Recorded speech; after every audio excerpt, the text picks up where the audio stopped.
we don't have to. There really isn't a link.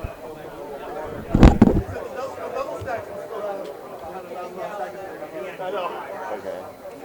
UVNOZ.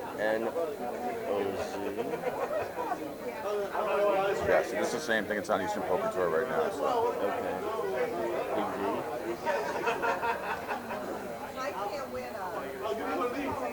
Underscore. All you have to do is put. You can just copy that link. Not that. Oh, really?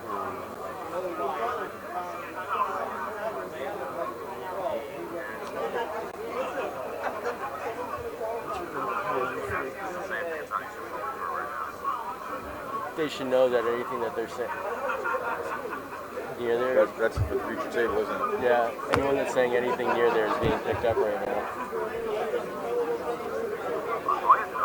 Hey, Andy. Andy. Can you find? Can you grab Andy? Can you grab Andrew? Chevalier. Yeah. Yeah.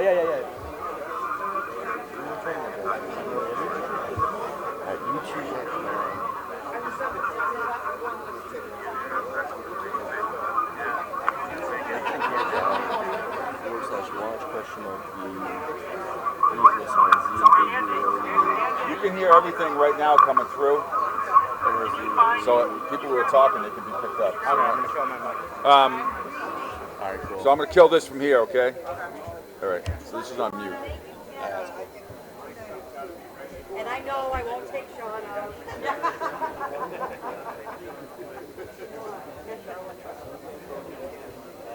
These fucking people, how they make it this far. It's unbelievable.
Still hear those mics.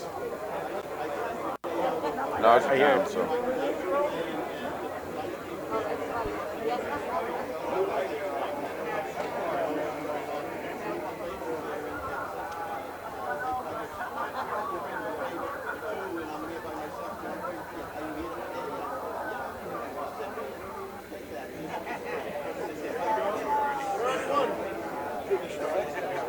Where's your bio?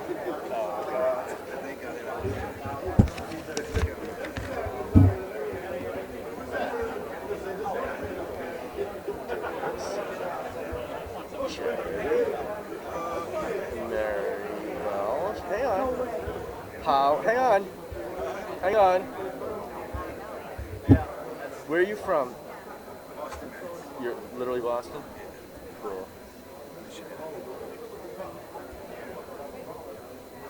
When did you start? How long have you been playing poker in general? Approximately.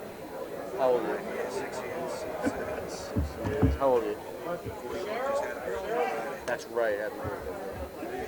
Happy birthday. Thank you. Cool. 6 years playing. Playing EPT since you started? Yeah. Actually, I think I was in the EPT. I can't remember. 5 years. Is most of your poker playing EPT?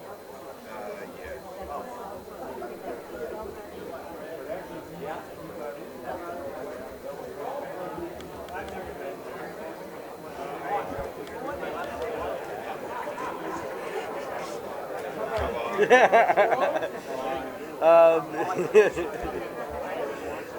But I know it's on there. You already answered your favorite cards and all that crap. I don't have any favorites.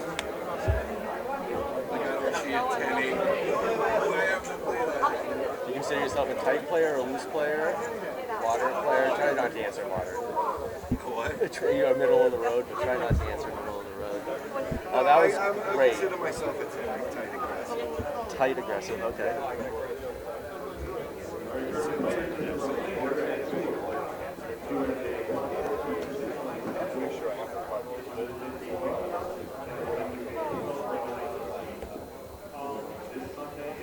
What's your favorite poker game?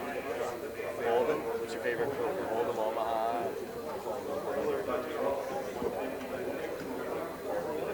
You play tournaments? We play tournaments mostly. You play cash. Would you consider yourself a tournament player or a cash player?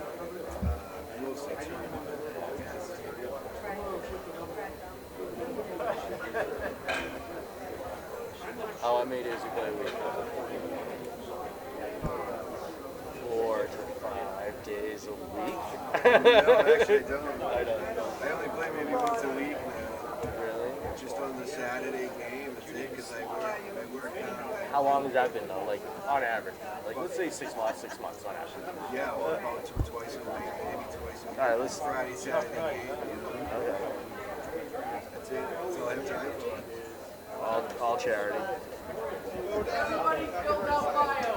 Alright, cool. I'll have fun with it. Good luck, Greg. Mary was walking towards me this way. Here now. So it's like right through this little crack. It was like there. Which one's your boyfriend? Greg. Huh? Greg. Oh. Is that new?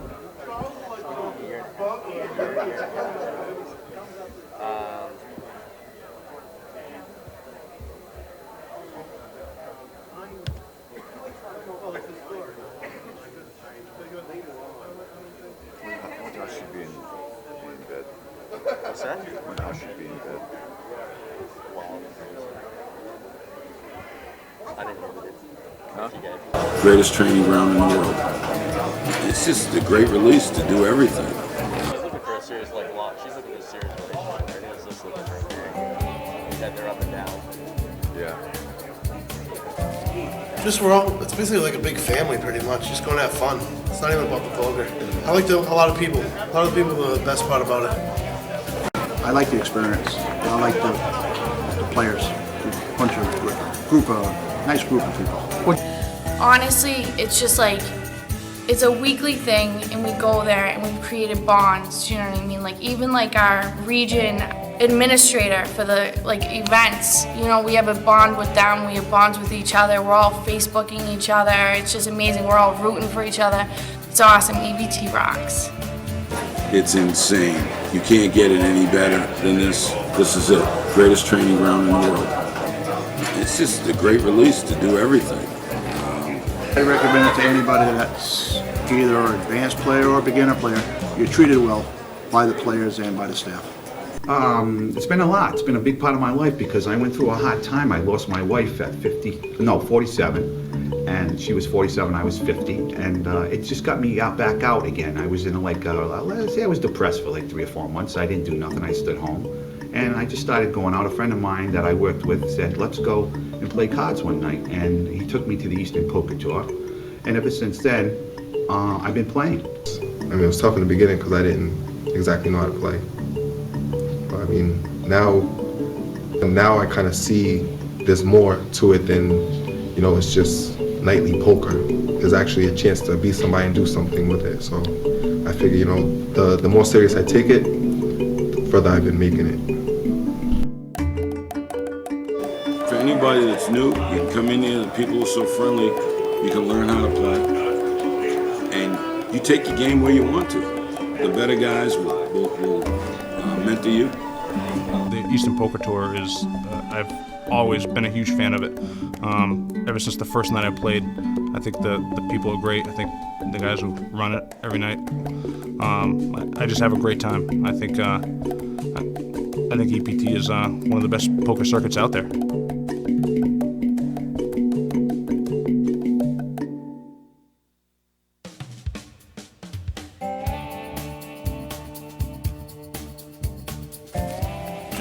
It's basically like a big family pretty much, just going to have fun. It's not even about the poker.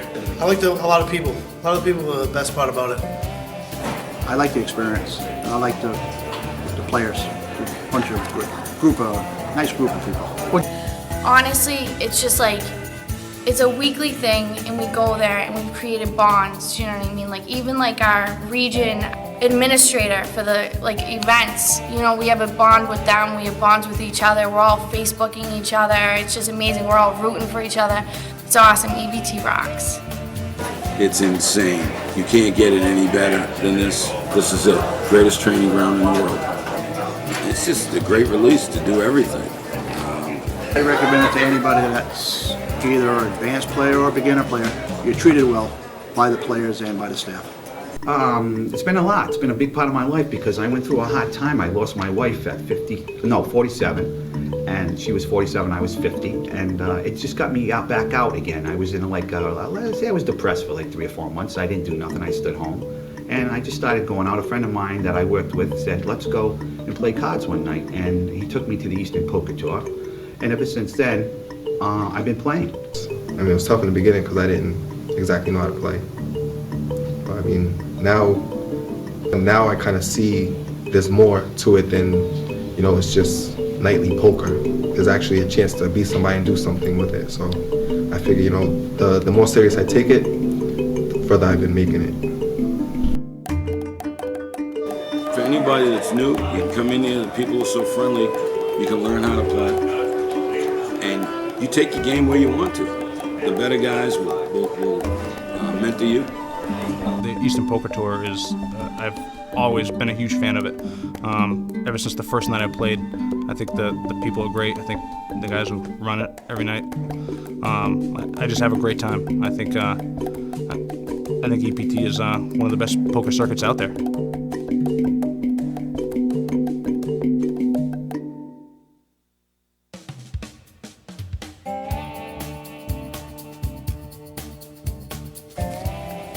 It's basically like a big family pretty much, just going to have fun. It's not even about the poker. I like a lot of people. A lot of people are the best part about it. I like the experience. I like the players, a bunch of nice group of people. Honestly, it's just like, it's a weekly thing and we go there and we've created bonds, you know what I mean? Like even like our region administrator for the events, you know, we have a bond with them, we have bonds with each other, we're all Facebooking each other, it's just amazing, we're all rooting for each other. It's awesome, EPT rocks. It's insane. You can't get it any better than this. This is it. Greatest training ground in the world. It's just a great release to do everything. I recommend it to anybody that's either an advanced player or a beginner player. You're treated well by the players and by the staff. It's been a lot. It's been a big part of my life because I went through a hard time. I lost my wife at 47, and she was 47, I was 50, and it just got me back out again. I was in I was depressed for like 3 or 4 months. I didn't do nothing. I stood home, and I just started going out. A friend of mine that I worked with said, let's go and play cards one night, and he took me to the Eastern Poker Tour, and ever since then, I've been playing. I mean, it was tough in the beginning because I didn't exactly know how to play. But I mean, now I kind of see there's more to it than, you know, it's just nightly poker.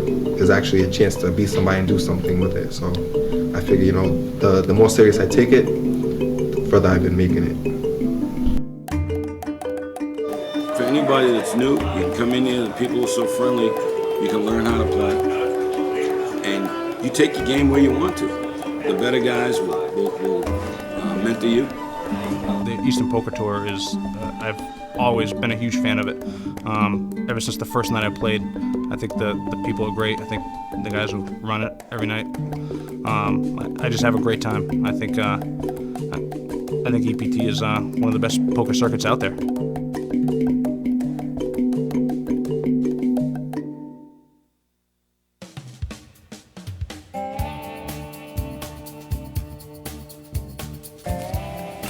It's basically like a big family pretty much, just going to have fun. It's It's not even about the poker.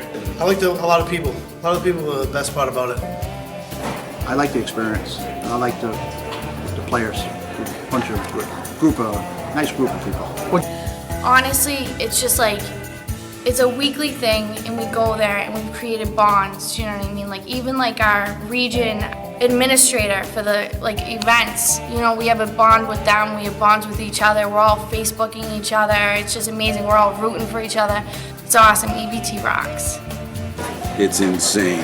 You can't get it any better than this. This is it. Greatest training ground in the world. It's just a great release to do everything. I recommend it to anybody that's either an advanced player or a beginner player. You're treated well by the players and by the staff. It's been a lot. It's been a big part of my life because I went through a hard time. I lost my wife at 47, and she was 47, I was 50, and it just got me back out again. I was in let's say I was depressed for like 3 or 4 months. I didn't do nothing. I stood home, and I just started going out. A friend of mine that I worked with said, let's go and play cards one night, and he took me to the Eastern Poker Tour, and ever since then, I've been playing. I mean, it was tough in the beginning because I didn't exactly know how to play. But I mean, now I kind of see there's more to it than, you know, it's just nightly poker. There's actually a chance to beat somebody and do something with it. So I figure, you know, the more serious I take it, the further I've been making it. For anybody that's new, you can come in here, the people are so friendly, you can learn how to play. And you take your game where you want to. The better guys will mentor you. The Eastern Poker Tour is, I've always been a huge fan of it. Ever since the first night I played, I think the people are great. I think the guys who run it every night, I just have a great time. I think EPT is one of the best poker circuits out there.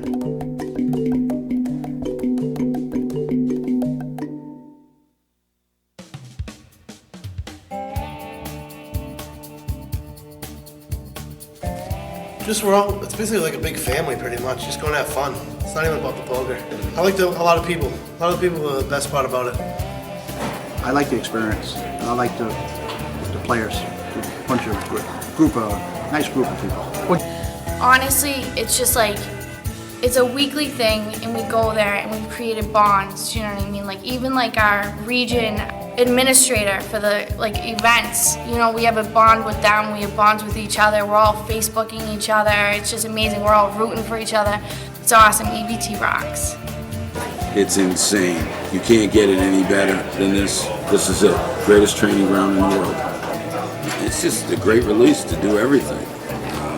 I recommend it to anybody that's either an advanced player or a beginner player. You're treated well by the players and by the staff. It's been a lot. It's been a big part of my life because I went through a hard time. I lost my wife at 47, and she was 47, I was 50, and it just got me back out again. I was in let's say I was depressed for like 3 or 4 months. I didn't do nothing. I stood home, and I just started going out. A friend of mine that I worked with said, let's go and play cards one night, and he took me to the Eastern Poker Tour, and ever since then, I've been playing. I mean, it was tough in the beginning because I didn't exactly know how to play. But I mean, now I kind of see there's more to it than, you know, it's just nightly poker. There's actually a chance to beat somebody and do something with it. So I figure, you know, the more serious I take it, the further I've been making it. For anybody that's new, you can come in here, the people are so friendly, you can learn how to play. And you take your game where you want to. The better guys will mentor you. The Eastern Poker Tour is, I've always been a huge fan of it. Ever since the first night I played, I think the people are great. I think the guys who run it every night, I just have a great time. I think EPT is one of the best poker circuits out there.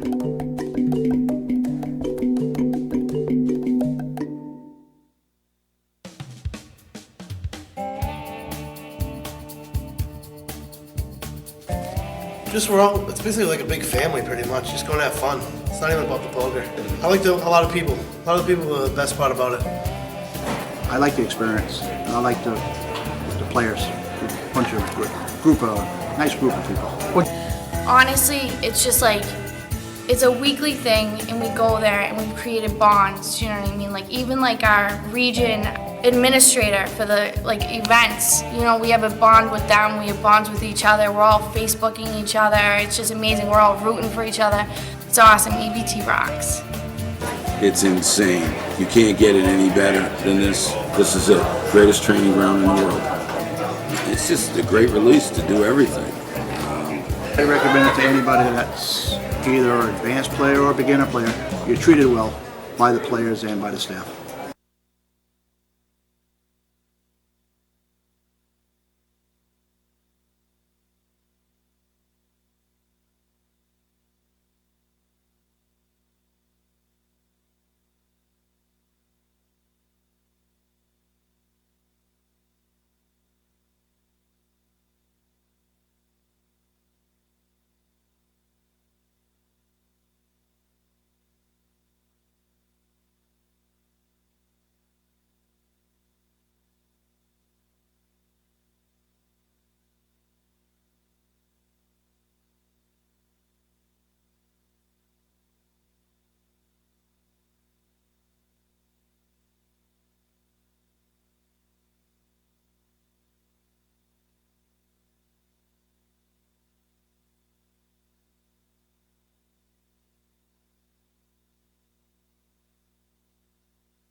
Okay. It's very short and sweet. You're gonna have to make shit up. He's in Seat 7. seat 7, yes. I wrote it on top. Oh, okay. Did you guys get the 30-minute delay? Yeah. So try not to.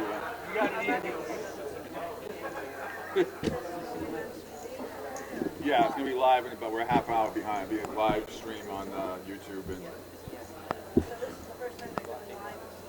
No. Last season we were here too. Okay, I was out on medical. Oh, glad you're back. Last I knew was No, this is done here, and this will be on YouTube. It's there's 36 players, so 38 players left. And they wrote right now. There'll be kind of the feature table right now, and then as they rotate, people get eliminated. You know, they're rotating now, so they're not producing commentators. So what's going on? But we have to be a half hour behind for legal purposes. But that's okay.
All right.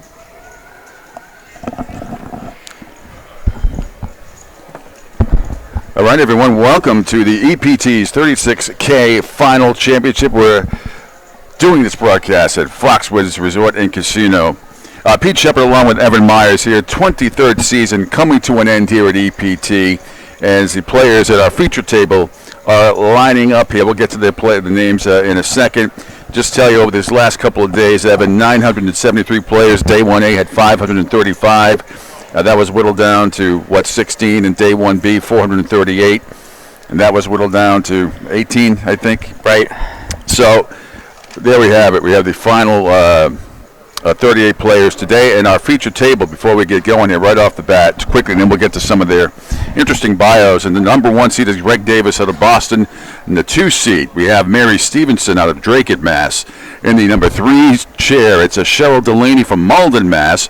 Daniel McCoy's in the 4 seat from Attleboro.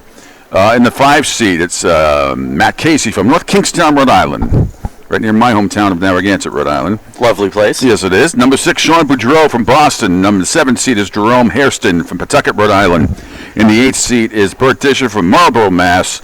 Number 9 seat is Charles Hogan from Winchester. And the 10th seat is David Coyle from North Reading. These players get ready to compete for this $10,000 first prize, and everybody is already in the money. You're guaranteed at least $200, Ev, for these final 38. We have a couple of double qualifiers. Everybody starts with $100,000 in chips, but Greg Davis in the 1 seat and Charles Hogan in the 9 seat are wicked smart and wicked special because they double qualified, so they get $200,000. That's a large chip stack to start today with.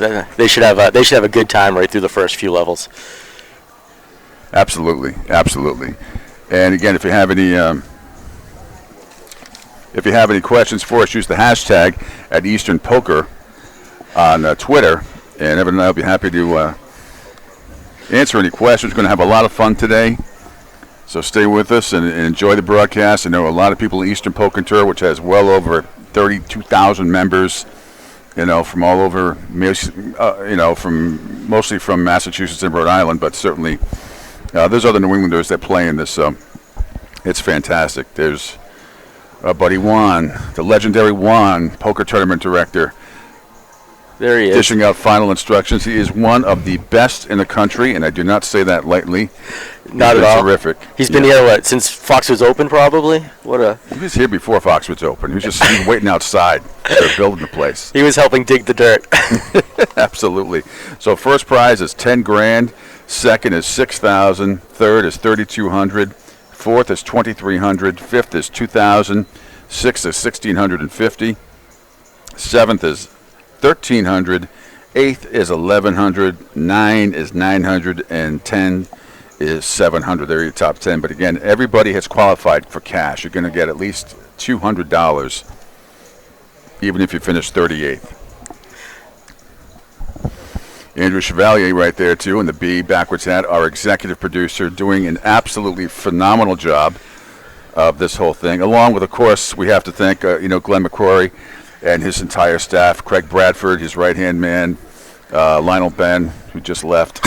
One of the great tournament directors out in the pub circuit. Absolutely. And Craig also runs all the charity events and is a good friend of ours. And Glenn has just done, where this tournament has come, and just remember being here back 6 months ago, whatever it was, November, we were here till 2 o'clock in the morning. So, yeah, it's the Eastern Poker Tour 36K Championship.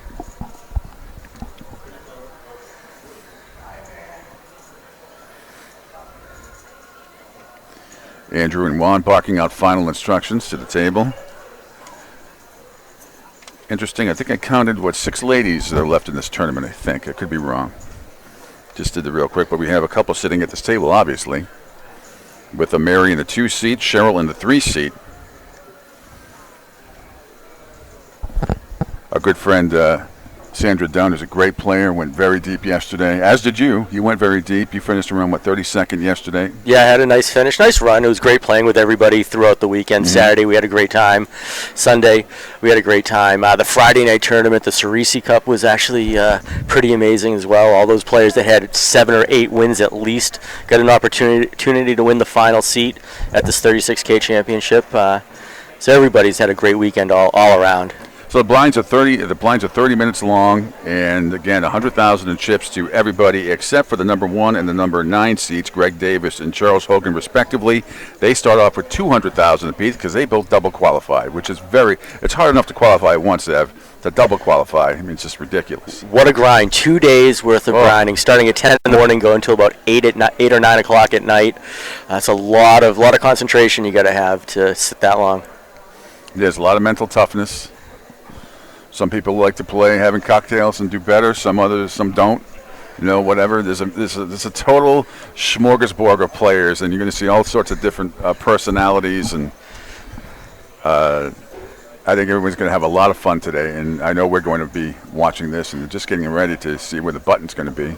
Or is the button in the 9th seat? Button looks to be on Charles. Looks to be on Charles Hogan, player out of Winchester, Mass.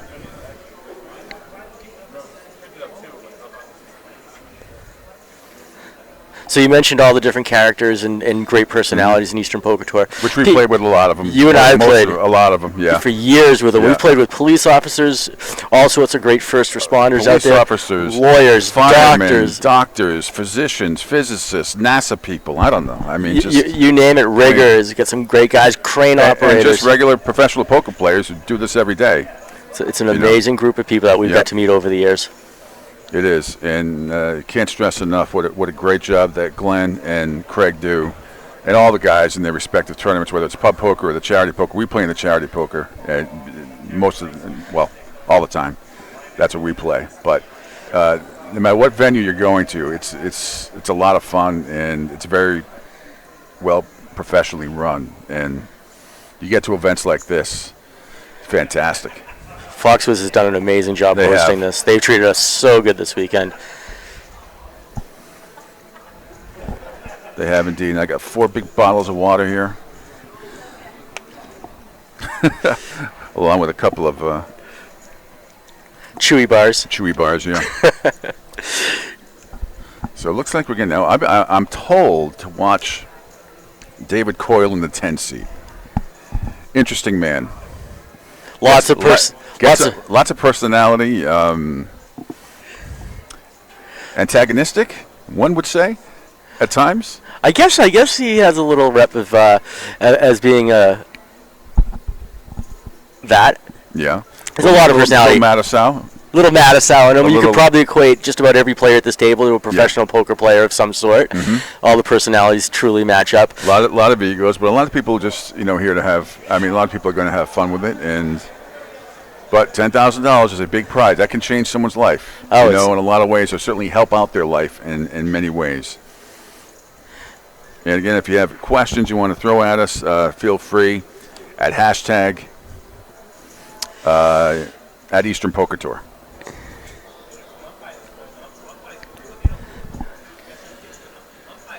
People finishing up their tablets and phones and getting those away. No food, no electronic devices are allowed at the table through this tournament. Nope, not even listening to music or whatever anymore, right? I believe they've asked everybody. Yeah. But I think they're going to let headphones. They'll let iPods and simply music. If you're not tweeting, not emailing throughout, they'll allow you to do that. So I didn't get to play in this year because I didn't have a chance to play enough with my new job at ESPN New Hampshire from noon to 3 Monday through Friday with my co-host Christian Arcan. I've had a hard time being able to play live poker, so I finally got to play live yesterday for the first time since January 1st. I was looking at it's unbelievable. It's almost 6 months. That was amazing. You had a nice run yesterday. I was watching you for a bit. I did, yeah. I played in the 9 o'clock in the morning tournament. There were 56 players, and as usual, I bubbled the money. Not as usual, but it was a tough run, but a lot of fun. Had a lot of fun. But this is big. The grind. I can't stress enough the grind. To get through a day like this, to get to this point in the tournament is just gigantic. And a lot of these people, the ones, especially a lot of the pub poker players, are not used to grinding out 12-hour days. But no, and for them, those that are able to do it, what an amazing feat! It is 180 degrees from what they're used to, and it's great. Now you mentioned earlier the different divisions and the different ways to play. So as everybody or people may know, and if you don't know, Eastern Poker Tour is broken up into 8 regions, all over Eastern Mass, Southern New Hampshire, Northern Rhode Island. North Shore, Southern Mass, which is down, Taunton area, Framingham, Lowell, Rhode Island, South Coast, charity events, and then Central Mass. Absolutely. And those people that are looking to get into Eastern Poker Tour, there's a great way through all the pub poker. It's a $20 nightly fee that gives you a great buffet at the venue that they're at, and it gives you between 6 and 7 tables of great poker every night. There are probably 7 regions of 7 to 10 games going every night of the week, including the charity region. And it looks like we're underway, Pete. Yeah, here we go. First hand is dealt as the button is in the 9 seat. And the blinds are at 500 and 1,000 to start with an ante of 100.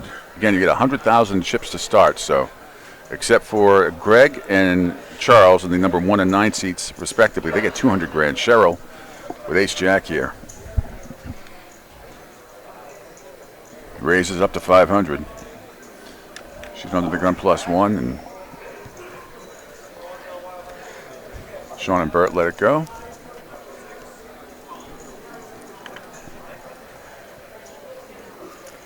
And Cheryl takes down the first pot. Go Cheryl. Cheryl's a great player. I play with her probably once every couple of weeks. We cross paths, and she's always pleasant. She's always sweet to play with. And Cheryl Delaney from Malden, Mass. She's in the 3 seat in the yellow blouse. She takes down the first pot. Some say that's an omen. Some don't want to take down the first pot. Right? You want to take down the last pot. That is always the best pot. But it is a grind. This is a big grind. And even in a tournament like this, it's patience is everything. Absolutely. My 4 rules of poker are patience, position, player. The cards are last on the list. It's the 4th thing on the list. The other 3, to me, are much more important. Cheryl's got a 10-6 under the gun offsuit. That's an easy fold. For some. Certainly seen others that are a little more adventurous. 6-7. We have a great friend out in the circuit, Joe C. Oh, yeah. Joe C has a favorite hand, 6-2.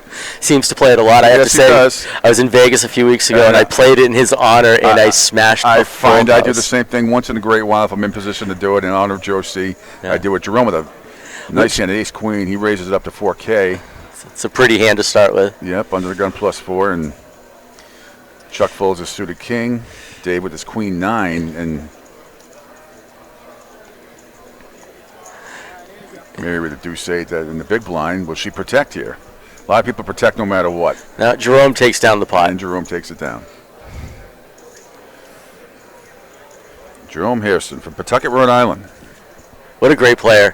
Fun to play with at the table. Solid player. You never know what he's thinking. He's one of those players.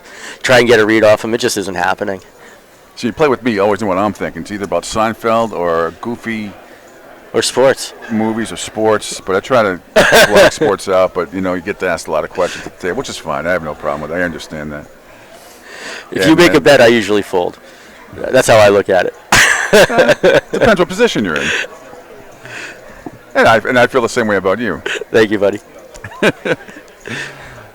Some real cruddy hands to start this round right here. Sean with an ace 9. See if he throws down the 1,000 to call. He does.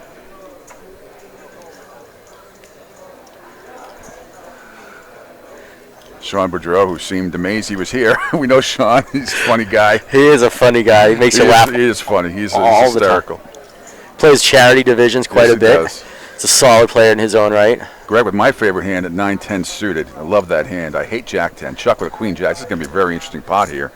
And Mary with a 4-7, 500 to call on the small blind. She does. So we got big action here. All 2 spades. Greg with a flush draw. And Chuck with top pair. Yeah, Greg's going to like this. Hitting part of the board. This. Oh. And that flush draw. Yep. Super strong hand to start. 5 players in this hand. You don't see a lot. You really don't at this level. You don't see a lot of. You're not going to see a lot of 7 or 8 people in hands. You know, 3 or 4 usually tops.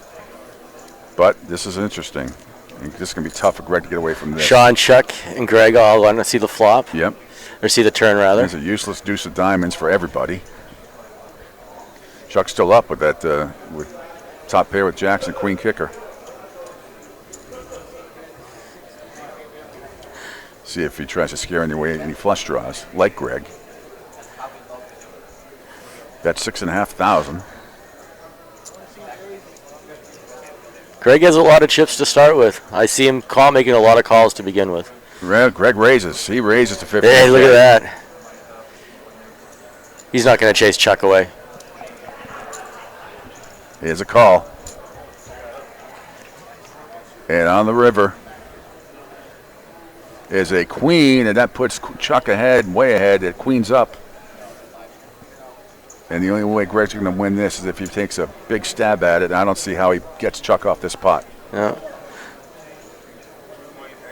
Chuck checks. Chuck Greg threw out 25. Oh, sorry, Okay, yeah. 25,000. I'm sorry. And Greg looks like he's grabbing some chips.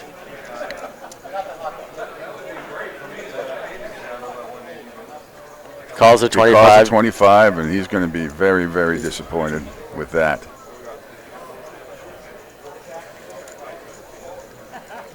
So Chuck takes that down.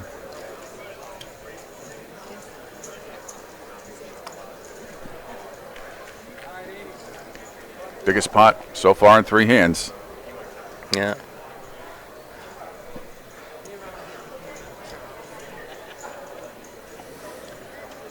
Chuck in the 9th seat.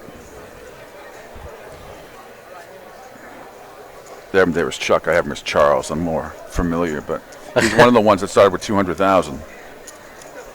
Again, hashtag at Eastern Poker Tour. Any questions for Evan, Myers, or myself? We'll be doing this all day, and we'll have some other guests coming in and out. Ev's going to walk the floor, too, and get some reaction. Try not to get hit. Try not to incite any action. Hope I didn't frustrate anyone in my poker play yesterday. You always do. Right? You like the little gnat sometimes, but hey, you always have fun.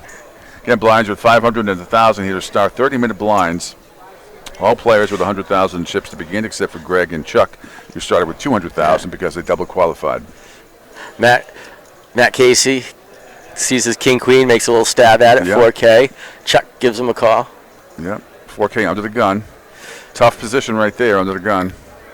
Easy fold for Greg. Mary Yep. should toss this. Cheryl with a suited ace. She's probably going to call. Cheryl And does Danny make with the call. And Danny with an ace queen. I'm sure he's going to call. And the big blind, absolutely. That's a no-brainer right there. It looks like 3-way action, Ev. Oh, he raises. Now it's 9,000 to call. Daniel raised it up to 13,000. And Matthew stays in with his king-queen. He's very dominated right now. Neither one hit. Daniel hits an inside draw. Daniel with a gigantic lead right now here. Wheel draw for Daniel, as you said. Somebody at my table yesterday. Hadn't played very much, I suppose, and young lady, and had a questionable hand, and afterwards I just looked at her and said, "What were you going for, the wheel?" And she thought I was insulting her. "What do you mean?" I said, "The wheel is a straight ace to the 5. Oh, okay. Turns a 9 of hearts. That's useless, and Matt's going to need a miracle here. It's 7% chance, and he's got some outs, but Danny continuing his bet. As he should. And Matthew, I can't believe he's going to call here with king-queen. Didn't hit any of that. And he does lay it down, and nice job by Daniel, being aggressive and keep going. A lot of guys see and that's how you win tournaments. A lot of guys and girls, a lot of check in that position because they haven't hit the flop. But, Aggression wins most of the time. Just saw Ronnie Smith walk by. He finished second in the charity division this year. Sandra Drum, who you mentioned earlier, She was first, right? she finished first. She's going to have her way. She just won another entry into a Foxwoods tournament down the road as well for taking first in her division out of nearly 600 players. That's a great feat. Ronnie is a past division champ as well. Absolutely. I saw our friend Karen Gonzalez. She won. She got third here. There's Manny Avila, who's another great player. Karen does well. Karen took down another women's title here. Yes, and then she came in third or fourth the other day in another one I saw. Third or fourth. Yeah. She's been on a roll the last couple of years. Many WSOP women's event titles to her name. So Bert with his king 6, he calls 1,000. Dave with a king queen, he just calls there. Ev and Greg with his king 5 suited, he just calls. So a lot of cowboys out there. Cheryl with the 10-4 says, nah. Easy. Daniel with pocket 7s. Hockey sticks. He only makes He a just call. Just calls. Limpers, he doesn't take a stab at it. Matthew, so here we go. 4 players out there. Deuce, Jack, 8. Helps no one. Well, the 8 gets Matthew the lead. Oh, it does. I'm sorry, Yeah. Matthew. It's the pair. Yep, takes the lead over Daniel. Still got pocket 7s. And interesting flop for everybody. Yeah. Again, aggression here is going to be big. Matthew with his bets his 8, bets out 3,000.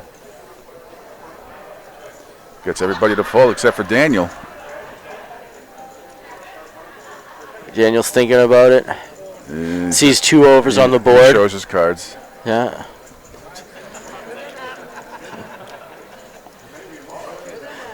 Matt shows his 8 as well. Here we go again with the friendliness. Always amazed. Always amazed.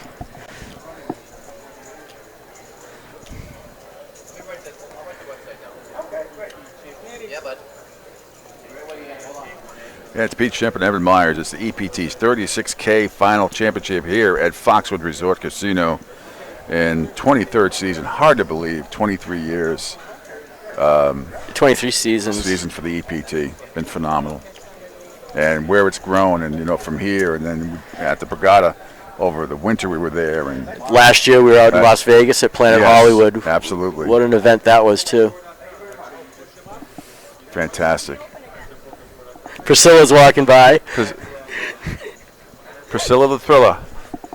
One of the esteemed dealers for Eastern Poker Tour, who's had many deep runs herself. In fact, she made the championship last year. She wouldn't bowl last night because she said she's not competitive. She's not good at it, and she only competes at things she's competitive at.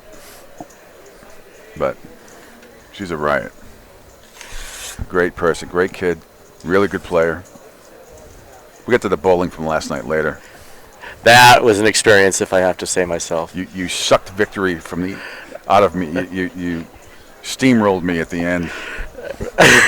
You rose like a phoenix from the bowels of oblivion and took the title away from me on the last frame. Under pressure, when it counts on, the crunch time, down to the last 2 minutes of a basketball game, you know when to pour it on, Pete. I surged ahead, and then you got double strikes at the end. Anyway, here we go. This flop, we got 5 players involved here. Interesting. 10, 3, 9. Open-ended for Chuck. And Bert is on top here with top pair with a king kicker.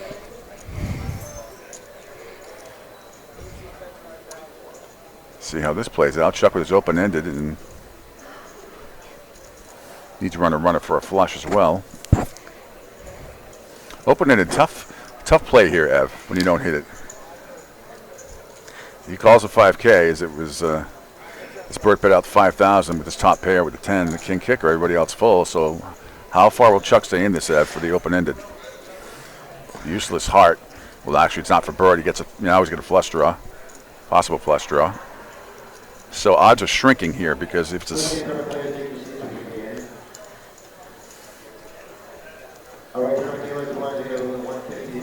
Bert bets out another 5K, and Chuck raises Ev to 15K, Wow. representing the flush.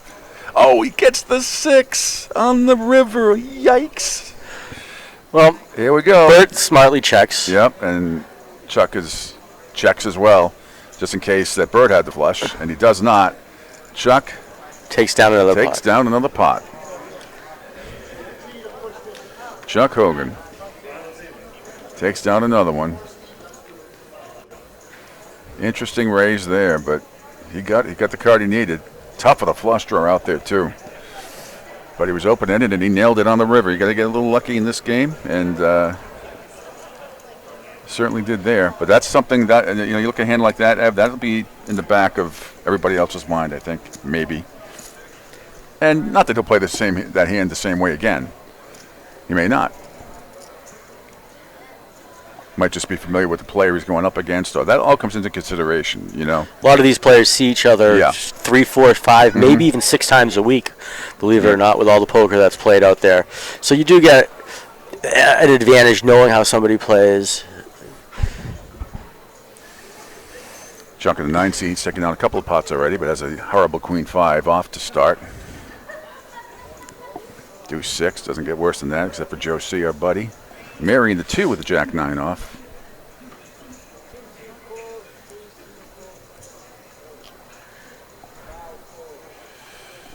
Looks like Daniel got up disgusted. Folds his cards and takes a walk. Takes a walk, which a lot of people do. It's a long day.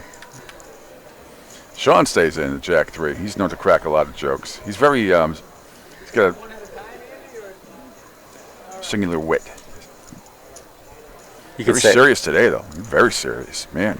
There's a lot of money at stake today. Yes, there is. A lot of pride too. Queen, King 7, couple of diamonds. Really not a great flop for anybody. Although open-ended for, not open-ended. It got shot for Mary, I should say. Inside draw there. Sean checks. Jerome bets 1,1700 with nothing. Mary with an inside draw. She's contemplating a call here. This is gutsy here by Jerome with a deuce 4 with nothing.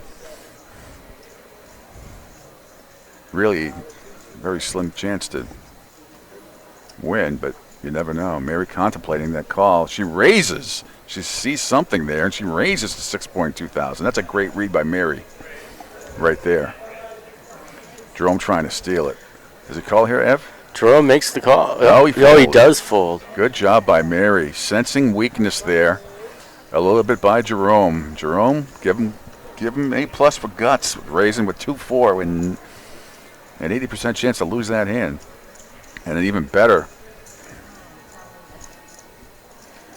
read by Mary there. Mary Stevenson out of Drake, Mass.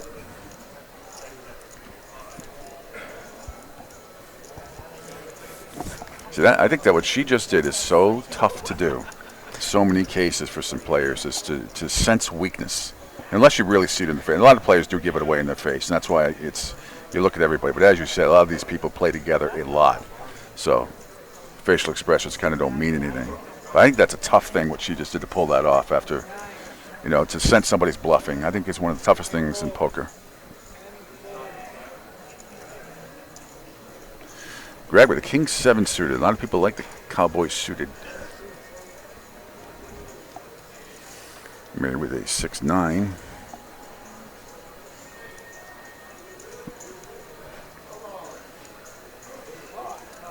Makes the fold. Yeah. And blinds to fold. Fold. A lot of bad. Oh, these are horrible hands. Makes it easy. Oh, Jerome with a Queen Jack. He's going to call here. It's an easy call for him. He might even raise in that spot.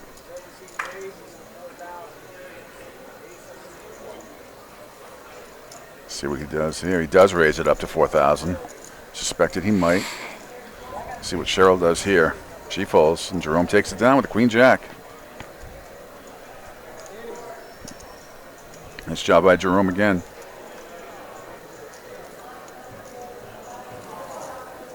Jerome from Pawtucket, Rhode Island. Thanks everyone listening and online on YouTube. And again, any questions for us on Twitter, please feel free to send us one at Eastern Poker. We are monitoring as best we can.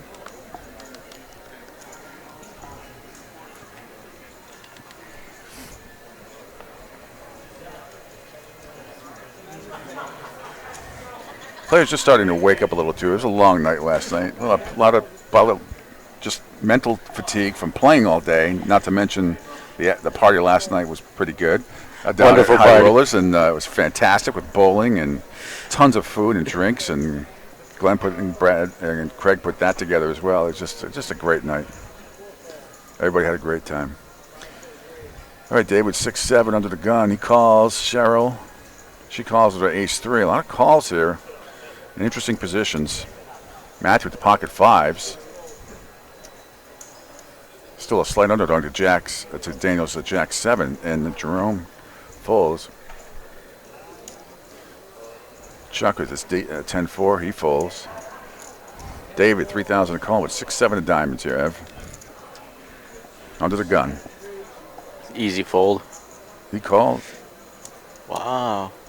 He called. He's Those gonna see suited connectors, some people can't get away from them.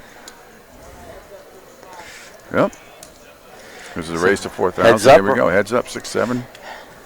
Suited against pocket fives. Oh, my goodness. And a bonus flop by Matthew. Good Lord. And this is going to get interesting. This could be fireworks right here. You got full house trip and sixes. 3 6s. Wow. And technically it is trip sixes and not a set of sixes because the 2 6s are on the flop and not in the player's hand. So explain to me that, Pete. What is the difference and why does it matter? Well, I don't know why it matters. It's just a technical term. Right. People get so mad at me whenever dealers get mad at me. Players get mad at me when I say I have a set and it's trips or trips and it's a set. I'm just from a professional broadcasting term. We like to right. Trip sixes, but Matthews. This is going to be he 10,000 a call at David bet with his trips and he's out of it. Doesn't even realize it. This is one of the toughest things. How do you get away from this? See, Matthew's trying to see how much more money he can get out of David.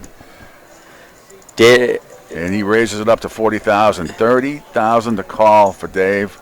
Dave makes And the he call. He's not going to like this. Man, yowza. We've all been there, Ev. How do you flop that and oh my goodness, see the full house right behind you? You can't. There's our biggest pot right there so far. $103,000 pot. $103,000 pot. Now, Ev, how do you lose a hand like that? What do you do to shake it off? Sometimes I know you like to take a little walk, depending how long the blinds are. But it's like, do you get up and take a walk? Do you shake it off? You got to shake it off. Just smile, and it's like a relief pitcher in baseball giving up a home run. The closer. You just got to come back the next day and bear down, knuckle.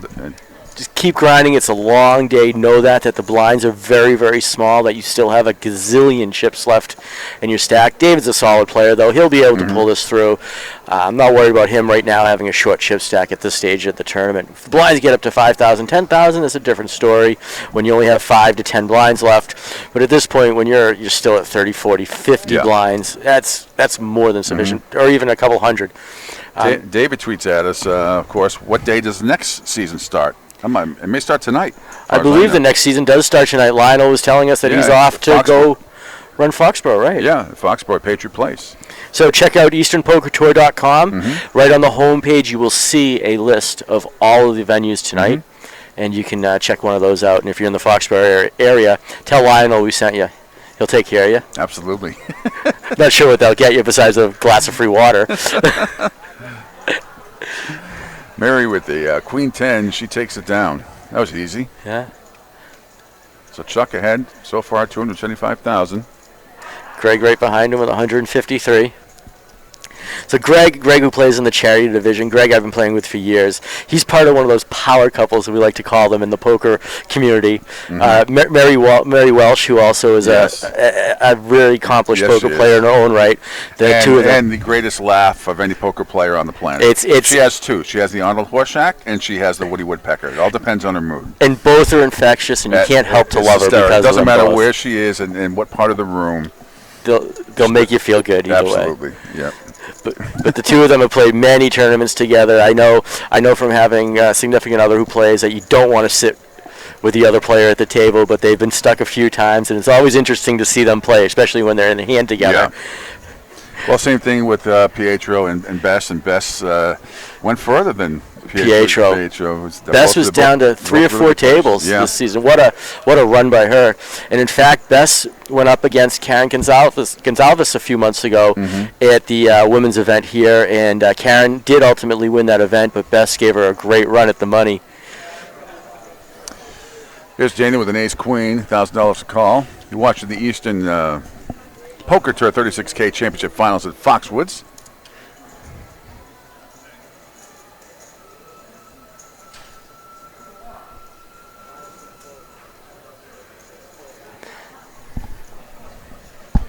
Anyway, Daniel raises it up to 4,200. Jerome with his ace-7 suited. Folds. Brett with his ace-6 suited.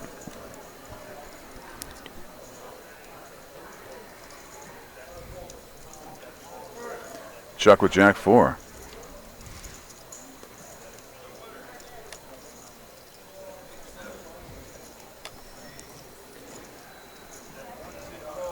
So Greg pondering a call here with his ace-8 offsuit in the big blind. Will he protect? He does not. He folds, and Daniel takes it down with his ace-queen off. $6,700 pot.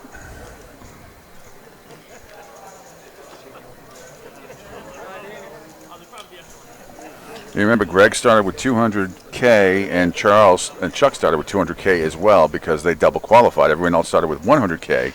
The blind's still at 1,500.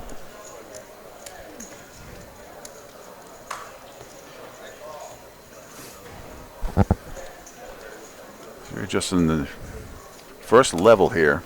We've already seen a couple of exciting hands already.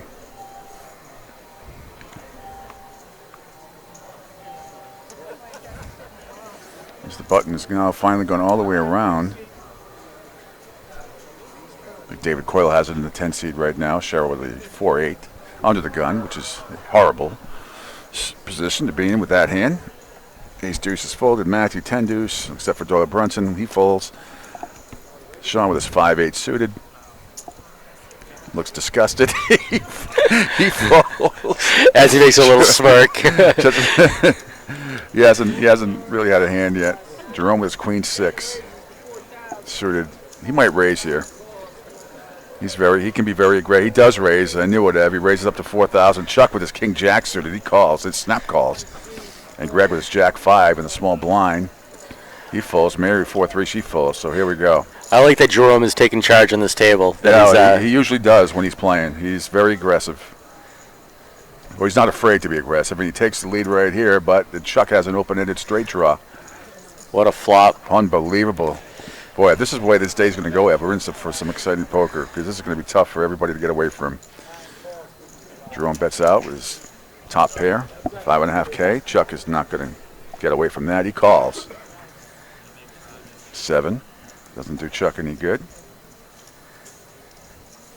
Jerome's going to like that. You got to figure 21 is to at least about 10,000, I would think, coming out of this. Just about half the pot. What do you think, Ev? Jerome bet half the pot, or will he? Yeah, 7,500. Okay. I think Jerome. Snap call by Chuck. And on the river is no good for Chuck, so he's out. And But Jerome, 4 hearts on the board. Neither one of them have a heart. This could scare them both. Absolutely. And let's see if Chuck tries to get him Jerome up. does make a bet. 11,500 to call. Jerome does bet 11,500. Chuck is contemplating. He raises to 40,000. So Jerome, will he fall for it? Is it too? He's thinking. That was Chuck's intention all along. Yes, it was. Absolutely. Chuck Hogan from Winchester, the 9 seed, and Jerome Hairston from Marlborough, Mass. Oh, from Pawtucket, I should say, Rhode Island. Jerome folds the best hand, and Chuck simply outplayed him there. Impressive. Most impressive. Well played, Chuck. Yep. Very well played. It's a great strategy. That's poker right there, Ev. That is great strategy. You know, I'm kind of surprised Jerome didn't call him. He's usually very good at reading into bluffs. But 4 hearts on the board. Yeah, I know. Even a 2 of hearts. You gotta figure that. He's thinking he's He doesn't have the hand at that point. Also figures with all these chips and large blind levels is no sense getting crazy early on. Correct.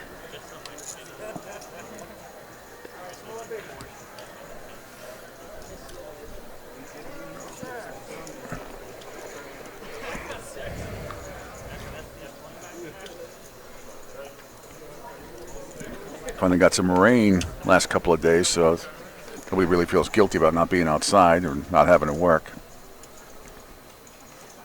Nice spending the day in a casino. In Yeah, a it's poker nice. room. Yeah. When you don't have to be at work. Fantastic. Although I love my job, but my buddy Christian Arcan and Tom King holding down the fort today at ESPN New Hampshire while I'm here, graciously letting me be here for this event. I'll be back on the air tomorrow, noon to 3. King Queen's coming up big suited. Here's Jerome. He loves these Jerome kind of pops hands. it again. He loves these kind of hands. Pops it up to 4,000. David, pocket nines. Will he re-raise? Just makes He the call. Just makes the call. Mary with her 7-8er connectors. Done. Cheryl. Done. So, heads up here. Nearly a coin flip. And there's a set of nines for Dave. Now there's a set. That's called a set, but a flush draw for Jerome. High flush draw for Jerome, too. My goodness. Fireworks are in the air today. Absolutely.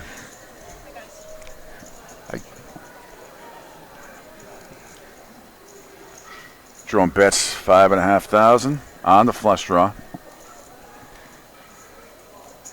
Second nut flush draw. Correct? Correct. David with a set of nines, seeing how much more money can get out of there. But he has to be careful. You know, I'm sure he's hoping the board pairs. 10 seats going all in. 4.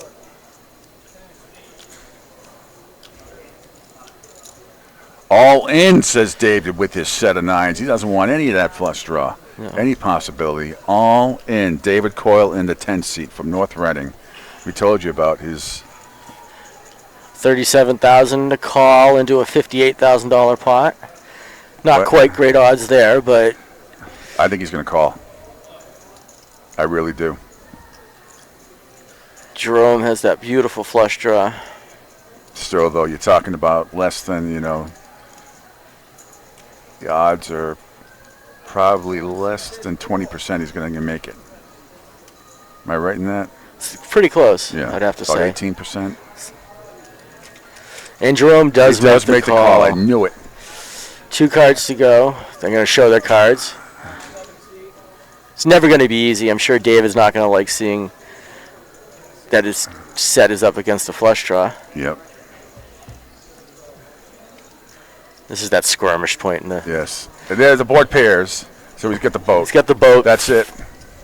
Check. You see Board the pairs. check mark next to David. He's Yep. going to take the win down. Wow. What a gutsy. I wonder if Jerome is thinking back to that last hand and thinking, you know what, I should have called the last hand with my queen high. And I got bluffed off the pot. I wonder if that was going through his head. But David Coyle with his first takedown. See what flops a set and a boat on the turn. Wow. Wow. And just like that, look at that. David's right back up to 96,000 in chips. Yep. Chuck is still up at 305K. A lot of aggression early on in the tournament. A lot of chips are flying. That King Queen is a killer hand right now. It's either or both. It's a double-edged sword for a lot of players so far. This is fantastic. It's great action.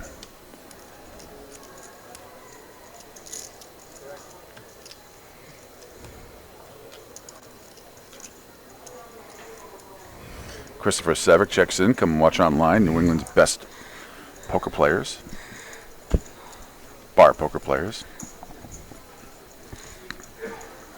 Again, blind still at 500 and 1,000 with a $100 ante. Everyone's has started with 100,000 in chips, except for Greg and Chuck, who started with 200K because they double qualified. Sean is in the 6th seat with a jack 7 off. 1,000 to call for him under the gun +1. No good.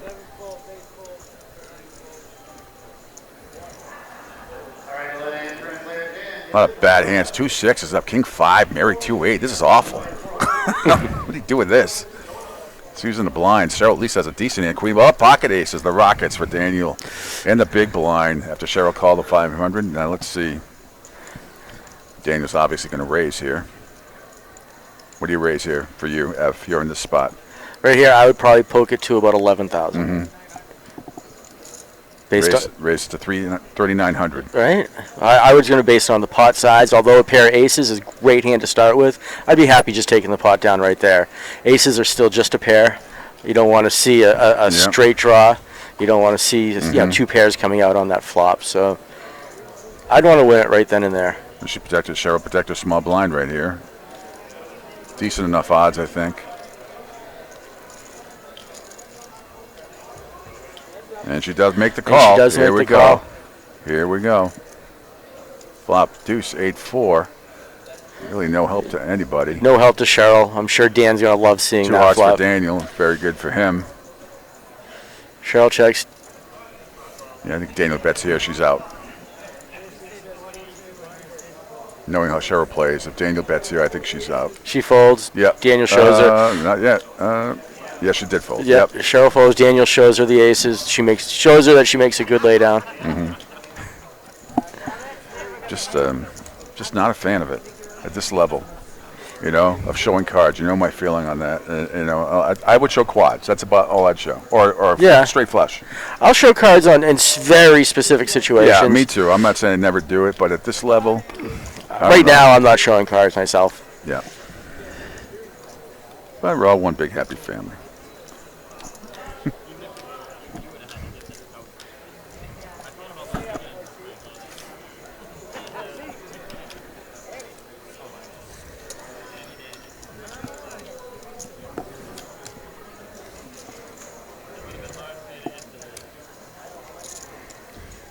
So it's Pete Shepard, Evan Myers, and we're broadcasting live here at Foxwoods, the EPT's 36K Finals Championship. And I know a lot of players are listening online at home. Thanks.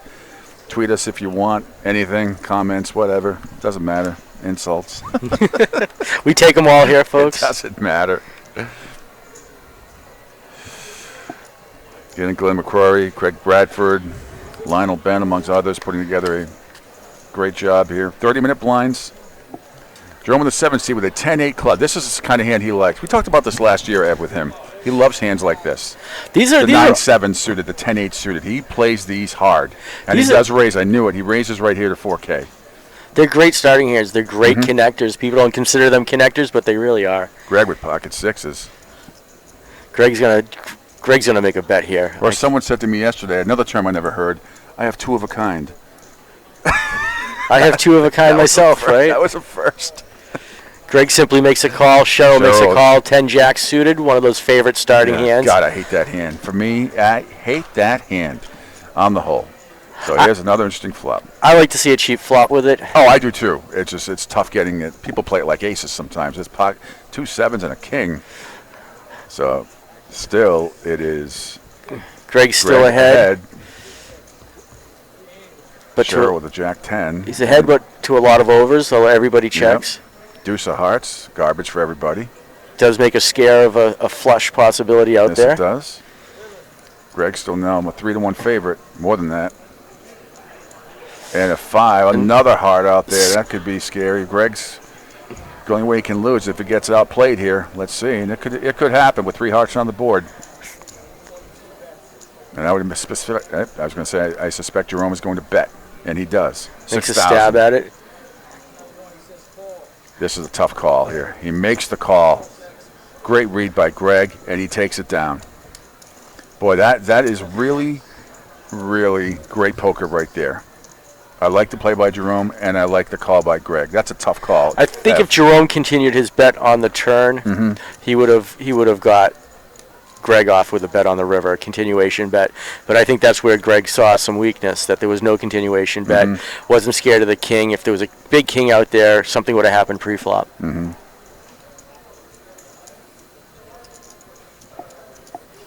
Jerome's down to 16 big blinds.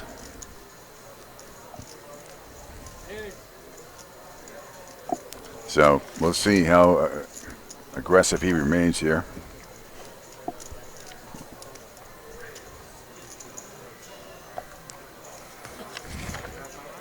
That hand he lost to David Coyle was devastating. After he turned the boat, David did flop a set of 9s and got the 5 to pair the board on the turn. And Jerome went for the flush draw and missed. Blinds are now up at $600 and $1,200 with a $200 ante. Jerome's under the gun with a horrible hand of Queen 3, but that doesn't matter. And he folds.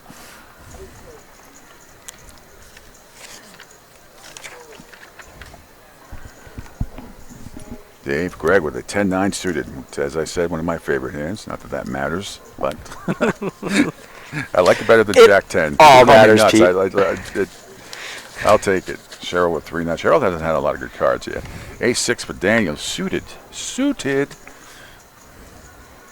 Extra, what, 3.7%? Small percentage like that. Yeah.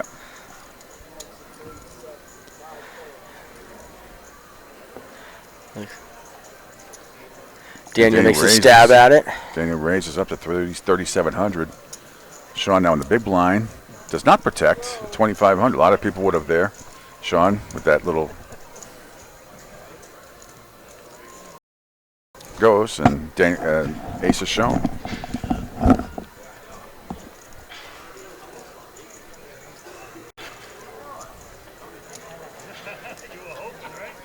Again, Pete Shepard and Evan Myers are broadcasting live the EPT 36K Finals Championship here from Foxwoods Resort Casino, just into the second blind at 600, 1,200. In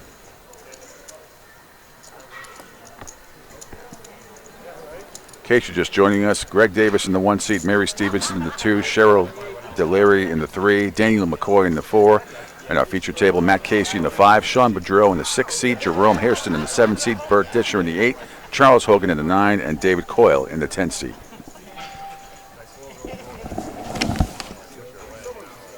A lot of exciting hands so far.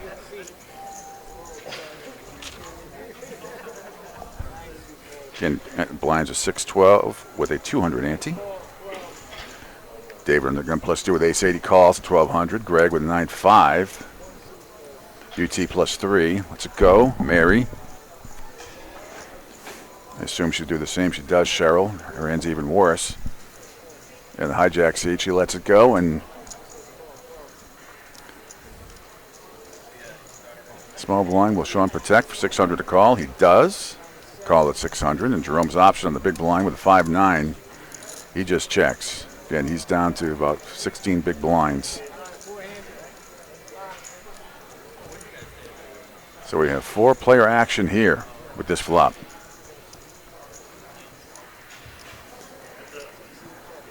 King, 6 of spades, 7 of clubs. So Sean flops kings up. Takes a pretty big lead here.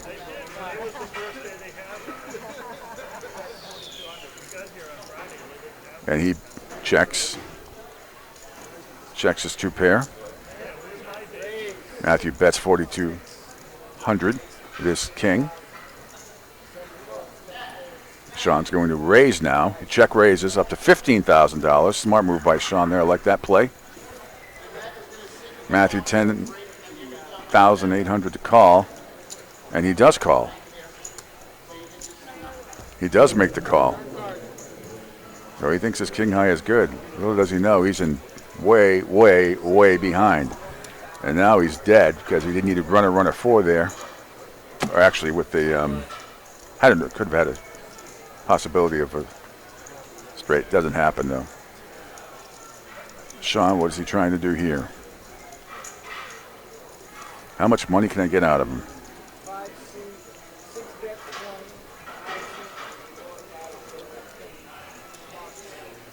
That's $20,000. Matthew with a $20,000 call. Is it possible? He will. He folds. Matthew folds his king 4, and Sean takes it down with a king 6. Nice flop. Flop 2 pair, Ev. Takes it down. Gotta love those. Sometimes it makes it easy, sometimes it makes it hard. Mm-hmm.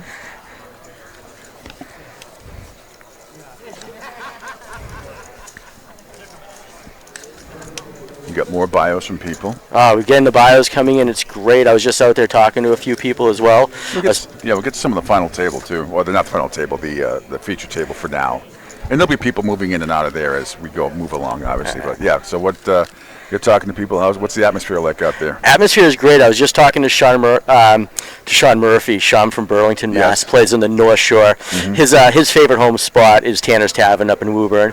He's a great guy. This is his second championship with EPT.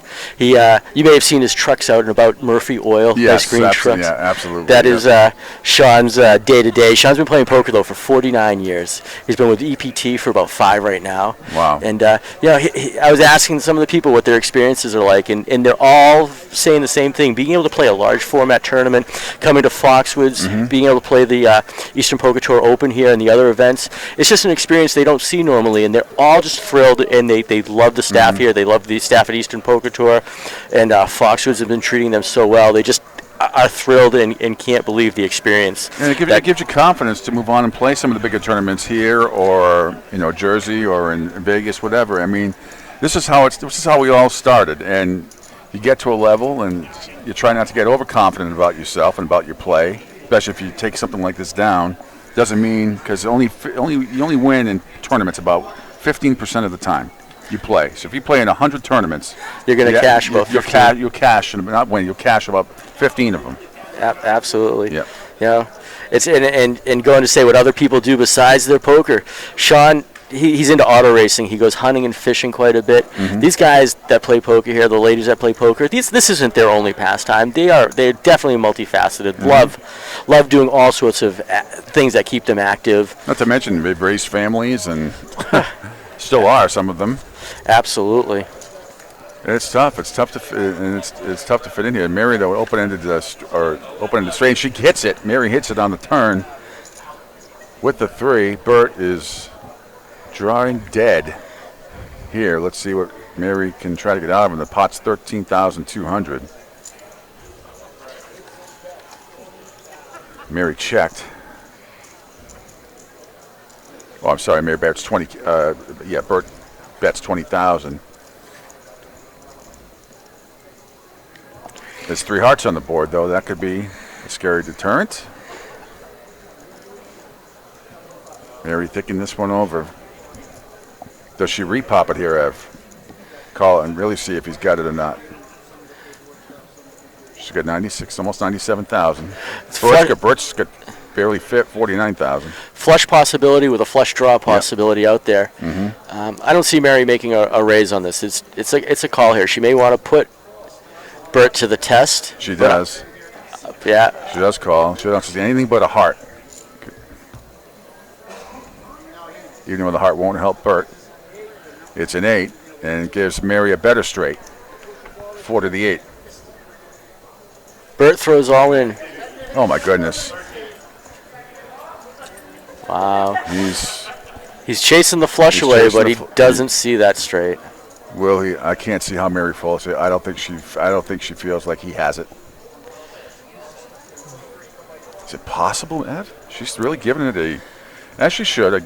She's shaking her head, and I don't mind when players take their time. I take all the time in the world. This is a big money. I mean, you should take your time. That 8 was a great card for Mary. Gave her a better straight than the turn on the 3.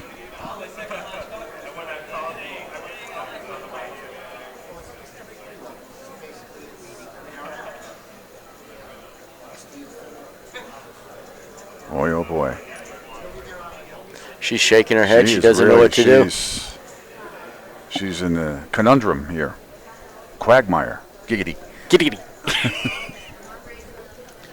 Wow, she's really pondering this call. I still think she's going to make it.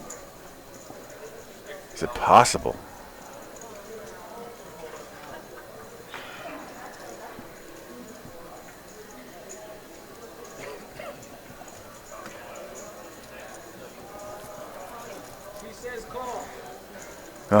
She calls. She makes the call. She can call. She can breathe a sigh of relief right now. And there's our first elimination as Bert is done.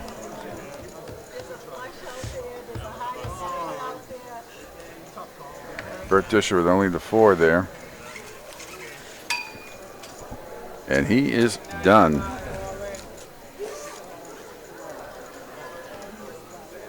Bert Disher went for the bluff out of Marlboro, Mass., and Mary made the correct call with the open-ended straight, and she gets it done. She's all smiles now, Ev.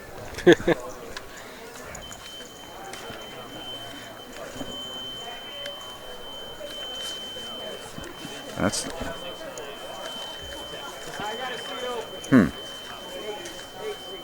That beep you hear in the background sounds like somebody opened the fire door downstairs. That famous fire door by the poker room. Which is never good because we've been here before and evacuate for no reason. And then it just got shut off. Somebody opened the emergency door downstairs. But you never know here. We lost power here last year, remember? We did.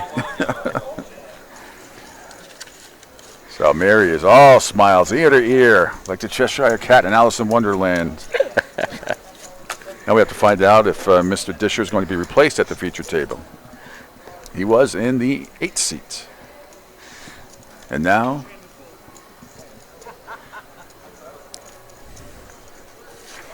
he's done. Some great poker so far today. Already, and we're just in the second blind of it.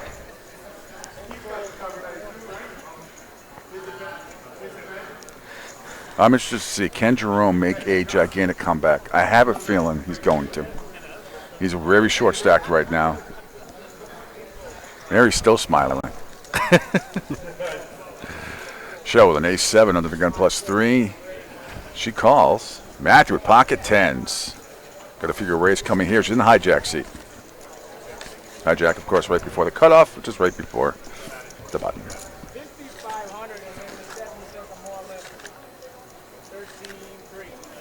Weird poker terms, huh? And pocket kings for Jerome. Here he goes. He doesn't even quail. All in for 13-4.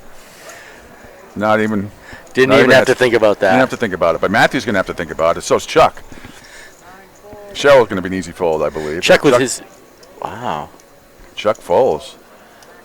Cheryl's going to fold. And Matthew, let's see if he does. I think Matthew's going to call. Matthew makes the call. He's grabbing chips. He does. And he's way behind, but you never know. He's almost a 4-1 underdog, but in this crazy, nutty, kooky game, who knows? The worst thing in hands like this, Ev, is when a king and a 10 come up in the flop. Especially if the 10 comes first. Right? Queen 9, 3. No help to anyone. No help for anybody.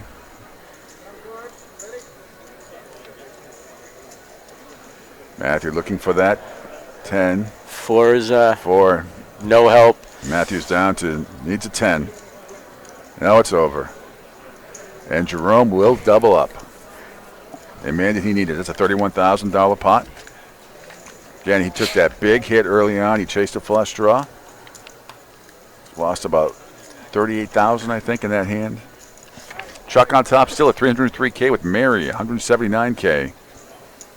After her big win. Jerome now back in it at $31K, even though he's still a long way to go here.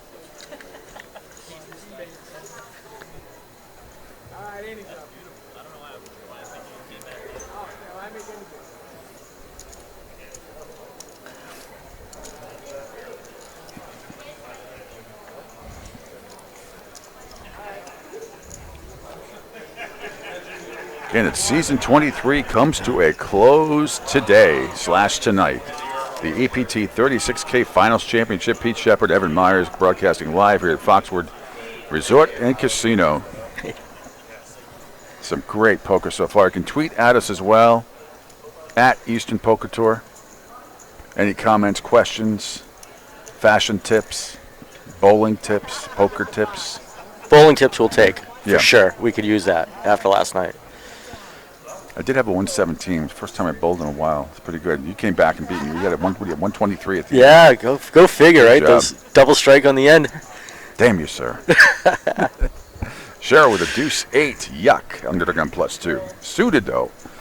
And you'd be shocked at how many people play any 2 suited cards. There are people out there, Ev. It aggravates me, but they do it. They love it. They love it. Doesn't matter. Suited. That's a cash move, though, more so than a tournament move. Cash every hand's a new tournament, so you can flip every single time. Oh, Jerome, he might shove here. Jerome's got, I don't know if he'll shove, but he's got pocket jacks. Raises. Makes pretty standard raise. Queen 6 for Dave. He folds in the big blind, and Jerome's going to take it down. So slowly building that stack back up again at 1,400. Chuck's taking advantage of that large chip stack to start. He's over 300,000 right now. Yes, he is.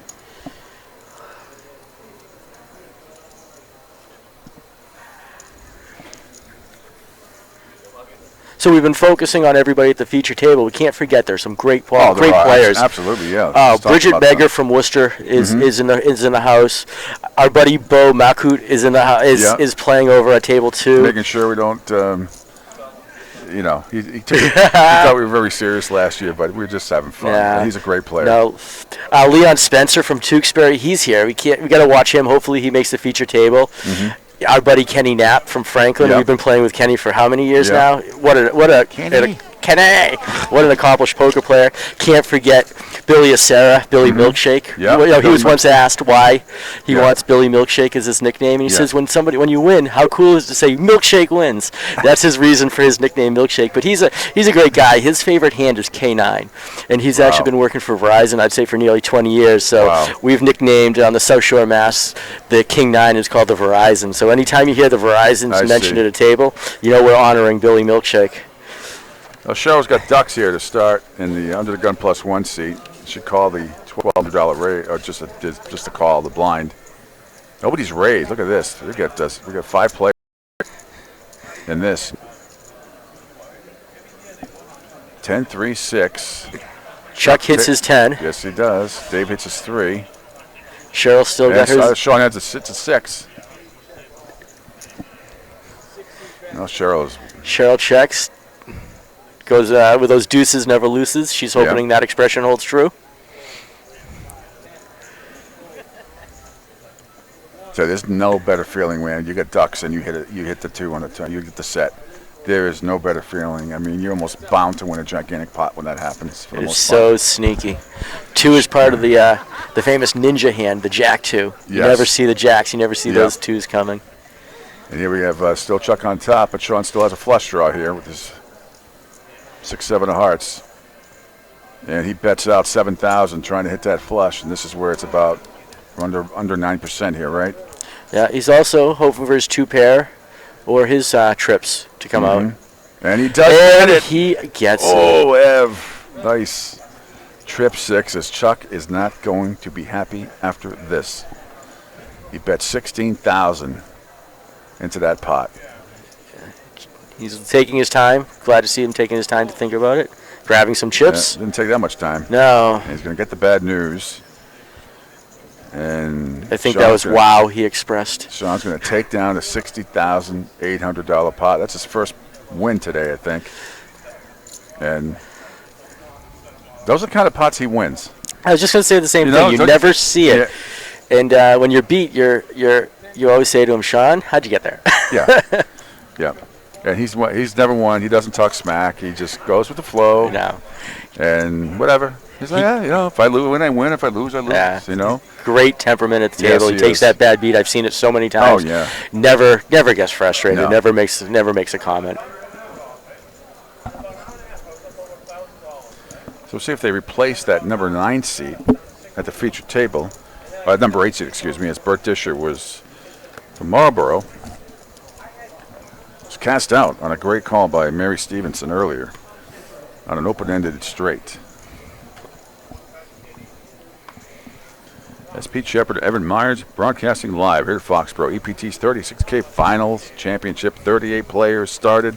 Well, actually, it was 973 players started over the weekend, and now we're down to the final 38, which is now down to, as far as we know, 37. As far as we know. As far as we know. We are on a 30-minute delay. Yes, we have to be, by law. But that's okay. Sean with his 4-8, under the gun +3. He lets it go.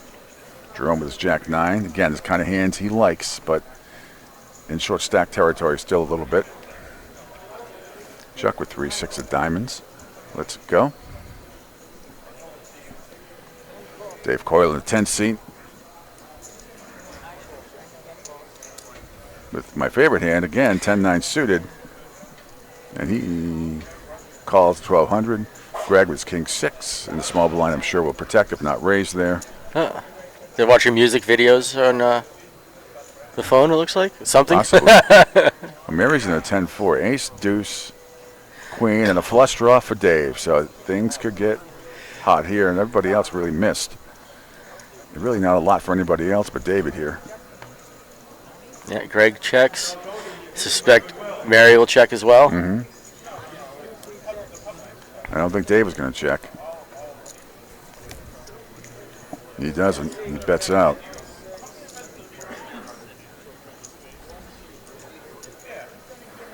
$2,600. That should get everybody off. I don't think Mary's going to call with 10-4 and not even close to being around anything with that mess. So she does, and David takes down that pot with my favorite hand, 9-10.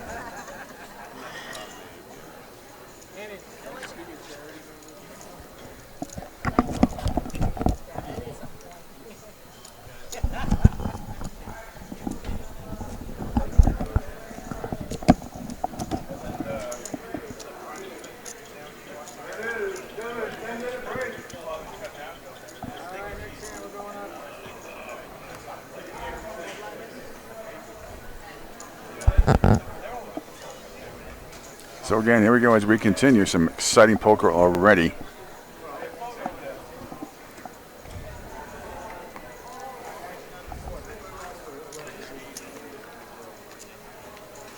Daniel's under the gun with a queen 5 offsuit.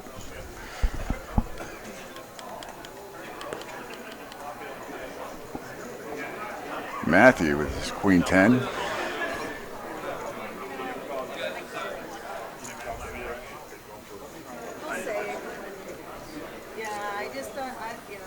And Sean with his ace-jack under the gun +2. It's great to see everybody on the YouTube feed. Lots of conversation happening, all back and forth. People are discussing what's going on. It's great to see the Eastern Poker Tour Nation is supporting all their friends. Yeah.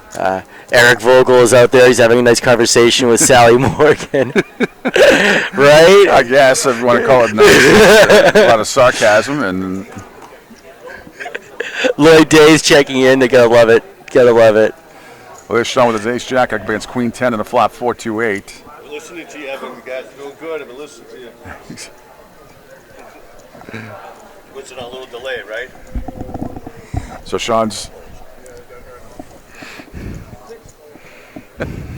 I love. No. Matthew with the win as he takes it down, being aggressive there.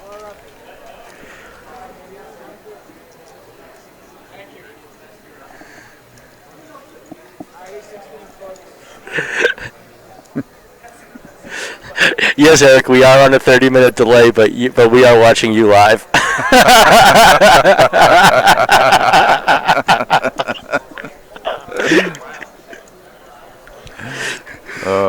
was ready to go.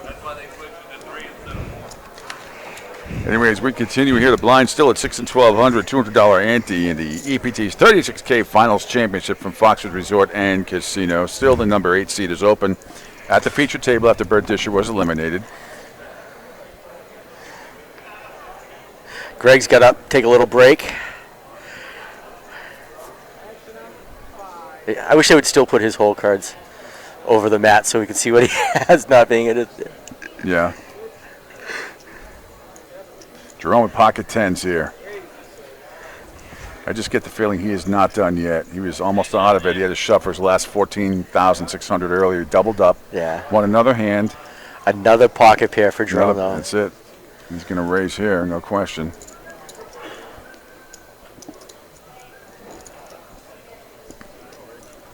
He does raise to 6,300.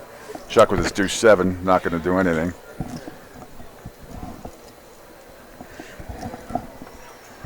Mary with jack 3 and Jerome. He will show on the small blind with Daniel protect on the big blind. 4,700 call. He folds and Jerome takes it down. Another $10,500 pot for Jerome. Shots to still continuing to build back his stack. After that devastating flush draw call that he made, it backfired on him. But now he's up to 37,800, and he was down to 13,600 only about 15 minutes ago. So yeah. It's a long day of patience. Yes, it is.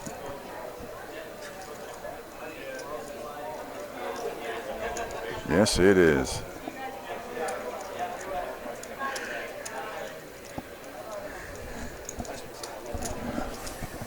Again, day 1A at 535 players, and day 1B 438 players, and started the day with 38 players. Everybody makes at least $200, but the winner gets 10 grand.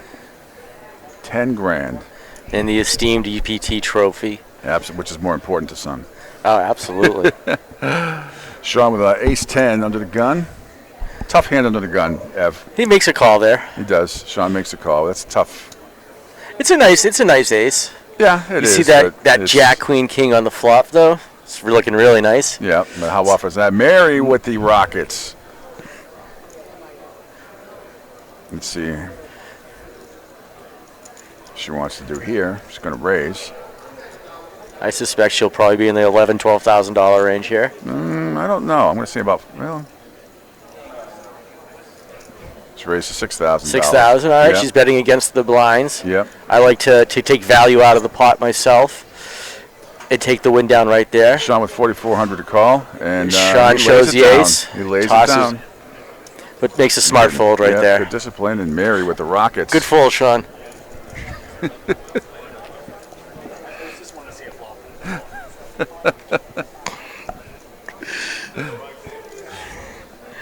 Seeing some of the other players in the tournament run through the bottom on the ticket there, it's nice to see them all. Absolutely, yeah. Ron Callahan and Bert Disher, as you see, are both out right now.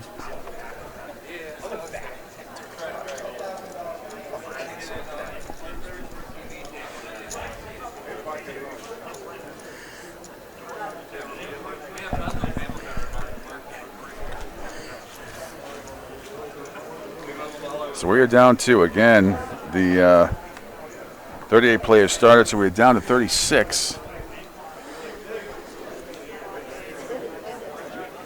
It's just some awesome poker already, Evan. It's just the first couple of blinds.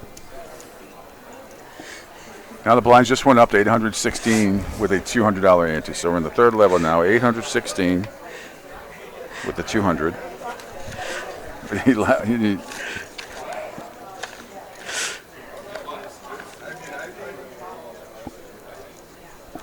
David's king in the 10 seat, king 7 suited, under gun +2. Some of these conversations online are hysterical. It's awesome. Hey Rick, we'd love to call him by his nickname, but I'm not sure I'm that confident I'm to not call. I'm not calling anybody by any nickname. I don't feel, unless it's, you know, like I don't know, like Biff or Chuck or whatever. And we definitely know what people call him, what his nickname is. And he tends to knock a lot of people out, Rick. I agree. Mary takes down another pot here. She's still solid in second place with 188K.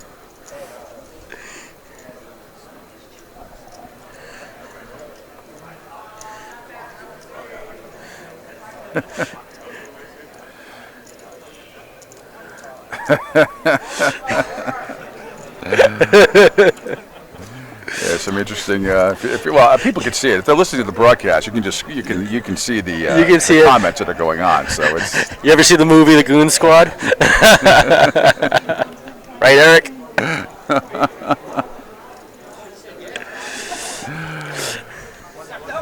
Still, that 8 seat is not filled after Bert Disher got eliminated. Lloyd, Jim is here. He's on one of the other tables. He's playing great right now. Yes, he is. So again, you can tweet at us at Eastern Poker Tour. Any comments for Ev and I? And you can, obviously, on YouTube, people are commenting left and right. Blinds are at 800, 1600 with a $200 ante. Mary under the gun +3 with a very pathetic 5-8 offsuit. She folds. Cheryl with a king queen. King queen's been getting people in trouble, and it's been getting people winning hands here. She just calls to 1600. Sean with also king queen. In the small blind. Just thinking about raising here, Ev. Jerome checked his 10-3 earlier. And Sean just calls the king queen, so here we go. 6, Jack 8. Little rainbow board doesn't look like it's very exciting to anyone. No, it doesn't. Everybody's still pretty much in it. Ace comes up. That could scare some people away. Although you got to figure everybody checks, nobody raised, so the odds of somebody having an ace are probably not very good. But Sean bets out his king queen off 6K or 6K to call. I'm sorry that Cheryl bet it. Everybody folds, and she takes it down.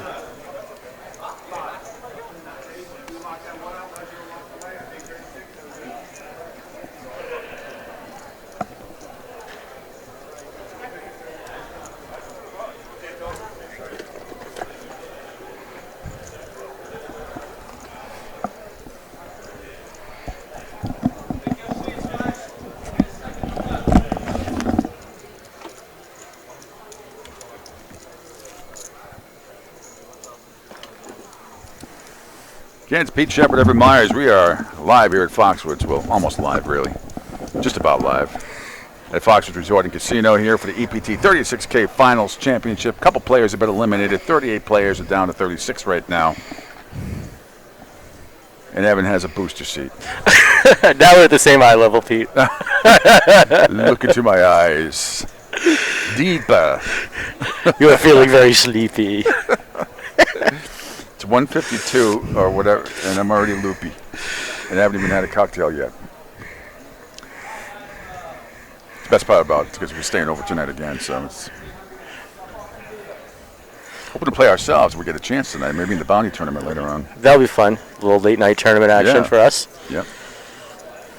There's always the great cash room downstairs, one of the best poker rooms in the country here at Foxwoods. Not my thing. I'm a tournament player, basically. Very few exceptions. Jerome, another big hand for him at ace-jack offsuit and the small blind. 800 to call. Got to figure he's going to raise it up here. And he does indeed. Raises it up to 5,500. Chocolate again, king, queen. King, queen's every hand, it seems, Ev. He calls at 3,900. Matthew, with his ace-7, he calls. And the flop is 10, 6, 8. Gut shot straight from Matthew. Not really any help for Chuck. Jerome first act, he makes a check. Chuck checks. Yeah. It's on Matty. A little surprised Jerome didn't bet there. I would have suspected he was going to bet too. Everybody checked. Free card. Another 8. Now you got to figure Jerome has to bet here. Now he is ahead. He's ahead by more than 2 to 1 here. Under the gun in the position where the limpers came in, he has to feel his hand is strong again, especially against the big blind right there, although Chuck's in the hand. Big blind could have hit any of those cards, though. Sure. They allowed him to stick around. He does bet out 6,000. Smart move, I think. Matt's still with the position. Looks like he's grabbing at some chips. He needs a 9. He needs a gut shot. Oh. He needs or an ace. He's a few outs for a 9 or an ace. And gets a 3. No good. So Jerome's going to take this down unless Matthew can bet him off of it. Check. Looks like checks. Matthew's doing something. Does he suspect weakness? Unless Jerome's going to check raise him here. 16,000 a call. It's about half of Jerome's stack to... None of them have hit any part of this. No. I'm stunned that Jerome checked there. I think if he bets there, I think Matthew folds. Unless Jerome is setting him up to check raise, which he very well might be right here. Well, remember, Jerome doesn't have a lot of chips to play with right now, so he may shove. He may shove, but I don't know if Matthew can get off of that.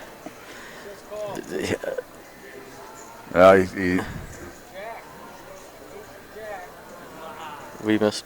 Matthew bet 16,000. We're trying to figure out what happened here with Jerome because he got the check mark for the win. Matthew bet the 16. Jerome did go over the top of him. All in. That's what we're seeing there. He did go all in. He did shove. We couldn't see the button, but the all-in button. But that's exactly what. Yeah. David was in our way on the screen here. We're seeing what you guys are seeing. And he folded. Okay. So Matthew folded. So I will assume Jerome check raised there. Yes, I would think we had to if that was a $62,000 pot, over $62,000 pot. And here comes. That aggression is surely playing out. Look at Jerome's 42%. Matthew is He's had the hands though. He's not doing it with junk. He's got Cowboys, Ace Jack. I mean, and he is getting right back slowly but surely, getting right back into this thing.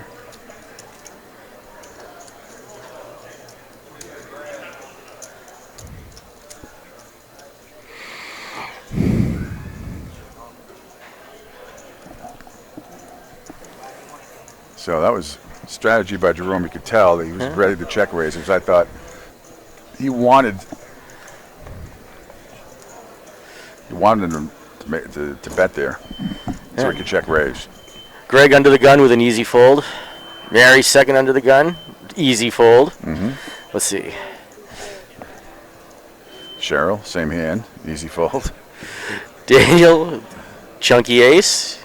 Under the gun +3, not great position. No, I hate calling with weak aces right there. You got to raise or let it go. That's tough. He makes a call. Did he just call? He did. Call.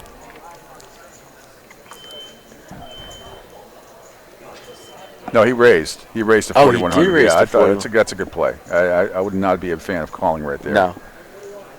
And Jerome's got a decent hand at Ace-7 again, 4,100 to call. And ahead. And Jerome makes the call. Jerome makes the call. Dave, Chuck fold. David. He folds. So we're heads up, I believe.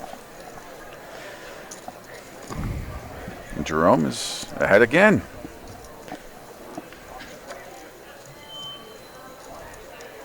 Let's see the magic. 10 Jack 9. Again. Flop's no gutter good for Jerome. Yeah. No help for Daniel. Daniel's grabbing at some chips. Wants to take a little stab at it. I don't think Jerome's going to fall for it. Well, he feels Jerome didn't hit anything. No, but I think Jerome's going to call here. He knows he has to be very careful still. Be aggressive, but you have to be careful. 9-10 Jack. There's a lot of straight possibilities out there. There are flush possibilities out there. Flush and straight draw possibilities.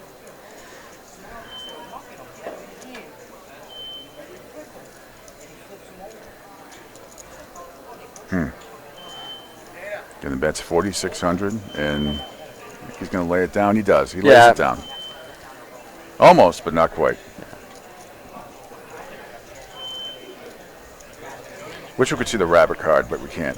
Yeah. Congratulate Ron Callahan for 38th position and Bert Disher at 37th. And Alberto Duval at 36. Everybody wins at 200.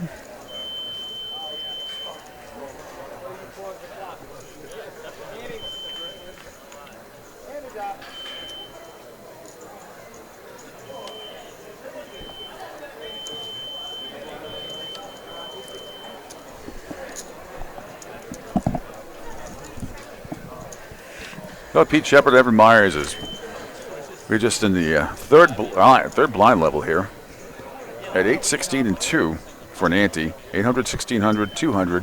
EPT 36K Finals Championship here at Foxwoods Resort Casino. Thanks for checking us out, everybody. Thanks for EPT for having us again this year. Yes, absolutely. It's our second year in a row. Always a fun time. Mary with a 7-8.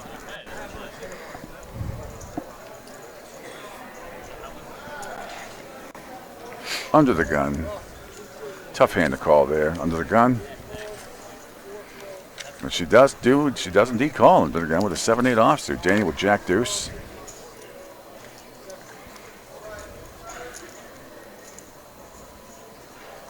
He's thinking about it. No, he folded. Matthew with ace-9 suited. Greg and Dave, as you see their hands. 5-8 and king-3. Matthew called with his ace-9 suited.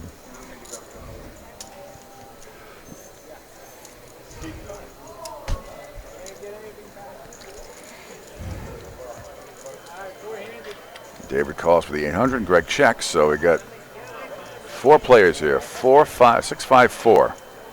And Mary flops the straight. Mary flops the straight.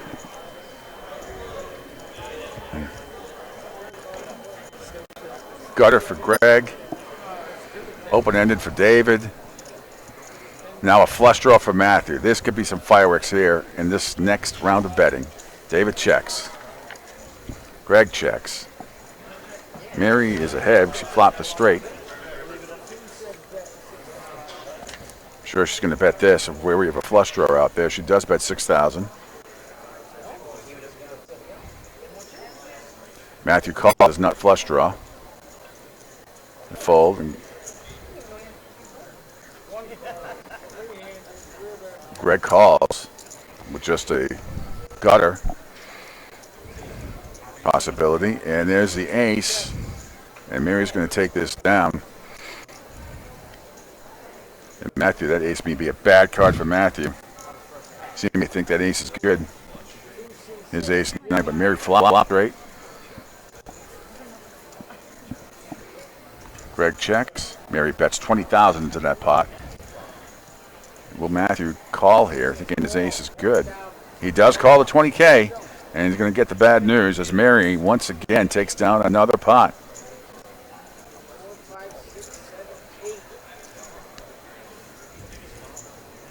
Matthew looks a tad annoyed, but one of those, what can you do?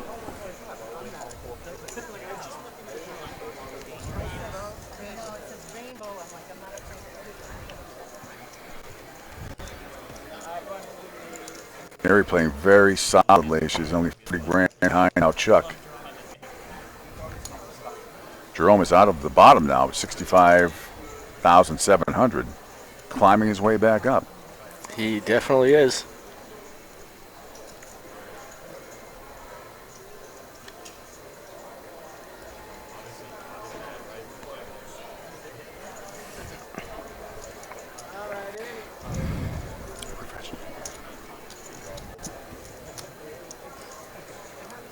It's a great. I remember last year, we must have been, we went to halfway through this before we really got some real exciting hands. We've had at least 8 or 9 already. We're just into the third blind level. Players will have a break coming up in a little bit.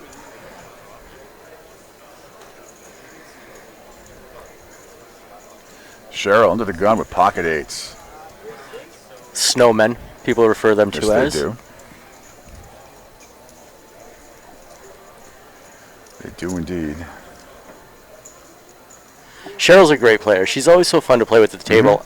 I have a chance every once in a while. I play a North Shore pub event, either in Malden or Reading, and she's always so pleasant.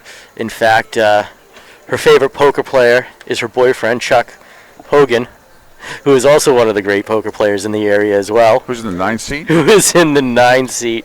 I wanted to wait for just a moment to slide that in. Yeah. But Cheryl, she's a senior financial analyst from Malden. Again, it takes all to play poker. Everybody loves it. She's also an avid Keno and video poker fan. She doesn't have any major wins to her credit, but she loves the social aspect of EPT, which many people do, because these people come out every night with their friends. You can go to a pub, you can hang out, have a few drinks, you get a great meal with your play, and you play for a few hours, and you win a little cash and your chance to win this tournament. So a lot of people have turned this into one of their major social aspects of their life, and want to thank everybody for joining EPT. And we play a lot. We love it as well. Yeah, there's a real passion for it, and poker is huge in New England overall. Yeah. There's a flop with Jerome's ace-8 against Cheryl's pocket 8s. Snowmen. No help for Jerome there. No. Cheryl way ahead, nearly 4-1.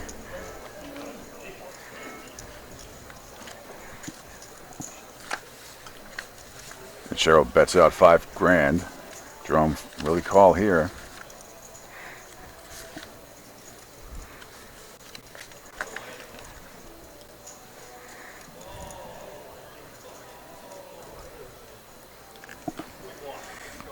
So we're down to 35 players, Ev. 3 players are out. When we see Chuck at the break, Jerome folds, yep. We're going to have to ask him what his nickname Rastus McPhee refers to. Rastus McPhee. Yeah. Everybody filled out their bios. This is great. Cheryl filled it out all nice and sweet and gave very proper answers. And on some of the standard questions here, you would suspect somebody like a Chuck to answer. Occupation, facilities management, kids, no kids at this point, sex, yes please. Yes. You would expect some of these great answers from our EPTers.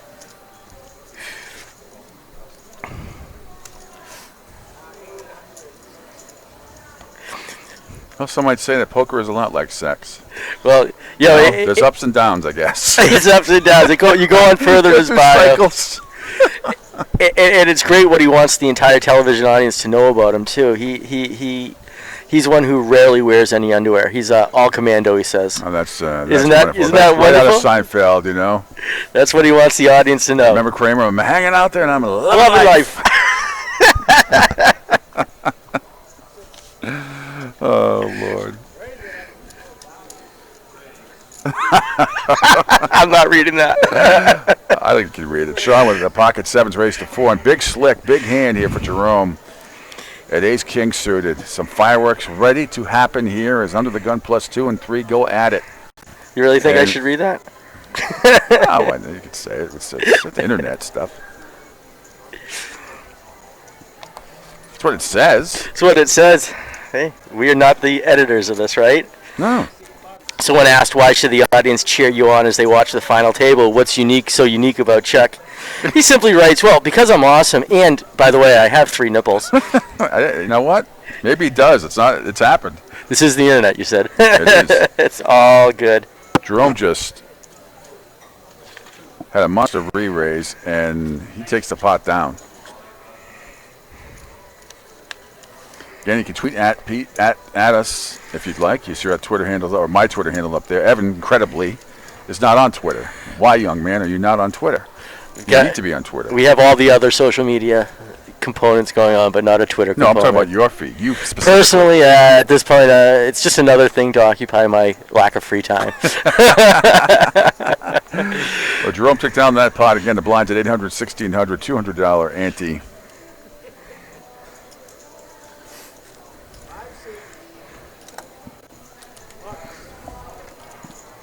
And big slick again, offsuit this time for Sean.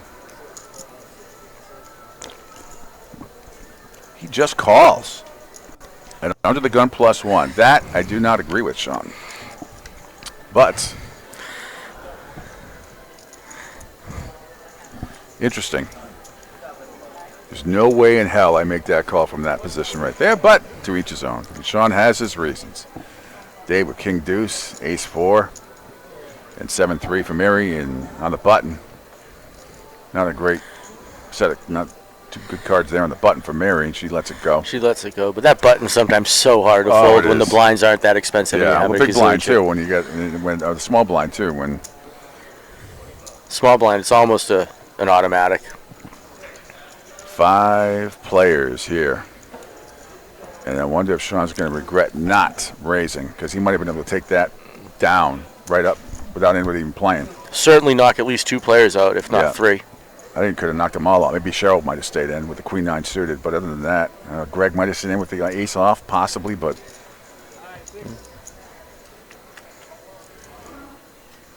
Five players, one of our bigger hands, and there's 2 clubs, 6, 10 clubs, and a 4 of spades. David's liking his flush draw. Mm-hmm.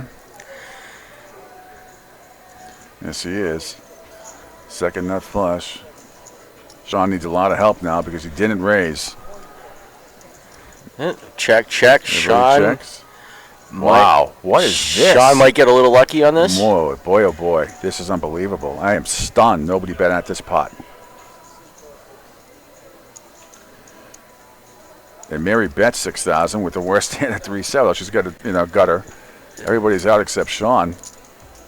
Sean is still Mary did pretty comfortably ahead. Mary did Sean's dirty work for him. Yes, he did. There's another spade on the board of the 6. Doesn't help anybody. And Sean, 3-1 favorite here. Incredibly.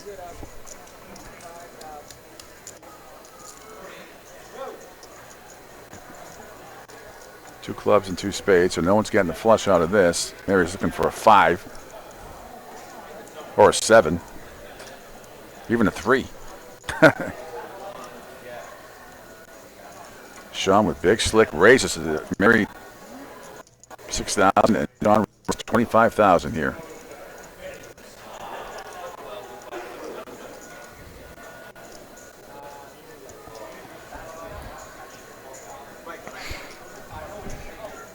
Interesting. Mary pondering a $19,000 call for a gutter. Or, I mean, she has some outs here, Ev. She needs a 7 or a 3 or 5. But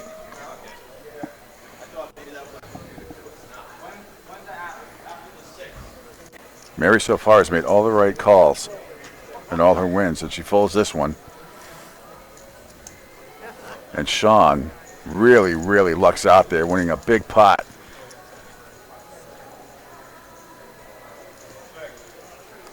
He'll take it. It's that $54,000 pot right there.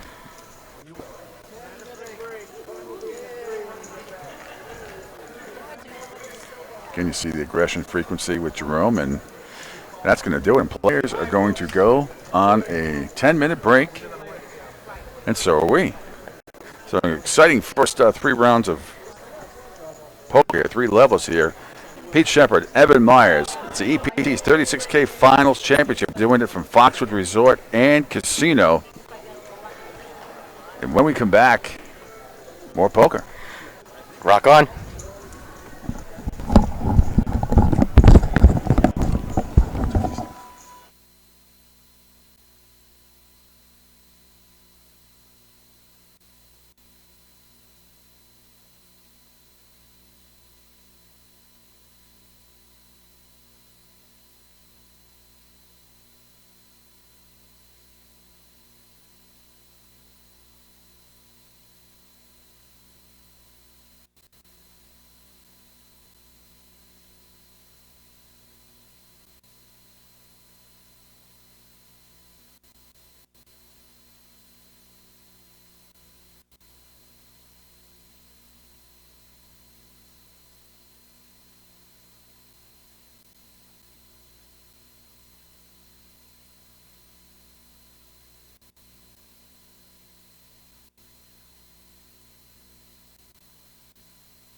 All right, everybody, we are back here. Pete Shepard along with Evan Myers, and we are back here at the EPT's 36K Finals Championship here from Foxborough as the 10-minute break is over. Or Foxwoods. Huh? Or Foxwoods. What did I say? Foxborough. Oh, sorry. You sure? But there is a great tournament tonight in Foxborough at CBS. Yes, there is. There's a $120 charity bounty tournament. Averages usually 4 tables. That's a nice payout tonight in the Foxborough, Massachusetts area. Yes, it does. EPT's 36K Final Championship here at Foxwoods Resort and Casino, having a great time. When players just went on, just got back from break, and here we are once again with Jerome and raising to 6,300 with his King Queen, and Matthew with Jack 4. He pulls. We have 4th blind level here, and you see the chip count above you. And Jerome is up to 85,400 after being down to 13,600 into it. What do you got, Ev? Just saw a nice all-in moment over on table 2. Michael Guthier and Matt Cadero got into it. Matt had pocket 6s, and Michael decided to go all in with his Jack 8, hit a Jack 8 to double up on the river. So gave Michael a nice little chip up, and he's going to be able to hang around a little longer. But that was a nice all-in moment. Nice.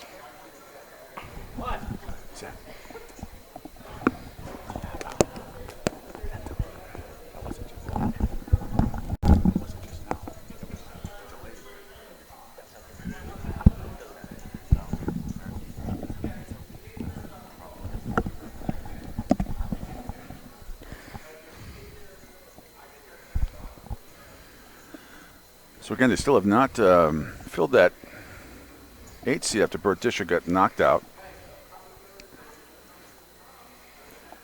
Here we have a lot of clubs here with David 8-9 suited. And Mary with a nice King Jack suited, a 6 for Daniel. Mary raised a 6K, a call by David. Matthew calls with his King suited. Excuse me.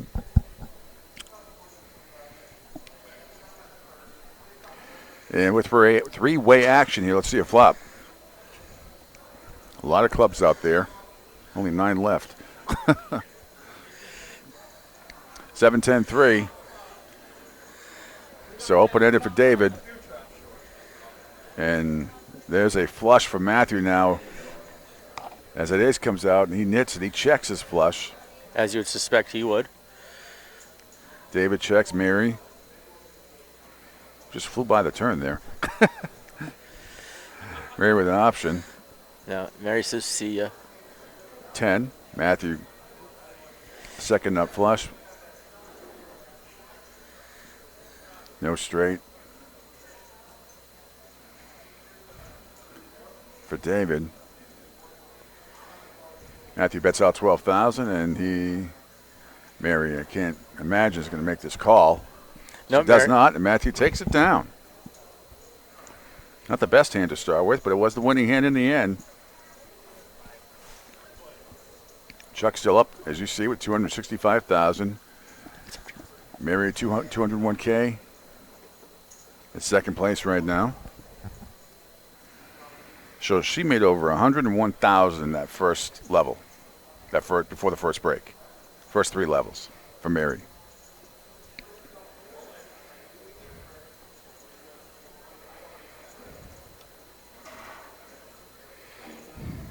Brian Fagan tweets at us, says, Sean B., nice win on the last hand to beat Mary. Keep up the good work. That was a little while ago before we went to break. Thanks, Brian, for checking in. Dudley the Crazy Dog DeRoche also checked in from Acushnet, Massachusetts. Nice. Wanted to say hi, said we were doing a great job. Great. Tell him thank you very much.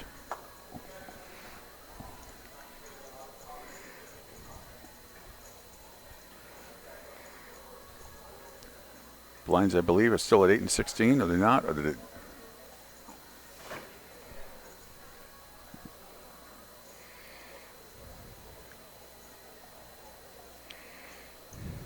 Look at the two. See, it's a very interesting hands in the first hour. Sean's in the small blind with the Queen 6, 5,300 to call, 4,300 to call for Jerome. After Matthew raised on the button with Jack 4, And pulled it off. Pulled it off.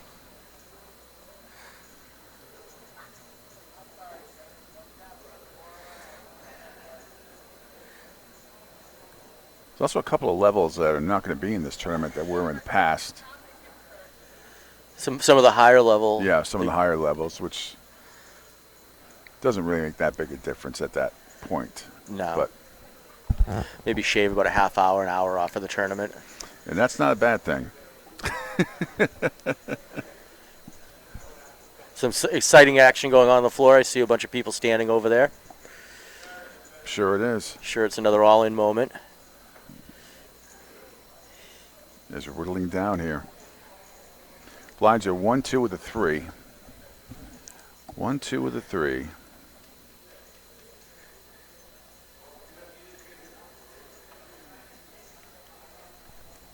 Mary with an ace-7 under the gun +2. She calls it 2,000, and Daniel with his ace-10 in the hijack seat also calls it 2,000.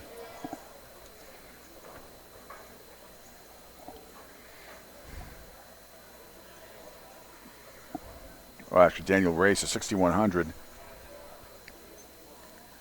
LaShawn call with his king-6, no. Jerome with his ace-10, 5,100 call. He doesn't, but Chuck does. And he has been dominated right here, but we'll see. Daniel with his ace-10 against Chuck's ace-8. Deuce king-7 on the flop doesn't help anyone, but it does help Daniel. It just goes, basically becomes a 4-1 favorite here.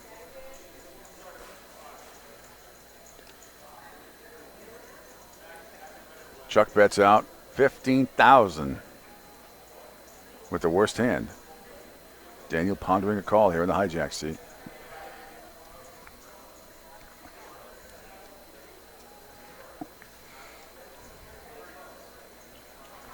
And he does take it down. Once again, Ev, you talk about it all the time, about aggression, and there it pays off again. It puts the screw to you. It makes you have to think, and it makes you want to contemplate what's going on. You start second guessing yourself. Plays like that when you don't hit a flop and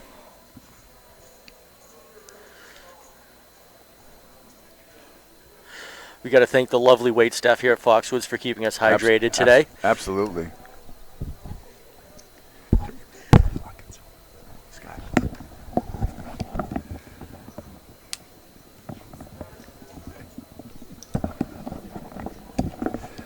Greg with pocket nines under the gun. These are another. You get pocket pairs, those mid-range pocket pairs under the gun. I think they are some of the toughest hands in poker to play. Little Wayne Gretzky action going on. Yeah. Absolutely. Don't forget, you guys can keep the conversation going. Hashtag Eastern Poker Tour. Conversation's going pretty strong on there. Yeah, Sir Bowden has been checking in. Flop comes up, 2 5s and a 10. David takes the lead now. Beats out Greg's pocket nines. 2 pairs for both of them. This could be very ominous. Greg bets out at 4,500. Quick call by Dave. Harmless 3 on the turn. Dave checks his 10s. Greg's going to continue bet here, I believe. Does 6,000. David folds. Wow. Not trusting of his top pair there. Maybe he thought he had kicker issues. Maybe thought Greg had a 5. A flop trips, but a flop to set, I should say, but no, trips would be. It would be trips. Interesting. Craig Bradford checking in with David Coyle in the 10 seat, whispering sweet nothings into his ear. Dave refreshes himself with a big gulp of water after that. Not sure what Greg said. Looks like you got David all hot and bothered over something.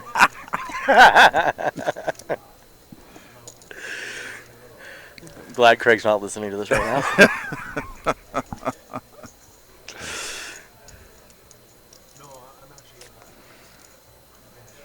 Yeah, it's Pete Shepard, Evan Myers, and we're here broadcasting live here at Foxwoods Resort Casino, the 36K EPT Finals Championship.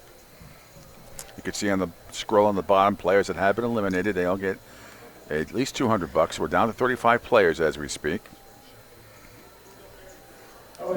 Mary and the 2 seeds have been playing. They've all been playing some solid poker. Really impressed with Jerome. An incredible comeback, really. Down 13,000, down to 13,600, and now it's back into 7th place at the table. All the way up to almost over 85,000, I believe, right now. Close to it. Dave with the ace-jack calls 1,000. Surprised no raise there in the small blind. Getting the blinds at 1-2 with a $300 ante. Greg with the Joe C. just checks it. Yep, jack 10-9. And David takes the lead with his ace-jack. Greg in trouble. Cheryl hits her jack with the straight draw. Yes, she does. Gut shot that it may be, but nevertheless. Gives her an extra couple outs. Yes, it does. And the bet was 4K by Cheryl. Dave is still in it. He's not going anywhere. King comes up now. And that's a scary card for both players. Never know, somebody might be hiding queen. 8 comes up. Cheryl's got the straight. And let's see what happens here. She bets out 5,000. Will Dave call with an ace-jack? Dave makes his call. 8 on the river gave Cheryl the win.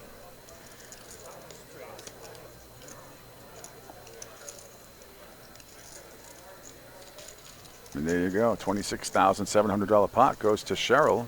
Is that her first one? No, your first one. No, Second one. Cheryl took the first pot down. Oh, that's right. She took the very first pot down of like whatever it was, 5,000 or whatever, 7,000. Exactly. So that's her second pot, I believe. Cheryl's still right at holding her own, Absolutely. still at her $100,000 chip start. It's nice when you're not on the downside of that this far into a tournament. Means you're grinding out very nicely. Sir Bowden says thanks for the shout out. Wishes he could be here. We wish you were here. Lionel is involved in this conversation. Lionel Ben is involved in the conversations. Is he still driving? How did he get home so quick? Right? Leadfoot Lionel. I saw Lionel a little earlier. It looked very foggy from last night's activities. I don't know how the lanes are even there. I don't even know if they're even there. He throws a bowling ball up like he throws it like Fred Flintstone, like a shot put. Like a shot put. He does not put his fingers into the ball holes. No. I wonder if he has an aversion to putting his fingers in tiny holes. Well, one does, I guess. But he was throwing it like a candlepin ball. It was he did well. I mean, it was just I felt bad for the lane because I'm surprised it didn't crack. I thought I saw them this morning replacing boards 2 and 3 on lane 1. Danny with King Queen here. He raises to 5,100. Dave says goodbye. Greg says goodbye. Mary with pocket tens. I think she might consider a re-raise here. She just calls 31K. Lionel 3,100, I should say. Sorry, Lionel flapped his wings all the way home. He's getting ready for a pub event in Foxborough tonight. Check out easternpokertour.com for tonight's tournaments in your area, but Lionel will be there as a tournament director. Make sure we sent you. Tell him we sent you his way. He'll be asleep by 10. Flopjack 8-7. Mary's still up. Only 3-1 here with her pocket tens. She bets out 5,000. Daniel contemplating a call here, and it looks like he does call.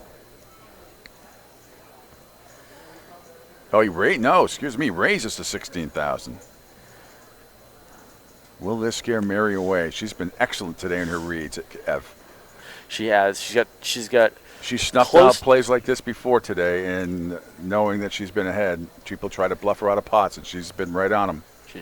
She has the straight draw opportunity, gives her an extra chance. She's still ahead 3-1. She just doesn't know it. She calls the 11,000. She'll have none of that. And there's a queen, another tough card. And that is going to give Daniel the lead on the turn. Wow. You go from a 3-1 favorite to a 4-1 dog. It's not fair, is it? It is not. And Daniel making the bet, I don't suspect she'll think that was a queen causing that bet either. These are the kind of hands that really piss you off. Right. You know, you make a fantastic read on a bluff, and then you get, Daniel comes in and gets the card on the turn, part of the game. Part of the sport? See, I think it's a sport. I think it's a sport. Because it's mentally and physically anguishing. Exactly. That's 24,000. Mary Foles. Is he going to show the queen? He does. Did he show it? I don't think I don't know. Couldn't tell. Sorry. I couldn't tell. He flipped the card over. She made another good read. That was another good action. read, Mary. And nice play by Daniel as well, sticking in there, Mary's built her $100,000 Yep. chip stack up to 176. That's nice. Chuck's still sitting up at the top there, checking out his phone. People telling him how awesome he is. I think he's replying, I know. Lionel says CBS scene, actually not a pub. Yeah, we know that. Maybe somebody else said something. Thanks for clarifying, Lionel. So Sir Bowden says poker is absolutely a sport. I agree.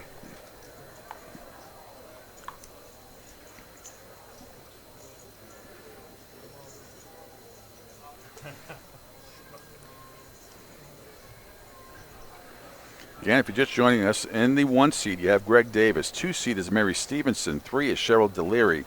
4 is Daniel McCoy. 5, Matt Casey. 6, Sean Boudreau. 7, Jerome Airston. In the 8 seat was Bert Disher, but he was knocked out earlier. They haven't filled that seat yet. 9 is Chuck Hogan. We call him Charles. Sir Charles Hogan. And David Coyle in the number 10 spot. Yeah. Another one of those poker power couples still sitting tight, facing each other at this feature table here. Well, they can look into each other's eyes from the 9 and the 2 seat, right? Yep. Or 3 seat, excuse me. It's Chuck and Cheryl. Cheryl, yeah, 9 and the 3 seat. Perfect. There's a flop, 5-9-4. So Chuck and David both hit their 9s, and David with the ace kicker.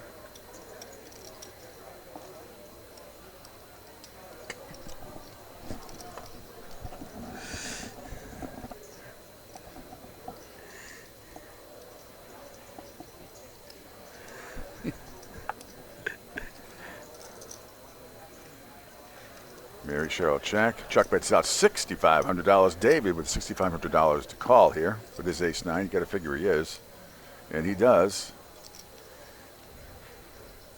Mary with her 7s. She stays in there as well. There's a 10.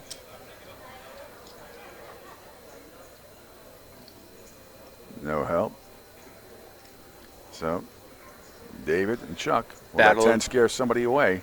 Battle of the 9s right now. Yep, Chuck bets out 12,000. I don't suspect David's going to fold here.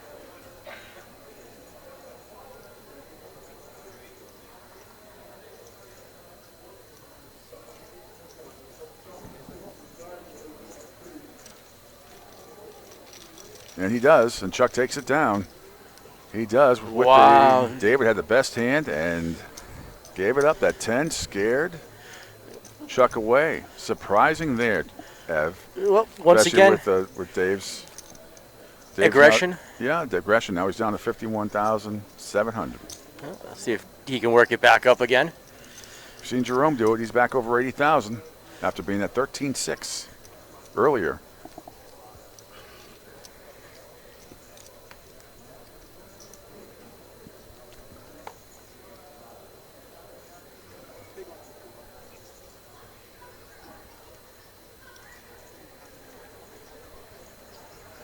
Again, thanking everybody here at Foxwoods Resort and Casino, and along with Glenn McCrory, president of EPT, Craig Bradford, his right-hand man, Lionel Ben, a whole lot of others. Not to mention all the dealers and, of course, all the players, and just an unbelievable weekend of poker here. Blinds are still at 1,000, 2,000 with a $300 ante.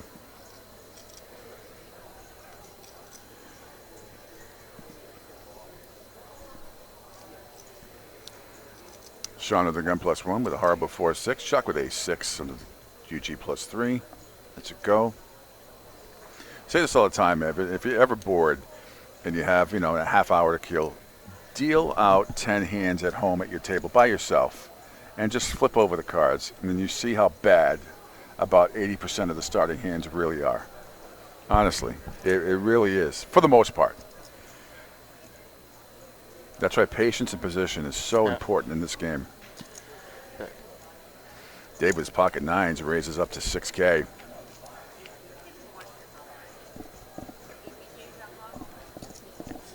Show with the race deuce. And David flops the set. Bingo. No, but no real Cheryl. It's going to be interesting for Dave how he plays this. How much can he get out of Cheryl? Keep her kind of interested. And will she chase that flush draw? Which you never know. David bet 6,000. Oh, I'm sorry. Cheryl wasn't chasing. I'm looking at my eyes deceive me. She has ace of spades, not ace of clubs, obviously. So she called. 6. Oh, okay, look now at the quad quads. nines for Dave. Yikes. Cheryl checks. Now this is tough. How do you keep somebody in deer? You can't really. You don't want to bet them off. 3,000. You can't bet. I'd say you have to bet half the pot. You bet 6. That's 6,000 is going to be enough anyway. I don't think it really would have mattered at that point for Cheryl. She's too disciplined to keep going on. But quads for Dave. Correct, and she didn't have any part of it. I probably would have checked one more time to see the river. Yeah. First quads of the day from Dave Coyle in the 10th seat. He's been playing for over 50 years out of North Reading, Mass.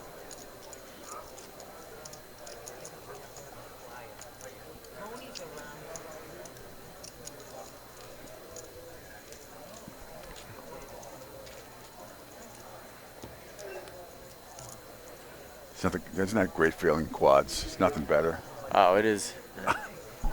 Especially if you flop it. And then somebody starts betting into you. Oh, it's Imagine beautiful. that.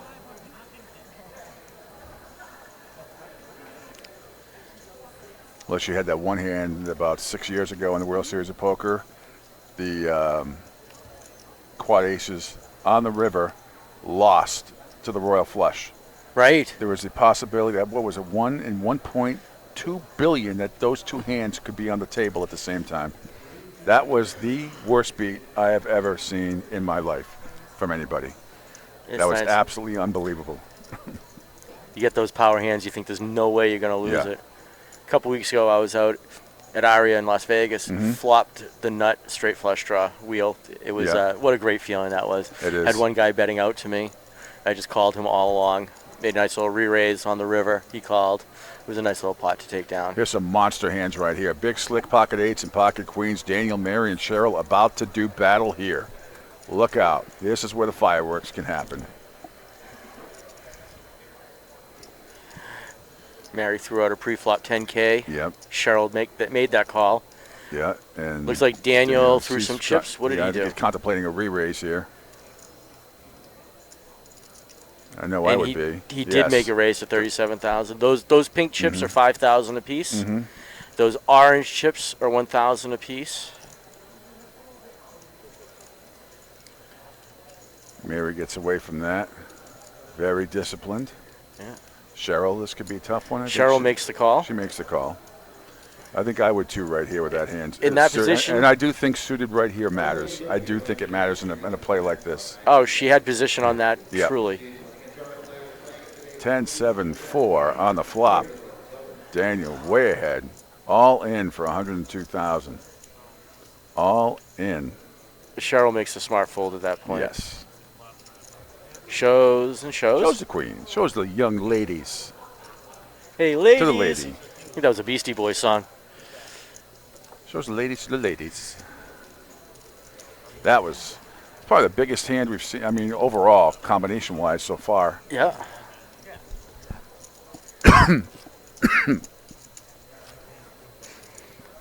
Very impressed with a lot of discipline in these guys and girls. I think some great reads so far. A couple by the lady, the Marys and Cheryl, both very, very smart.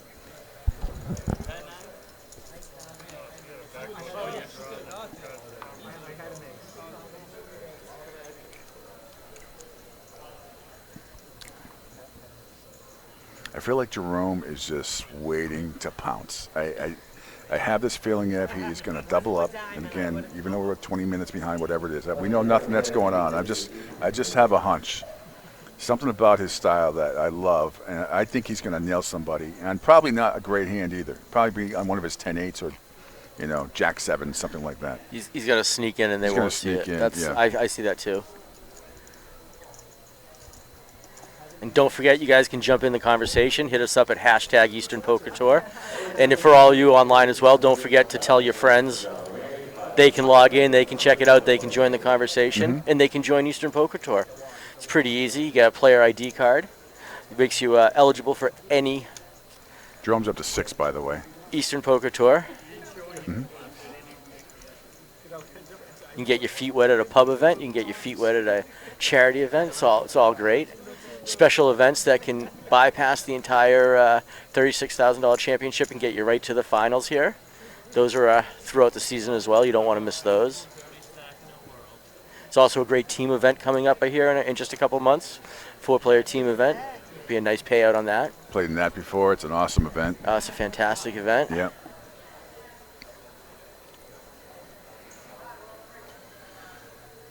Chuck under the gun. Again, tough position there, but a nice hand with ace-queen offsuit.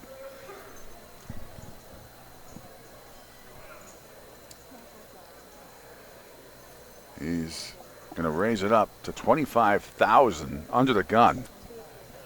25,000 he raises under the gun. What do you think of that, Ev? With the blinds at 1-2. It's saying, get away. It's saying, I have something, you're going to have to beat me. Matthew has a better hand, though, slightly at ace-queen suited. He calls.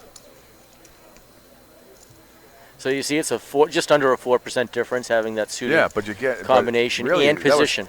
10 times the big blind? He just wanted it right then and there. Let's see what happens here. Well, it didn't help anybody. 4-4-6, and Matthew would have liked to seen some hearts, but does not get them. No, he's going to have to continue his bet to try and win this hand, I think. This is going to be very, very interesting. You got to figure neither player's putting anybody on a 4. You got to figure that. Exactly. Unless it's pocket 4s, which,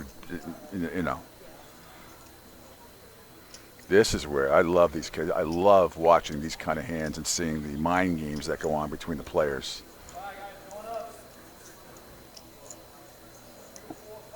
You could be thinking it could be behind ace king. I mean, they each could be thinking the same thing about the other with this hand. Wow. Chuck bets out. Chuck went all in. And he called. Yeah, and he got the call. Oh, no, he's folded. Says Matthew folded. Said Matthew folded.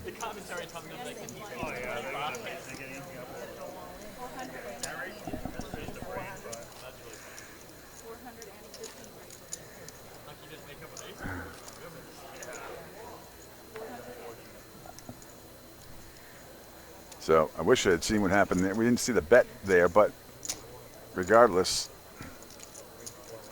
interesting. See down the scroll below the players that have been eliminated. 38th place, Ron Callan. Bert Disher was at the feature table there in the 8th seat.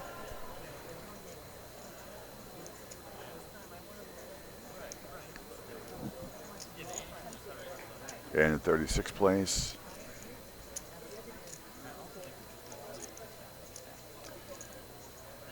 as you can see, Alberto Duval.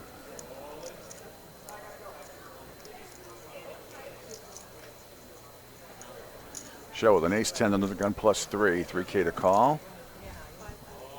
Matthew with a 10-7 and Sean with a nice hand. Ace-Jack, oh no, Ace-Jack offsuit, still a nice hand.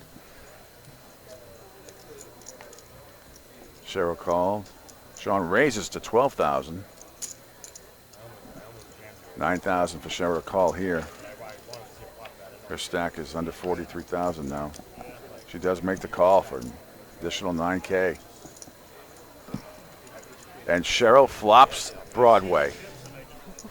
Cheryl flops Broadway. Holy cow. Sean flops Gutshot Broadway and also a jack. How about that, Ev? Wow. The chances of flopping Broadway are ridiculously low.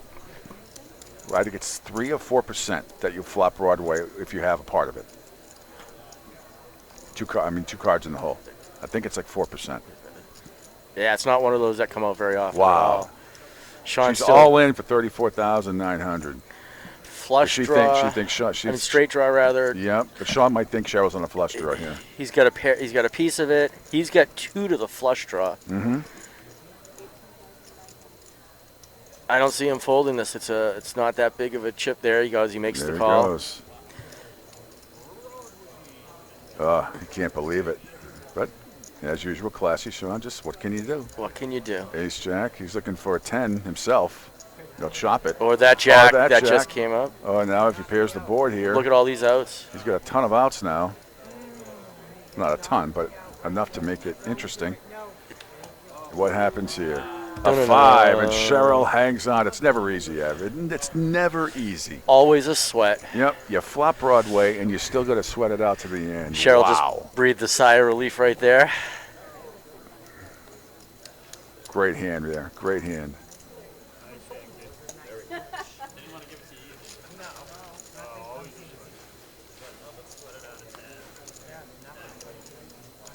That was exciting.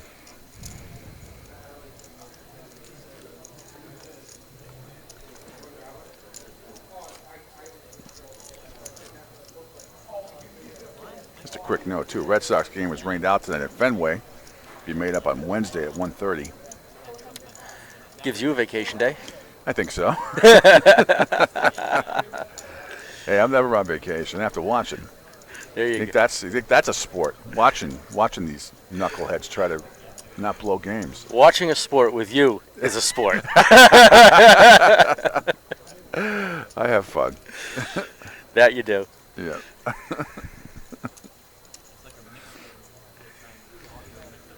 Whew. Blinds have just gone up again. 1,500, 3,000 with the 400. 1,500.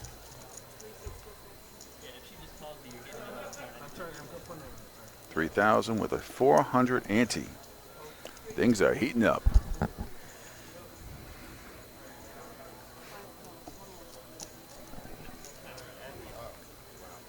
Cheryl with a lovely 2-3 under the gun +2. Let's go. 10-5. Gone. Matthew ace deuce.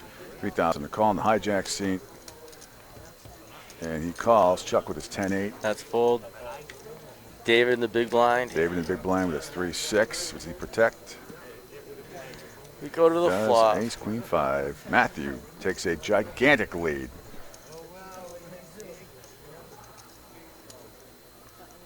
Gigantic. Matthew That's makes a little bet. 11,000. Chuck says see That's ya. easy. David says see Takes down ya. that nearly $23,600 pot.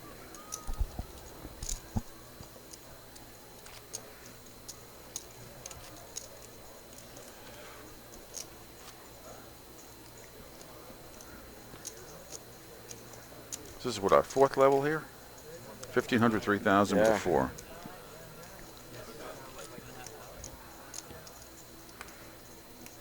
It's Pete Shepard, Evan Myers, and we are live here at Foxwoods Resort Casino in the Poker Room with the EPT's 36K Finals Championship.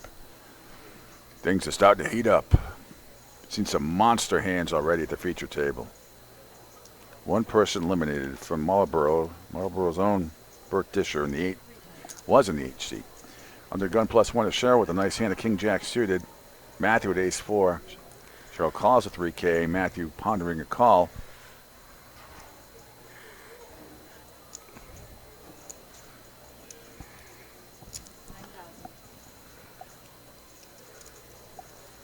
And he raises to 9,000. Sean's going to run away. Yes, Jerome's going to run away. Chuck, you'd never know, but Chuck ran away as well. Greg, queen 7, suited.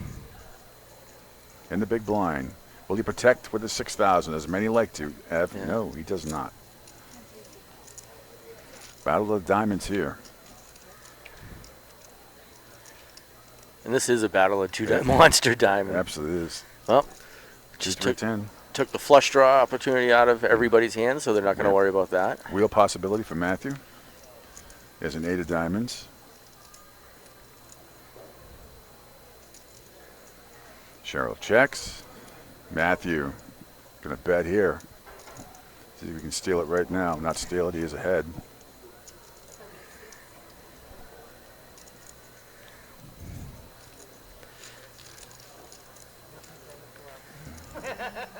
$7,600 for Cheryl. Yeah, Cheryl makes the easy fold Yeah. at that point. It's one of those hands too. You get King Jack suited. It looks so good when you get it. It looks so pretty and exotic, and then you get that flop. Jerome's still on top of the pre-flop action. Mhm. Still on top of the aggression action. He definitely has been playing a lot of hands and seeing a lot of cards today.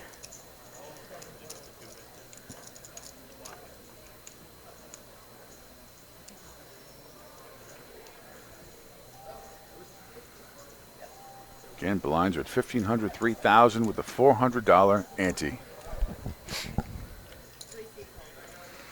There's that King Queen again. We seem to see it every single hand.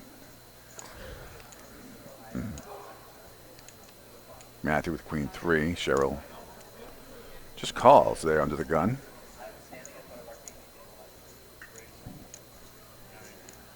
Ace Jack for Chuck. Got to figure a raise is coming here from Chuck. On his wife. Chuck looks like he throws out $9 grand. He does. Cheryl will have a conversation with him on the way home tonight. Someone could be sleeping on the couch. Cheryl says, no. I'll call you. 6-2. So Chuck takes a gigantic lead here. 3-1. Exactly. And Continues his bet. Yes, he does. This is talking about knowing how the other player Mhm. plays. 20,000 for Chuck, and Cheryl makes Cheryl a good fold, folds and- throws him a side kick under the table. No, she'd have to have a 20-foot leg to reach under the table from the 3 seat. She might have asked David to do it. But she gives him the malocchio, as we say in Italian, the evil eye. Chuck's up to 327K. He's just quietly moving along, doing his thing. Again, Greg Davis and Chuck Hogan started with 200,000 as opposed to 100,000 because, rightly so, they double qualified. Now we see something happening in the 1 seat. It's a cleaning crew. No, I think Greg's a little hungry. Oh. Or at Can't least blame him. thirsty. Oh, yeah. Nice glass of agua.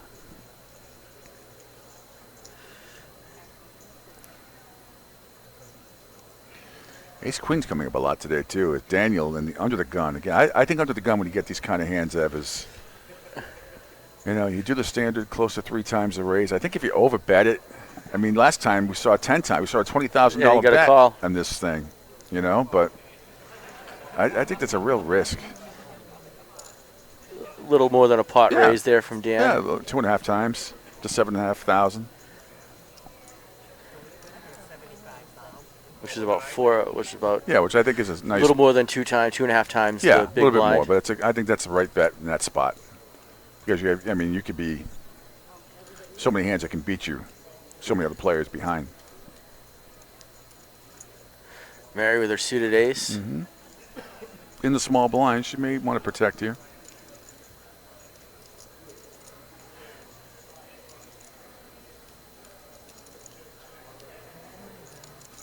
Not a lot of chatter going on. Everybody's keeping to themselves, and here we go. And then Cheryl with a King Jack and Daniel with the Ace Queen. Flop doesn't really help anyone, so Daniel's still way ahead. Cheryl's going to be looking for runner hearts here, possibly, or Jack or a King.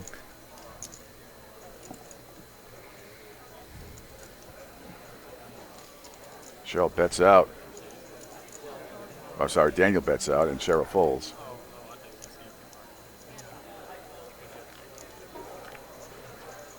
She hasn't made one bad move yet. No. Every one has been spot on. That I can recall.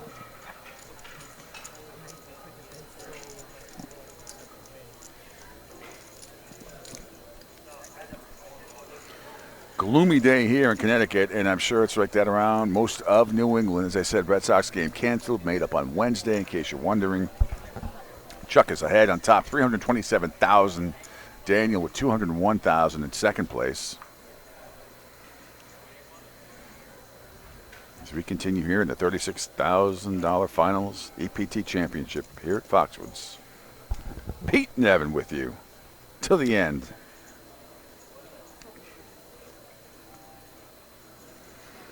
Jerome 4-8, lets it go. David 3-7. And pocket aces, but Greg in the 1 seat. Just got his water. Lucky bottle of water.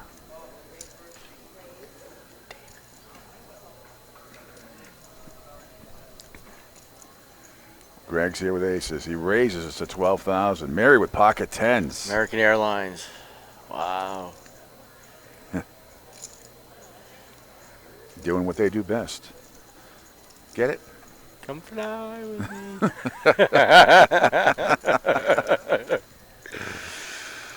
Oh, Mary calls. Aces, Rockets versus tens. There's a gut shot for Mary, but Greg still up nearly 3-1 here. But a gut shot for Mary. Greg's going to definitely continue his bet here. Oh, absolutely. And 2 spades on the board as well. It's just never easy. It's never as easy as it looks. Or very rarely does it work out that way. No.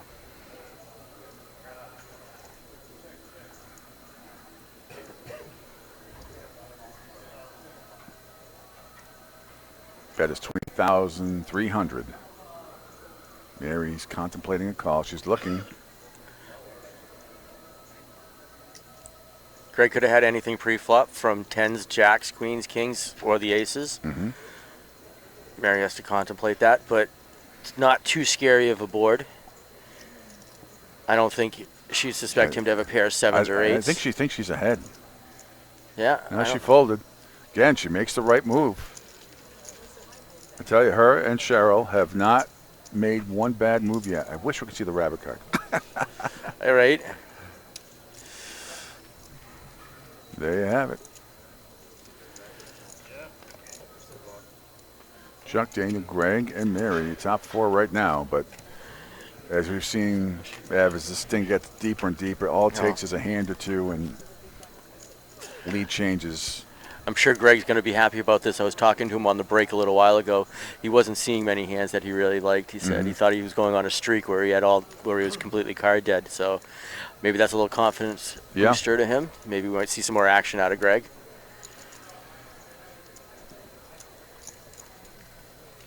Well, again, to me, it's all about the position. You know, what are you going to do? You get dealt 2-6, 5 deuce, 7 deuce, that crap. You know, you got to lay it down. I mean, it's just you just got to figure. You know, eventually you're going to get your cards.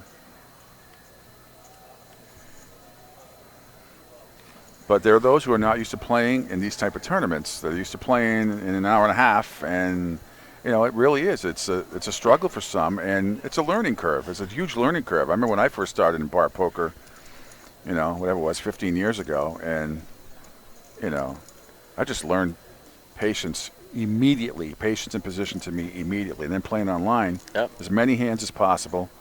And just getting a feel for it. And it's just like anything else. You got to play. It's like people play golf once a week. You're never going to get good if you just whatever. But if you're really serious about poker, play as many hands as you can. Play online. Play for free. Sure. You know, you're not going to get quality play playing for free online, but you're going to get practice in. And you're going to see cards. You're going to see scenarios. Yes. You're going to see the blackjack of poker in a sense, where there's something to do with every single hand, every single scenario that comes out. Now, you were talking about the the stack sizes. You remember the days when we started playing with $3,000, $4,000, $5,000 in chip stacks. I know. Remember those days? That was quite a difference from now. We see tournaments on average 15 to 20,000. Absolutely, yeah. I look at that as a gazillion chips. Yeah. Well, you see, and that's why even at the World Series in Vegas coming up, I mean, I like lesser chip stacks, bigger blinds. I'd rather have 5,000 chips but 90-minute levels. I agree. And that is when you separate the men from the boys, so to speak, as far as real poker goes, because very few donkeys, you're not going to, unless you're a gazillionaire, you don't care. But it makes you have to think on every hand. It doesn't give you the, let me check it out. Let me see what happens. Yeah. Maybe, possibility. But starting a tournament here with 100,000 in chips, what a difference That is, and you've seen some of the people play a little more hands because of that. You've seen some of the people tighten up a little to save those chips a little longer. Theories to both sides of the action here. Yep. But look at that. Chuck's king queen, Greg's jack 10. I mean jack queen. Yep. Ace 8 for Mary. Yeah, love those connectors. Greg's got the suited ones. King queen and ace queen have been gigantic in this tournament. So at this feature table, I should say.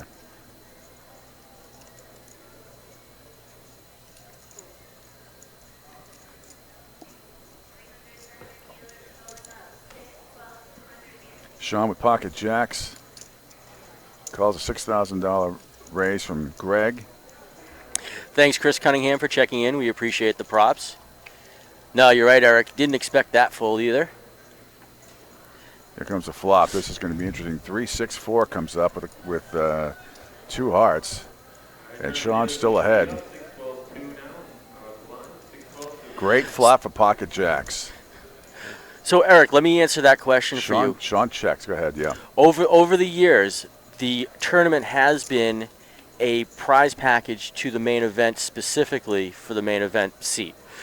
For the last 2 years since we've been playing here in Foxwoods, the prize is actually a cash payout. So the players have an opportunity, an option. They can either keep the cash themselves or they can use it to take to Vegas to buy themselves that seat. So it is roughly the same. Some of the information you see on the website there, Eric, is some of the banner information that's been there all season. We had some things change towards the end of the season here. As you can tell, the player count changed a bit. We didn't start with a full player pool because 2 people, in theory, got knocked out by the double chip stacks. But it is essentially the same structure. They just have the option of taking the actual cash or taking that cash and converting it into a tournament entry themselves. Yeah. And there are a lot of tournaments that do that. There are a lot of around the world that give you that option, and online too, still that do that.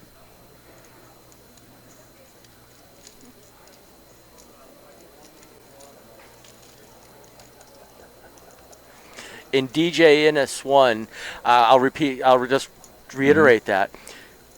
There were 40 people, but 2 people have double stacks. So that means one on Saturday actually came into the one on both Saturday and Sunday. Yeah, Greg and Charles. They're in the 1 and 9 seat you're looking at right now at this table. They double qualified. So in the theory, they had already knocked out those 2 players. That's why they started with 200,000. You know, Pietro checked in, one of the better poker players in the area as well. We just talked about him, really. We did, and Best finished up strong. You know, Pietro is always questioning different things that change in poker, and I've seen this over the last couple of years, that there have been re-entries added to many poker tournaments. I hate re-entries. That's my personal feeling. Yeah. I hate them. Eastern Poker, I hate them, but I agree with you too. Eastern Poker Tour added them to some of their cash charity tournaments. This structure for the championship was not a re-entry, but many of the 120s, the 300s, the $420 tournaments, in fact, all of them here at Foxwoods are now re-entries. It's changed the game. It's turned the first 2 hours of every poker tournament into a bingo fest. Yeah, which I hate. But it gets more money for the casinos. It gets more money for, some events, I guess, in theory. I understand why they do it. I hate it, though. I don't have to like it. I hate it. Exactly. Builds the prize pool, but it changes the layout of the game for a little while. Absolutely. And I think it really penalizes the better players sometimes because you're playing your ass off and then, it gives that one person to knucklehead who just wants to try to double up, and if he doesn't, it's going to keep doing it. And But it is what it is.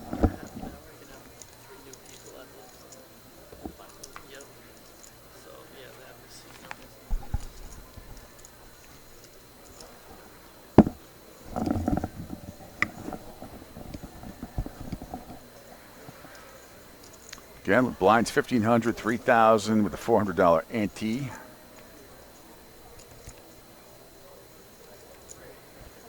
That was a good question by Pietro, though, because I don't know a lot of people that like re-entries. No. Unless you're a gazillionaire, can keep doesn't matter. If you're, especially in $300, $500 buy-in, I mean, that really aggravates me that you can re-enter after spending that kind of money. And you get a full chip stack as well. That's the worst. You don't even get blinded out. You get a full chip stack. You can Maybe I could tolerate a little bit more if you got blinded out, but you don't even do that. Anyway. No, I'm with you, I Pete. don't want to get agitated right now. I'm on level 5. I don't want to think about it. It's not my thing. I try not to play into re-entry tournaments if I have to. But all right, there's a flop 7-3 Jack, and Chuck takes the lead. He's got the better kicker with the queen over Jerome with his Jack 5. I'm sure Jerome is going to call here. He does after Chuck bets out 20 grand. Jerome goes all in with his Jack 5 against Chuck's Queen Jack.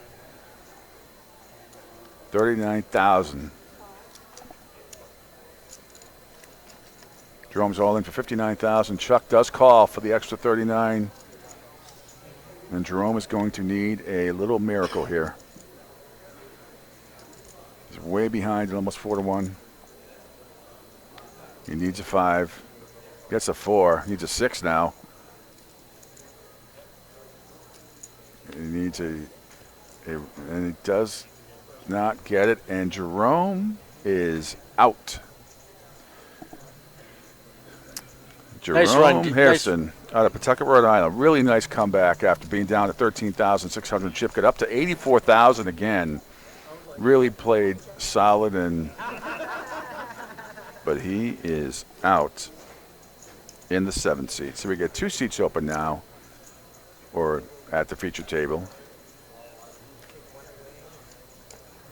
Where's it? 3? 3 now. 7, 8, and 5 seats are open. Who else is out at the feature table? I can't see his chips. The dealer's blocking the 5 seat. The chips there? I can't tell. Who's? Now that would be Matt Casey. Yeah, Matt Casey. Did he get not? He did. No, did he get moved? Did we look down and miss something? Did we miss? I don't know.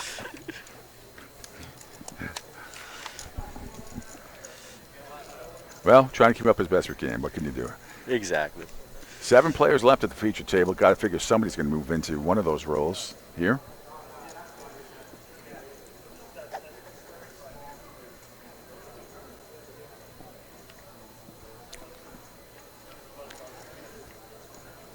Mary under the gun with a 6-9. Easy full there, I would think. She wants to make a move. No. Shallow 5-9, same thing. 3,000 to call. Nope. Daniel with my favorite hand, 10-9 suited. He's in the hijack spot here. Again, we're only 7 players at this feature table right now. Daniel pondering a raise, and he does up to 7,500. Sean with pocket 6s in the cutoff. Will he try to repop it here? He folded the pocket 6s. Sean folded the pocket 6s. David with 2-3 suited, pondering $6,000 to call from the small blind. Sean folded the pocket 6s. Greg with his ace-8. He calls. Offsuit. 2-4-7 clubs. Danny with a flush draw. And slight lead, even though ace-high is the best card on the board. Danny with a flush draw. By the way, Matt Casey got moved to another table to Okay, balance that's out what the I thought. tables. I was going to say. We're dumb, but we're not that dumb. Unless it was a time warp or something that we missed. Brain fart here and there. Yep, Daniel bets out, and Greg folds, and Daniel takes it down. $30,800 pot.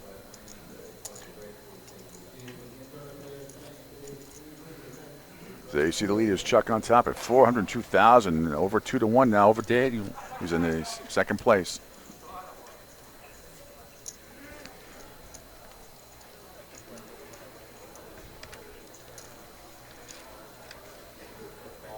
Sean folding the pocket 6s, Ed. What'd you think about that?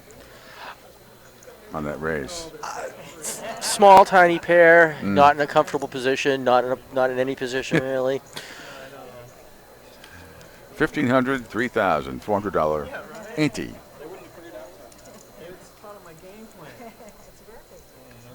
Mary keeps getting 5-9, so does Cheryl.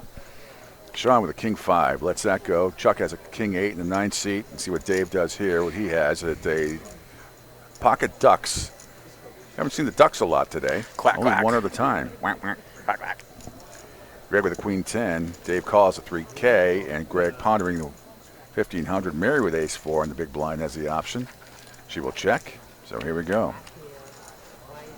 Let's see if the Ducks can survive here. 8, Jack 6. Queen 10.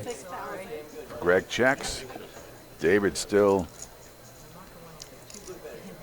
has the lead, even though technically 2% behind Greg with the Queen 10, but the board ended right there.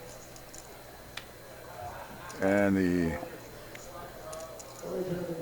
another 6 comes up on the turn.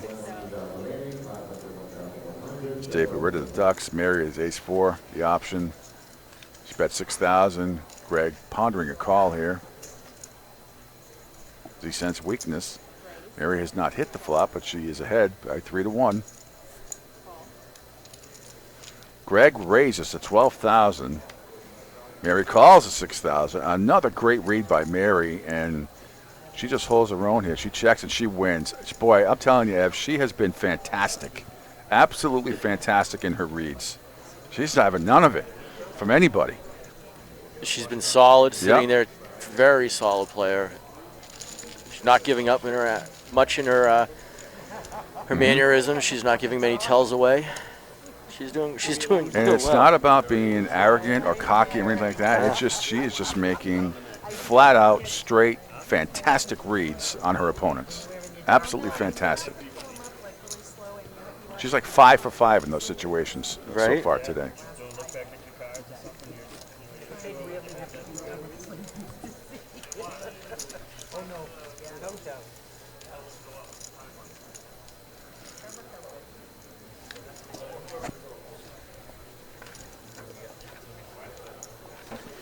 Again, Pete and Evan broadcasting live here at Foxwoods, the 36K Finals Championship from the poker room upstairs in the tournament room. Glenn McCrory, Greg Bradford, and others doing a great job putting this whole thing together, along with the staff here at Foxwoods, and the players have just been phenomenal. It's been great. Still 7 players at the feature table. We'll see if that changes shortly. I would believe it would have to. Yeah. Chuck with the deuce 5 and the 9.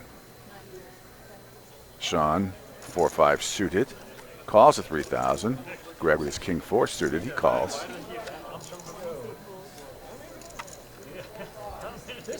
Mary Jack 8, 1,500 to call. And Joe checks the option here, so no raises, so here we go. And a couple of the Queen 9 Queen here. Still got Cheryl ahead with her ace high. Nobody hit the flop. Mary bets 6,000. Cheryl folds. Sean folds. And Mary takes it down with not a great hand, but aggression once again, Evan. She's in a zone. She is in a zone, and she is sensing weakness. She is folded when she's needed to fold, and she will not be duped or toyed with by anybody right now. This is my favorite band, but I figured that people would think it's a poker reference because of I think they're close to a consolidation of the table, so we might see a few more people. I saw a couple people get knocked out just a few minutes ago, so we might be down to down to 3 tables very shortly. It'd be nice to get a few more players at the table.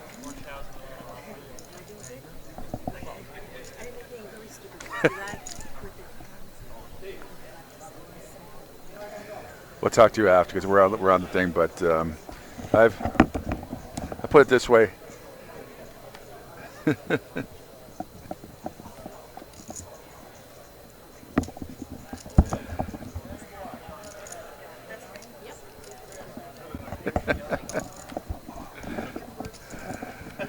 All right, Mary's got 8-4 this time on the button. What does she do here? Does she call? Oh, sorry, King 8. Again, the previous hand.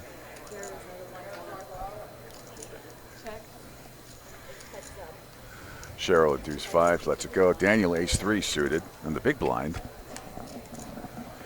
So there goes Mary and Daniel once again. And Daniel takes the lead here with his ace high. Mary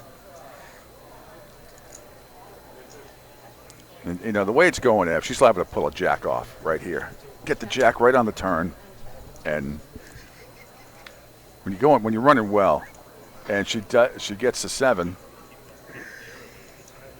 So she's open-ended now. And Daniel's still with the lead with the ace-3, but Mary's open-ended.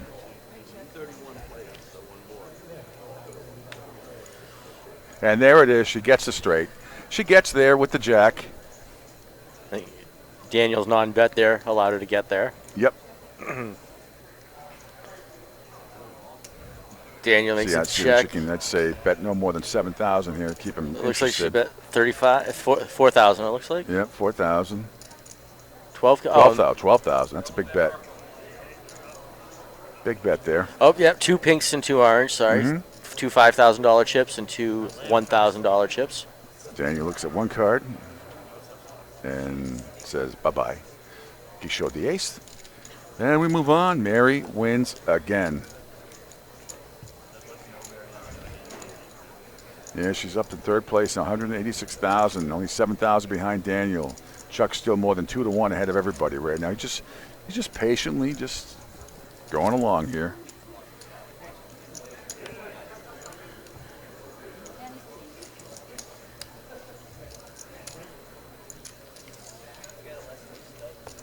You finding an advantage now that we're going to be playing with some of these players down the road? About Well, being able I to think see it's their always cards. and then we saw it last year. I mean, you always.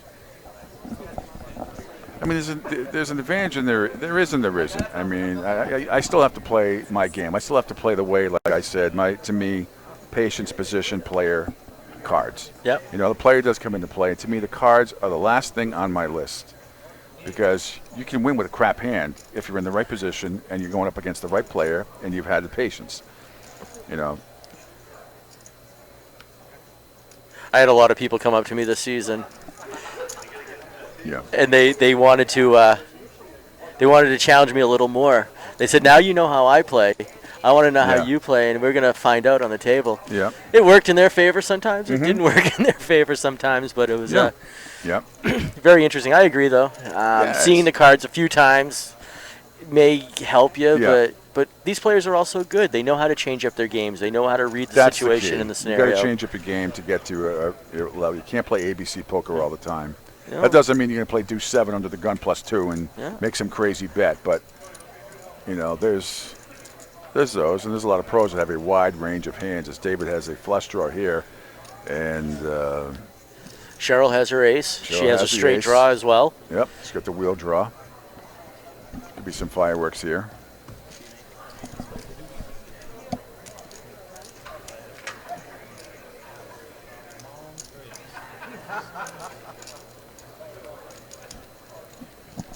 And there you go. And I missed what happened there because we were being spoken to once again by somebody walking by. And so we move on. Pete Shepard, Evan Myers, broadcasting live. EPT's 36K Final Championship. It started with 973 players over the last 2 days. We are down now to 35, or 34, I should say, I believe. Well, the scroll's coming through now. We'll be able to see if there are any recent knockouts on the outer tables.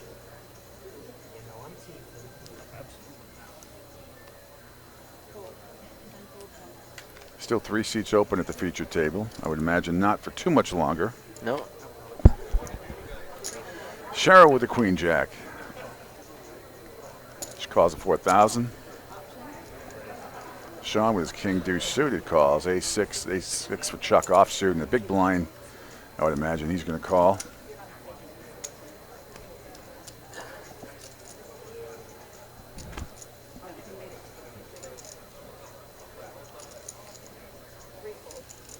So Chuck raises up to 20,000.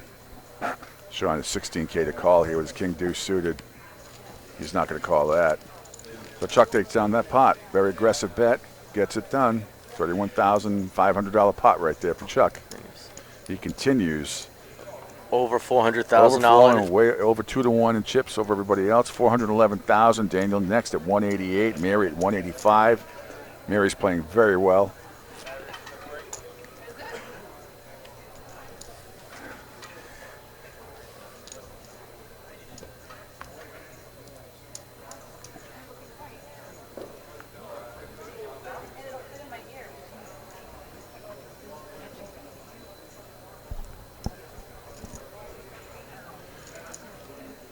The blinds are up at 2,000, 4,000 with a $500 ante now. Greg folds his ace 3. Oh, look at Mary, wakes up to another pocket pair, snowman in her hand right now. Yep. She makes a little raise here, pops up to 12K. Yep, again, the blinds just went up to 2,000, 4,000 with a $500 ante.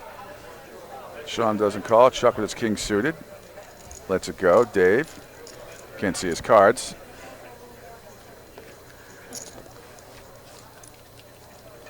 He folds. And he makes the fold. And Mary takes it down. Another 21,500 from Mary. She's continuing her solid play. Yep. She's building her chip stack up, started at Now she's back. 100,000. She's over into second place now. She just bypassed Daniel.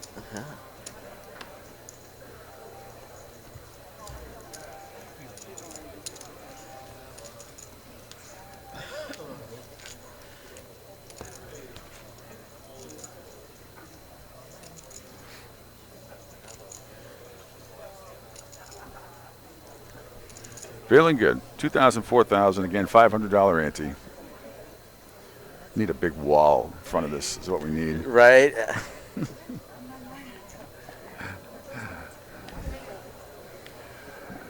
Cheryl with a 5-9 after the 3-9 from Mary. And easy fold easy for her. Fold. Daniel 4-6. Danny isn't going to see that 4-6 either. Sean with an ace-6 of diamonds. He raises it to 8,000. Min raise. David with 7-8. He folds. Greg folds. Sean with a min raise, taking it down. The intimidating, massive min raise. Jedi mind tricking everybody else to fold their cards.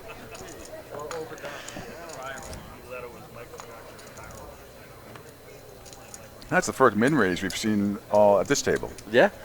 It worked.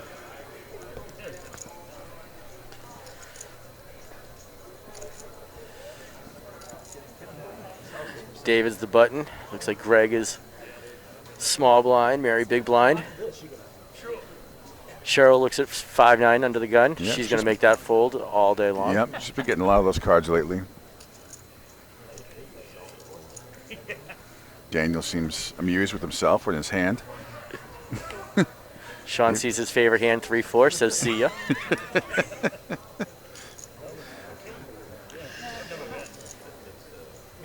Folds around.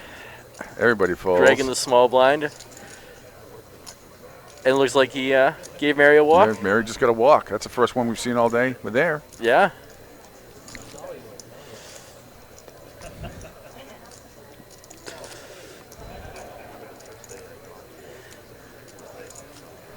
Danny's got his phone out. He's texting all his fans. Mm-hmm.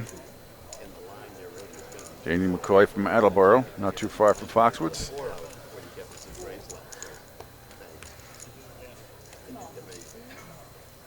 Again, the blinds are at $2,000, $4,000, $500 ante.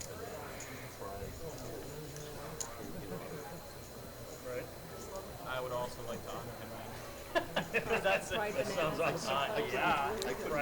And you can text at us also at easternpokertour.com. Janie with a 4-8. Yeah, exactly. Throw some bacon there. We got the perfect thing. 9 folded, 10 is all in. Jordan Fishman likes Sean's min raise there, so it was a good time for it there. So did Todd. And in Jordan's world of poker, min raises, that's true. They're a very well-respected move. Mm-hmm. Well, online it sure is. Online they tell you to do it more online than do the standard 3 times because you're just going to get the same kind of information. Jordan's a great player. Jordan Fishman, great player. Didn't make it to this tournament, the finals, but he's very, very well respected and admired in the poker community. Just an all-around great guy. Oh, absolutely. A class act and a gentleman. One of the best. Oh, ace-2 pocket fives, all in by Dave with his ace-deuce, and Cheryl snap calls for 32 and a half more. So here we go. There's the deuce on the flop. Always a sweat. And no. Cheryl, pocket five still holding up, and there's a set of fives, but also gives David a wheel draw. And now we see the river is a 7, and that's going to do it for David. And Cheryl takes it down. Cheryl gets up for a big hug. And David from North Reading, Massachusetts, is now out. Well played, Dave. David Coyle is out. So now that's 4 seats open at the feature table. And now they're going to break some down. Here they come. Here come the players. There you go. So let's see. So Chuck is still ahead at 407,000, Mary at 196,000, and now you're going to have to. Do you know who's coming in? I do. So it looks like Matt Casey is going to be joining us back at the table. Hang on, Matt Casey is. He's going to tell me because I'm writing my little chart here. So tell me what seat they're in. Let's see. There's 9 right now at the feature table. Somebody just got up for a second. The 6th seat. The top, well, 1, 2, 3, and 4 are the same. So you have Greg Davis, Mary Stevenson, Cheryl DeLeary, and Daniel McCoy. All right. So Paul Giroux from Marlborough, Mass. He's joining us in the 5 seat. Paul Giroux. Okay. Excuse me. Sean's still in the 6. Kerry Pankowski from the South Coast has joined us in the 7th seat. No, who's in the 6th seat? Is Sean still in the 6th seat? He got up, right? That's Sean. Okay, Sean's still in the 6th seat. Yeah, Sean got up. Kerry is in the 7th seat from the South Coast. Kerry who? What's her last name? Pankowski. Okay, yep. And Matt Casey from North Kingstown, Rhode Island, has popped back into the 8th seat. Matt Casey in the 8th seat. And Chuck is still in the 9, and 10 remains empty. Okay, good to go. We are good to go. Sorry, folks, we're on the fly. We are.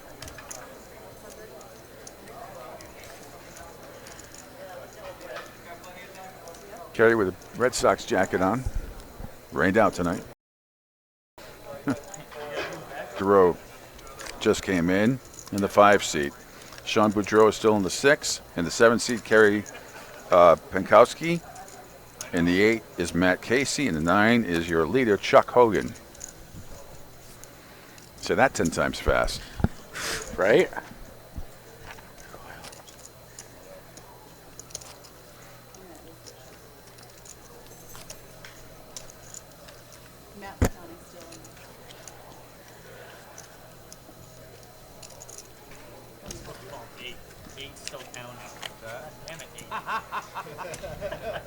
How did you change your name from 5 to 8?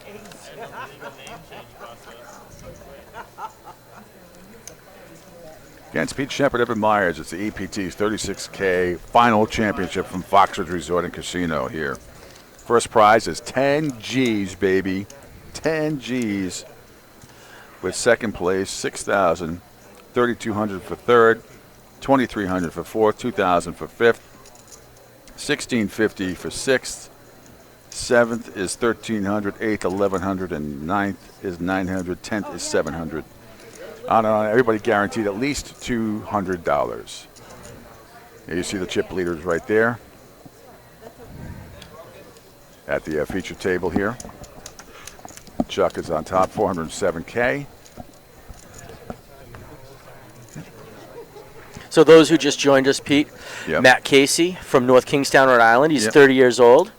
He has one kid. He is a chef down there, likes to cook. Nice. It's always nice. Well, what restaurants it say? No, he didn't tell us, but he's been playing poker for 9 years. He also Nice. enjoys golfing and fishing. A lot of similar interests in amongst the poker players when it comes North to golfing Kingstown's a great area. and fishing. And he primarily plays, the Rhode Island area. Mm-hmm. He's got a couple nice cashes, a couple over $2,000 cashes Nice. to his credits Very as nice. well. He's been doing this a long, long time. Favorite hand is 10 Jack of clubs. Okay.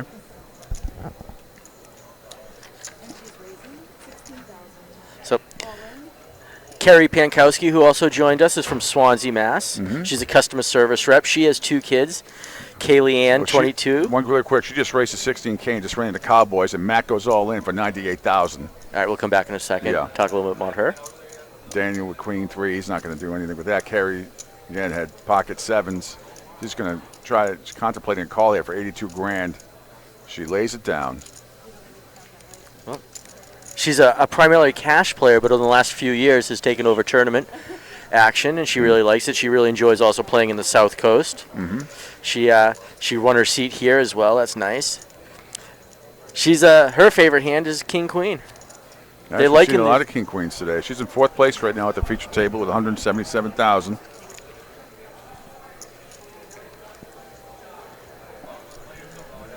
And lastly, Paul Giroux from Marlborough, Massachusetts. He's 52-year-old vice president of Regency Transportation. You might have seen their cars floating around. Sure. Yep. Yeah. He's been playing well over 10 years. He primarily plays up in Framingham. His favorite hobby is golf as well. So you can see, again, similar interests. Again, the blinds 2,000, 4,000, 500. Sean under the gun with a 10-4. Carrier comes in with pocket 10s. And she's going to raise it up. What did she just call? Yes, Carrie raised it up to 16,000 with the pocket 10s. Under the gun +1. There's Cheryl with the king queen. She calls 16,000. Paul's 5-9 of hearts. Now his big blind. Does he feel he needs to protect? Probably going to let it go. So heads up with the ladies here. King Jack 3 and Cheryl takes the lead. Carrie's first up to bet. Gonna see where you stand here, Ev, right? Yeah. She checks. Thought she was reaching for chips. Cheryl took a little stab at it. She threw 20 grand out there. Carrie's contemplating her $20,000 call. And she lays it down shows her pocket 10s. Yeah, we were talking about Paul a moment ago. He just came off a huge place down at the Borgata. Took second place at their main event. Oh. Just shows you the skill and the quality of poker play of people in New England in this area. Absolutely. Wow, I got it too. You doing good. Again, the blinds 2-4 with a 5, $2,000, $4,500 ante. Feature players are 9 now at the table.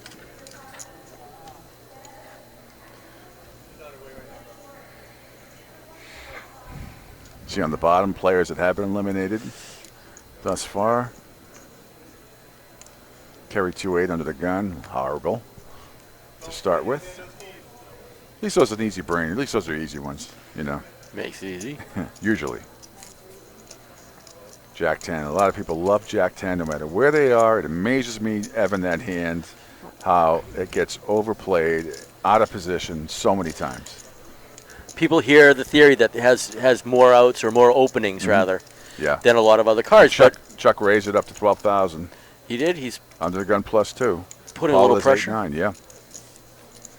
And he takes it down. And I'm not saying you shouldn't have raised in that position. I'm talking about that was under the gun +2. Well, still, people play that hand like it's aces. It's amazing to me. It's a position hand. It all depends on where you're at, what the situation is, how many chips you have, where you are in the tournament. But it is a nice hand to see an opening with. A couple more people have been added to the scroll at the bottom. Anthony Smith finished in 35th place, took another $200. He's been cashing quite a bit. Justin Mooney, 34th place, another $200 for him in his Eastern Poker Tour earnings. Yep. Some sort of twisted date you had, isn't it? Oh, for real? 33rd place, also for $200. No. You get him, I'll take him. We should also remind people that for those that are thinking, they paid into this tournament to win some money. They didn't. This was a free roll tournament, so all this money that everybody's winning is all profit. Yep. They did not have a typical $100, $200, $500, $20 entry in this. So where you're seeing this money, this is free money for them, which is nice. It's free. Show them some reward for their accomplishments this season. Yeah, they all won their way in. Greg won a hand with his Jack King off. Yeah. You see the chip count once again. Chuck still more than 2-1 up on Mary. Daniel right there. Kerry as well.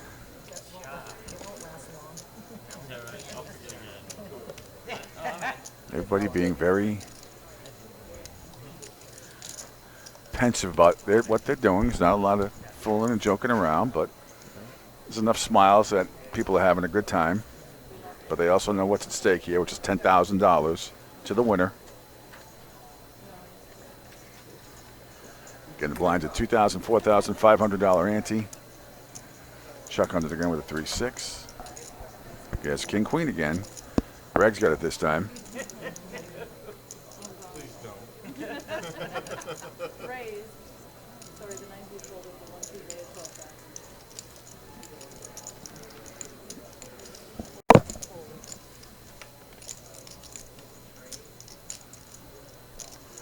And Daniel with his ace-2. His raise was made by Greg to 12,000. Daniel's contemplating a call here at the hijack seat. Lays it down. Paul, 5-9. Should be a no-brainer. And the cutoff. Lets it go. Sean and the button at 2-6.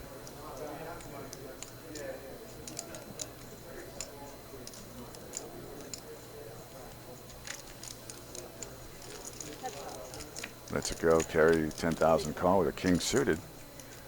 Lets it go. Matt with 7-8 suited. 8,000 option. There it is. And he gets 2 diamonds on the flop. And a gut shot straight for Greg as well. So it could be some fireworks here, Ev.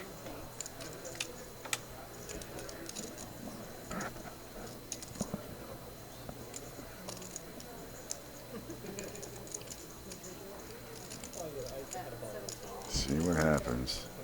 Matt bets his flush draw. He's got a gut shot too. And a gut shot. Yep. Bets 17,800. Greg with his king queen. He goes all in for 111,000. Goes all in on a gut shot. He's got his gut shot. Matt has his gut shot plus a flush draw. Plus Matt's the flush slightly draw. ahead here, obviously because of the flush draw. Greg want to play a little aggressive. Thinks he can get Matt off the hand. Doesn't want Matt chasing anything. Makes sense. Flush draws are very, very tempting to many people. Add the straight draw to it. Give you even just to add a couple more outs to it.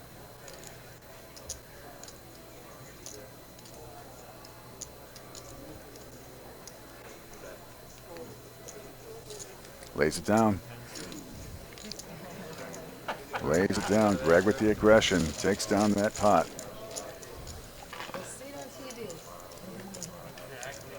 Matt's been playing a lot of smart poker throughout this whole tournament. I sat sat with him at a table yesterday. You got to say, Matt's the one who knocked me out of this tournament. Matt had about 850,000 in chips compared to everybody else's 100 to 200,000. So he was playing really strong. Did tighten up a little bit. My ace king suited ran into his pocket queens pre-flop, and it was automatic poker at that point. But what a great player! He gentleman at the table. Played a solid game. I suspect he's going to do pretty well in the rest of this tournament.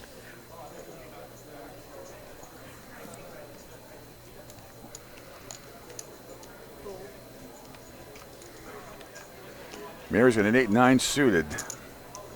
Under the gun +1. She calls a 4K.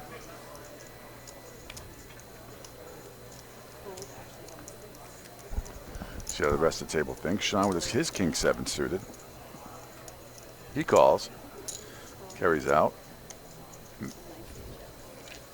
Matt calls for 2,000 on the small blind.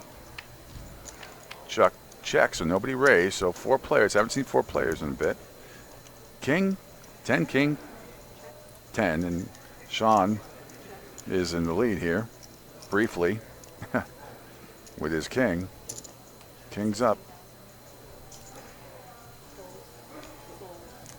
Sean makes a little stab. Yep, 16,000.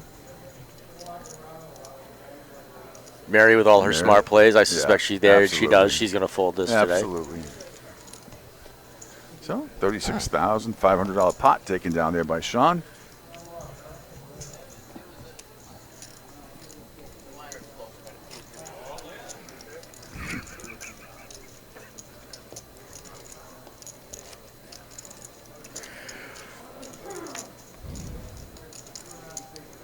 Again, $10,000 on the line here. What's your biggest cash, Ev?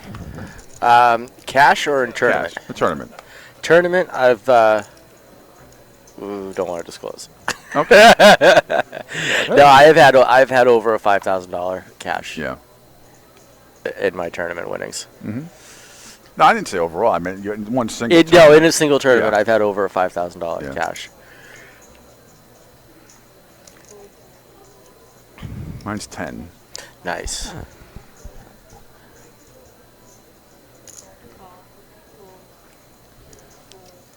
They've had several good runs. It's just, it's just hard to find the time now for me to play live as much as I had some time before, but it's a good thing in a way.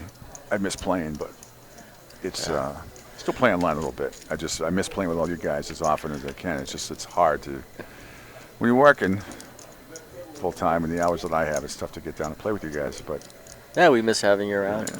You and I have been playing together for a long time now. I think Wednesday I might be able to play. So. Oh, very good. Anyway, 7, King 10 is the flop. Let's see what happens here. Chuck takes it down after the fold by Paul, who had the best hand by 3-1 and loses. We've seen that a lot today. Yeah. Chuck's still sitting with 423,000. Mary at 188. Daniel at 177. Greg's still holding on at about a little over 150. Yeah, Kerry right there, 2,000 behind him, so they're basically tied for fourth. As we continue. Majority of the players at this table are over the chip average, which is nice to see.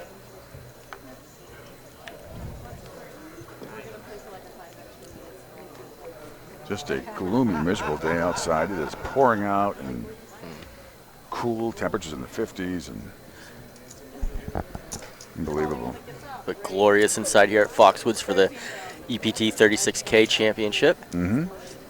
Don't forget, you guys can join in the conversations online anywhere at Eastern Poker Tour at easternpokertour.com, hashtag Eastern Poker Tour. The YouTube feed has a great conversation going on. Daniel just raised with his Cowboys up to 13,000. Greg 6'8", going to let that go. Matt's going to see if he calls with a suited ace for 13K and the cutoff. And he does. Here comes the flop. And it's a set of Cowboys for Daniel. Yippee-ki-yay, you know what. Giddy up, mofo. I can hear Bruce Willis from here. Oh, Matt's in some trouble. Still has some outs, but he's in trouble. He needs runner flush badly, or he needs a runner straight. Yep. You and I have seen it? Hoping the board doesn't pair. What? And that's it. He folded anyway after the bet by Daniel. Yeah. And it looks like we're on break now. So Kings have been shown. So there you have it, though. Some more exciting poker. We're into our second break here. Pete Shepard, Evan Myers. There's your aggression frequency right there. Kerry just joined the table recently in the number 7 seat. We didn't mention Jerome Hairston kicked $200 again, 32nd place. David Coyle, another $200 for his 31st place. Finish down to final 30. Yes, we are. We're going to take a quick 10-minute break, and we shall be back with more poker. It's Pete Shepard, Evan Myers. It's EPT's 36K Finals Championship here at Foxwood Resort Casino. We'll be back in about 10 minutes. Hang in there with us. Thanks.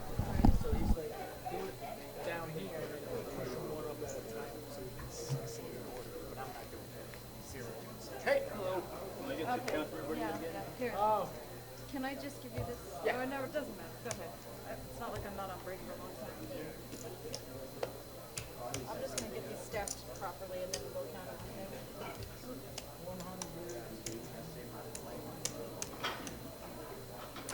They're coloring up the yellows, right? Do you want to do it I after don't they... think so. What? Sure they are. Yeah, they are. Okay, good. Do you want to do it after they do the color? Actually, sure. Yeah. Because it's going to change. You want this guy to buy everything? It's going to change. He's got a lot. So, You can buy all of them. Doesn't say color, but it should. We're not using the yellows anymore. yeah, I guess we are.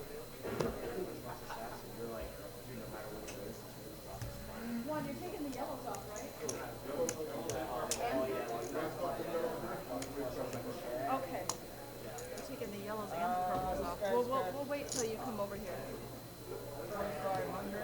Here. I want to give you this. I want to take it off my computer. Yeah, I know. Ow, ow, ow, ow. Wait, let me give you my hair too. Yeah, sure. I need some. Oh my gosh. Oh, you did.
Yeah, well, Priscilla, want to come on with us for? Priscilla, come on with us for a few minutes. I'll come when if I get knocked out. Oh, you still okay? Oh, okay, yeah, yeah. I'll come and Cool. commentate for like half an hour or whatever. Yeah, I would love to. Okay.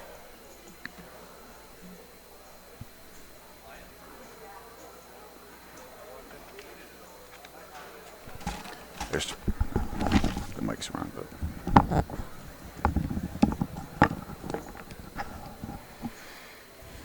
I'm gonna read some tweets from my account for us too.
And welcome back, everybody. Pretty pictures. Pete Shepard, Evan Myers with you. EPT's 36K Final Championship, just coming back from our second break here, as we're doing it live from Foxwoods Resort Casino here in Connecticut. Thanks, everybody, for hanging out with us today. So if you're just joining us, lots of action here. We're just coming back from our third break. As we said, at our feature table right now, we have in the 1 seat Greg Davis. From number 2, Mary Stevenson. In the 3 seat is Cheryl Deliri. In the 4 seat is Danny McCoy. In the 5 seat is Paul Giroux. 6 seat is Sean, I like to smile, Boudreaux. In the 7 seat is Kerry Pankowski. In the 8 seat is Matt Casey. And in the 9 seat is your chip leader, Charles Hogan. They call him Chuck. Nobody in the 10 seat right now at the feature table. And you got your strawberry smoothie. I got my strawberry shake. I'm very happy. And we've got a couple of tweets here. Our friend Jean Politano. Hey, Jean. She's listening. She says, Evan, you ignorant slut. No, I'm just kidding. Stop with the Saturday Night Live references. She says, this hurts a little. Live feed. Looks awesome. Commentary incredible. Hi, Evan.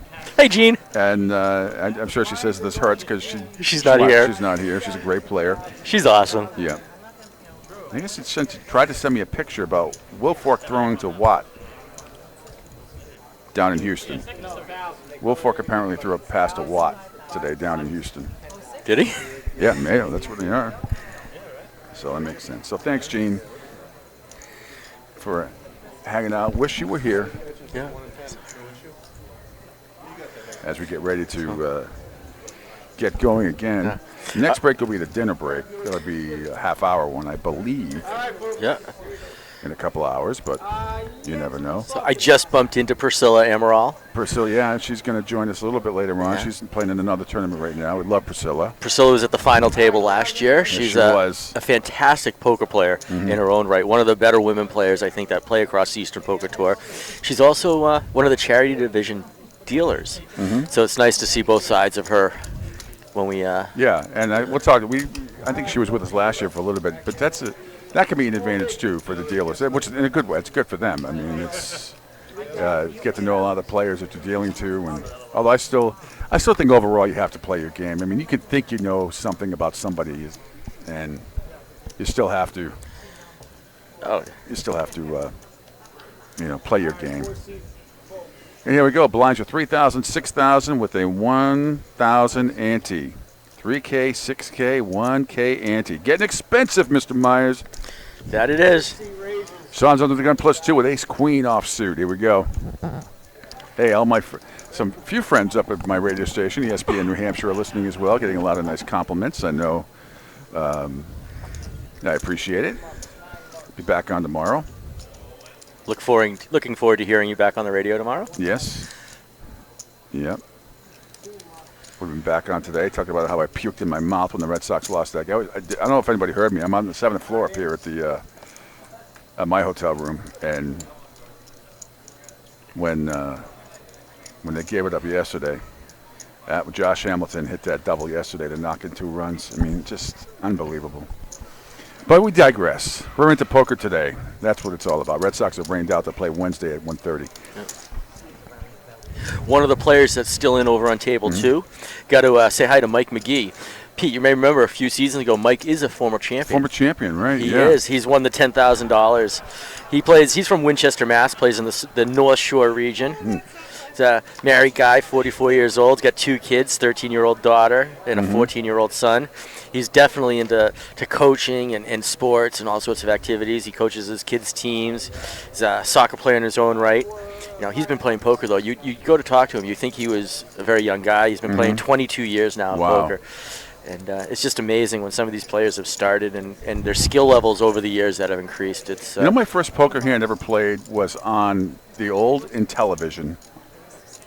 Remember the joysticks from Intellivision? Well, you get like that paddle. You get like arthritis from, especially playing the hockey and the soccer games. I mean, they used to have what they called like Atari and Intellivision arthritis for kids because it'd be so intense. But I think they had a casino game for Intellivision. I remember playing 7-card stud all the time. That's the first time I played poker, and I fell in love with it. So Blame them. Blame them. Yes. 4-7 diamonds, queen 10 for Mary, all diamonds, and ace jack 10. So Mary pairs her 10. She is way, way, way ahead here. $44,000 pot. You can see the pots, how big they are with just the blinds, not even raised. And Daniel bets out 21,000 here. Mary's got bottom pair with her 10. She's made every correct read, Evan, that I can remember. Either 8 for 8 or 9 for 9 thus far. She's contemplating this one as Daniel tries to, in the BB, tries to BS his way into this one. She is way ahead. Smart by Daniel. A great strategy by him. Only way you can win is to bet at it. We'll get extremely lucky with a runner straight.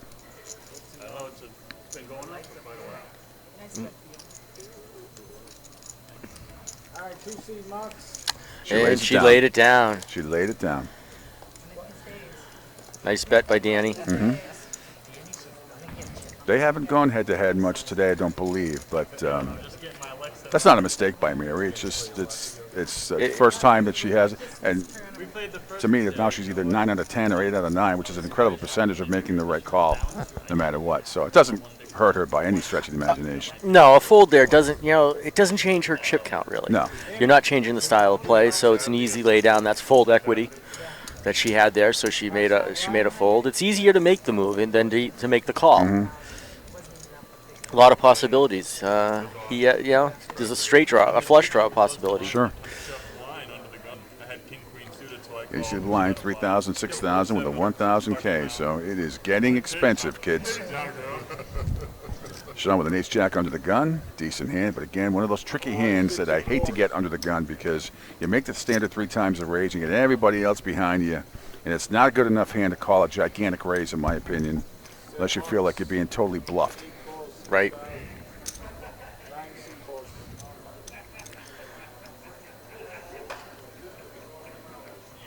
So there you see all the... Chuck makes the call. Little call there in the position he has. Matt does as well. Daniel's probably going to call 3K there. Small blind. And nobody raised, so Paul makes a move. Well, there it goes. Paul goes all in at 128,000. Again, the blinds are at 3,000, 6,000. So he has, over 22 blinds left. Big blinds left. Sean in his under the gun position is contemplating. He's not liking it right now. He doesn't like to be put.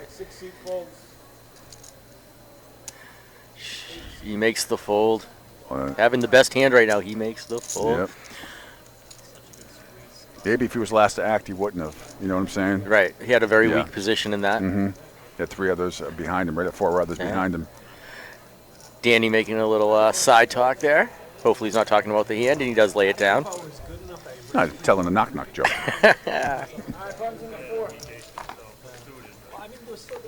Chuck's still maintaining that plus $400,000 chip quite lead. The 2-1 lead that he had, but still very substantial. But you've seen it a million times. How many times last year at the final table did we see the flip-flopping that happened? Oh, anything was better than that. All right, small, big, 3-6.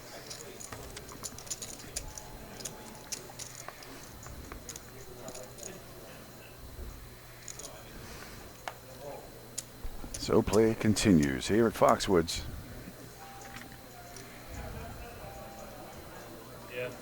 Before anything even happens, the pot is 18,000. Before you even do anything, Evan, between the antes and the blinds is 18,000 every time. A lot of money to start with. Yep.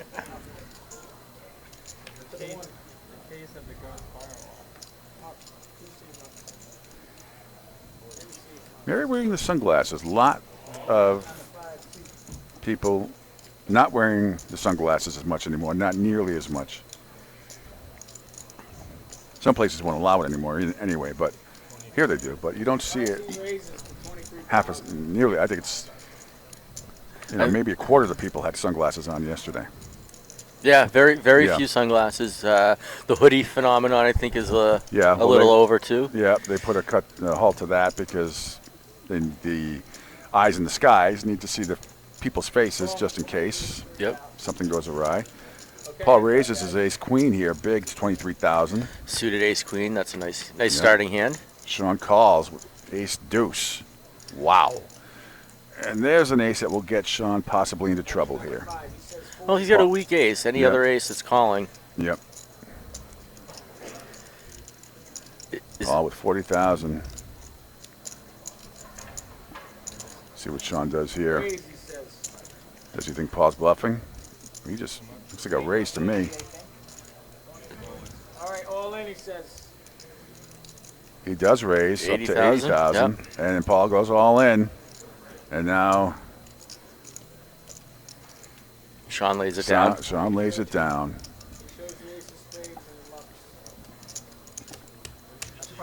So, you know, you play ace rag, Ev. This is what happens. You call big raises with ace rag, and you know you got to. You only hope that you have is somebody made that raise with queens, jacks, or kings, and that ace is going to help you. But it did not. Leaves Sean looking at 5 big blinds only. His next move is probably an all-in.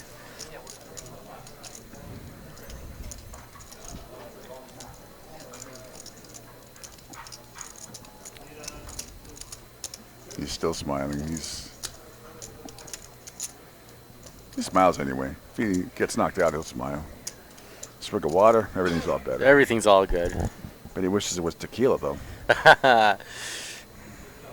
You never know. All right, action on the 8. Matt, first act, lays down that useless hand. Chuck wakes up with aces. That's the Rockets. Chip leader wakes up at the feature table anyway with the Rockets. 6,000 to call. I have to believe he makes it 18, 20,000 here. Yeah, I don't think he'll go more than That looks 20. 3.5. Good call, Ev, right to 20,000. Cheryl's gone. Daniel.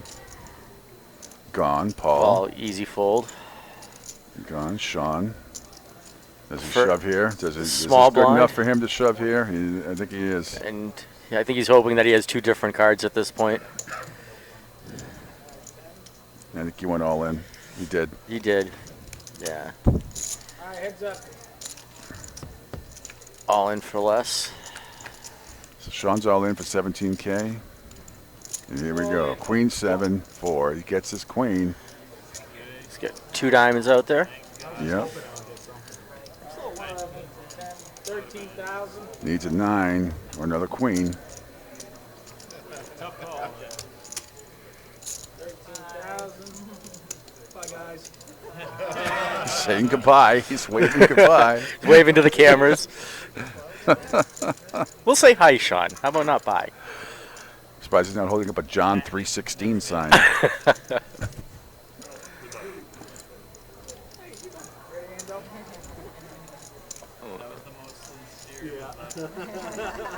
Pot's 81,000 right here. Chuck can go over 500,000 chips, I believe, if he gets this. There's a 3. No help. Sean needs a queen or a 9 on the river to get the miracle. And there's the 9. God, he does it. He can't believe it. But he'll take face it. like howdy doody, and my goodness. Chuck just smirks and shuns it off. Aces crack again. Wow. Wow. I did. I used my one time on that. I never say one time, too. All right, Andy. I think I used it too early, though. You used it right at the right Sean stays alive. Sean Boudreau in the 60. Gets the miracle card on the river. Okay. All right. Small big is good. That's the first real suck out we've had at the feature table today. I think it is. Yeah. But part of the game.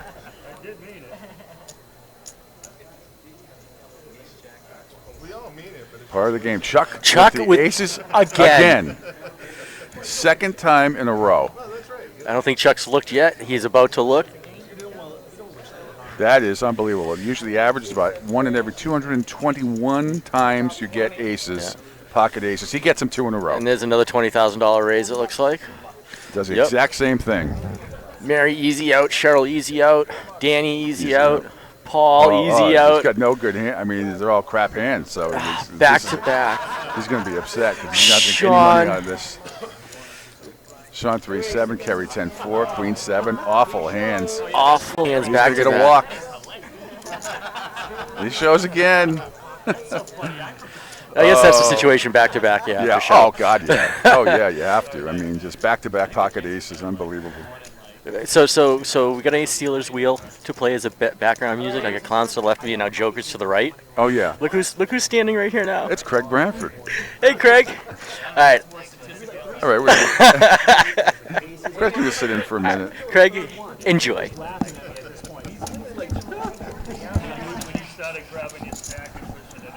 Craig Bradford. Hey bud. You are one of the big-time players in all of this. What's your official title? I know Glenn's president. I don't know. You're just an awesome guy. I am chief Coke, chief bottle washer. No, you do a great job. You, of course, run all the charity events in Massachusetts and have put together. You are really you are the backbone behind much of what has gotten done here, along with a lot of other people. But wow, you have a lot of followers. I'll take a little bit of credit, but thank you. Yep. Thank you, Great Pete. job. So what do you think so far? Get pocket aces. Now Daniel has pocket aces. Pocket aces run amok here at the feature table. Not 3 hands. Chuck had it twice in a row, and now Daniel has them here. Yikes. 3 hands in a row. It is 3 hands in a row. Wow. Yeah. Not the same person, but close. How many aces are in the deck? You guys? I don't know. Does anyone count it? I'm not sure what the rules are here in Connecticut. I think 4, but. Wow.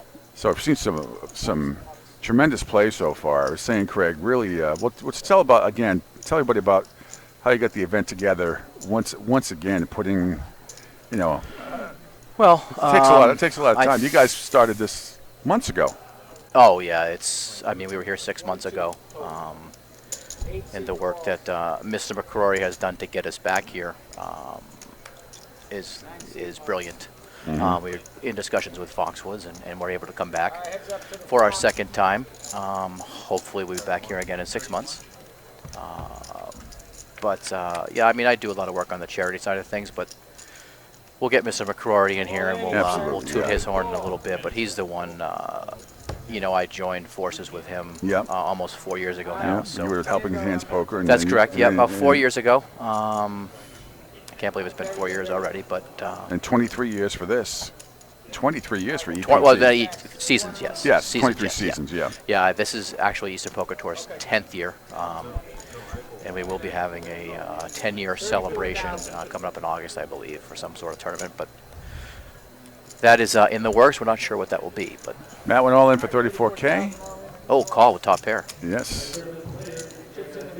Can the nines do? Can the nine again repeat on the river or the turn here? Yeah, Matt's drawn fairly slim.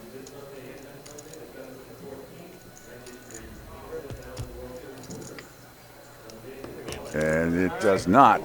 Close, but no like cigar. Be, and Matt. Be it for Matt. He will has finish been in 20. Eliminated. 20-ish plays.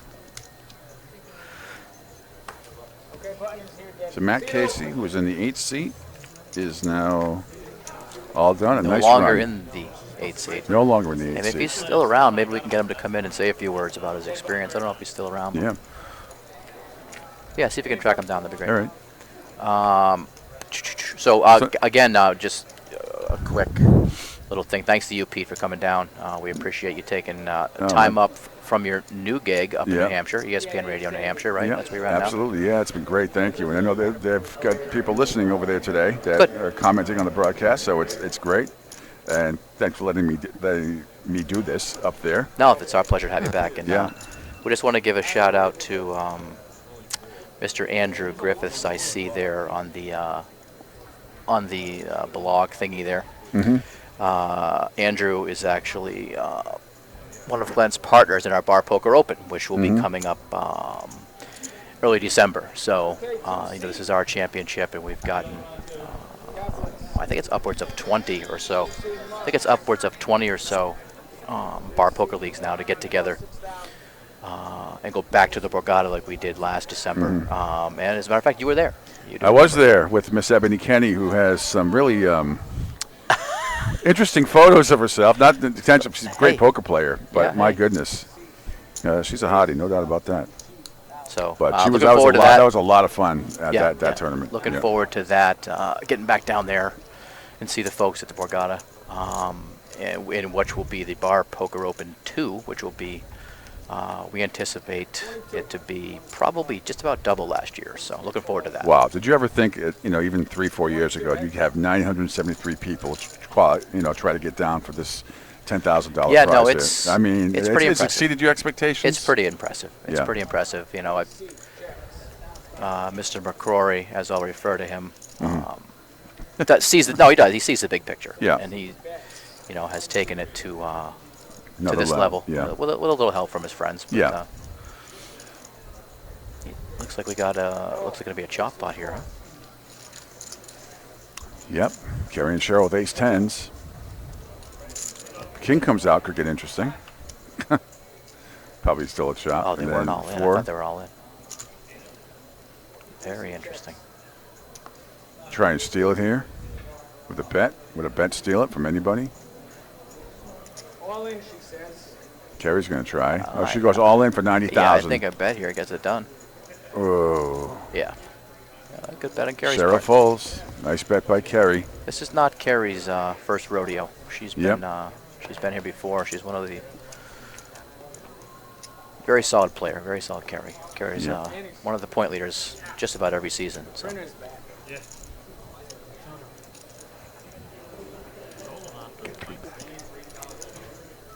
Drink up, Pete. Have yourself a little cocktail there. No problem. Oh, okay. That's fine.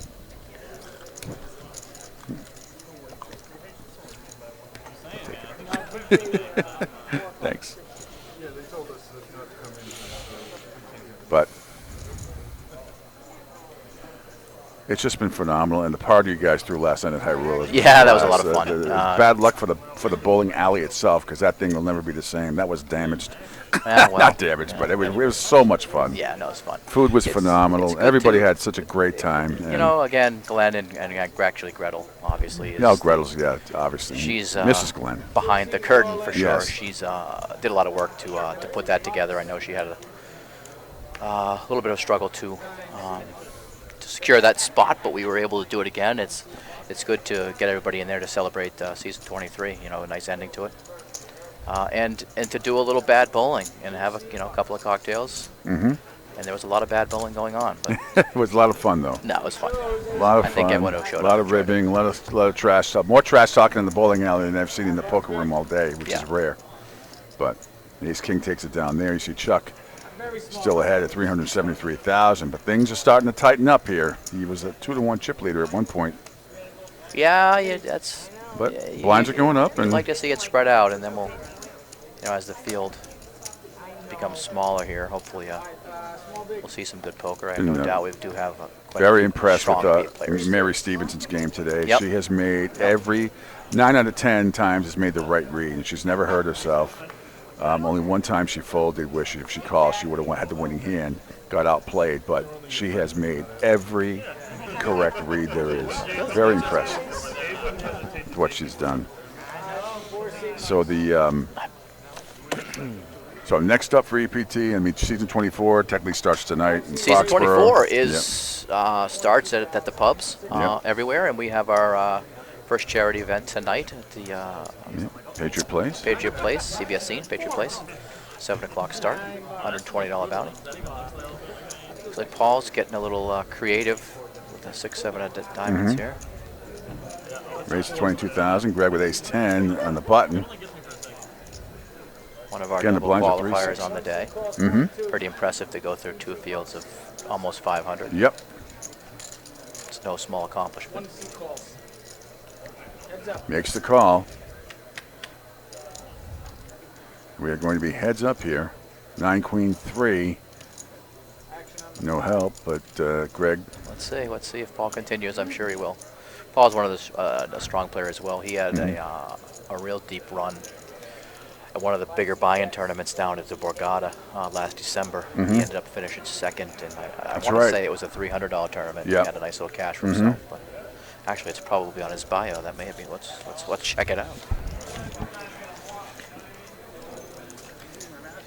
So Paul bets out 28,000 and gets Greg to fold.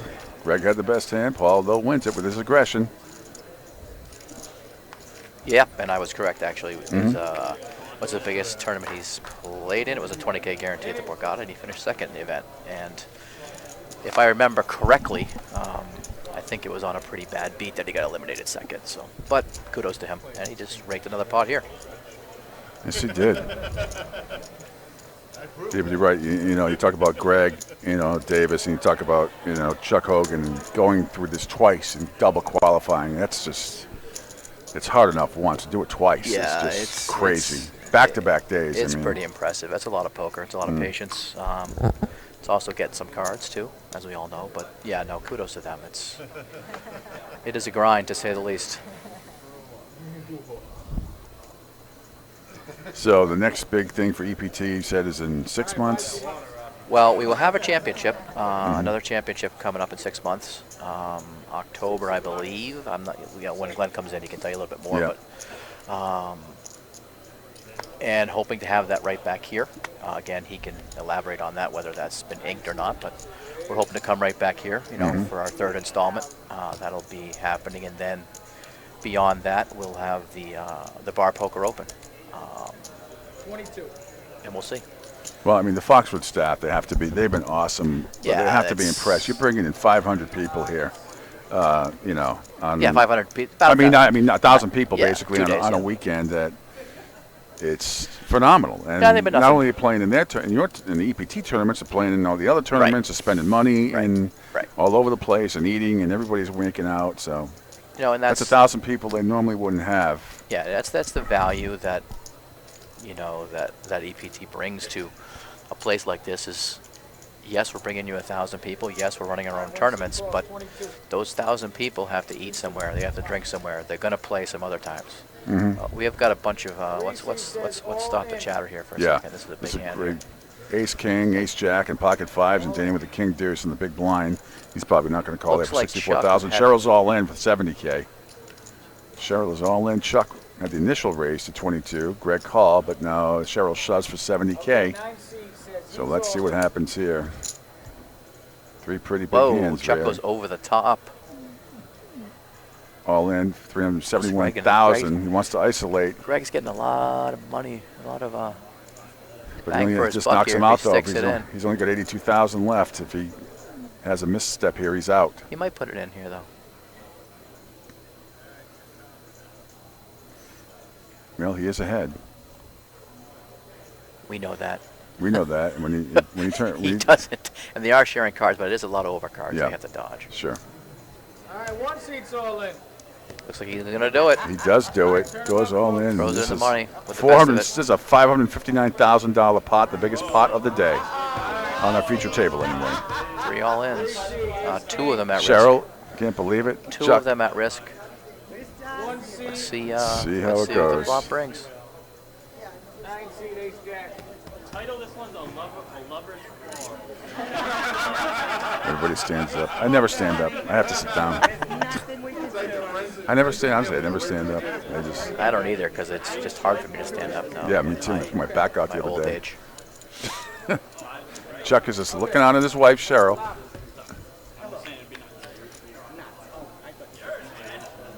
Everybody's all in. Jack, 9, spikes 10. the jack. Are you kidding me? Good God. Worst to first right there. She's still got a gut Wow, shot. possibly eliminating 2 players. There's a 6. Oh, Andy picks up a redraw to the spades. Yep. Wow. Cheryl has got a shot with a king Cheryl or and a, Greg or a queen at for risk. Broadway. My goodness, what will the river bring? No! Blank. Oh, wow, he's going to eliminate 2 people. And Chuck knocks out 2. Wow. Chuck knocks out Greg and Cheryl all in one shot. So, Greg Davis and Cheryl Deliri have been eliminated. Hugs all around, all friends. Wow. And Chuck spikes the jack.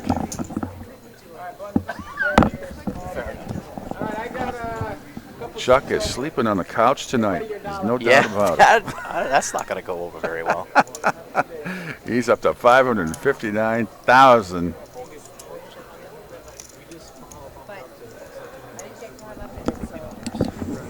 Monstrous jump. Big bump. You guys can all call your work now. I know you've had them on hold. That's what we talked about. I mean, man, it's 16 people for a jump. All right, as we continue here at the EPT 36K Finals Championships in Foxwoods, Pete Shepard, Craig Bradford, one of the big directors here. And let's get Cheryl Deliri. Yeah, let's get her in here. Let's get Cheryl in here. I'm going to bow out, Pete. Thank you for your time. I will be. Craig, you're the man. I'll come back and fill for you or Evan here a little bit. No, that's let's fine. bring Cheryl in here. Let's bring Cheryl in here. We can see what she has to say about her experience. Well. Have a seat, Cheryl. Thank you. Nice work out there. Now, we just witnessed the hand, and we were talking about, how. Do you have pillows for the couch for your husband? Is that the special He's blanket? Not my husband. Oh, I'm sorry. We don't live together. Somebody said. So I'm sorry because somebody said you were. No, we're boyfriend and girlfriend. Oh, I'm sorry. Yeah. Well, all right, even that. For a little while, anyway. Yes. Well, I knew you had different last name, but I apologize for that. No, that's fine. Don't so worry has that ever happened before when you guys played together? Yes. Not at a He home. has knocked me I'm out. not talking about a home game where it can happen, but I'm talking about at an EPT, an EPT event. Yeah, he's knocked me out before. Yeah. I've knocked him out before. Yeah. Yeah, there's no I know. collusion.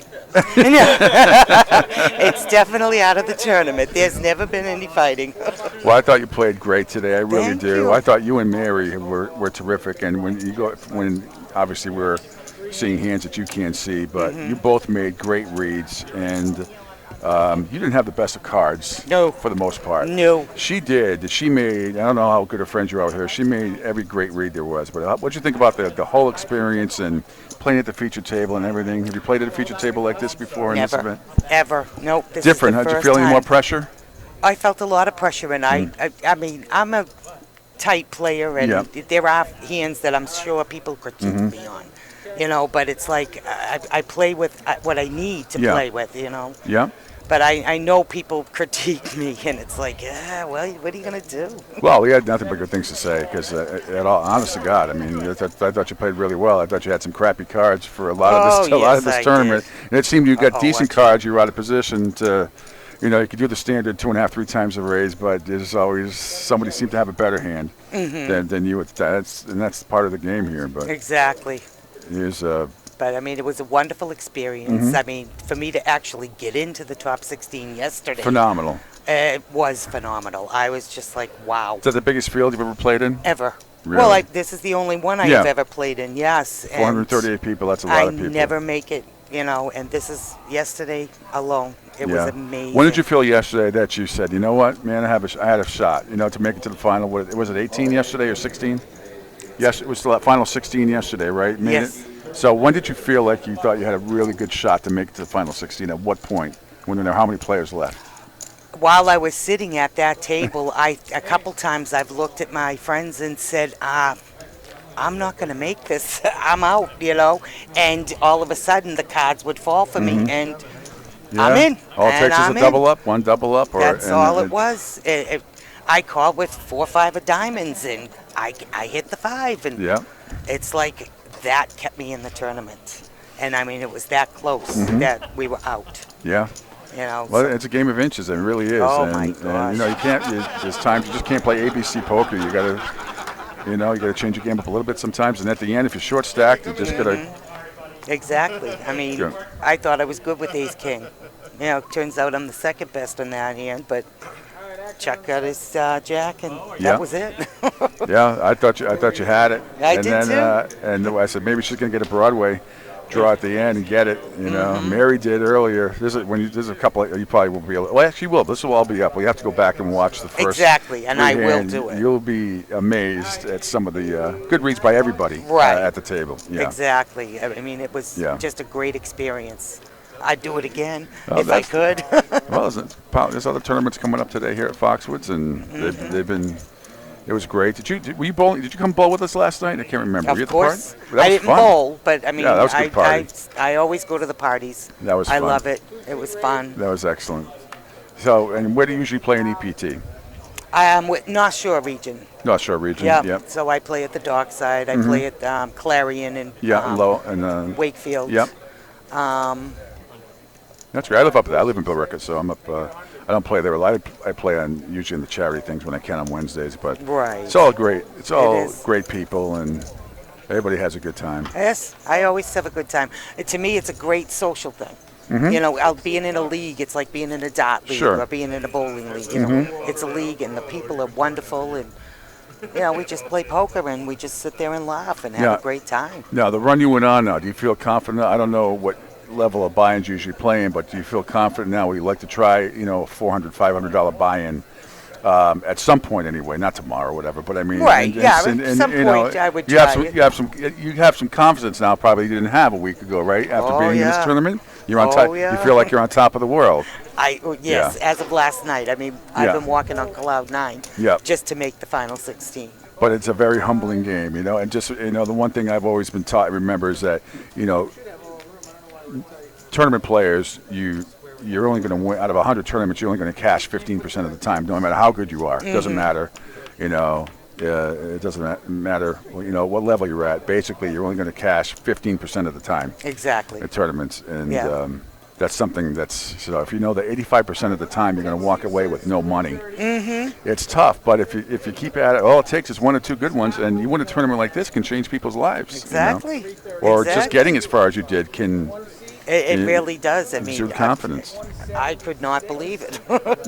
I was at the feature table. I was at the, you know, made it 21. Yeah. I'm good with that. That's great. I am good with that. I enjoy it very much. It's a little nerve-wracking, but yeah, I do it is. enjoy it. You know, it absolutely is, and you know, I'm sure like you feel like want to go out and get sponsored, go to Vegas, play in the main event, and it is. I got to play in that. I was fortunate enough in 2010 to be out there for that, and you want to talk about it was just unbelievable, the experience. But once you get into it, and phenomenal. But you know, I have no doubt you will be hearing more from you, and you know, you start playing in bigger events for bigger prize money, you'll do fine. I think so. You'll do fine. I'll keep learning. I'll keep. That's it. You know, there's You a never couple stop of plays learning. that I don't usually do that I did today, and I think it was because I was being watched. Big brother was watching. Yeah, I was being watched, and I'm like, I gotta make this move because people are gonna say, "What? What are you doing?" Oh. You know, I get critiqued a lot on that, so I Okay, who was happy critiqued I you a made lot? those. Just a lot of people. Really? You know, Yeah. the people I play with, they're like, "Oh, I thought you were a little more aggressive than that, or whatever." I said, "Oh, you don't know me very well." Ah, see, that's right. But it was fun. I enjoyed it. Awesome. I'm Well, gonna sure. enjoy Go watching Chuck. watching Chuck and see how he does, Yep. and whatever happens, you know, if it comes into money, you know, you go into the superstar suite, gigantic steak dinner, you know. You got it. Party there you Cheryl go. suite. Cheryl you does know, have a suite. 5-piece jazz band, Yeah. whatever it takes. Yeah. Hot tub, everything. Oh, sweet. Yep, everything. All right, Cheryl. Thanks so much for coming by. Thank you very much. Congratulations. Thank you. Thank and you. great run. Great run. Yes, you will. I have no doubt.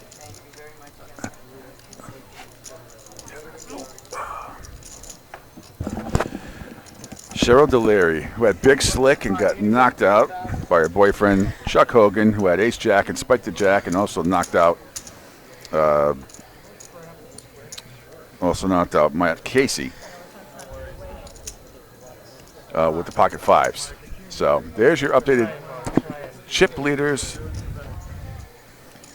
Chuck is still on top, nearly 600,000. She's terrific. I love seeing players do that. I think we're going to see a lot more from her. You know, have confidence-wise. Oh yeah. It does wonders, and you do feel. You know, remember your first cat? I remember the first tournament I played here. You know, really played here. You know, whatever it was, 10 years ago, whatever, and scared out of my mind. I think it was a $160 buy-in, and I finished like 2 out of the money. But I still felt really good. A friend of mine that was here had a nice cash, but it's just so different when you're playing in a bigger field than when you're playing with even 20 or 30 people. It's just a different ball game. Oh, it's amazing. I remember my first bigger cash was actually in a 240 sit and go rather, and I was playing with the likes of David Potnott. And Sherwin was at that table. It was pretty interesting, and Sherwin and I ended up chopping it, but quite a finish on that. Kerry with pocket threes has 17,000. Ace Jack for Scott is King Queen 9. So gut shot for Scott here, but Kerry still has a slight lead with the pocket threes. But this is a tough board here. She checks. And Scott checks back. Wow, that's a gift. King comes up again. See if Kerry can snuff out that Scott did not hit any of this, but still a gut shot for Scott. Kerry with the lead right now. Actually, it's a coin flip, but still, she technically, the hand ended now. Also a flush draw for Scott as well. The nut flush. Kerry bets out 25, or Scott bets out 25,000. Kerry's probably going to have to lay this down. Well, she's thinking about it, Ev. There she goes. She does lay it down. Should be an easy fold at that point. Yeah. So an $84,000 pot. So Mary's down to 15 big blinds, and Sean is down to 13 big blinds.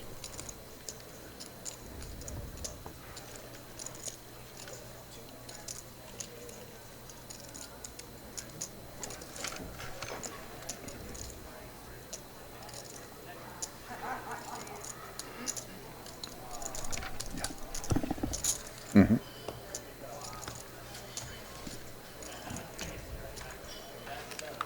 Actually, no, I did not, Evan, because I see Bo there is now. Bo is sitting. Yeah. Oh, all right. I have not seen. So let's. So here's what I have.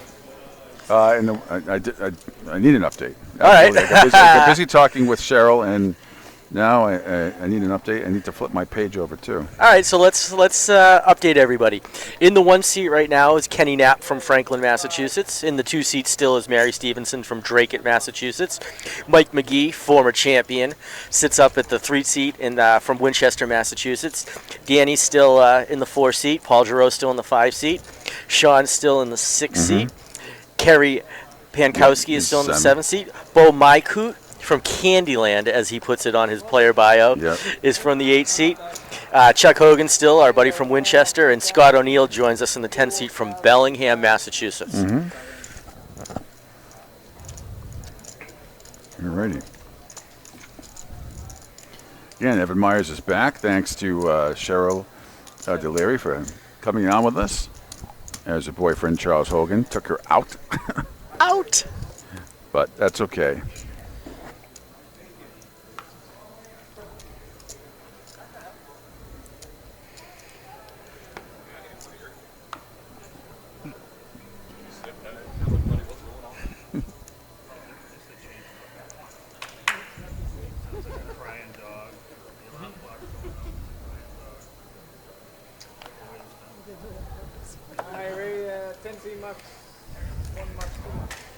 Again, first prize is $10,000 tonight. $10,000. Everybody, though, has earned some money.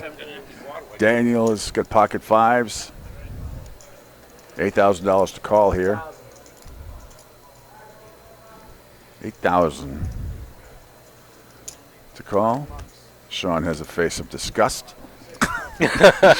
Folds his ace-3 offsuit. Kerry with deuce 4. See ya. Chuck folds, Bo folds. Daniel wins. Walk, a 43K. A walk. Haven't seen many tonight, just a few.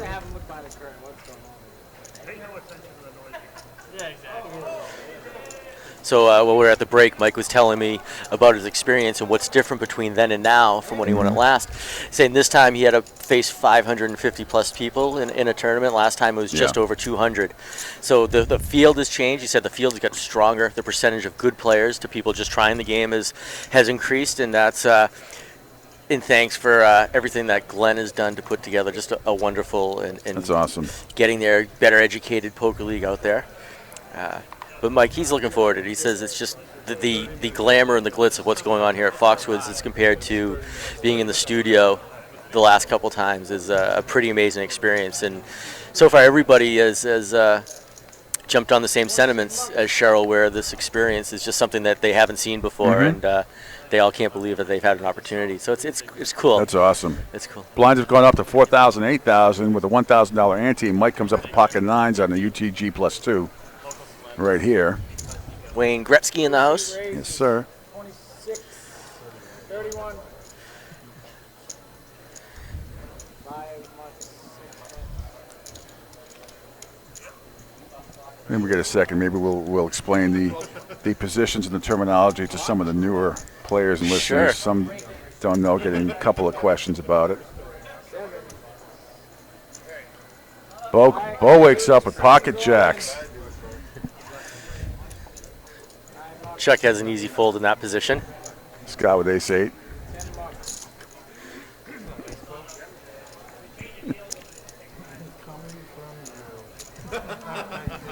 Bo goes all in for 176,000. We might call here. 145K to call. He's got chips left over if he does make the call here. He makes the fold. Bo takes it down. Big pot. Strongly takes down a pot. Like to see that from our buddy Bo. Chuck still way on top. Bo knows jacks. Chuck, though, sitting on 600,000 in chips. What a position. Yes. He must be loving life right now. So in case people are wondering, because I got a couple of questions from amateurs and people want, the terminology is, you start, the button is what would be normally the dealer. And to the left of him is a small blind, then the big blind. And then what you have, first to act is called under the gun. Then after that is under the gun +1. Then under the gun +2. Then under the gun +3. And then the under the gun +4. I'm sorry, then the hijack, cutoff, and the button. Very good. All right, there you go.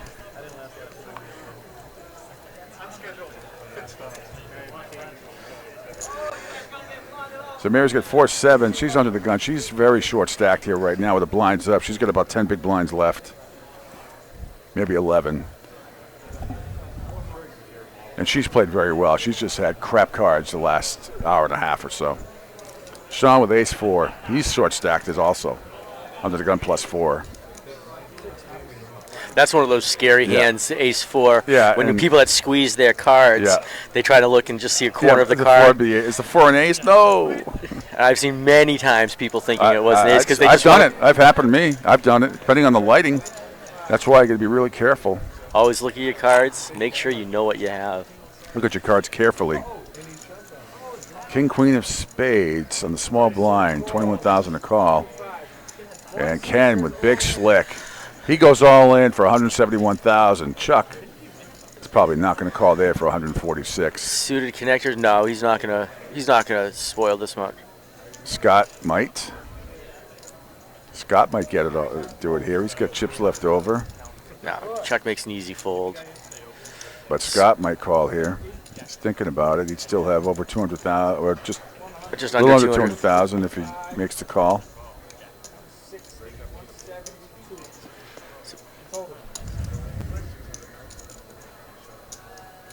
Talking to himself.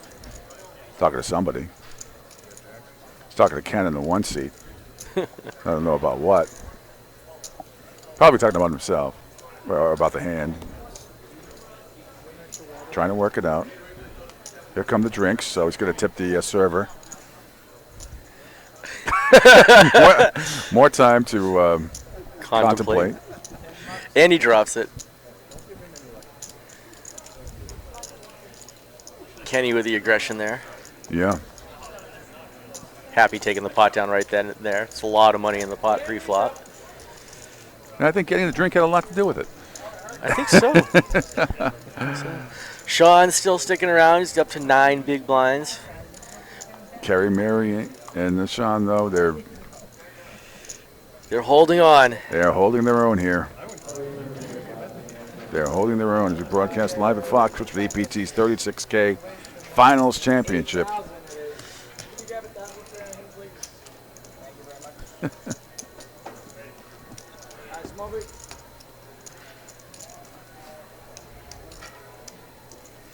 People are digging my Bo Knows Jacks lines.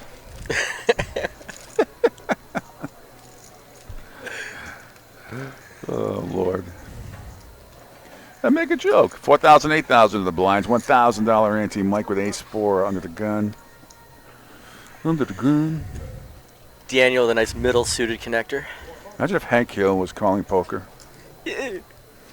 Damn it, Paul. I told you not to call there. King of the Hill underrated. Actually, I'd like to have Stewie call poker from Family Guy. That would be. Oh, that's a lame call there. Preposterous in my world. That call turns me on so much.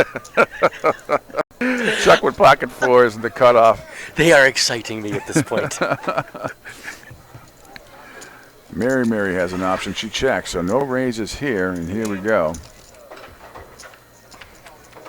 Chuck did not raise with his pocket 4s. 7-10-3. Whoa. And then it is a nut flush draw for Mary right now. Yes, it is. She takes a slight lead here, but Chuck still has the best hand right now. She might want to throw a little stab at it, take control of the action right now. She does. She does, and 16,000. Nice thing. Chuck folded. I don't blame him. No, I don't either. I'm surprised he didn't raise before that. The nice thing about taking a stab at it at this point, she can control the action. Yes. She doesn't have to bet as much as she would normally have to maybe call in that situation. Yep, good point. And a harmless 8 of diamonds comes up. Well, not that harmless, but... And now an ace for Mary. And she is going to get the check mark here. Yep. Check. Yes. Win. She wins. $66,000 pot. Still slow and steady. She is doing great here. Yep. She is. She kind of needed that one.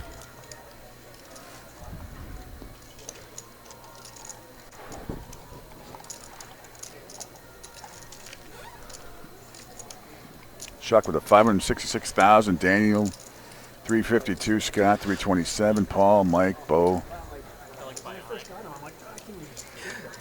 Yeah, Chris chimed in. He's got 2 great announcers for us. Michael Buffer. Yes. That would be great. Oh yes. And any one of the soccer announcers. Oh, instead of He saying bets goal. he wins on the river. Goal. You have to have the Spanish announcers from Univision. It's much better. Michael Buffer, yeah. Let's get ready to poker. Let's get ready to fold. Blinds are at 4,000, 8,000, $1,000 ante. I think that you're onto something. I think if Michael Buffer was here, he could start the tournament. Dealers. Yeah. Absolutely, yeah. Absolutely. Why not? I think we should let Glenn know that one. Yeah. Dealers, shuffle up and deal. I'm going to have to pay him some money to say, one line, but... Oh. Mary wakes up with ace-queen in the small blind, and after Paul raised with ace-8, under the gun +1, 28K, got to figure Mary's going to call here, if not do some more damage. What do you do here with her stack? You raise? Would you raise here with that hand? She just calls. I would just call there. She's got a lot of chips. Raise puts a lot of value in the pot. I don't see Well, her. after this, she only has 100,000 left, and the blinds are, she's got a little over 10 blinds left. She still has value in her hand, though. There's the 8. Paul spikes the 8. Wow. Right.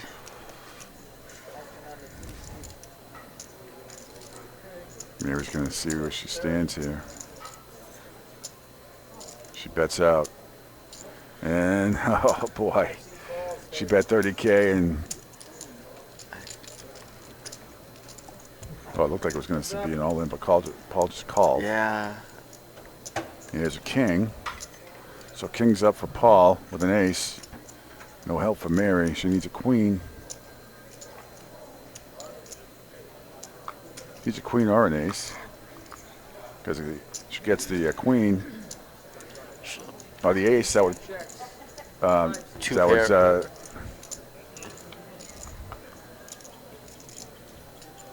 and king, now he's got a boat.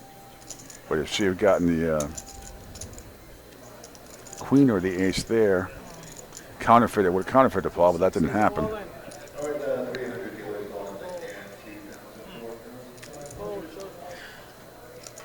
Mary goes all in for 70K. Paul makes the fold. Paul folds. Wow. Her action could have indicated she had the 9. Oh, yeah. Could have indicated she had a slightly over pair. Could have indicated she had King 10 suited. Maybe she had quads. You know, probably unlikely, but better think about it. Yes. Appreciate you. Get out of here. You screwed up my last hand because you said something. Looks like they're balancing the tables, and we're losing Danny. All right, hands up. Let's go over again while they're doing this because I need to reset here. So give me them all. Let's go them all. All right. In the 1 seat. Seat number 1, Kenny Knapp from Franklin, Massachusetts. Yep. You know Kenny. Seat number 2, Mary Stevenson from Dracut. Hang on. Seat number 3, Mike McGee from Winchester. Hang on.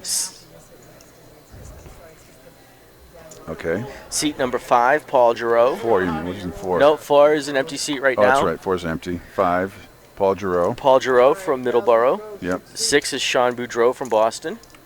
7 is Kerry Pankowski from the South Coast. Our buddy Bo is still in. Hang on. Sorry, Pete. 7 is go through. 7 is Kerry. Yeah, Kerry. Okay. Pankowski from the South Coast. Yeah. Our buddy Bo Mycote is in the Yep. 8 seat. Chuck Hogan from Winchester in the 9 seat. 9 seat again. Oh, Chucka, yeah. And rounding it off, Scott O'Neill in the 10th Okay, seat. cool. Gotcha. Fantastic. Mary sees a suited ace. Will she raise? Two called on the button, 3 small blinds, completes 5, 6 blind checks. My calls from the small blind and check, so 3-player action here. 5, 9, 8. No help for really anybody, to be honest with you. Whoever I think takes a bet is going to probably win Yep. this one. Might have been a nice move, Mary on the button. That's a position where with an ace, you probably have a stronger hand. Yep. And would have been her Paul chance takes there. it down.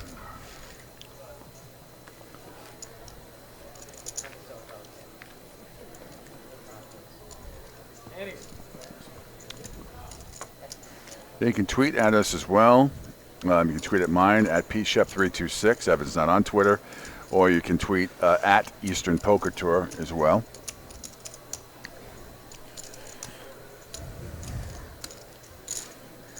All right. Mike's got the button. Paul is small blind. Sean's big blind with Kerry first to act.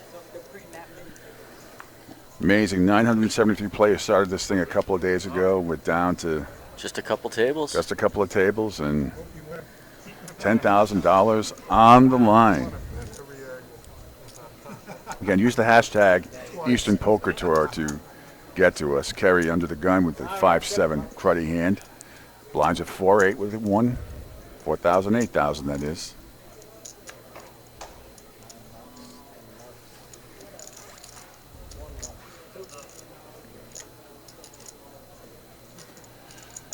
Mary with 4-6.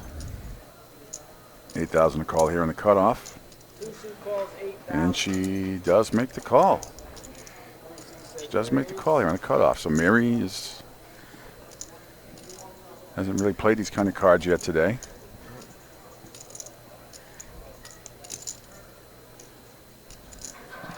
See if it benefits her.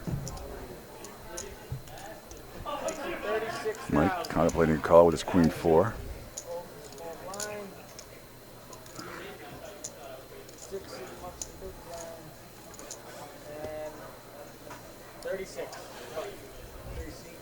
Mike raises to 36,000. And Mary quickly gets out of that. So that's a great read by Mike. Sensing Mary was trying to bluff him out of it, he made a great read. Those are the kind of reads Mary's been doing all day. Yeah. But at least she had the smart sense to fold. She was thoroughly dominated there, but Antes are collected. Paul is the button. Sean is the small blind. Kerry the big blind. And our buddy Bo is first to act under the gun.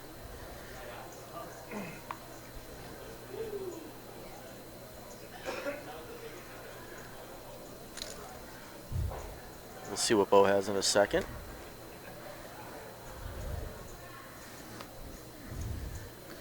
Must not have been good. 'Cause he Bo threw it away. folds. Chuck throws away his mediocre ace. Yep. Scott with 5-7. Kenny with his 5-7. Could be a walk here. Kenny makes the Good call. with his 5-7 under the gun +3. Mary with an ace-3. She makes the fold. Mike's out. She folds. Paul says, see ya. Alright, small blind calls, big blind checks, three-handed. 6 seat, small blind calls, 7 seat, big blind checks, and 1 seat LinkedIn. Three-handed. We got three-way action here with Sean, Kerry, and Kenny. Checks all the way around.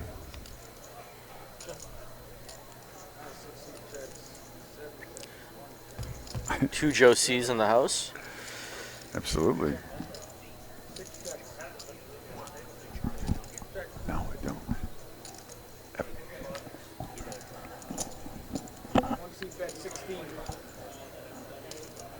All right, this checks all the way around here, and now Kenny bets out 16,000. See where he is. Really, just the aggression wins that. Is that really didn't help anybody, but takes it down, $49,000 pot. And I was like, the only reason why I didn't even play that because I was small blind. I was like, maybe I get lucky. I'll just shove with the crap. Chuck still way on top, 562,000. That's a nice chip stack still. Yes, it is. I believe they updated the scroll along the bottom so you can see where everybody's at. Which one of your friends finished where?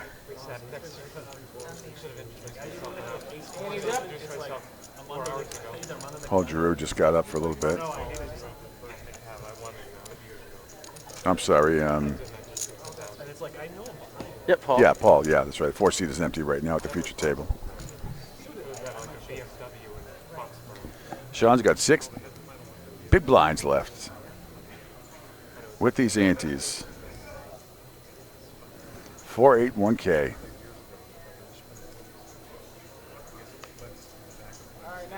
Chuck with 2-3 of clubs. Let's go. Kenny with his ace-4.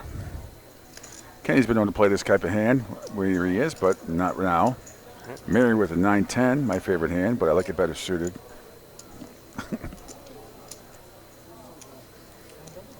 She folds. 6 mucks. Now, I'm trying to think if that 4-6 got in Mary's head a little bit, the way she played that. She seems a little more intimidated right now. Not intimidated, but a little unsure. A little unsure of herself right now, yeah. She'll settle down, though. Oh, yeah, absolutely. Settle down.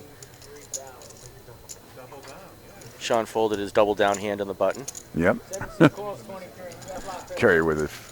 Calls a 15,000 after Bo raised to 23 with garbage. But that's okay. That's, he changes his hands around, and Bo takes the lead with his 5-9 against Kerry's K10. Kerry checks. Bo throws out a little bet. No question about it. I like that from Bo. 30,000. Kerry's going to let it go. Smart fold. And Bo, who changed his game up many times, and that's what great players do to win tournaments. You've got to do it. You're going to get a little lucky sometimes, but you got to do it. There's the updated chip count for the feature table. 23rd season coming down to the wire here for the EPT 36K Finals Championship with $10,000. First place on the line. It's Pete Shepard and Evan Myers with you until the very end. Maybe we get Priscilla in here unless she's still playing. You still playing, Priscilla? No? No? You want to come talk to us? All right, come on in. She's not happy. No? Oh, she's happy about talking to us. She's happy.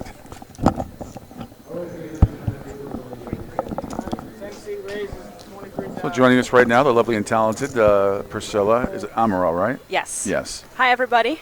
One of the dealers here at EPT, and also a fantastic poker player, very well respected. You were in this last year. What were you, 6th or 7th I last year? was 11th. 11th? Unfortunately. Okay, but you were at the feature table last year. You played some So you know what everybody here is going through. You're a little more experienced than some. Yeah. But it is a big difference playing It's under tough. the spotlight. Yeah, I think that people tend to play a little bit tighter, and they don't really play their game per se. They get a little thrown off by, knowing that other people are seeing what they're doing.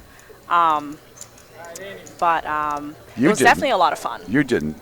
I stuck to my game plan. You did. You were very poised. You had great read. I think Mary, when you see it later, I think Mary's had some terrific reads tonight. On the whole, and is Mary on the 2 seed? Mary's in the 2 seed. Okay. Yeah.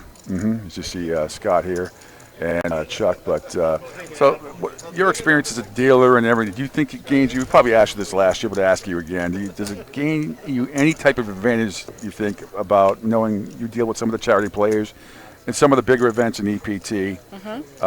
Do you think you gain an advantage that way, knowing how some play? Do you retain it anyway? Is it tough to retain it? Definitely. Seeing how everyone plays, just getting to see all the hands they show down and how they play the hands. It's actually really helped my game in general. I've changed a lot of my perspective on things. I've been more on like a get to showdown mode. I feel like that's like the best strategy to win, I'd say, because I felt that I wasn't getting enough to showdown because I was trying to bet people off hands, and it's really hard to get people off draws and off. It is. It's extremely difficult. Yeah, which is what I did last season when I was getting to showdown with bottom pair and winning. Just trying to keep the pots small, and getting to showdown seems to be what works. But I was playing on the table, 2 tables with Evan yesterday, and I did exactly what I tell myself not to do. I had a complete meltdown at the table.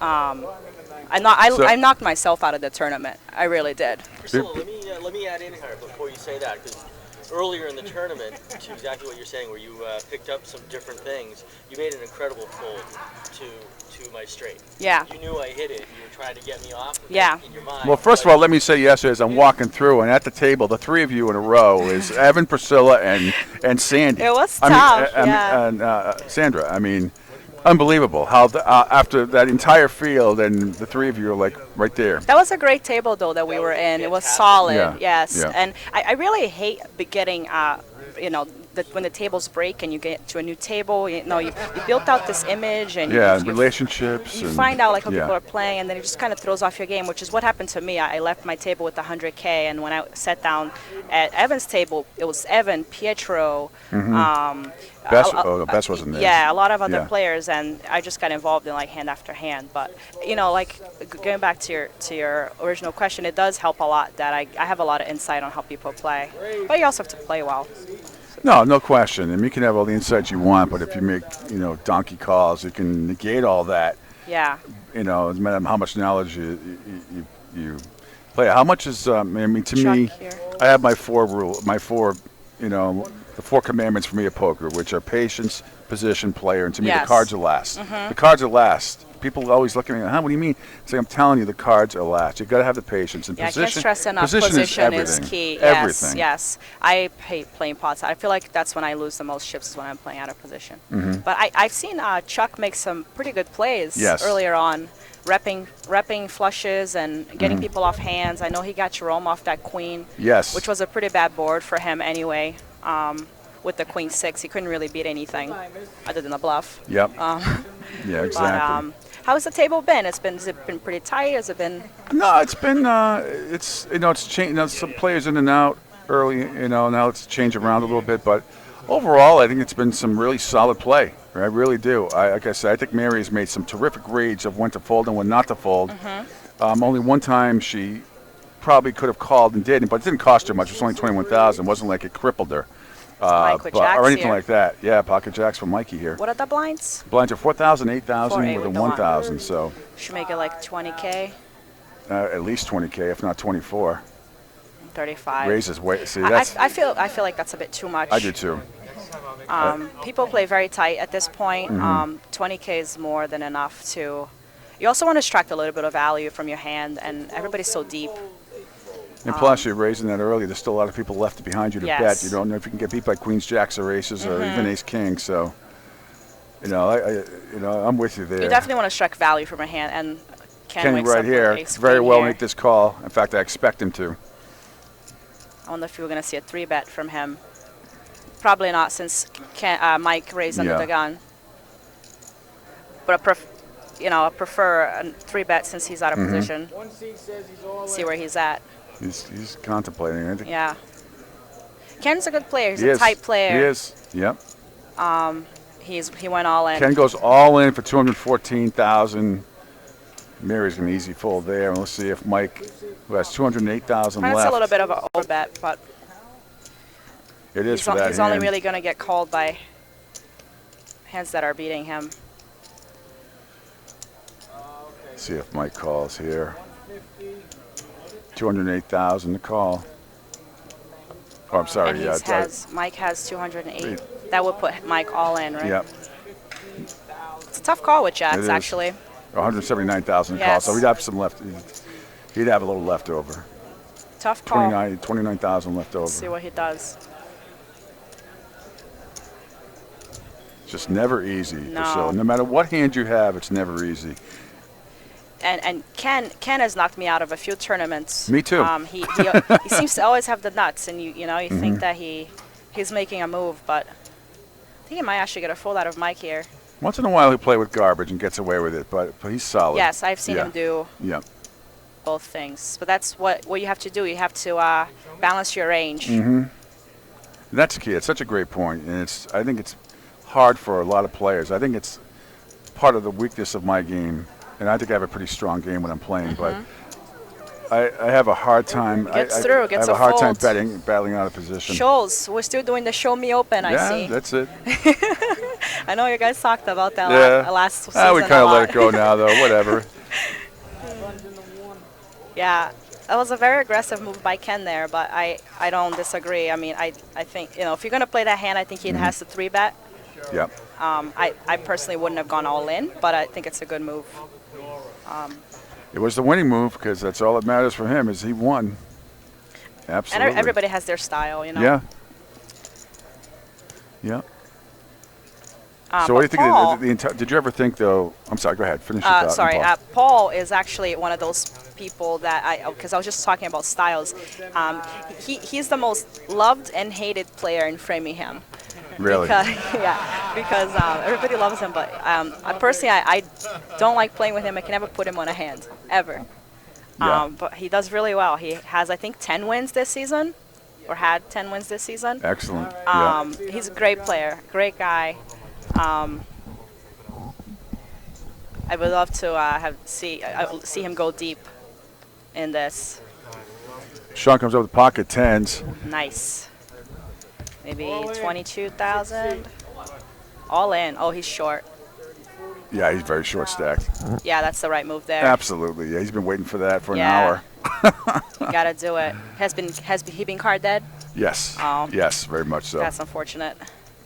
That's the worst to It go is. so deep in the tournament like this and make to the end and be short and be card dead. Yep, you start getting, between the blinds and the antes, and especially at this level, 4,000, 8,000, 1,000. So. Carry folds are when all in with ace 10. 9 seed Mucks, 10 seed Mucks, 1 seed. Ken with that Yep. Sioux 7, that's a 9-5 fold, queen 7 fold. All right, folks, turn them up. So we're gonna see ace 10 Sean versus has a tens. look of dejection already. He's hating it, but he's ahead. That's Last race he was in. On. He's one of the only. He got a 9 on the river. It sucked out with the. he sucked out. Yeah, he did for a double up the last time, but he had to do it. It wasn't. Carry flops a gut shot. She's got any queen, any ace. Yep, there's the ace. And there's there the it ace. is. Flush draw though for Sean. Yeah, flush draw for Sean. He's gonna sit. Oh, I thought he was gonna sit back He down. doesn't feel it coming though. No, he does not. And And there's it's a a 6 of six, diamonds, so aces and and Sean sixes. has been eliminated. Bummer. Good run. Very good run. That's Sean how it Gaudreau goes, waves goodbye. You gotta win the flips to win the tournaments. Even though that wasn't exactly a coin flip, but. Absolutely. Roposello, thanks for coming by. Cool. Thanks for coming. Good luck. No And problem. I don't know if you're going to play tonight. No, no, I'm not. I played the satellite, but I'm out of that. So nice to talk to you guys. Nice to talk to you as see well. You guys next Anytime. season. Thank you. We'll see you. Thanks again for everything that you do.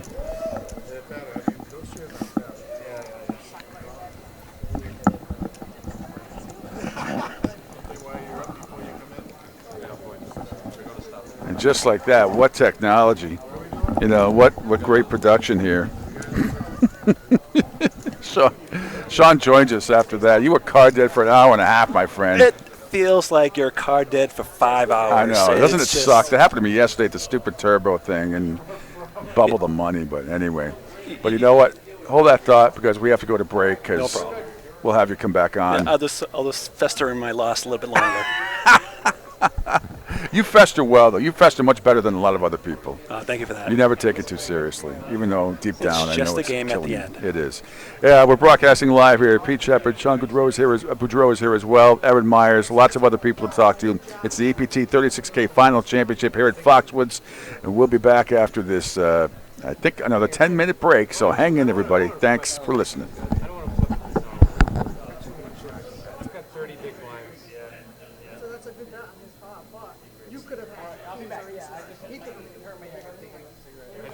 Jacks, ace queen, pre-flop. I didn't see the flop.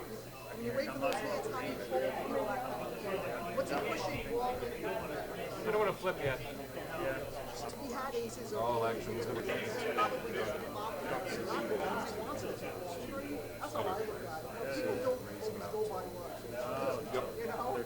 But to me, I'm sitting there with aces and kings in his spot. I'm just going to raise maybe a try to get him in. Absolutely. No problem. So that's a tough there, but I figured you had like ace king. That's what I was putting him on. But it's still a tough ball in your blind. That's what you do the same. I don't want to flip. I don't want to flip yet. What do you show, ace queen? Yeah. Ace queen also. I mean.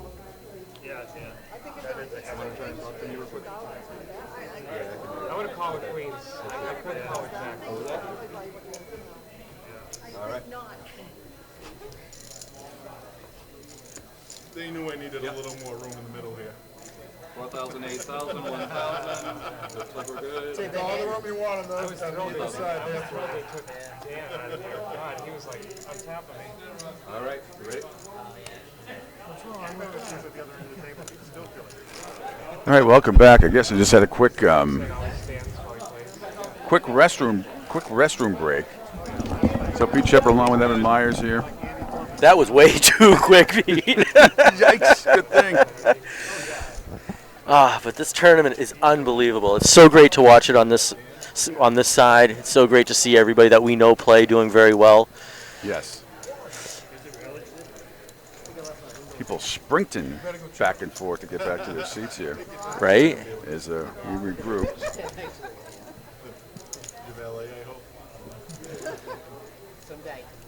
That's the same seating spot, isn't it? 2, 3, 4, 5, 6. Same seating arrangements? Yeah. Although Andrew Chevalier was out there earlier, carry with ace jack. Always nice to see Andrew get some airtime. FaceTime. Executive producing this whole thing, doing a magnificent job, by the way.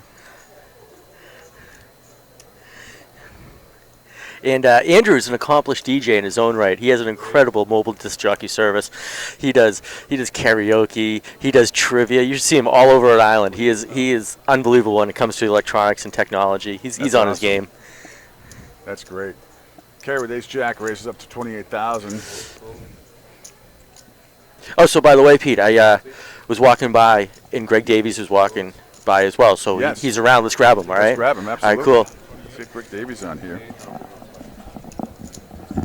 Greg was in the one seat at the feature table for an early part of the afternoon. Hey, what's going on? Not much. So how did you like the experience? It's definitely a lot of fun doing that. Mm-hmm. I just wish I, laid down those pocket fives afterwards. No one's half the battle afterwards. Always, yeah. But I was asking everybody, did you feel have you played under the lights before like this? You've been in this situation before, playing in, well, you have to show your cards and all that stuff. Feeling added pressure in a tournament like this? Yes. That was the first time at the feature table for me. I'm no stranger to the second day, but it takes the wind out of your sails a little bit to make a bad. I made a bad decision, and you just get caught up in the moment. That's what happened to me, and I was card dead for basically all the entire tournament, and I lost my patience. So that's another thing that I got to improve on and work on, and just read what was going on. I mean, I should have known better, especially when he had raised. I smooth called with the 5s. I wanted to see the flop, see if I could hit my set. She went all in, and then he re-raised on top of that. Those are the signals that I should have seen. And, but again, I'm being so card dead. I got caught in the moment, and I was like, "Well, hey, you talk about lack of patience. However, you had to be very patient just to get this far. I mean, you went through a tremendous field. Did you qualify? You double qualified. So I did. Yes. You went through it twice. So exactly. So you do have patience. You got to have patience, not only once but twice. But I mean, it was kind of nerve-wracking sitting there at the table, and it was definitely a great experience to be able to sit there and play that way, and make sure your cards line up in the box so they could read it. So everybody else can see it. And you guys are doing a fantastic job on this and getting it out there and streaming it live. And we get a lot of reaction from a lot of people. There's a lot of followers. I know. I like to watch tournaments online sometimes if I can't play in them. Right. And it's just it's a good group of people, I think, overall at EPT. And I know you played. So you've played in fields like this before. Oh, absolutely, yeah.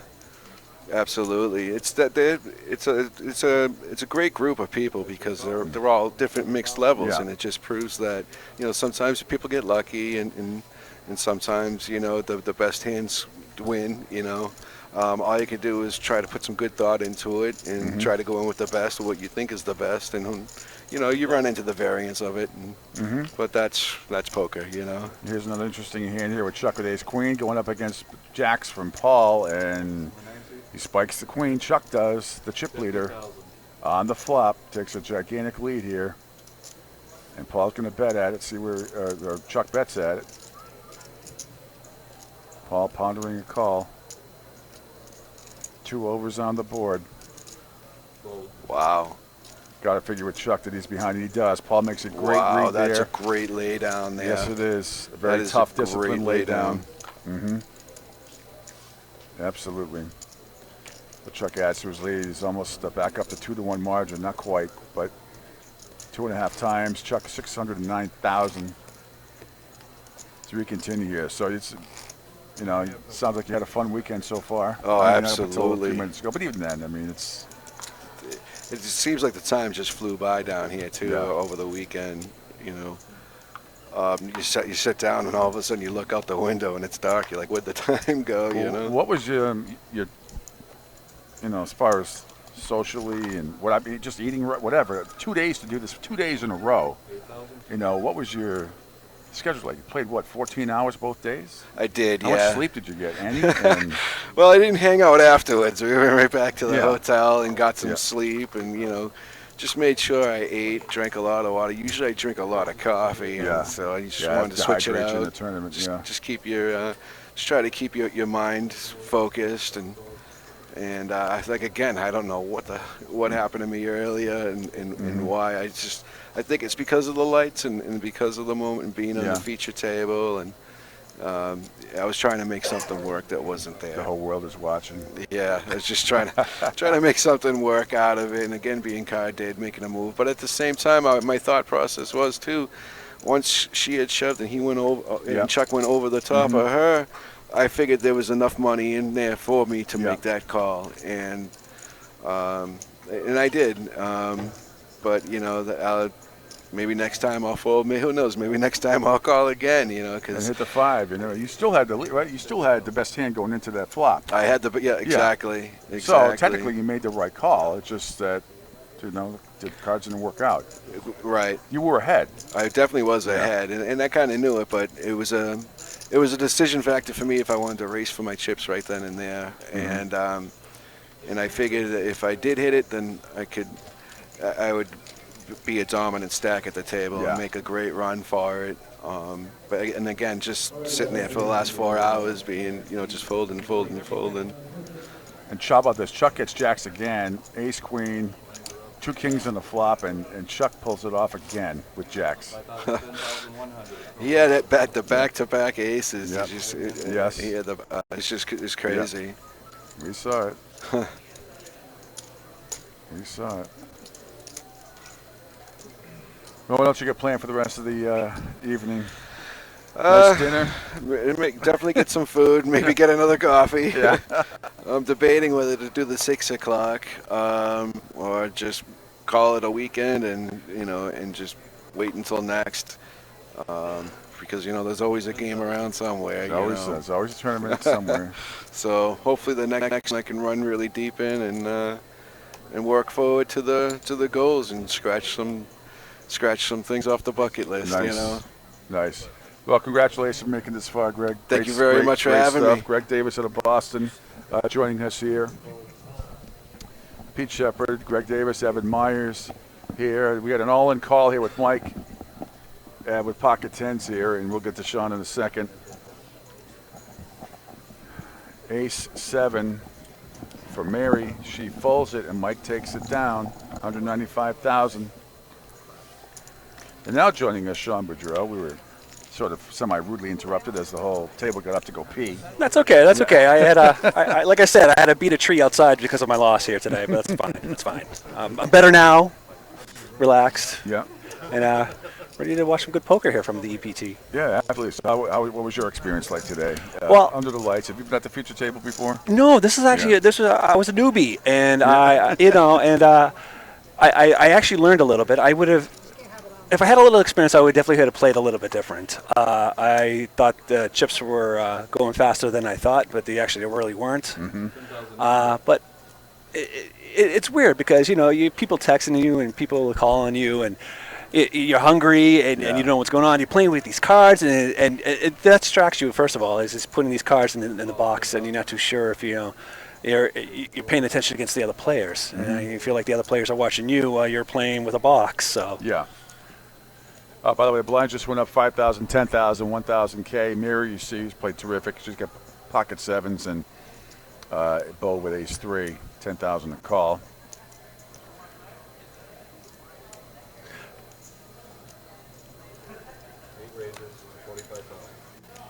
now, Chuck has just been a monster in this tournament. Absolutely, yeah.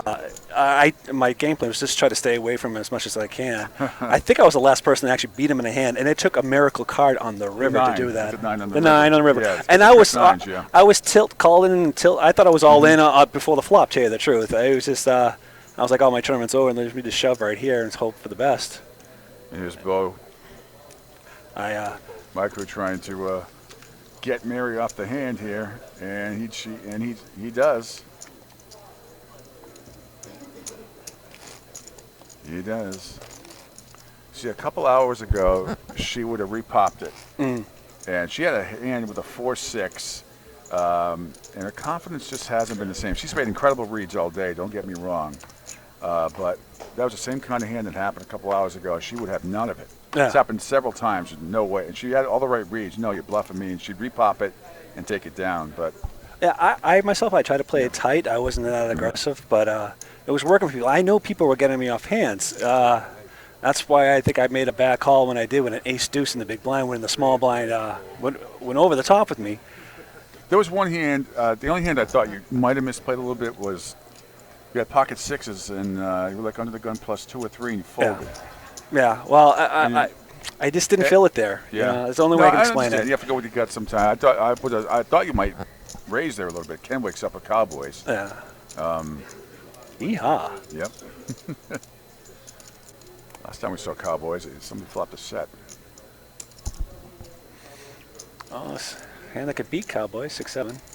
But I know it's tough mid-pair, and when you still got 4 or 5 people behind you. Exactly, and it's only it's a small pair. If I was heads up, I would have been a lot more aggressive. But when I saw the problem was, and this is what you don't know this, but we do. Yeah. When you saw the other hands, you clearly would have got everybody off the hand. You would have taken it down. Nobody would have called. It was all garbage.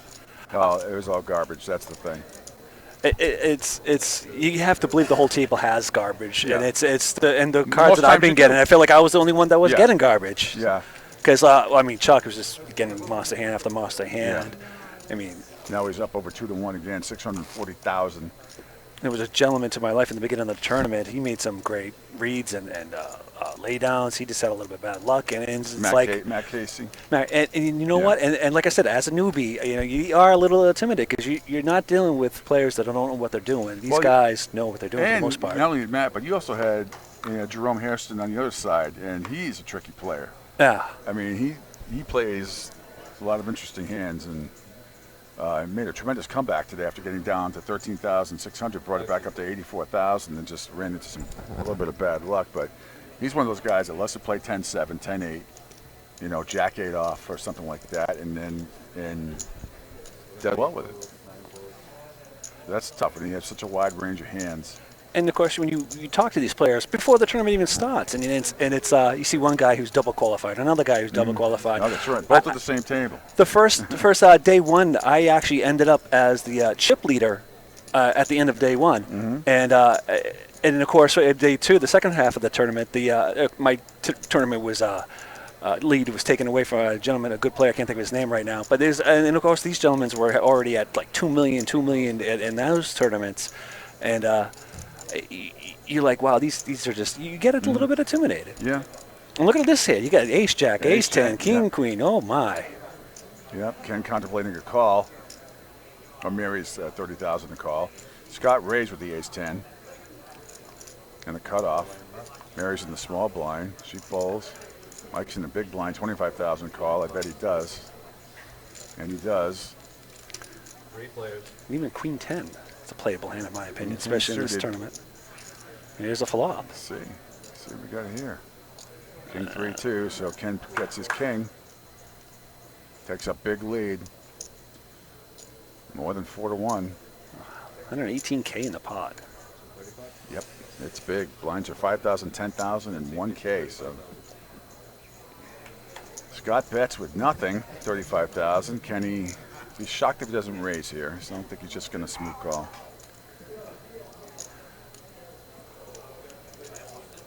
I might have raised right here if I was Ken, tell you the truth. You might not raise? Or no, I would raise here that's just what to see. I'd be surprised if he doesn't. Yeah. I'd be surprised if he doesn't. The top pair with a damn good kicker.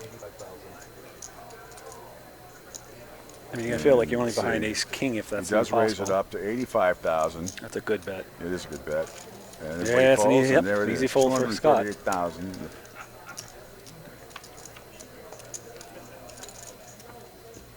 Well played. Well played.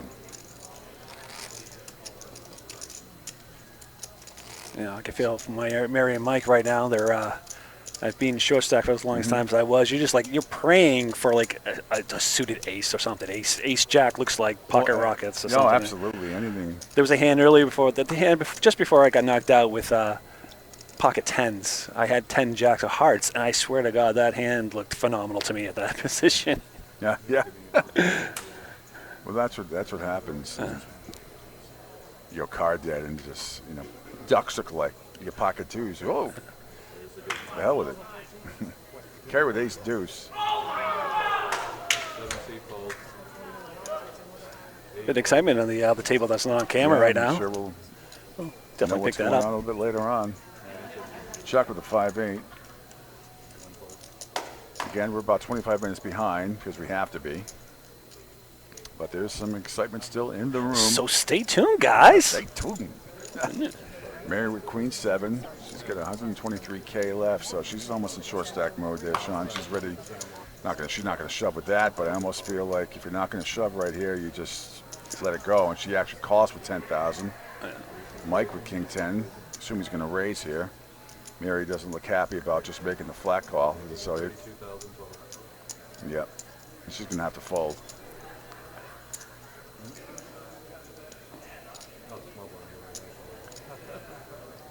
Big raise, all sorts of chips coming out, all different colors. A smorgasbord of chips. And he does raise to 32,000. Paul 22, Mary sits back in his seat. 5 calls, 2 folded. And folds. Flop is 9-6-4, so Paul takes the brief lead with his 9. Big lead, 3-1 lead. If I'm Mike, I'm thinking I definitely have 2 overs here. Yep. Not really worried about a straight draw. Here's the initial raiser. He bets at 45,000. You call off your Paul here, Sean. Top pair with a weak kicker. All in. All in. This could be a bad decision, but Paul goes all in. It's tough to call. With top pair and an 8. And he gets Ken off the hand. Great move by Paul. Taking that $308,000 pot down. Well, Pete, I just want to say thanks to the EPT. This was a pleasure. I had a blast. I can't believe I lasted this long. Maybe someday I'll make it to the final table again.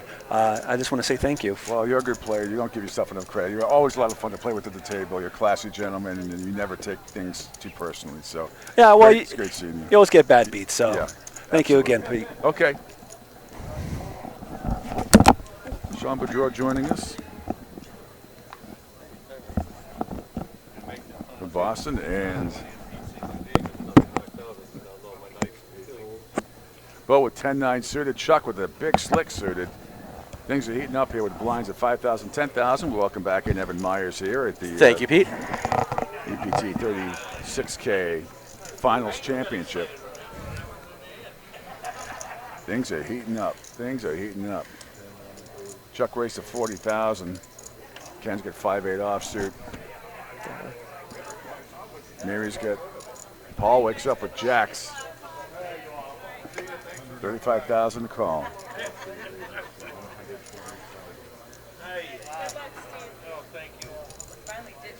Carry with 3-5.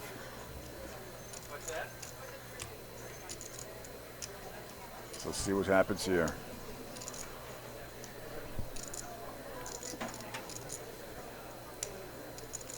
Classic race here. This is going to be some fireworks here with this hand.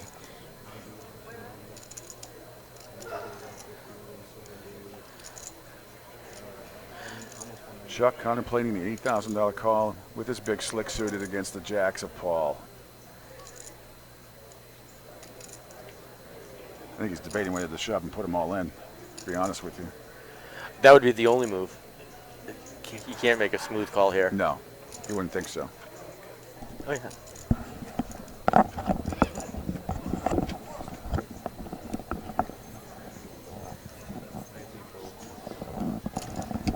And he lays it down. Chuck lays down big slick suited, very disciplined lay down. Boy, that's tough. It's big percent of his chip stack. He doesn't want to. He feels he's in a race. Yep. If he felt he was ahead, he would have certainly made that call. But yep. You know, he's a smart enough player. He doesn't want to race at this point. Yep. And that shows some of his experience in the tournament. Experience and discipline, and that's a big part of it. Absolutely. It's been great talking to everybody out there while I was wandering around. Everybody's having such a great experience. We have, I won't say who, but there's even a person that's never played in Foxwoods here before that's been playing poker for about 8 years, believe it or not. Yeah. It's been fantastic getting to meet some of the newer players that we don't play with often and having them come by and say hi. Yeah, and there's all levels that are playing here today, you know, and I think it's a kind of a real tribute to some of the bar poker players who make it this far, because, you know, I think the more experienced players play in the charity leagues because you're paying more money every week and stuff, and I think there's a lot more experience in the charity leagues, obviously. Sure. But the bar league here is phenomenal. I mean, it's maybe one of the best in the country if you look at it. Well, we saw it down. We saw it in New Jersey. We saw it in New Jersey. We saw it in Las Vegas. Yes. With at Planet Hollywood, that most every final table. Yep. We had about 200 people representing us in Las Vegas out of about 800 total people out there. And every final table of all the open events, four to six people at the table were from Eastern Poker Tour. That's great. I mean, that's phenomenal. That's unbelievable. It's great. That's unbelievable. And Glenn's put together a program and a whole package here that allows the everyday average player an opportunity to play at a venue and at a feature table, play with cards that have microchips built into the cards that the tables read. In Atlantic City, we talked about, were there 5 of the 9 were EPT players. Yeah. That's unbelievable. Out of all those bar leagues, which were what, 9 of them? 9 of them. Yep. And everybody had a great time. Everybody was very nice, but definitely EPT, you know, was the class of the bar of the leagues. It's amazing. Lines still at 5,000, 10,000 with a 1K ante. Carey's got Jack 10 suited in the 7th seat.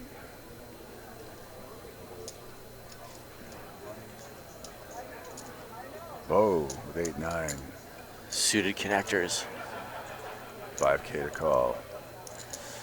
Good call. He makes a call. It's an easy small blind.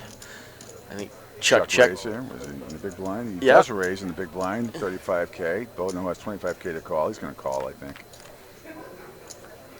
And he does. There we go. And of course, Bo hits his 9. Chuck gets. They both have the straight draw. Yes, they do. No flush draw out there for anybody. No. Oh, actually, I take that back. My bad. Possible. Yeah. Runner for Chuck.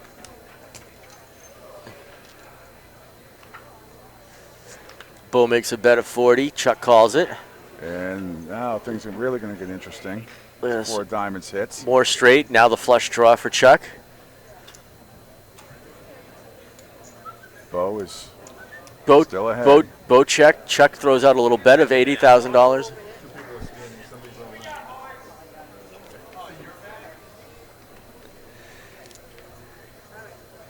And Chuck ends up winning the hand. We had a little distraction there. Yeah. Sorry. I almost wish it was like Bogota. We were in a closed room and no one could see us because Does make it a little challenging sometimes. Everybody has to realize we're 25 minutes behind, so we can't talk to anybody. So that's the problem. But I almost knocked myself out. I just did that too. We need a big box. We just need with padded walls. That's a, It's funny. It's So as I sit here and say out loud to make sure people know we're half hour behind, the person still talk to me as I'm saying it. We'll catch up eventually. All right, so Paul wakes up with suited connectors, the lovely heart kind. I have a concussion. I've been concussed. I just whacked my head in the back of it. But I have a hard noggin. No, everybody has aces to me now. What's it like? No, Paul has 10-9. Everybody's holding 4 cards. It's now become Omaha. Chuck at Queen 8, Don King 10, 10-9. My favorite hand again.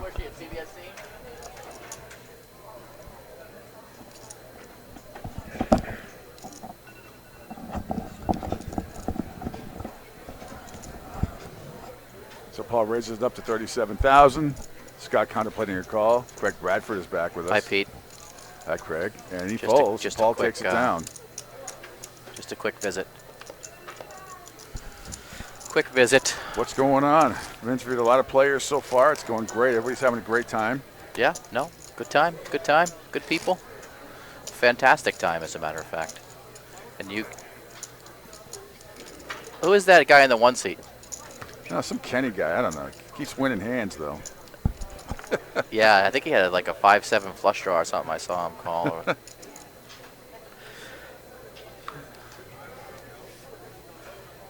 There he is, Ken Knapp, Mr. Ken Knapp. She is very good Fantastic player. All right, Mary wakes up with Queen 10. She's getting close to shove mode here. She's got under just about 10 big blinds left. Does she do it here? She does not. Just calls. Oh, she just Under calls. the gun. I'm just carry with ace jack. Yeah, Queen Mary. She's in the hand. Yep. Under 10 big blinds left now. Gonna have to thinking about shoving if she catches a piece of this. Looks like a raise. Almost thought she'd shove before that with that hand, but a raise by Carey with ace jack to 38,000. Chuck's got the pocket sixes. He calls. Why not? He's on a roll. He's got a stack. Kenny with 5-7 of diamonds.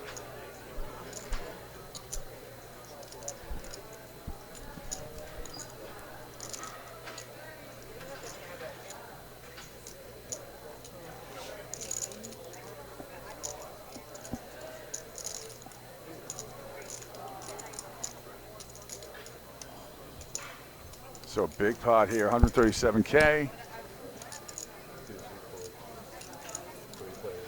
Wait, 3 players. 3 players to the flop. 3-player action there. Kerry, Chuck, and Ken.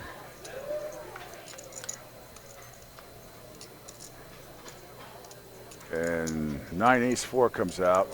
Flush draw for Kenny. Kerry hits her ace.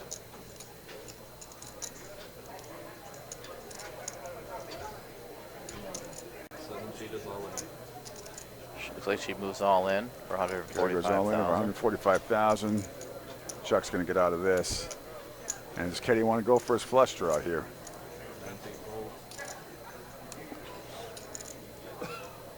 What does Kenny have? What do you start the hand with? A 399 or 339? Who can do quick math? What's that? 30% of a stack? No, more than that. Come on, Ev, you're the math whiz. 45K to call, so 40% on diamonds. still have just under 200,000 left if he does not, if he calls and does not win. 145.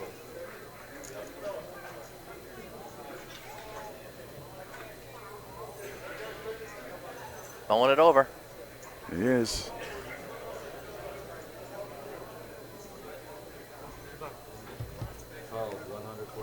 Looks like he made the call. There it is. Makes the call. Gutsy call. Going. Very gutsy call. Going for the win. Gutsy call. Kerry doesn't look too happy about the call. No. But she wins this pot. She's right back in an it. It's a tough one to give chips to. And see if the river. 6 or a diamond. 6 or a diamond. No, sir. And it's an 8. So Kerry will double up through Ken. Yep. Now she's back to up over 400,000 now. Yep. And Kenny's down to 194,000. All right, I'm cutting out. Thanks again, guys. Okay. Fantastic job by both of you. Fantastic. Thanks. Honestly, I'll come back in a bit. Okay. See, those are the hands I was talking about with Kenny, and he always hits them when he's playing me. Always. That he does. That was a big gamble there, though. That's not a. That's, you know. It's tough for me to chase flush draws like that with that kind of money, that kind of chips. I mean, you know, that's a big chunk. That is He may look at that one and come back and bite him in the butt. Oh, you know, he's not entirely crippled yet here, but No. he's got about 20 big blinds left. So more than enough. He's got more than enough chips to do some damage here. Mike folds. Paul folds. Kerry looks at something. Their Folds chips those. are on top of the the sensor. Yeah. Both Both. suited. Yeah, Bo folds. Chuck folds. Up to Scotty. Scotty too hot. He's got the K9 Woof, suited.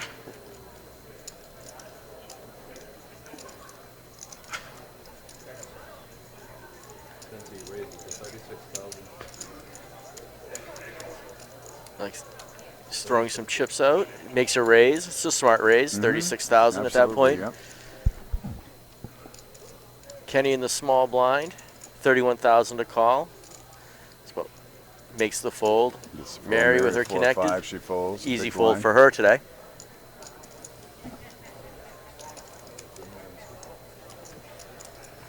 Mary's only gone to the showdown 6% of the time, which is good in a way. means you're taking down pots for the most part.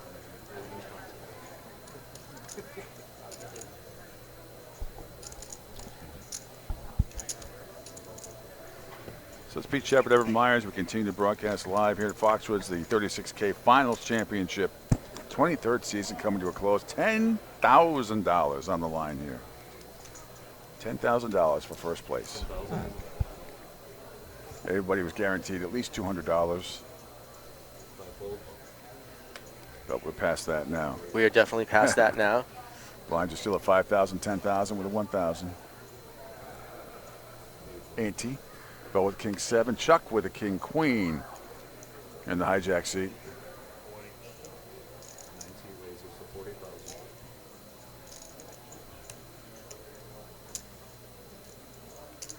And he raises to 40,000. Scott with jacks. He's got 233,000. It could be. He goes all in for 233,000. Kenny quickly folds. Mary's going to fold, and I got to assume Mike. Will he fold here? Yeah. Oh, Chuck, will he fold here? Excuse me.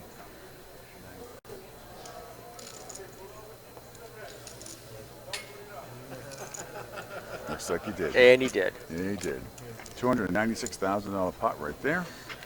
So there are many ways that people have won their way and earned their way to there. We've been talking a lot about Saturday and Sunday, the Battle of Champions and the Points Championship itself. But there was a tournament Friday night called the Cerisi Cup. Yes. And this was a very limited tournament. And only those who had 6 or more wins, actual wins throughout the season, had an opportunity to play in a tournament for the final seat. Our buddy Scott here in the 1 seat, was the winner of the Cerisi Cup Friday night. Oh, So, nice. yeah, so he... Oh, Scott's in the 10. Kenny's in the 1. Sorry, Scotty's in the 10. You're right. Get the backwards camera here.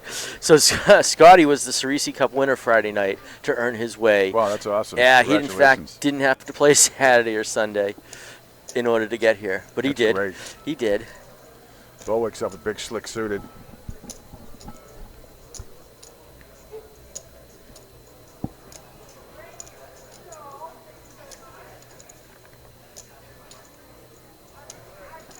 So one thing that we're now seeing him take down his hand,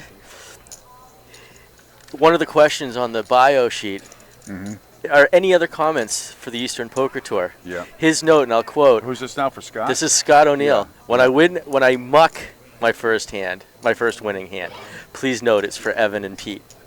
So he sent a shout out. He specifically, when he mucks his first winning Nice. hand. That's awesome. That's great. Paul at pocket fives after Bo raised up to 50,000, and Paul contemplating a 40,000, and he does call for 40K. And here comes the flop. Here we go, ace, king, jack. So ace is up for Bo, and a monster lead right now. Bo goes all in. Says forget it. Paul folds, and another big pot for Bo. Thinking of trying to pick up the hand, man. I didn't think that was after seeing that.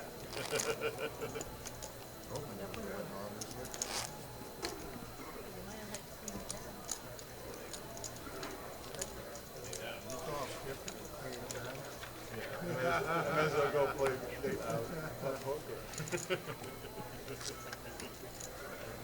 Again, we started with 973 players, and we are down to 2 tables now, couple believe of it or not. tables, and I don't know, the break is coming up shortly here.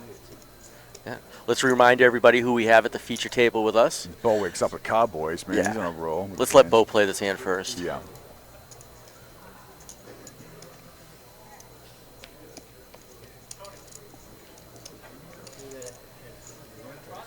Bo makes a raise to 60,000. Scott gets out of the way. Kenny with his connectors gets out of the way. Mary, easy fold. Mike, yep, easy fold. Paul with Doyle Brunson, easy fold. Well, and Kerry gets out of the way. So while we're down to 2 tables, we're looking at the feature table here. Kenny Knapp from Franklin, Mass. is still in the tournament in the 1 seat. Mary Stevenson from Dragut, Massachusetts, here in the 2nd seat. Mike McGee, again, former champion, is in the 3rd seat from Winchester, Mass. 4th seat still open. Paul Giroux from Middleborough is in the 5th seat. 6th seat open. 7th seat is Kerry Pankowski from the South Coast. Our buddy Bo is still in the 8th seat. And Chuck Hogan following up in the 9th seat from Winchester, Mass. And Scotty O'Neill from Bellingham in the 10th seat.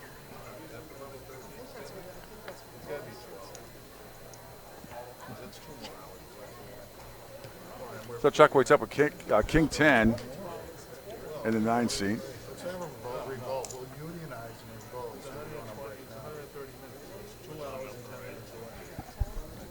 $10,000 to call. It's getting very expensive to play.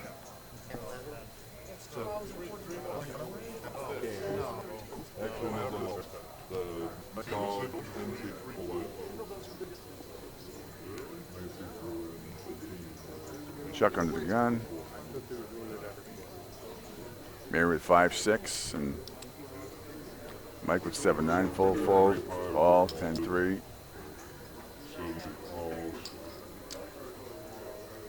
Carry with 10-4, 5,000 to call. Bo, whose cards?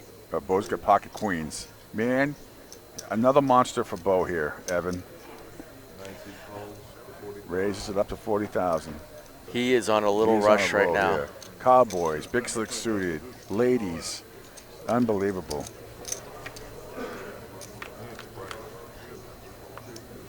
Chuck calls. There we go. And there's a king. Oh, and Chuck hits his king. Chuck hits the king, takes the lead here. Bo throws out a little bet. 19 made it 50, 80 calls. Or maybe not. He checks. Excuse me. Chuck checks. Chuck checks. Chuck's still way ahead now.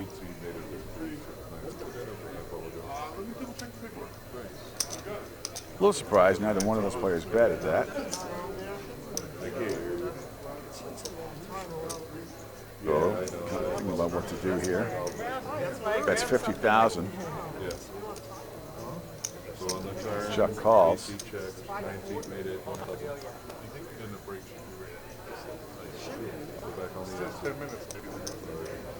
We'll get it. Bo throws out 100,000.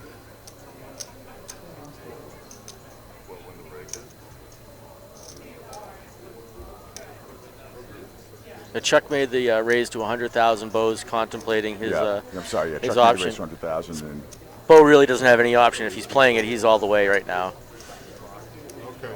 And Bo folds it. Yep, he does, but he's down to 158,000. So about 15 big blinds left.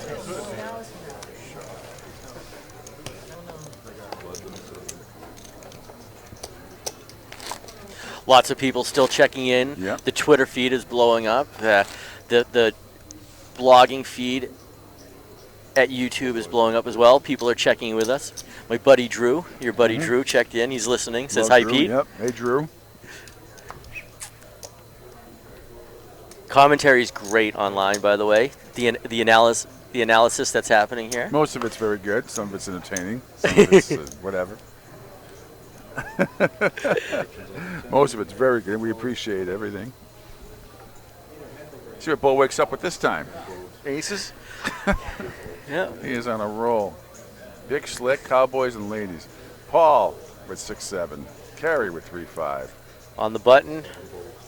Wow. Bo's in a little bit of trouble now. Short stacked a little bit. Got about 15 big blinds left. Bo all in. Bo goes all in for 157K. With his Ice, yeah. swag. Chuck makes the fold. He doesn't want to race for that many chips. And he takes it down.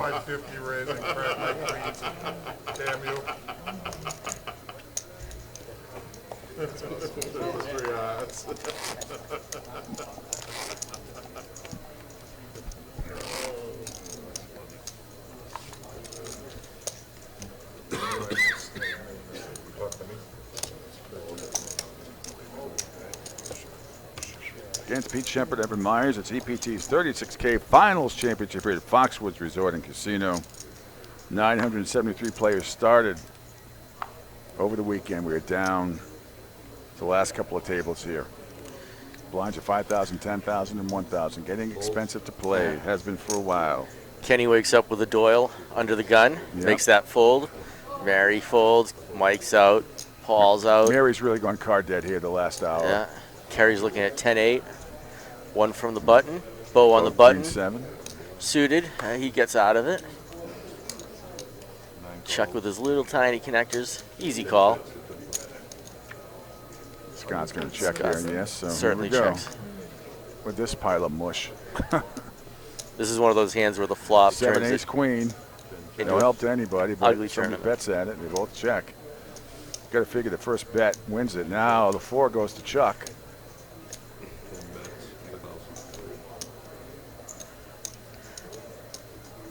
He checks, and Scott.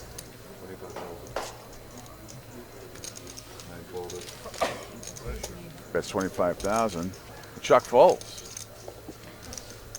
Flush draw was scaring everybody. Yep. They see the updated odds. And Kenny, Bo, Mary, and Mike right here. They are. Chuck has just been steadily all day raising his chip stack. He had one little hiccup, but he brought that right back. 600, what was that 670,000? That's pretty amazing at this point.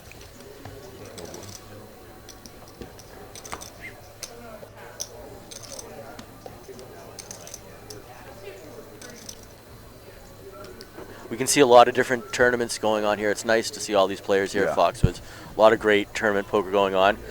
See Kevin Russell over there. Kevin Russell. It's an old buddy of ours Absolutely. who started out in Eastern Poker Tour. He's turned himself into a professional poker player. Lives about 10 minutes from Foxwoods right now.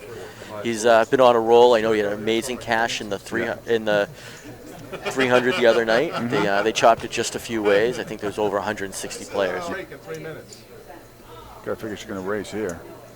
So that's a very nice stack at 399,000. Yeah. 8, 9, and 10. She raises to 40K. Kenny with ace 10. I would expect him to call this for him.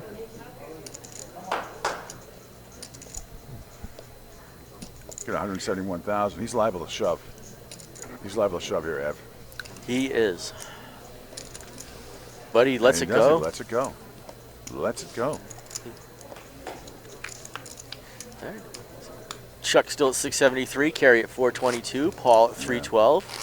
Feel for Mary. She's really gone card dead here. It's not her fault. It's just said absolute garbage.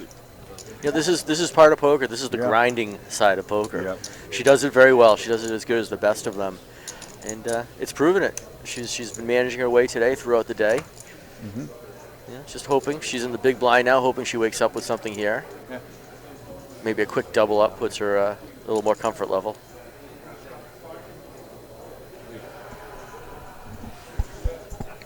Mike under the gun, 10-9 off, no go. Paul sees his little deuces that supposedly never loses. And he's going to do something with them. Looks like he's there's raising chips. Looks like he's grabbing about 40,000 in chips. Let's say 45. Nope, right on, 40,000. Carry with 8-4, Bo, 7.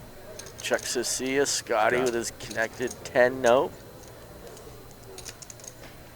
Mary in the big blind. No, she's either going all in or she's not. I mean, you can't just call here. She's got 6 big blinds left of 7, so she's either shoving or folding. And she She's lets folding. it go.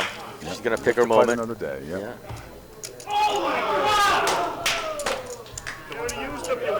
Buddy Shane Matthews checking in saying hello. Shane, a former winner. In fact, Shane's a two-time and the only two-time winner for Eastern Poker Tour. Congratulations on that accomplishment, Shane. Miss having you here, buddy. Why isn't he here? I don't know. It's a good question. You gotta do double the work. You're lucky it's only 20 minutes. And then he's gonna show you. Shane sends a shout-out to Glenn as well. We'll send him your message, Shane. Good game, guys. Thanks, man. Good game, man.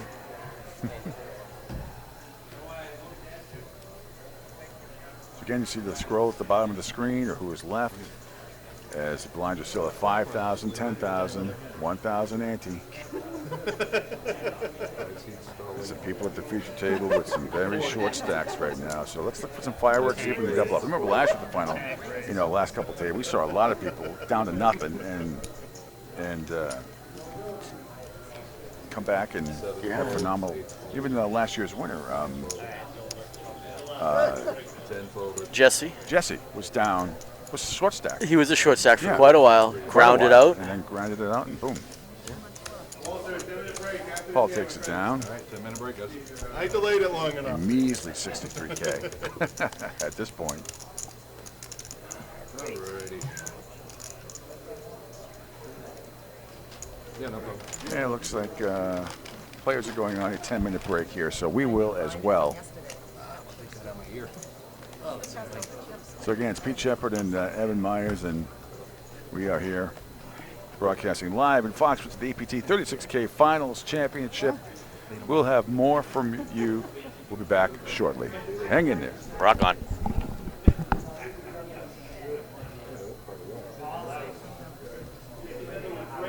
Yeah, it doesn't look good on camera.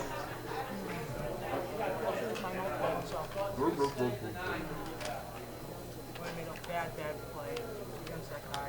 Oh, horrible. Not when you were here. But everyone's going to see it on TV. I took it out of my ear too, because it definitely annoying. I'm going to need just a chip count with these. Sure, we can do that. I'll do that instead then. Yeah, I'm doing it.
specifically made them up here.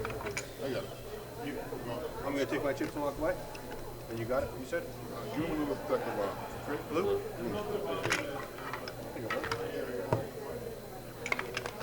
No, give me the other one. I'm gonna get rid of it. Get rid of all that. Give me that top rack on the tray. Here, I'll give you just like that. Yeah, sure.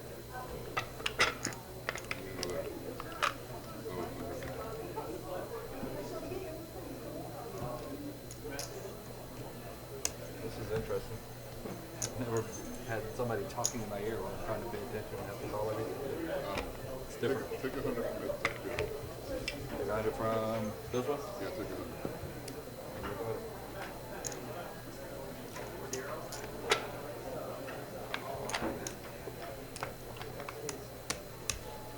One for one.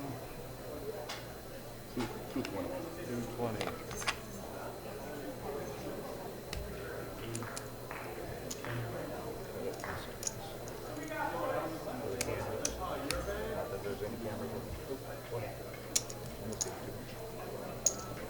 You cut it and then put it on top. Huh? You cut it and then put it on top. I did.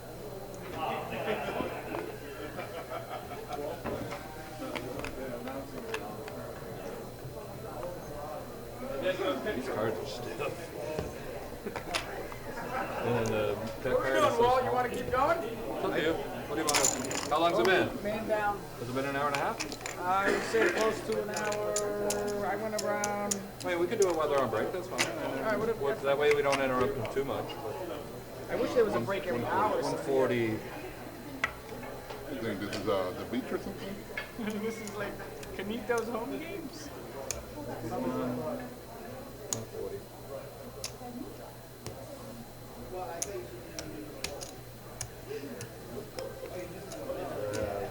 120 left. I didn't actually take right off my table if you want me to take off right on the other table. You give us all the blue here? Is that what you did? I did. All of that? All of it. Alright, so my count will be off. Yes. You You should have 2 extra blue stacks. And then? 20 left. Did I leave you? Most of that, yeah. That would be 2 stacks right there. And then half a stack. That makes sense. Yeah. Yeah, take that. No, that's good. Okay. So. Yeah, see, I think, is Todd still running the show over there? Tell him to come No, I rescue think swing shift is not. Well, tell him to come rescue me in like an hour. But the next break is like 40, 40. Is it 3 If they get down to final table, they're going to go to, they're going to their dinner break. So. Oh, okay. Well, if we're going to switch out again. While you're on break, it makes it easier. Of course, yeah. Well, if they you might need a new piece of tape. Yeah. if they break, then you can come back. Yeah. Or if it's down to one table and it's not dinner break, then you can. It's like 3 of them. I think we'll get it right. I think it's because it's supposed. I don't know what year it's supposed to be in, but I cleaned it as much as possible. I'm like, good lord. I don't even need any tape. And I don't need any tape. That fits in there? Yeah. Yeah, it's weird feeling that tape hitting your, crunching in your ear. You're good, homie. Except for those few spots, but. Need to get a second one though, so it's easier to fish. I know, I already have the second one, it's just it wasn't working. Oh, really? Yeah. Yeah, I broke it earlier. Or the net broke it. The net broke it? Blame it on her. Yep. Yeah, she was the last to touch it. Yeah, To see? be fair. I know. See? To be fair. So it was her. That's interesting. Seeing, the difference in the table, and if I pitch it too hard, it goes off the back. I'm like, I wonder how much of this is being picked up. Having to call every little thing is weird. Yeah, that's the hardest thing. Yeah, it's just different, But you get. Because he's like, all right, what Oh, happened? perfect. A lot better. Sorry. And he's like, well, what happened? I'm like, I don't know. I looked away for 2 seconds. They did something.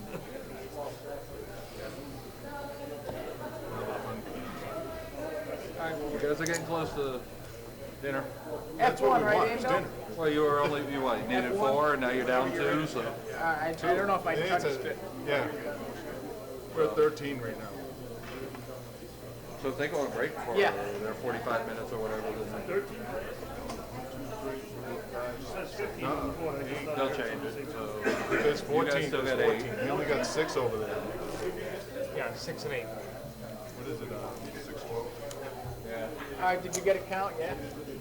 Yeah, we already did the count. You did hit them. We colored up some so it makes it a little easier. I called those jacks. Yeah, he's killing it. 600,000 over there. Huh? Just under. I kept that 25 to you in both. I either have to check or I have to go off. And we opened 6 and Wicked. You might go front, start to finish. What are they, wire to wire? Yeah, right. The same seat. It's gonna be 2,612. What, you called me? That's right. Two double ups. What the line's going to be when we get back? That's right. 6, You'll 12, take care of 2. it. And then 2,000. I'm sorry, you got the wild card. 612 with a 2. 612 with a 2 bonus. Good. All right, we're all set, folks. Here we go. Come on, Scotty. No more eating. Hey, I'm eating. Tell me Where's- Yes. We don't know. 612, 2,000. There you go. All right, who's my chips? I have no idea what that is. You never had an idea before either. No.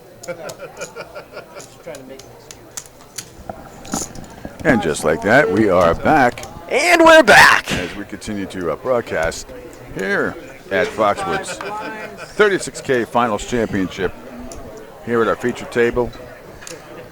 Blinds are now 6,000, 12,000 with a 2,000 ante. 6K, 12K with a 2K ante. It is really going up here.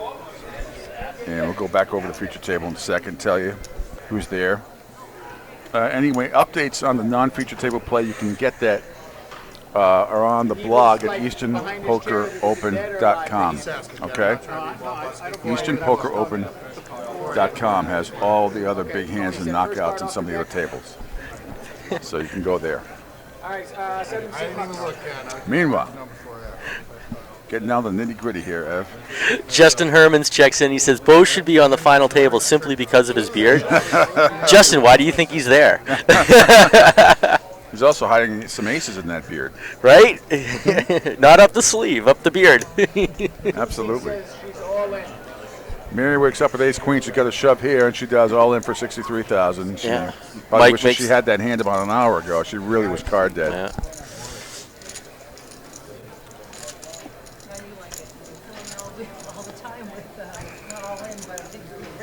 And everybody falls to Mary. All right, she picks up a little now. Very nice. Shove against him. I don't care if you shove on me. You get personally offended by this. No, I don't. All right, Eddie.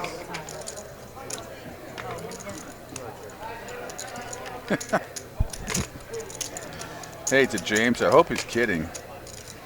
He's like, bleep the blog, keep us up to speed, commentators. Keep you up to speed. We can only do one table at a time. That's just the way it is. No, sir. Yeah, you're the one that smells. Nobody wants to be around you. No shit.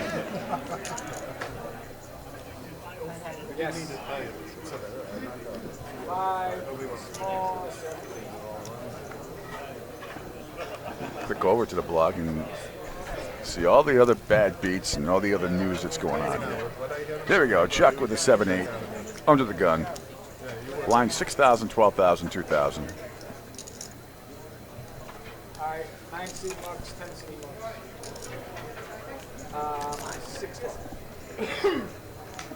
Kenny wakes up with Big Slick. 12,000 to call here. I suspect he's going to make a stab at this. Absolutely. I think he's going to go all in. 45,000. Throw some chips in. Does make that raise, 45,000. Makes Thought he might sense. shove there. Bo with a ninja. Mm-hmm. Big blind. Kenny wins. Lets it go. Yeah. So just that raise, I thought, you're under, 10 big blinds now. The raise shows that you have something. It's Exactly. It's not a scaredy raise. No, absolutely not. And Chuck's still way on top, 765K. I spoiled you going first. I should have went last. We're getting close, Pete. We are I can getting sense close. it. Just a couple more players, and I think we're going to hit our final table. Yeah, maybe. I think this will be it for a while. Maybe. All right. Kenny wakes up with King 10. Kenny Tens, not in the tournament Kenny this Tens. time. He's in Vegas. He is in Vegas. Son of a gun. Sure, he's listening right now. Knowing him, he probably is. He's probably at a table listening. I haven't played with Kenny in a long time. Really good guy. Really good guy. A South Shore Mass person and just 12,000 is the big classy gentleman.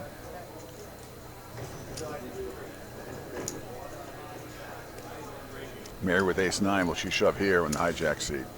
With only 9 big blinds left, I believe. calls, 2 C calls, 3 C mucks, 5 mucks.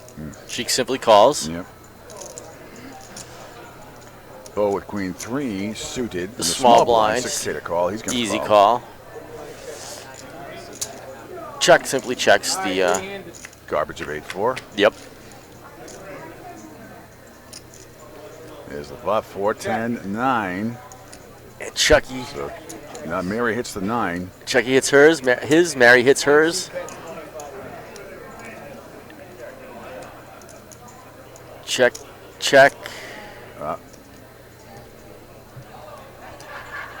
25,000 for Chuck.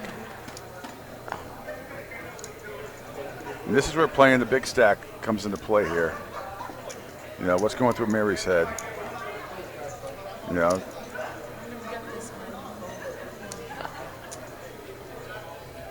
She lays it down. She lays it down. Mary's tightened up just a bit. Yeah, her game really has changed, Evan, after that 4-6 suited. Yeah. It really has. All right, buttons in the 8. But she's still hanging in there, so you never know. She's got 6 big blinds left. Still has value, so she's seeing it that way. Hey, a couple of double ups, and it can happen in a flash. We've seen it many, many times.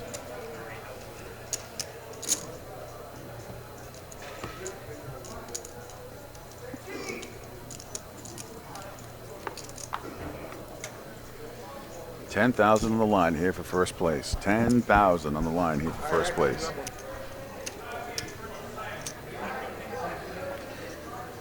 Kenny with Jack 4.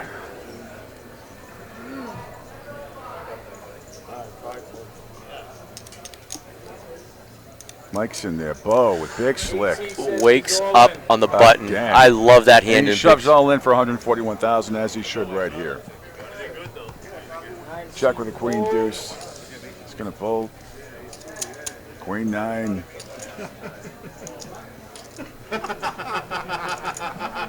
And Bo takes it down. $173,000 pot. Great hand to wake up on the button. No limpers. Great hand to wake up anytime with, basically. Sure is. I mean, under the gun can be tricky sometimes, but that's a monster. Oh, yeah. Fourth best hand in poker when suited. Better than jacks. Yep.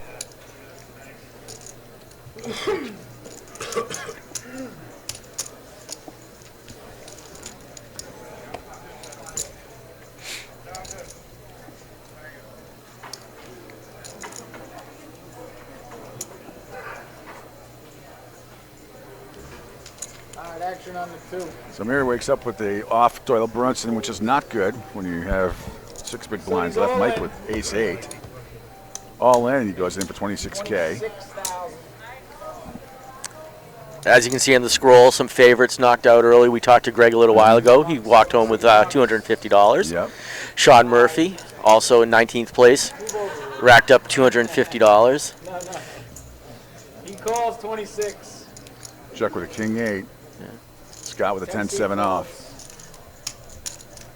Kenny with a queen 4. Triple up. Three-handed. So Chuck calls, and we got 3-player action here. And Mike's all in. One seat checks. 3, 2, 6. Checks. Not a big help for anybody. Mike's still ahead. Seat checks. There's a 5. 4 for And Mike, 4. and he hits it. And there's the wheel. Mike hits it. Hits it. Straight. Three-way chop. Bring in the card. Actually, there's a forgive us. That's straight on the board. So. Oh, that's right. They're chopping it up. Going to chop it up 3 ways. Well, isn't that special? Those aren't yours. Yeah, I know you will. Button's good deal.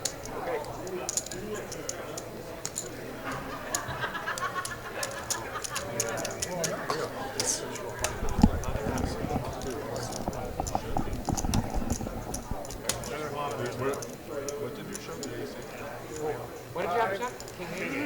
So that's our first 3-way. It's our first chop at this feature table. I haven't seen one yet. Yeah, no, this one's a 3-way chop.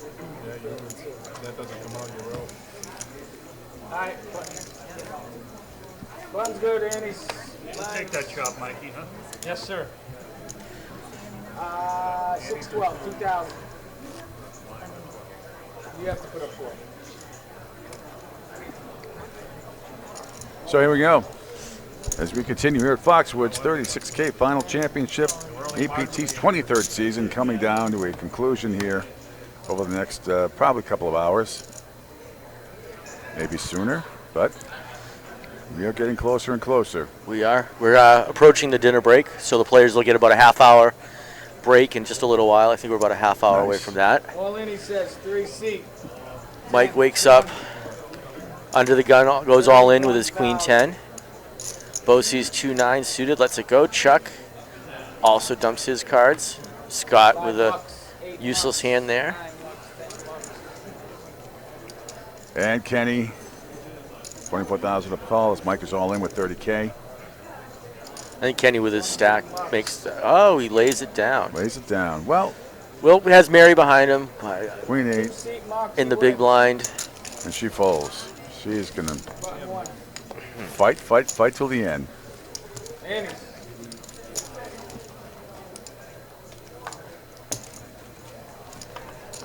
Did it break?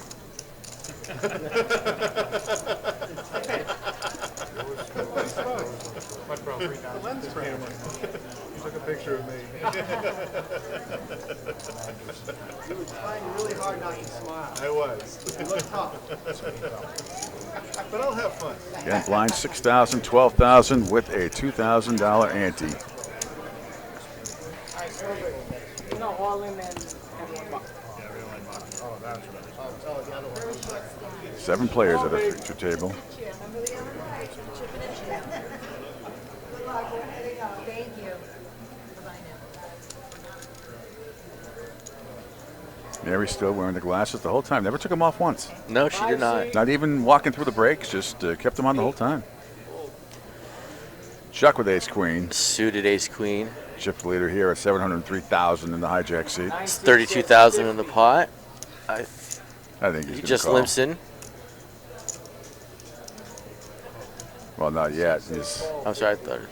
No, he does raise to 50,000. Kenny snap calls him. Didn't even think about it. So we're going to be heads up here. Hijacking the button. Mano a mano. 5-3-5. Helps no one. Chuck's still way ahead. 4-1. Kenny goes all in. Chucky went all in. Oh, Chucky went all in. Yeah. Wants to Sorry, push. Chucky went all in. Kenny foot makes the fold there, yeah. Lays it down. And the aggression again by Chuck. And another great play by him.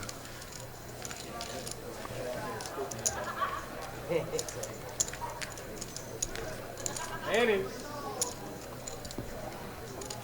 Again, Chuck more than 2-1. And the next closest, Paul, is at 338,000.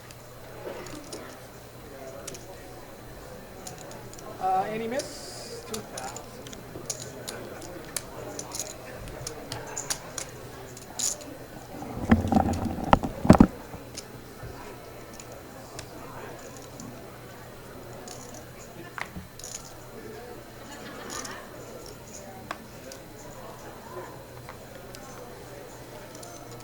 All right, 12 to go in the 8. 6,000, 12,000, 2K. Here comes all the cards being dealt. Chuck with Jack 8 and the gun +1. 12,000 to call. Scott with 4 or 5 suited. 8 folds, 9 folds, 10 folds. Kenny with King Deuce. Mary can't shove with that. Mike's got pocket 8s here. He's going to shove here, and he does. 46,000. 2 8s. Paul with King 4. He folds. Wrong time. It's the wrong time? No, I mean, And he takes down the we pot. had him earlier. No, I'm not. I could be in my Takes car. down the pot. Ups his All right, Annie's 2,000. chip stack to 133K.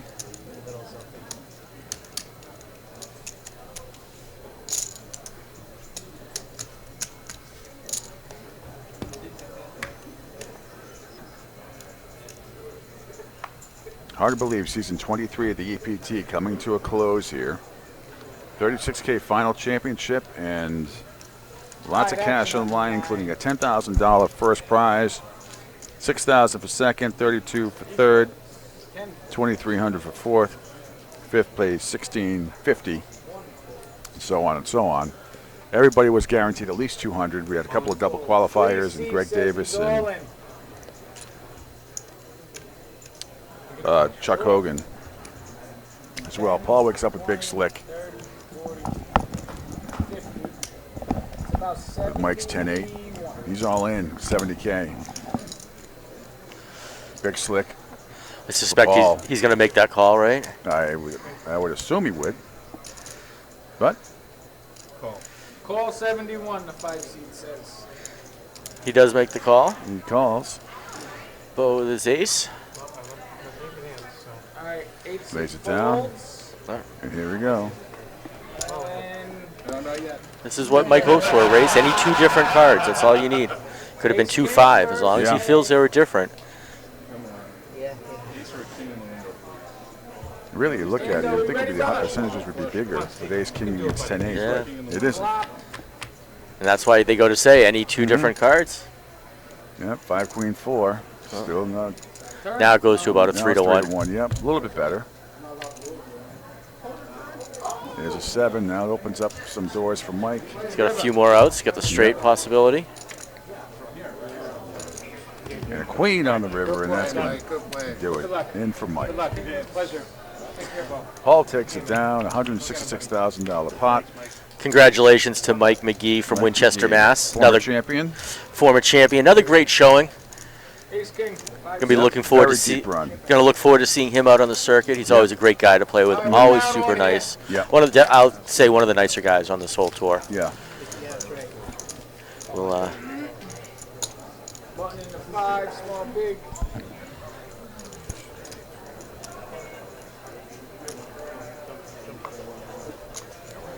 He's up to the chip stack, and still Chuck now with less than a 2 to 1 advantage now. Still 714,000. You don't like those, huh? I do not like those. Give me one, you get 3 back. All right, small, big.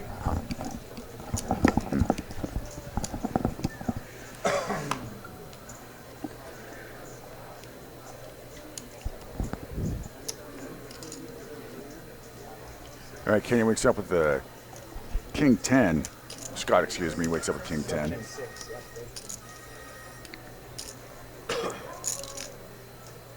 In the 10 seat. They're just showing Kenny in the 1 seat.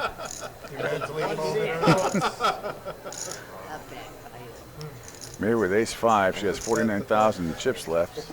We have 5 She's tables. Still not going to shove it in. 5 players at the feature table here. We have 6 players out on the outside table. So we're on the bubble here. We are on the bubble, Pete. That is fantastic. So next person that gets knocked out could be right here. So we are at bubble position. See Paul raised to 50K. Chuck folds.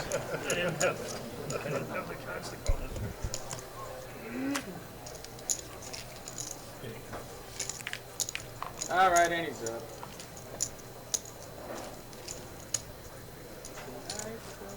Paul's going to take it down. And this is where, if it's indeed, and we believe that this is the bubble, someone's going to be on the bubble here. So this is where if you're short stacked, this is where if you're Chuck, you can absolutely start steamrolling people, you know, because you know people are just trying to make it to the final table. They will definitely tighten up just a bit here. But you would think with 5 players, 6 players at the table, you'd get a little more aggressive. Your value of your cards go up, the fewer players at the table. Mary's got Queen 10. She's down to 47K.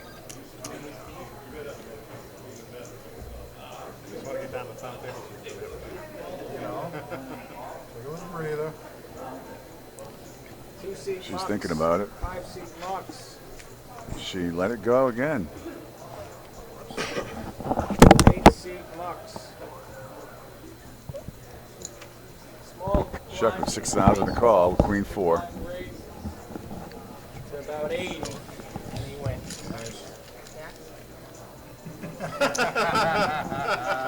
Shows 2 jacks.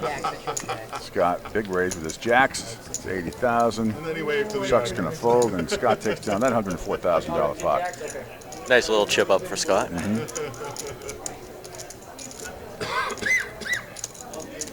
right, Annie. Glad I just left it. Can I give you my No. I'm sorry. I said I'm glad I just left it. All right, 10-seat small blinds, please. So again, somebody's on the bubble here. Mary's trying to hang in there, trying to get to that final table. Craig, how many over there? 6? Chucky's the button.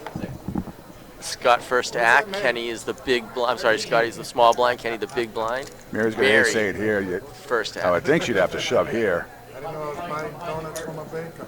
This is any ace 5-handed is a monster hand. Yeah. She has to believe she's ahead.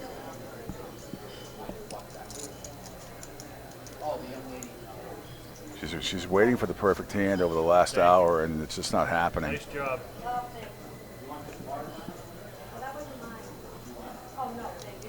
She's played really, really well today. Easy there, banana head. She's been waiting for her opportunities. She's had a couple small ones that she's definitely taken advantage of. One of the dealers called somebody banana. This is her tournament. She can take as much time as she wants here. Absolutely. Until someone calls clock, but that won't. I don't suspect. Very rare that will, you know. And I don't suspect any of the players at this table No. will do that to her. So I'm going to chat with Kenny. 15 minutes to go until we get Yeah, we're just. She says all in, 2-seat. 45 she- it is, 5-seat muck. And she did. She went all in. 8-seat out. Paul gets out. Bo gets out. Chuck looks at his little tiny suited connectors on the button. Line and the 10. He says no. This is where I have somebody with not such a great hand may call just to knock her, try to knock her out, get to the final table.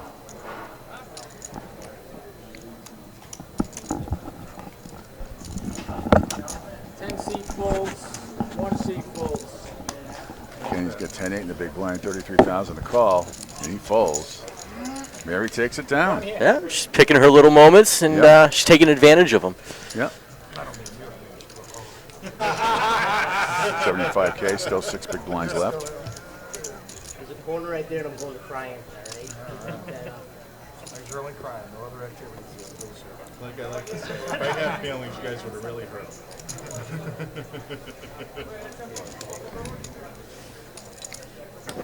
All right, small big, 1 and 2.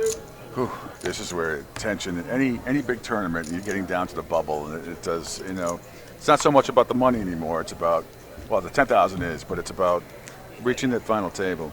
This is pride at this point. These players have been playing with each other for years, and they play 4, 5, 6 times a week. They want the bragging rights. This is absolutely as much about the bragging rights as it is the win. Did you go from 450 to 700? I'd say 11 to 10. So you make an extra $250 if you get to the final table. Paul raises to 45,000 with his 9. Scott's got ace 10. Kenny's got 6s. One seat says With 105,000, he's going all in. Absolutely. Mary's going to have to call all in if she wants to stay in this hand.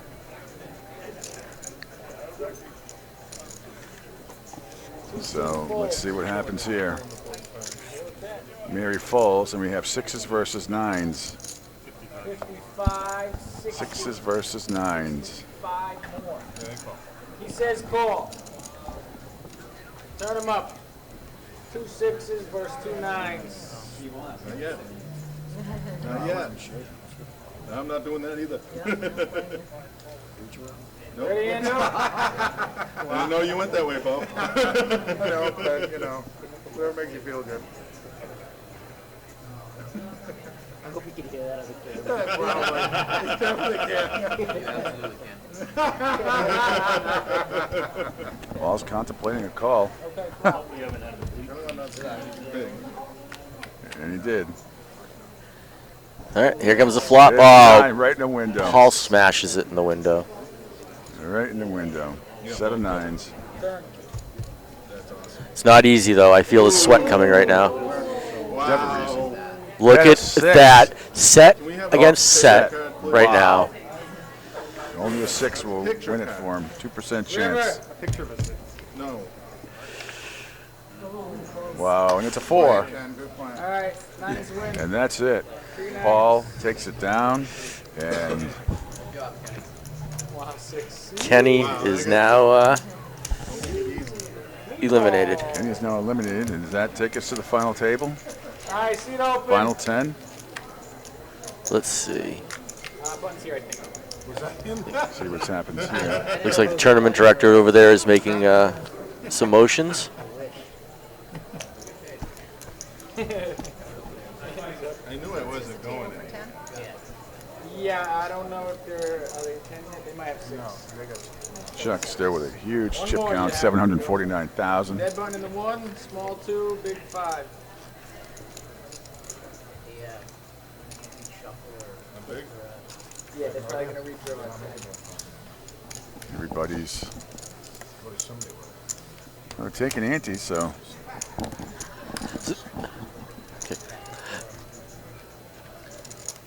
Oh, Pete, looks like now we're on the final. All right, we're now on the we're bubble. on the bubble. Okay, now we're on the bubble. Again, we only have access to so much here, but okay, so. It's 6,000, 12,000 with 2,000 ante. 8 folks. Chuck with a deuce 3, so next person eliminated. Final table will commence. Next person eliminated pulls in a nice $450. 10th place gets to 700. 9th, 900.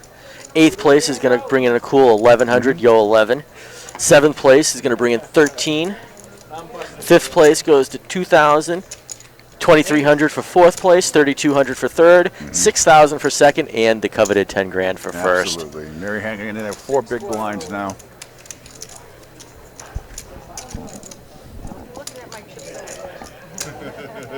Don't be looking at my chips. I think my chips have a crush on you. Oh, I think so. Mine don't. Actually, everyone's at this table does. So here we go again. Blind 6, 12, and 2.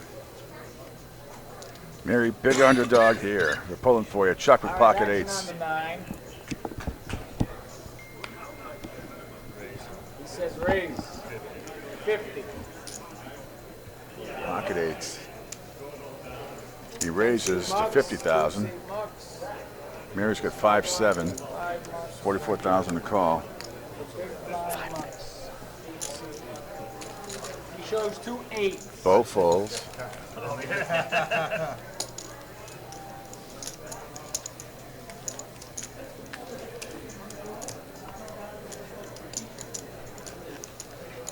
And so we move on.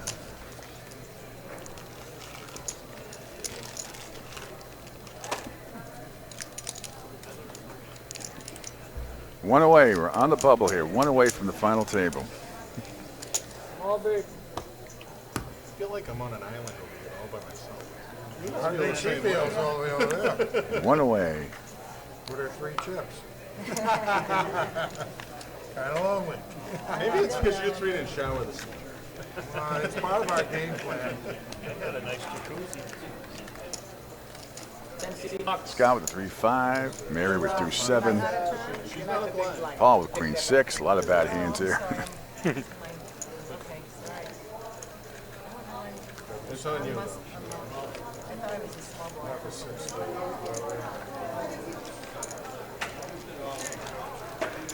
Bo's got pocket 8s. 8C all in. He's all in at 119,000. Chuck at 107,000. Call with his 4-9 suited says no, and Bo takes down that pot of 141,000.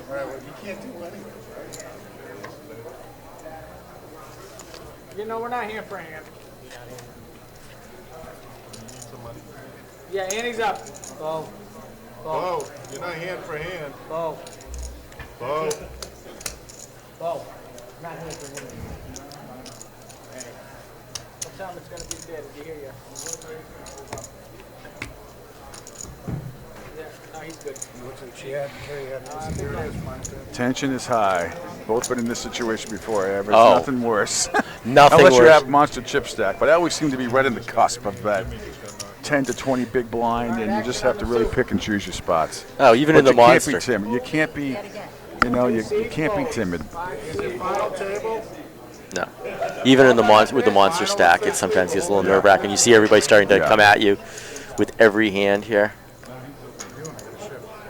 He's all in. Bo is all in. Can't see his cards though. For 139,000. Chuck's got queen deuce. Full. Scott's got pocket 7s. What do we call here? Both got 9s.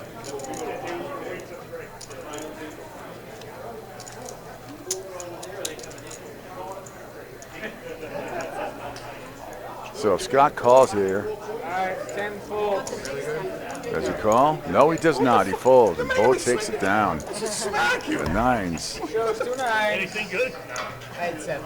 I had 5. All right, I think we're done for a minute. Bo hanging in there with 13 big blinds left at 167K. Way to go. Gets fist bumps all the way around. I won't give you a reach around either, though. Yeah. Well, now that you Now won it. players are getting up. Is this the, Hey, when you guys are all set, don't know why players are getting up. and then you guys will on a 30-minute break, okay? Oh, looks like we're going to the final table. Ah, yes. That's why. Somebody got knocked out. So final table shall commence, and it looks like we're going to have to take a break. Looks like we're on dinner break. Possibly. We'll find out for sure and be right back, I We'll guess. be right back. Hang in there. Thanks.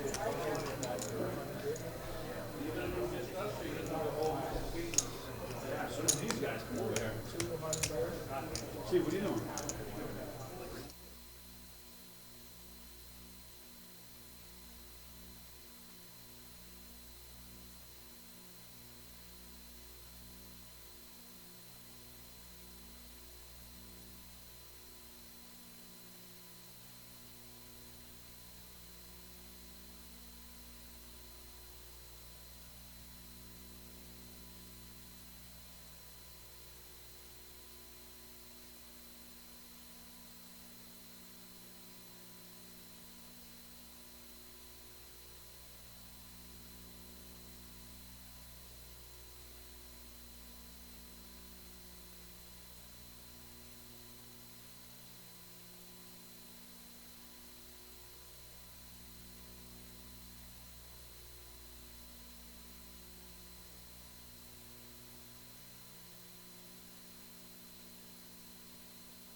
Good, yeah. I know what you have anyway, so they mean we all.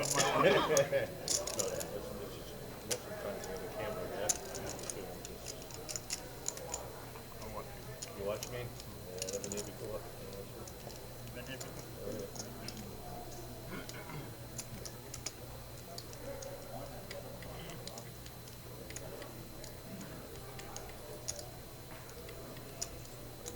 On TV, I would have worn my hat. I would have pulled my hair. That's what you've been a makeup person. I've been sitting here all for most of the afternoon, and I didn't even shower. That's why a lot of seats were empty. Yeah. Quickly. And people around me just disappeared. Let's not hope it's needed. Two to my right, two to my left. I was going to do the interview with that. You ready? Ladies and gentlemen, good luck. Thank you.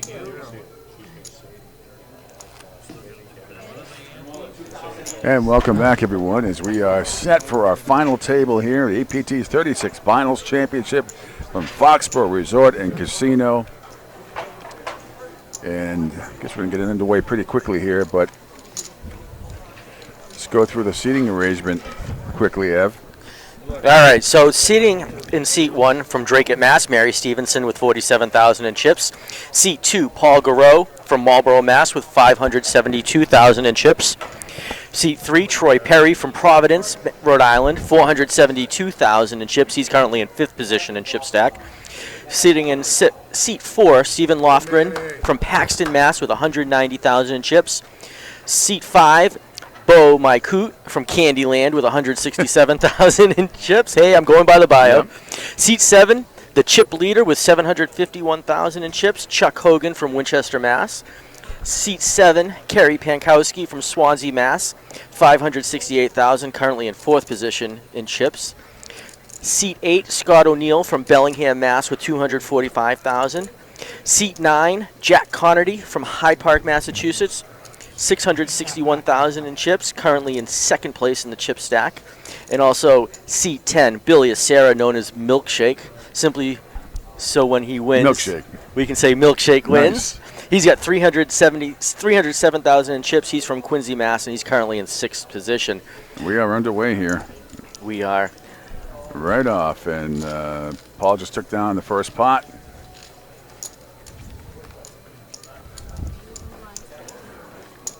Here we go. Hard to believe. $10,000 on the line here for first place. These guys and girls have all battled and battled for several days here, and 7 hours and 7.5 hours into this tournament. It's been a lot of poker this weekend.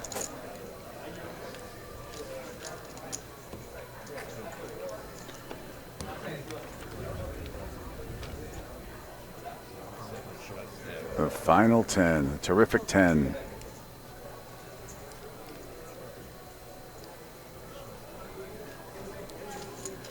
And blinds are at 10,000, 20,000 with a 3,000 ante. Not a lot of wiggle room. A lot of these players are short stacked. 15 big blinds and below. Billy, Scott, Bo, Stephen, and Mary. And good luck to everybody. Bill's got ace-8 under the gun +3. It's hard to believe here, ever people just call. This is, with very few exceptions, you're going to see calls. You either get a raise or get the heck out. I think once they're playing for a few minutes, they might loosen up a bit. Maybe. Some of the tightness probably. They want to see it. They know they can get away from it and still have a large chip stack. But you're right. They want to win this tournament. You gotta keep with that aggression. And the short stack people can be dangerous. The people I just left, especially Billy at seat 10 with 15 big blinds, and Scott with 12. Because you double up those people, all of a sudden they're right. They double up through you. They double up through you. They're right at the top of the leaderboard. Absolutely. You've hurt your chip stack. They're in position, and you're not sitting in the same place anymore. Looks like Jack Connerty sucking on a lollipop over there, trying to stay calm and collected. Mm-hmm.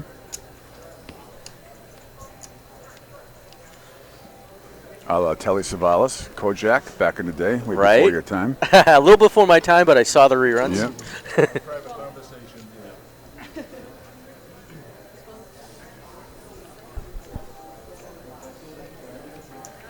Ace Jack is big as Jack gets it. Ace Jack.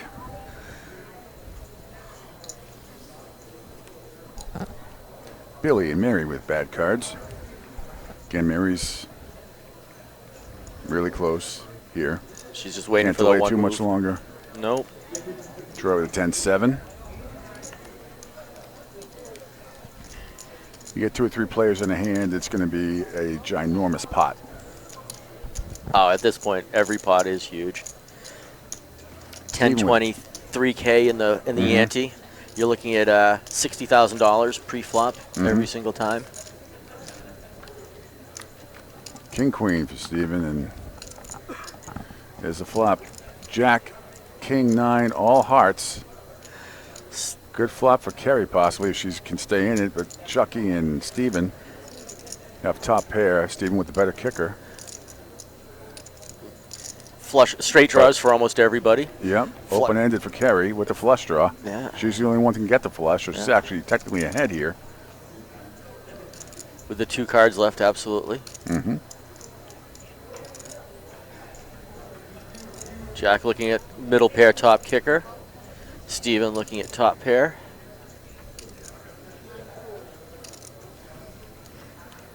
Now the real mind games begin. Chuck bet 22,000. Kerry called him, and there it is. She gets the flush. She gets there, and the straight for that matter. But she does have the flush, but may not be. She may still think the ace of the queen of hearts is possibly out there. Chuck's thinking, oh no. He only bets 50,000. Small bet.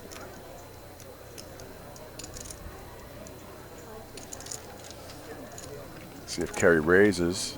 She just calls, and Kerry will take it down. Well, the river's a 2 of clubs. Chuck checks. Kerry's going to show the flush just in case the ace of the queen were out there, and why not? Take down the 254,000. Big pot to Kerry there. She might have just vaulted into the chip leader category with that pot. Kerry started with 568 at the table, added 250,000, over 800. That puts her into the lead.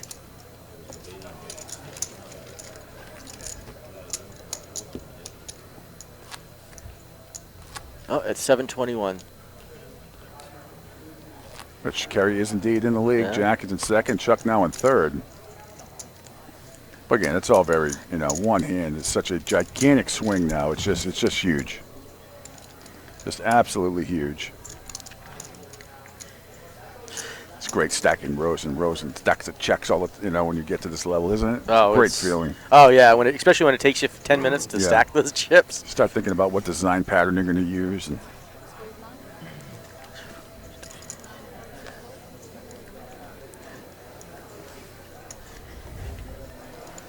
Mary with 3-8.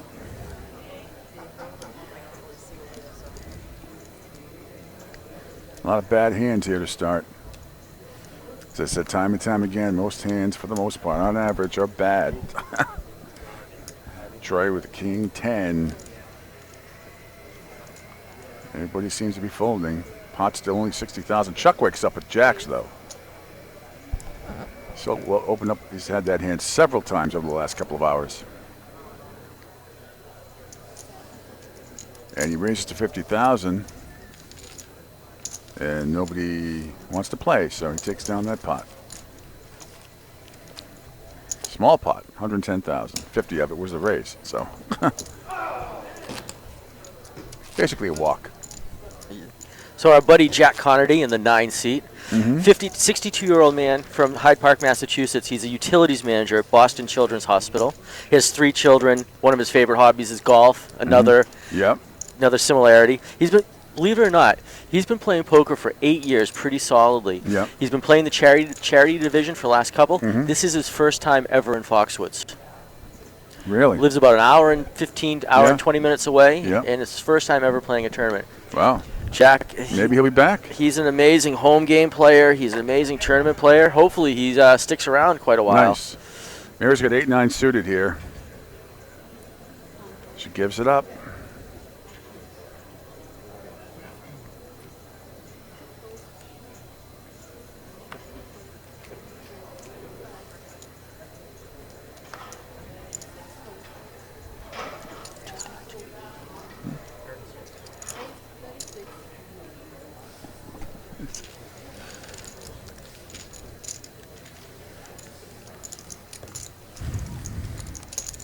Scott took that down, so not a lot of great hands right here.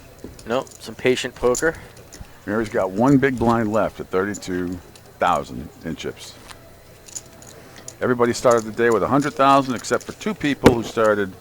Greg Davis and Chuck Hogan started with 200,000. Chuck is still in it.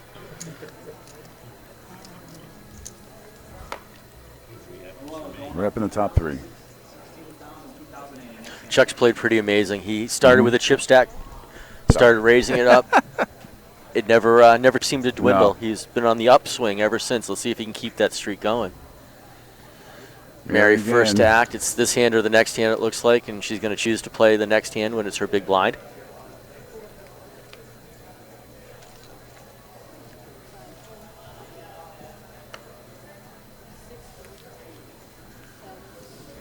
A lot of bad hands here. King, deuce for Jack. Nothing special there.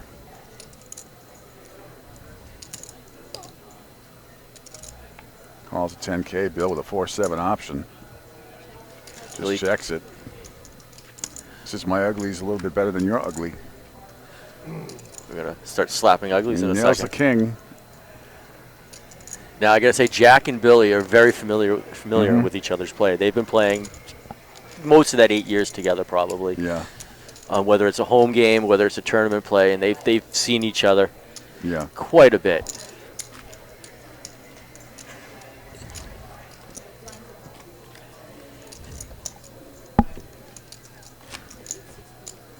Oh, Jack takes that down as well. Jack's starting to creep up. He's looking to make his move.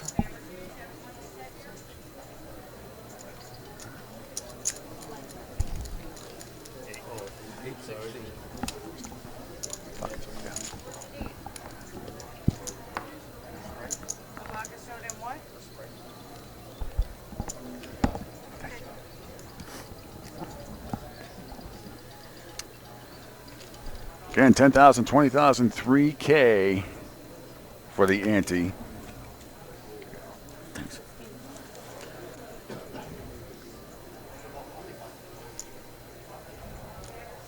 Again, ugliness, 10-3, 7-4, Jack 7. There's King Queen.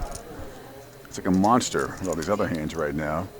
And the hijack, see, Carrie's got King Queen. Could expect a race coming up here from Carrie. Probably at least 60. I would think. It's raised to 58,000. Very good bet, in my opinion. Queen 6, and Mary's got King 5. She's all in to call. She only has 6,000. She got it.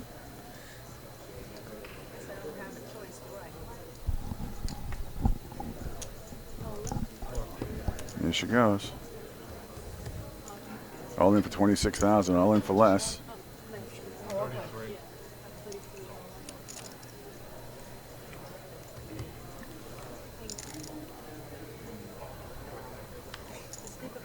Here. No, that's all right. Okay. I just got up to it, but if I need another one, I'll So see what happens here. King Queen versus King 5. 3-1 favorite basically for Kerry, but you never know. You never know. Stranger things have happened. And there's the 5. Queen also for Kerry. 5 for Mary. Diamonds on the board. No use to anybody. Mary needs a 5. And 8 of hearts.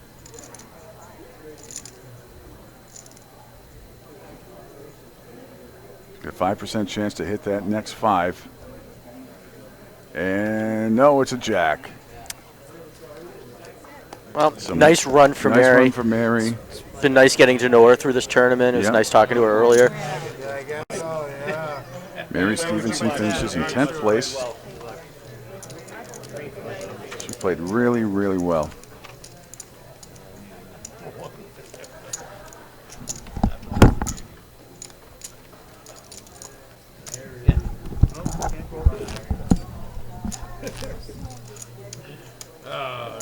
The blinds are actually 8,000 and 16,000 with the 2,000 ante, okay?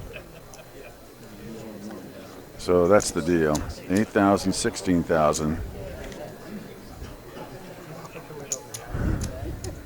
The 2,000 ante. Okay.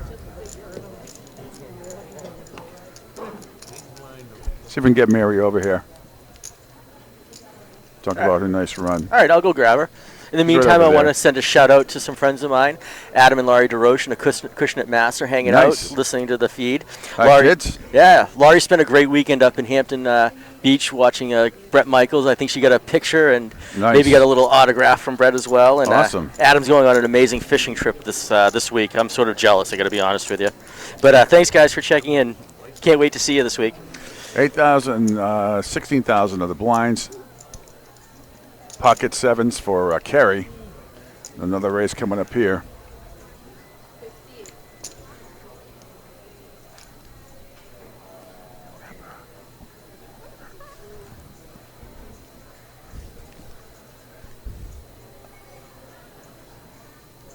Come on.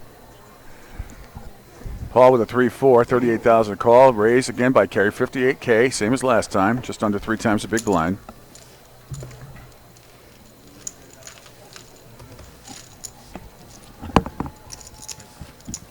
Kerry takes it down. She remains a chip leader now at 809,000.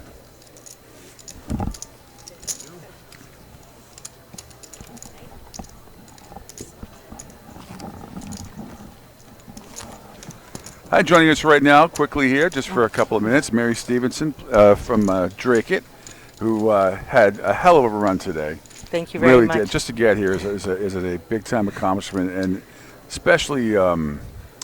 I thought you made some tremendous reads. When you go back and see the replay, because the replay would be up there, and you see what great reads you did make as far as calling and folding. You were tremendous. The first 10 or 11 times that a tough play came up, you made the right call every single time. Every single time. How much fun was this for you? You ever played in a tournament this big before? I have played in tournaments this big, but this was awesome. It was great to be on the final table and had a great time. How'd you like to? Have you been on the feature table before? With Never the been on the card? feature table before. Wasn't really comfortable. You look comfortable. You look like you weren't taking any crap from anybody. I'll tell you, because you had the attitude initially. There was one hand I thought threw you for a loop. It was kind of towards the end. There was a 4-6 of clubs that you had, and so, I forget what it was. You had raised. You hadn't done that. You kind of raised out of position, which I like, changing the game around a little bit. And then somebody came way over the top of you, and it seemed to, for a little while anyway, you seemed to didn't have the confidence that you did early on in the tournament, but you got it back, and then you just absolutely went card dead for the last 2 hours. I thought. That's right. Yeah. Exactly. But you remember that hand I'm talking about? I do. Yeah. Did that bother you at all? I think it did, and I think it threw me for a little bit a loop a little bit, and. But look, everybody gets thrown for a loop, but it's not the first time, won't be the last time for anybody. But when you see the reads that you made early on in the tournament, I think you're going to be really proud of yourself. Oh, thank you. Honestly, thank you so much. Honestly, this is a heck of a run. What'd you think of all the people you played with today and these nut jobs? I play with them all too, so I say that with affection. Yeah, I think they're all great. They're very nice people for the most part. Every now and then you find one that's a little bit interesting, you might say. Yeah. But I had, again, a great time, great fun. I love the whole thing. I can play poker 24/7, so great. this is Fantastic for me. Awesome. Well, congratulations on a great run. Really appreciate it. Thank you so much. Okay. Have a safe trip. Thank you. I live in Billerica, so I have a long trip back tomorrow too. So I'm not too far from you. That's exactly right. Bye-bye. Thanks, now. Mary. Thank you. Great Bye-bye. job. Mary Stevenson, who hung in there, made the final table, finishes 10th, but what a heck of a run just to make it this far, just to get to this level and get here. Amazing. Absolutely amazing. She did a great job.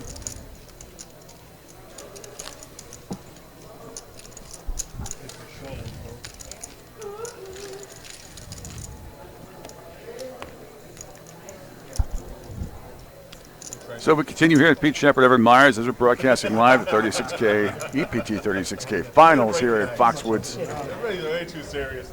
Blinds are at $8,000, $16,000 with a $2,000 ante. Chuck with 3-9.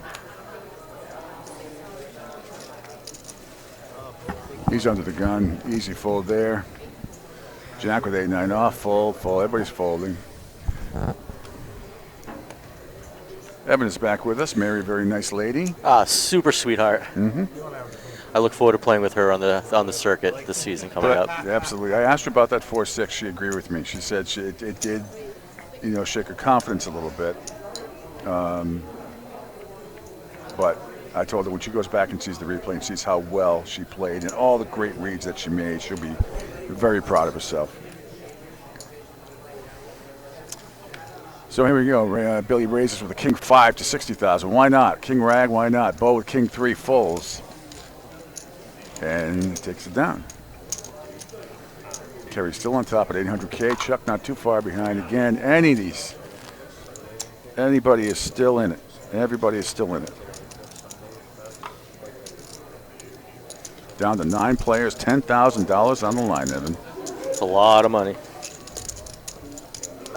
It's a lot of money when you pay $20 a night to play for some points and fun with your friends. It is, absolutely.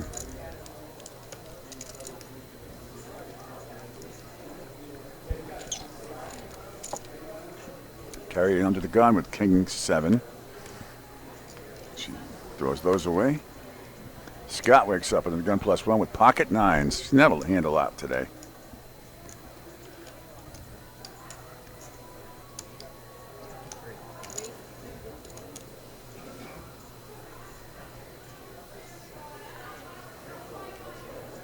A lot of people's cards are not seeing. Scott raises to 53,000. Now we get going here. Lloyd Day, to answer your question, yes, Steven is from the Framingham League, by the way. Mm-hmm. So Bo's in the small blinds. He's going to call it $43,000 for the raise. This king 8 suited. Yes, Chris, this is the final table as well. Chuck's got pocket 8s.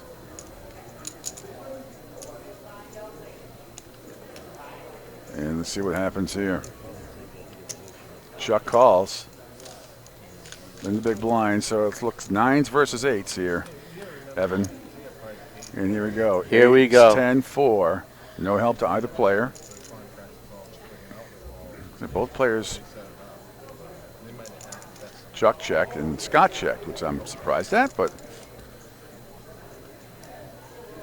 king on the turn.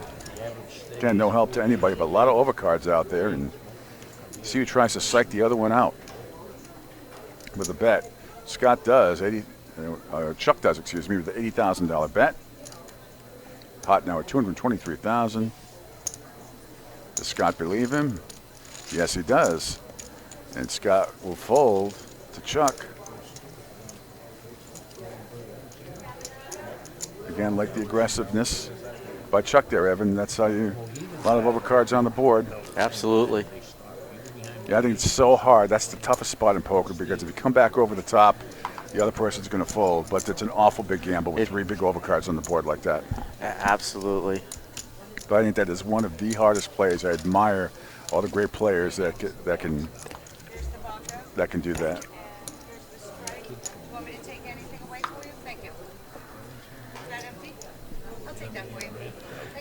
Thank you.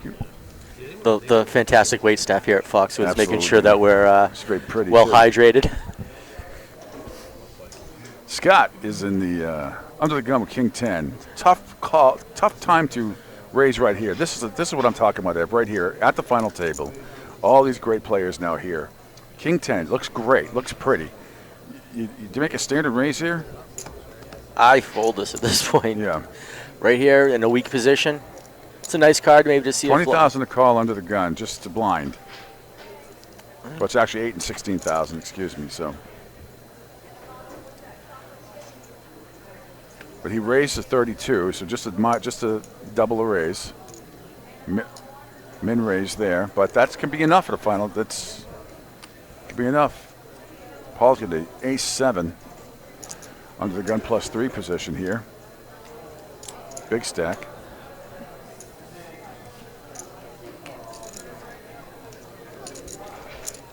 Deuce 6, Bo with an ace 9. Queen 9, fold. Carry 7-3, that's a fold. Oh, she has a big blind option. She might, you gotta figure, just heads up here, then Scott might raise. Scott goes all in. 208,000, and Carrie with 3-7 says, damn it, should have listened to my first instincts and just folded and save my 10,000. Exactly. Or my 8,000.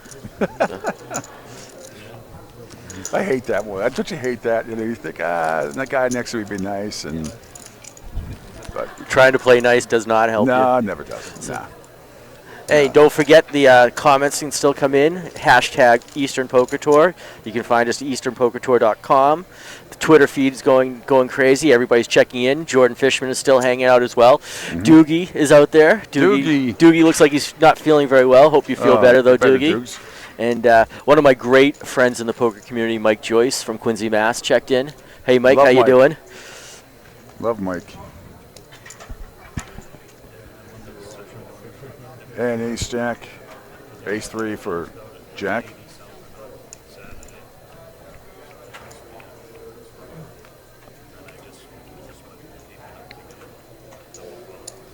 Steven wakes up with pocket 8s. Bo wake up's big slick. Steven's all in with 146,000. Will Bo call? He does call. All in for 66,000. There's some fireworks, Ev. Thanks, good. Here we go. Jack's thinking about it. Under the gun with ace 3 suited. Jack does like those aces. I can attest to that. But he's also a very smart poker player. And still plenty of chips if he doesn't catch here. You better catch some diamonds because an ace isn't going to be good enough with Bo with big slick.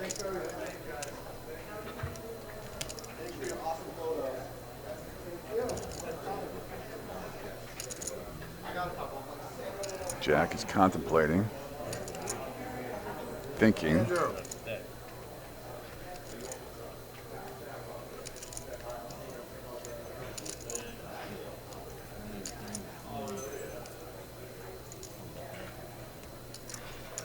Tough call. 270,000 in the pot already.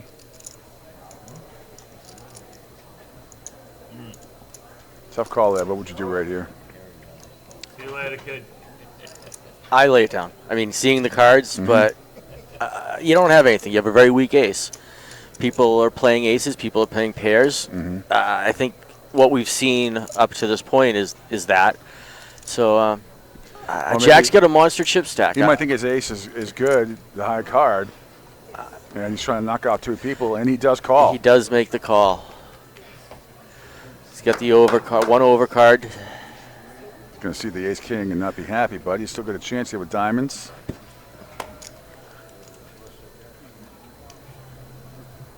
Stranger things have happened here. Exactly. Bo's in for the main pot. Steven's in for the side pot. Jack could still make some money if he takes out Steven, even if Bo does win the hand.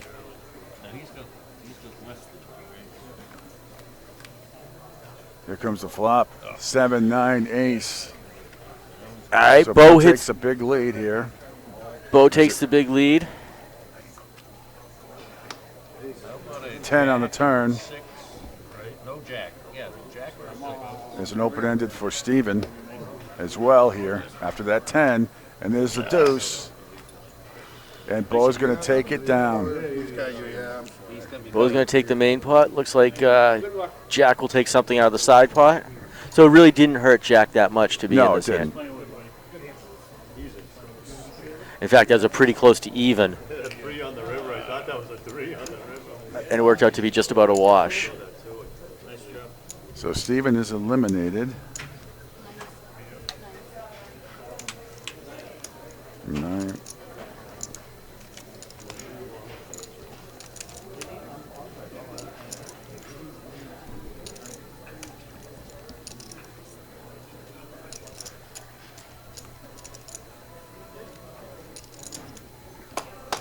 Steven is out at number 9 here.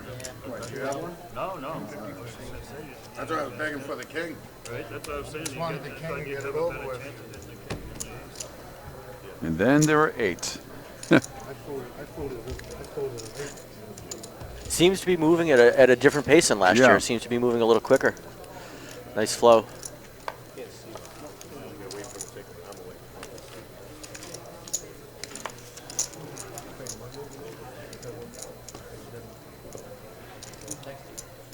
Yeah, they're not moving us slide. Alright guys, we're just gonna, you're good, we're just gonna all shift one seat this way, so we let just both chip. Now Andrew Chevalier is on the floor again, directing traffic and Just push to the right, yeah, you're going this to way. spread people out so not so cluttered. Bo likes that chair better. He can keep that one. Guys, once you move, if you could count your stack one more time for me. I know it's a bit redundant, I apologize. Brings all his chips over.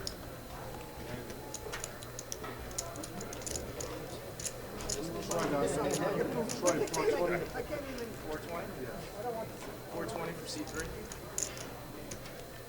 Remember, it's I was trying to get everybody some extra room, Ev. Right?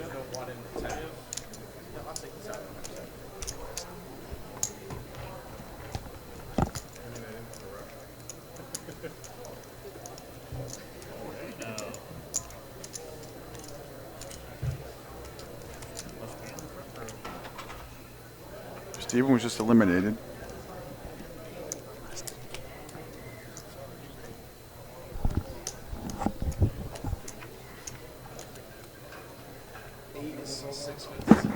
We're all gonna rotate one.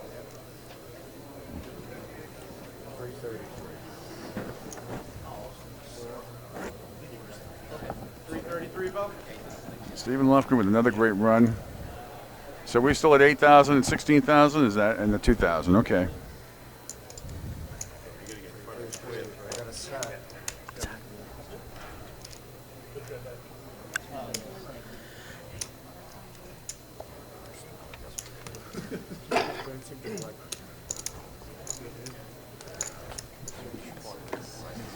So players seem to be getting settled once again here.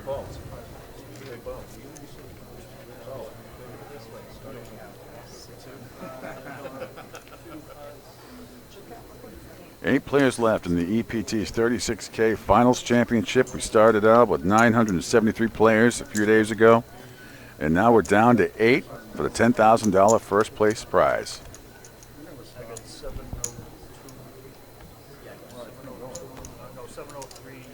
Pete Shepard, Evan Myers broadcasting here with you. Foxwoods Casino having an awesome time.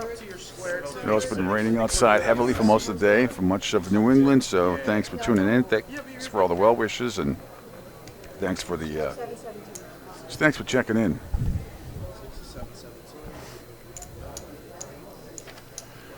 Red Sox, I'm sure you know, rained out. They'll make it up on Wednesday. Again, thanks to Glenn McElroy.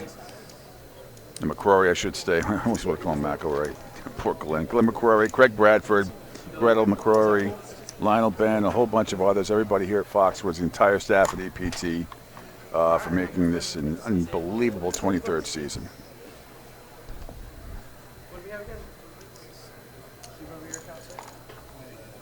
Andrew Chevalier, once again, our executive producer, making sure everything is in order here.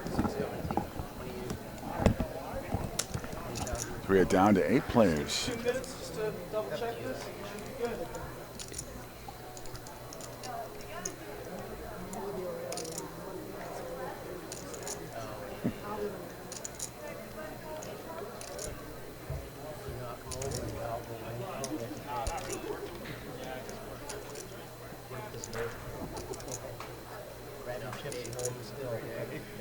Don't worry about everything falling. Thanks, Lloyd. Get you on tilt, with about 4 left, I'm gonna ask. Yeah, what do you got over there? Get you on tilt, I know what to do. Lloyd, thanks for the kind words. Everybody who's checking in, thanks. I did, Gene, LOL.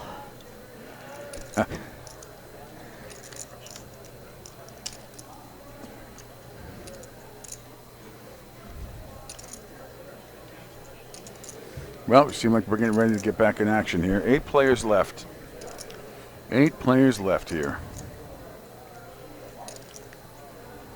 I think it's anybody's tournament right now, Ev. It definitely is anybody's tournament at this point. You are correct.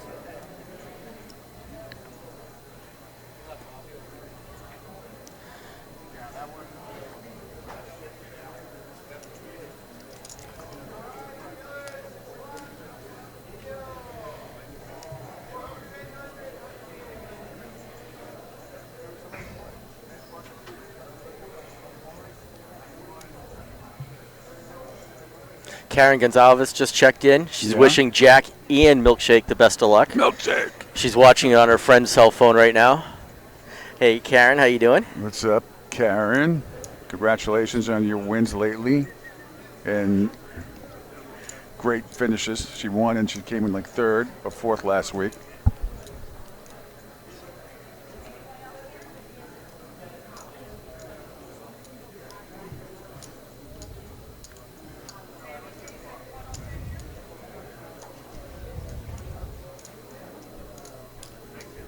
Who are we waiting for here? Somebody, is it Troy?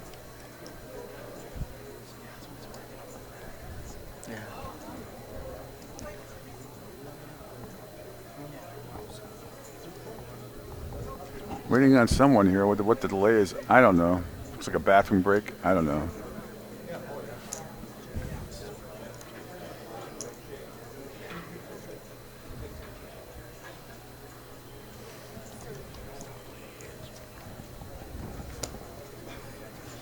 Anyway, $10,000 on the line for the first prize. Second prize is $6,000. Third is $3,200. $2,300 for fourth. $2,000 for fifth. Sixth place gets you $1,650. Seventh place, $1,300. Eighth place, $1,100. Ninth, $900. 10th was $700. So 8 of us left. So the worst case scenario, you're going to win $1,100 here. Not bad. Not bad at all.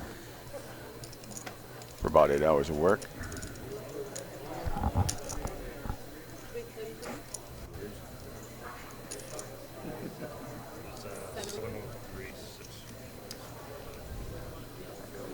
Again, this replay will be up online, the whole thing, so people will be able to watch it start to finish. See what great reads or not so great reads they made. Wayne Tauber has checked in. Wayne?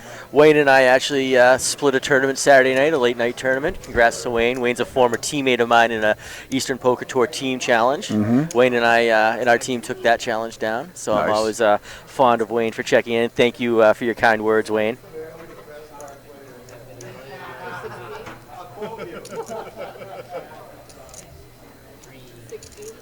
I don't know what this delay is all about, to be honest with you. I know they moved some players around, but My guess is that it's a little production issue here. So Oh. meaning that they're lining up the people to get the better face shots. I mean, you don't want to miss Milkshake's beautiful not mug. at all. Jack throwing kisses out to the screen. It's great. Scotty's over there. I saw him flip his best friend off. Milkshake's in the 10 seat, right? Milkshake is in the 10 seat. Well, it might be the 9 seat now, but the 9.5 seat. Let's call it. And here we go. Buttons on Kerry. Bo throws in his blind, his ante rather.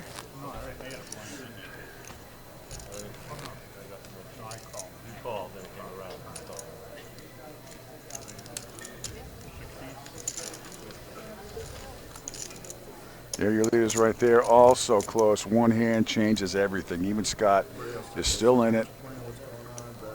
So I told you Jesse last year, right, was short stacked so many times. Blinds are still 8 and 16 with a 2. Paul wakes up with a giant hand of ladies. Monster. Under the gun plus 1. I think you'll splash about 120,000 in this No, spot. I mean, I don't know why. Why would you? I mean, 120,000. Why wouldn't you? Play Why it. would you risk more than 3.5 times? You can always come back over the top if need be. I'm playing against the pot in this case. Yeah. I want to take all the So this is value where out you- of the This is hands. where you and I, our games are completely different a lot of times because I think with a monster hand like that, even if someone comes back over the top, he can come back over the top. I want to end. I want to end the hand right there. That's my goal. Take the pot. What's there?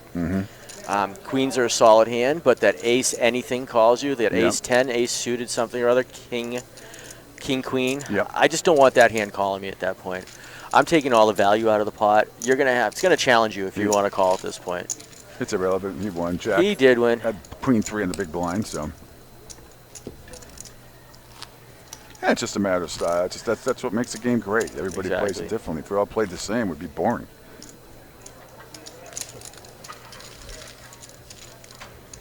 I just have a bigger heart than you. I like to see more action.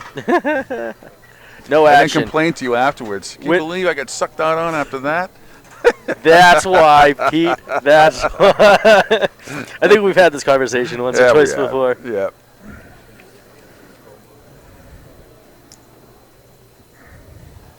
I'm just not a big believer in betting more than 4 times the big blind initially. Chuck wakes up with a monster of Cowboys. A lot of people might have even just called the queens there and then see what happens and then come back over the top. A lot of people play that with aces under the gun. Right. And sometimes it backfires on you. In fact, a lot of times it can backfire on you. Exactly. Because you're assuming somebody might raise, and if they don't, then you have 9 limpers and you're screwed for the most part. Yeah. Milkshake folds his big blind.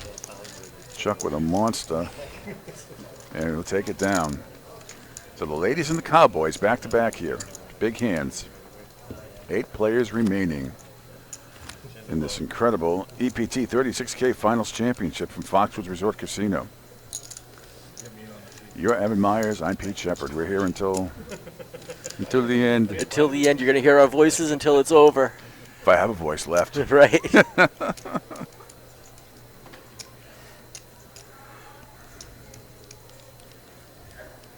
Still a tad cozy at the final table, don't you think? I think so. Troy wakes up with a nice suited ace under the gun. And still a tough hand here. Under the gun. In that position. That's what you do.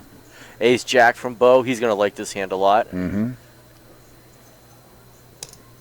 See what he raises. Again, I'd be 48 to 50,000, but see what he does.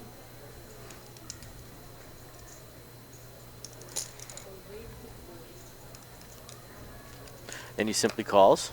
No, you raised to 40,000. Oh, he did raise to. You're right. He raised. Yeah, Kerry comes up with big slick, and this should be a repop here because that first raise was nice raise, 2.5 times, but Kerry, I think, is going to come over the top here. Don't you, Ev? And she limps. No, she calls the raise. Yeah. Oh, she called the raise. You're right. She called the raise. Yep. Jack with 10-9, 40,000. I like 9-10, as I've said many times. Lets it go. Bill's going to let that go at 4-7. A small blind, I think.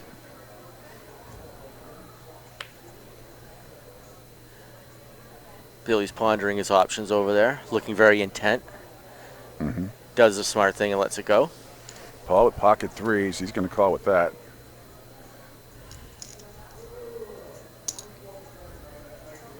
He does indeed. With the pocket 3s. See what happens here. 3 pretty good hands.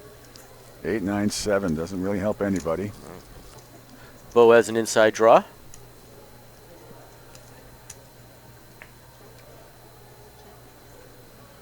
Check has carried you here. I'd like to see her bet here. I would too. I think you should take it down right here. She goes. Looks like she's going to. Yep.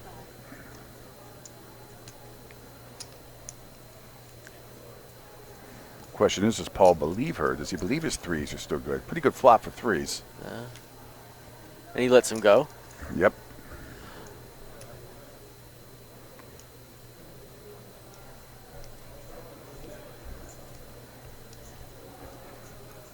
Will Bo call the 65K from Kerry?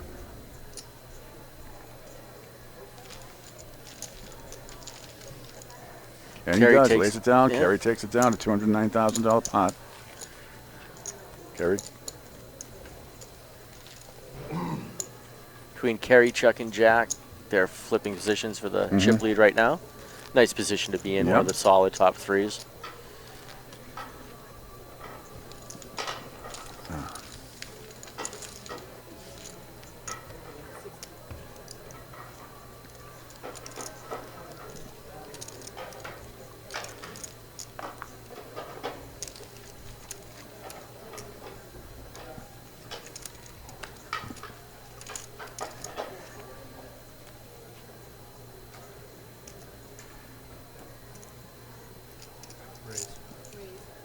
Chuck waits up with the pocket rockets. Under the gun +1. He raises to 58,000, just under 3 times. Scott with ace queen. Uh-oh. Probably going to get a call here, so Yeah. it could be some fireworks. And maybe Scott thinks Chuck is bluffing under the gun +1, although he hasn't really done that. No. How many times has If at Chuck all. woken up with a monster like this Oh, tournament? He's got tons of monsters. We've seen aces cracked once at the feature table earlier on. Just once today. Scotty makes the call. That we saw. In that middle hijack position. Now on the cutoff is Jack Jack. says, see ya. Milkshake says, see ya. Paul's contemplating his small blind. Bill with 2-3, no. Paul, no. Troy, no. So here we go. We are heads up. Oh my goodness. Ace, a king, queen, 9. A queen, king, 9. Chuck's still way ahead. Scott's probably feeling pretty decent about his queen.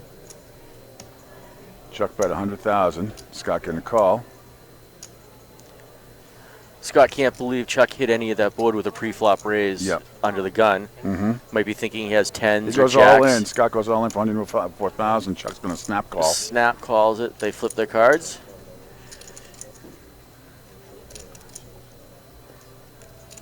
Scotty's hoping for a little miracle here, but we've seen much stranger things happen right now. Chuck a gigantic favorite.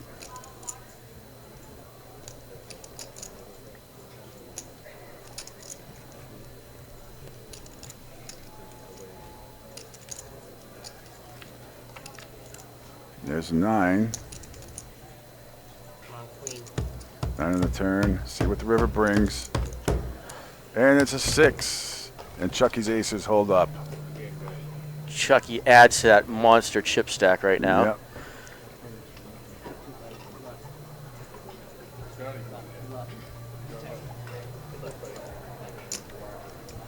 Scott with a hell of a run. Scott from Bellingham, Massachusetts finishes in 8th position. A nice little cash payout for him today. Scott managed to take home $1,100, that famous Yo number. Yo 11. Yo 11.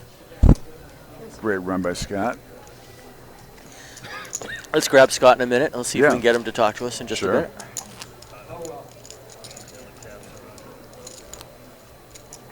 See how this next hand plays out. Now the magnificent 7. The left, see Bill and Bo there. Look at that. Short stacks, but that can change in a heartbeat. I wonder if Chuck has ever seen $1 million in a chip in a tournament in his file in front of him before. Not too many people can say that. No. Not too many people.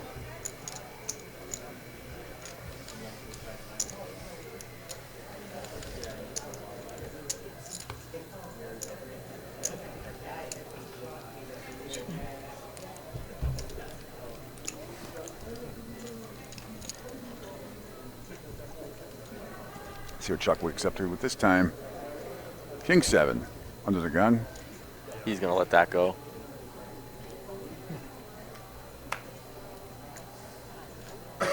Kerry with the monster with jacks under the gun +1. She's been doing the standard raise of 58,000. She's going to like this hand 7-handed. See what she does here. Again, the blinds are 8-16 and Jack's watching her, playing with his chips. Jack with the hockey sticks. She raises to 62,000. 4 more thousand than she's been doing. Jack folds his small pair. Nice. Billy with that suited ace. This should be an easy fold for Billy. Against a raise. Ahead of him in a bad... This should be an easy fold for Billy. There you go. Paul with 9-10. Troy with Jack 5.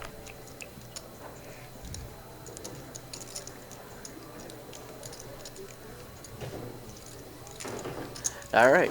Hey, Scotty's here. All right, let's get Scotty on. All right.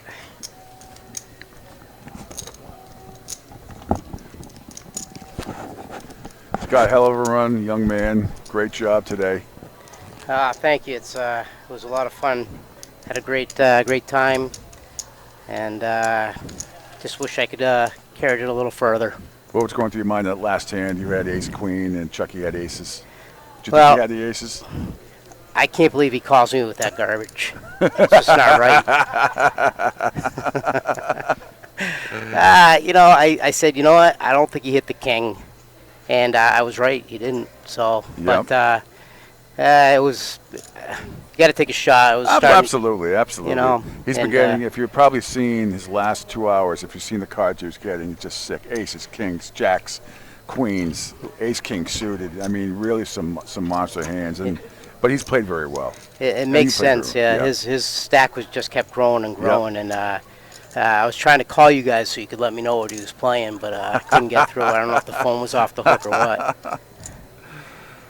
Well, did you have fun? Did you have fun playing in this one? You know, this was just so much fun. I enjoyed the whole season. Mhm. I had a great time. It's just a lot of great people. I couldn't ask for anything better than to just. And quickly here, Bo's all in. Stay here a second. Bo's all in with his 265,000 with his eights, and Paul's got threes. Jack's got ace eight suited. Good luck to Bo. I play with him every night.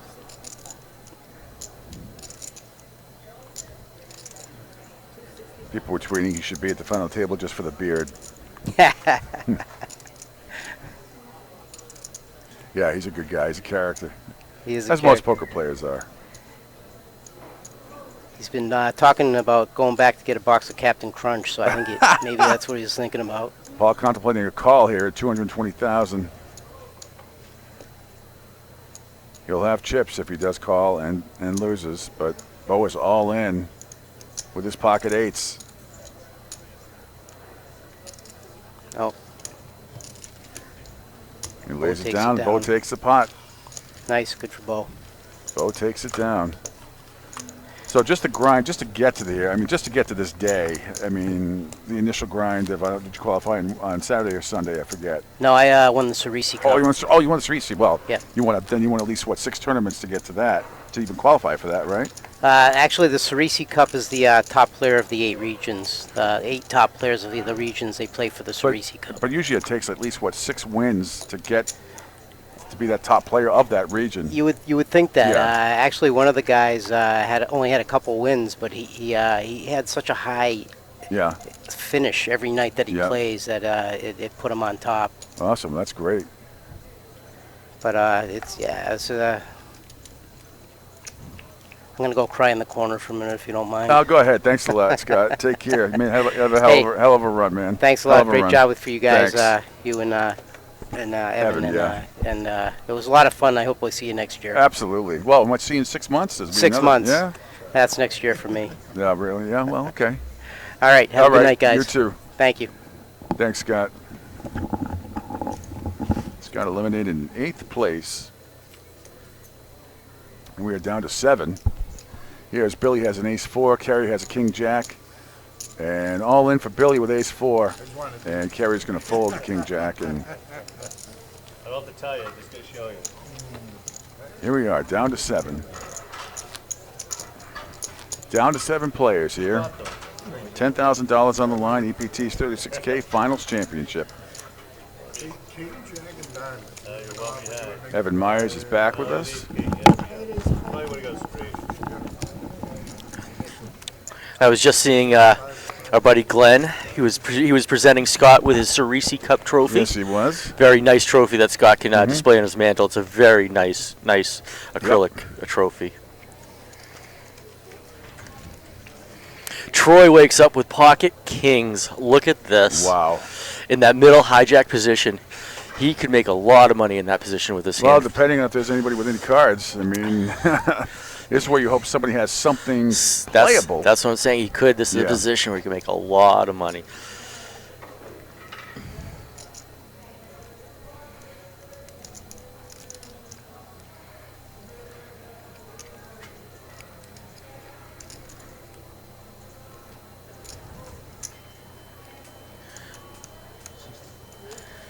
There's the raise of up to 65,000. Deuce 7, Jack 5. Those are easy folds. Yeah, Motown folds. Is going to fold. Mm-hmm.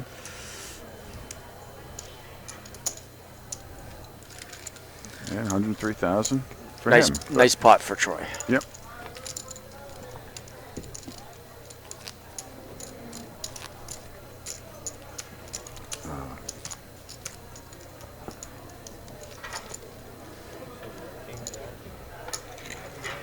Magnificent 7.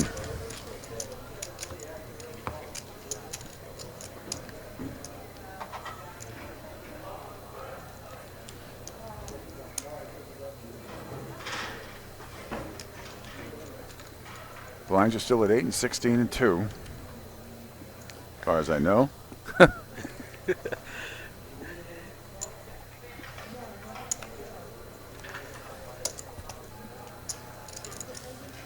Again, not a lot of great hands in this. Jack wakes up a pocket 3. He's got to figure raise comings here in a small blind. Don't you think, Ev? Absolutely. No calling here. There's a raise. That looks about 60 at least. 80, 60 to 80, yeah. Raise to 58,000.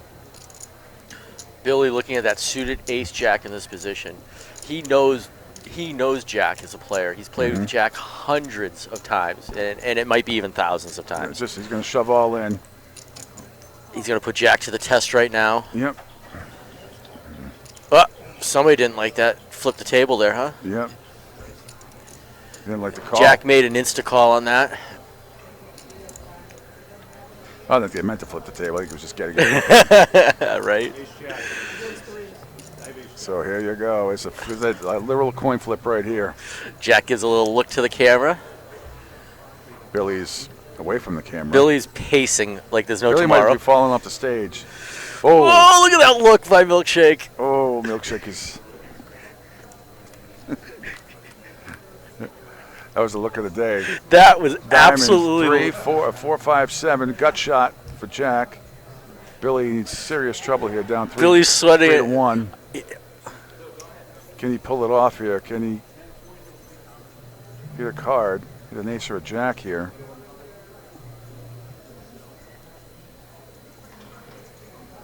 Here's a spot where I hope. There's an 8. Here's, and will the river save him? Will the river save him? It's a queen. And Jack holds with those pocket 3s. Holds with the pocket 3s. Billy is in complete and utter disgust. Is out.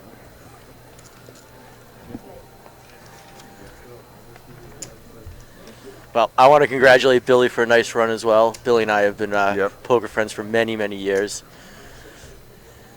You guys want to say we're coming to break?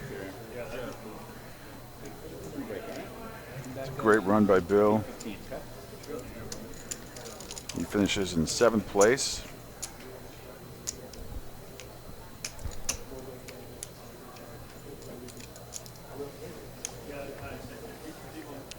Nice $1,300 payday for Billy. Yep. I think he owes me some money. I'm going to have to go collect on that. Yeah, I'm sure it'd be a great time to ask him right now as he puts you through a wall. Or maybe dangled you out the window for a little while in the rain. He's going to hang me off of the crane. He's a big boy. He's going to take me out to one of his Verizon trucks, hang me off the crane, drive me around. Be hung up with an atomic wedgie on the telephone pole. So Chuck now has $1 million in chips. Jack, Kerry, Paul, Troy, and Bo. We are down to 6. Are we on break again? I guess we're on break again. So when we come back, I think it's a 10-minute break. We'll be back right after this.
3,000 ante.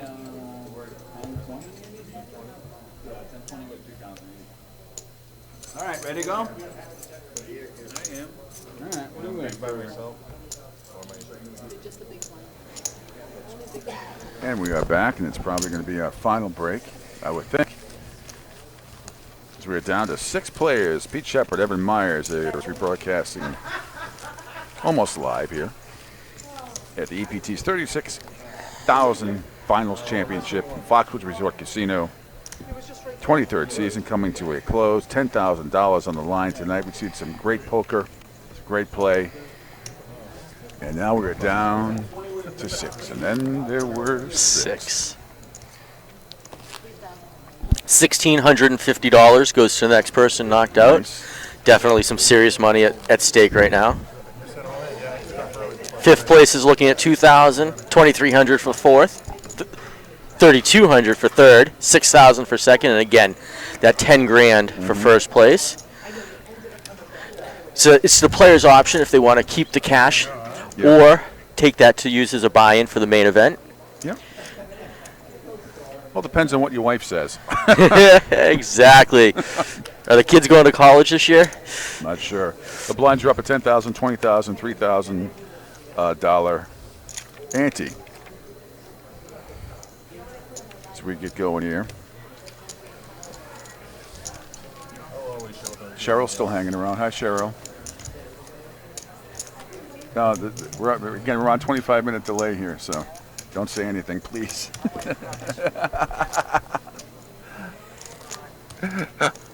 And then there were 6.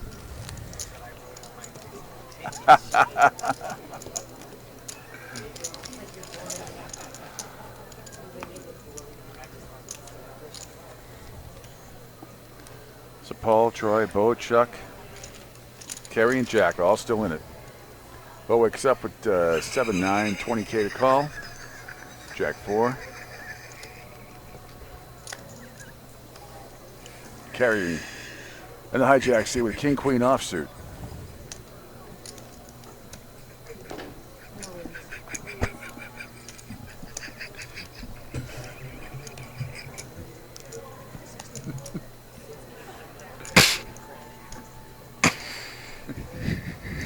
Jack with deuce 8 in the cutoff. He folds. Kerry raised 65,000, so everybody else has lousy hands here. This is a no-brainer.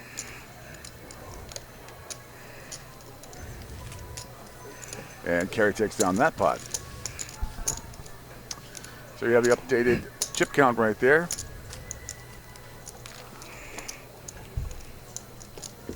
But as we said, short stack means nothing at this point. You can double up. So our last year's winner, Jesse, was short stacked almost the entire time. And then held his own to the end, made the moves when he had to. Heads up last year took, what, 3 hours? That was crazy. It was unbelievable how long that took. They played. It was 2:30 in the morning before we got out of here. That was unbelievable. Chuck with King 10. Again, it's now 10-20 with a 3. 10,000, 20,000 with $3,000 ante. Chuck under the gun with King 10. Again, we're 6-handed, so the things change a little bit here with what you can play. Value of your hand goes up. Cards. Very much so. All in, says Jack with Big Slick. And 876,000. Chuck folds and Jack takes it down. Another pot for Jack. He's in the lead now. Jack and Chuck right there. Kerry not far behind.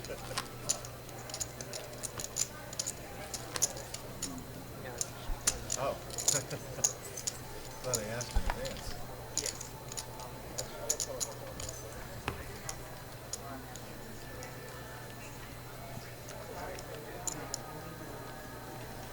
So under the gun, Kerry with an ace-10 here. I think you got to raise it up here with 6 players.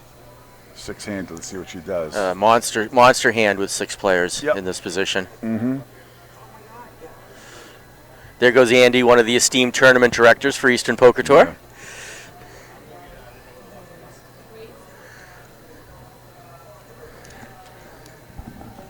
She's getting out them there raisin chips.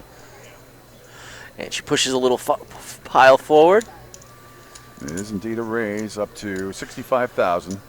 Jack with suited connectors, 8-9. Lets it go. Deuce 9, Jack 9, not going to play. Ace deuce for Bo. No, Chuck with 3-7. 45,000 to call with ace deuce. Small blind, 55,000 to call. Yeah. Chuck with 3-7 hearts. Nope. So Kerry gets the win.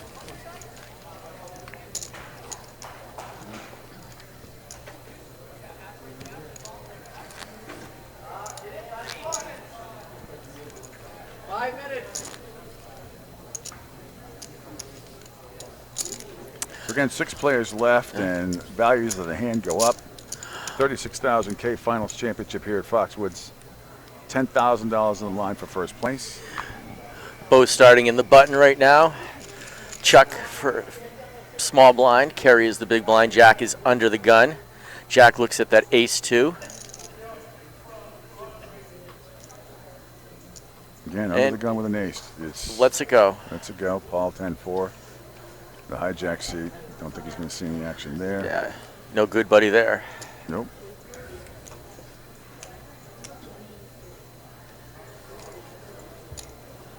Chuck with deuce ace of hearts. He'll make that call. 10,000 to call? Yeah, he will make that call. And he does. So here we go.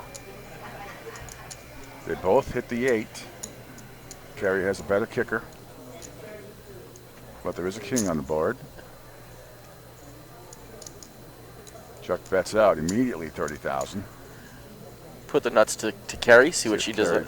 Comes over the top here. Tough to come over the top with a 7 kicker, but she just smooth calls. Now she has 2 pair. 8's up. Chuck continues his bet. 60,000. Did she come over the top here? She just call and set a trap. 2 diamonds on the board too, to be aware of. I would put it to bed right now. I would go over the top. Yep. He's not. These are 2 chip leaders right here. Yeah, he's not going to want to fight. She's grabbing a pile of chips. Maybe throw 140 in. That's what I would do. I throw about 140, 150,000 in right here. Looks like she's making a call. Looks like that's about 60,000 in. And she does. And there's that 3rd diamond, but Kerry's still up. 8's up. But that 3rd diamond could be frightening. Does Chuck bet it? It doesn't look like he's slowing down. No, bet $100,000. 100,000 chips, I should say. And tournament units. This is where the mind games and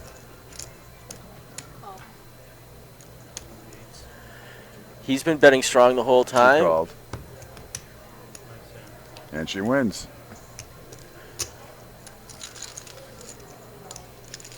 Another great read by Kerry. Well done, Kerry.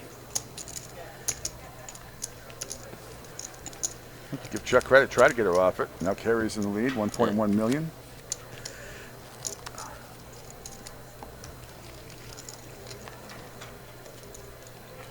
If she has to believe, if Chuck had hit a set on that versus just continuing his bet, he wouldn't have continued his bet. I think it was an easy call, an easy read for her to make on that move.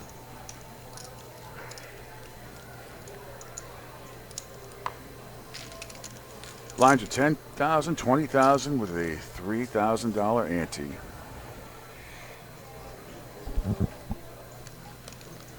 Troy has ace 10, the hijack position here. I think a raise is coming. I would be shocked if there wasn't. Try and decide how much. There it goes. Raise up to 65,000, a little more than 3 times the big blind. Chuck with 10-4, over and out. Kerry with king 7, 55,000 to call. She lays it down. Jack's got 10-8, says see you later, and Troy takes it down. Nice job by Troy there.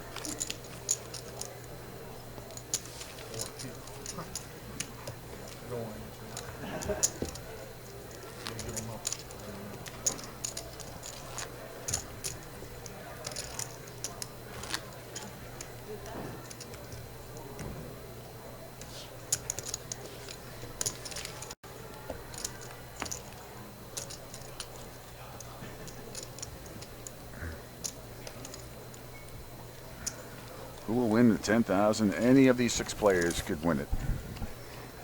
Any of them. Troy under the gun with Jack 10.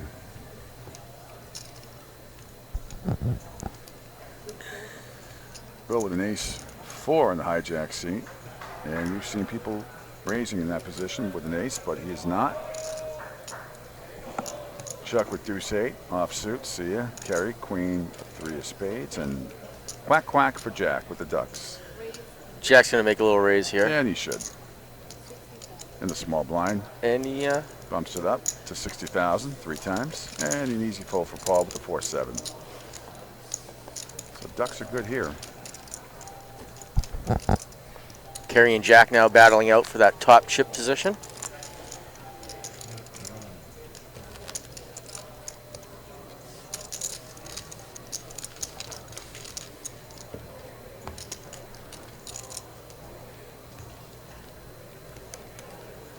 So it's 33,000 in the pot already before anybody even bets. I mean, guaranteed after the blinds.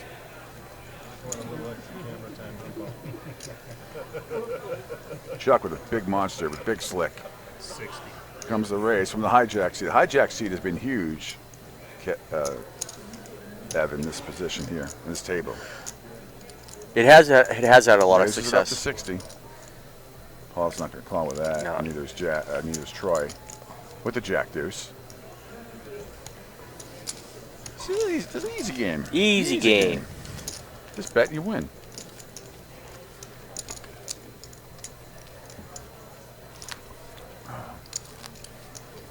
What day is it? One of them. Monday? It's soon to be Tuesday.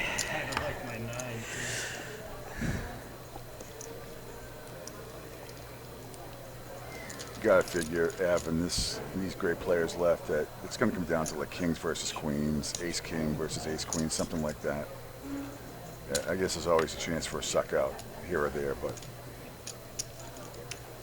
No, these players, it's going to put them to the test. There's going to be a lot of automatic moves in this.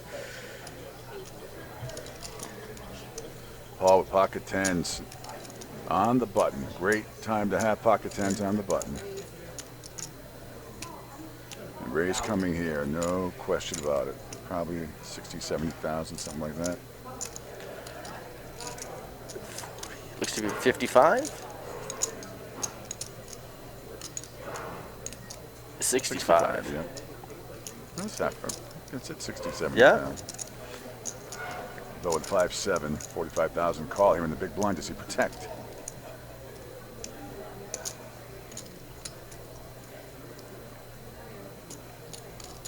No. Easy game. Who says this game is hard? Paul hasn't been to a showdown yet. No, he hasn't. But he will. Only a matter of time. Memo from last year. I was watching yesterday. Everybody kept showing their cards. Oh, The yeah, commentators yeah. was like, I can't believe these guys are showing their cards. Every hand. Yeah. Nobody showed their cards. I guess we all got the memo then, huh? So now, any fleeting thought running it out of my little noggin? It's going to come out of my mouth.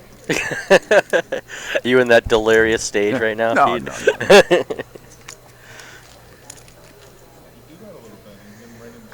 Kerry wakes up with a monster deuce 5, being facetious under the gun. See ya.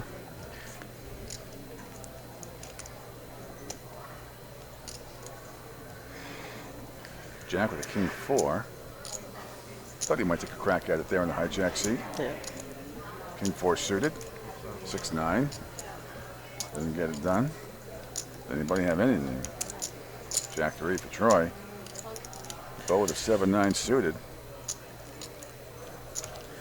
He calls it. Chuck checks. And here we go. There's a flush draw for Chuck. Straight And draw for Bo. Open-ended for Bo. Wow, this could produce some fireworks here. This is poker, ladies and gentlemen. Let's see who has the will and the skill to survive. And there it is. There's a straight. He gets it. Bo gets there. Still a flush draw out there for Chuck. But Bo has his straight right now.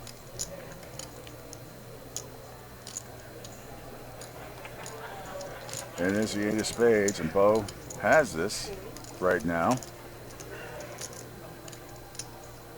He bets 40,000. Small bet there. And Chuck folds. Smartly folds. Bo takes it down.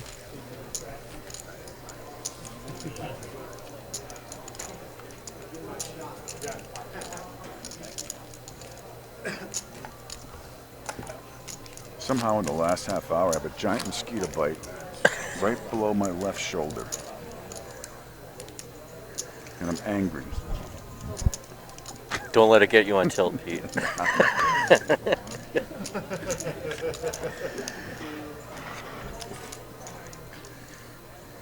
Thank you. Dealer change here, so take a moment. Got the mics hooked up the right way.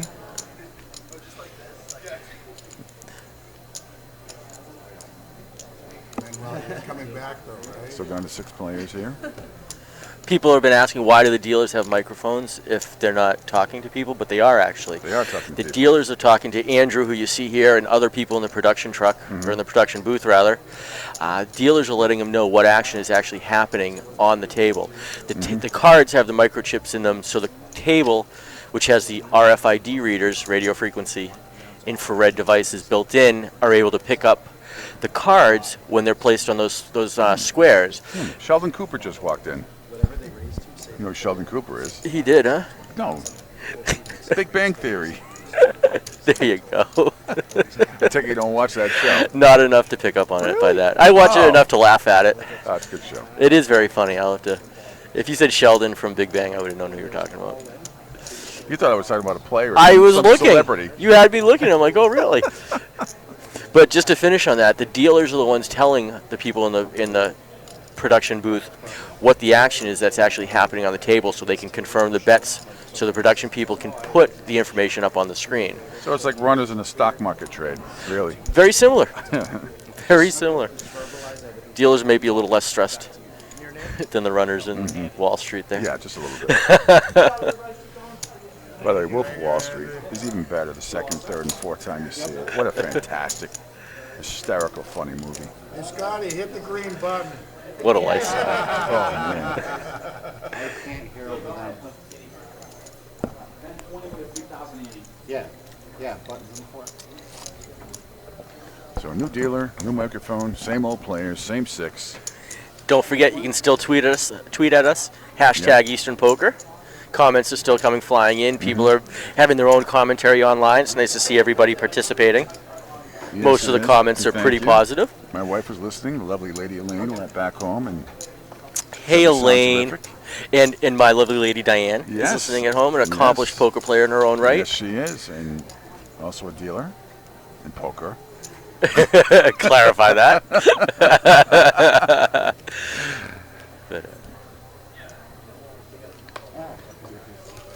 Jack's got a queen 8 under the gun. 7 folds.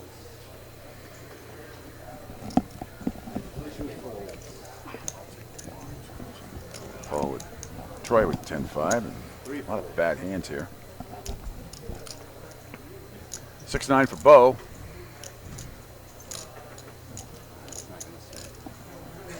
Bo's got that little crafty, sneaky look in his eyes sometimes. He does. That's very nerve-wracking when he does that on the table. He's thinking, you know what, time to get out of my groove here. Let's see what I can come up with. There's heads up with Kerry and Chuck. Kerry smashes the flop. Ace, but Chuck smashes it worse. Oh. Chuck with 9s up right now. Fireworks here. Get ready for it. I can feel it.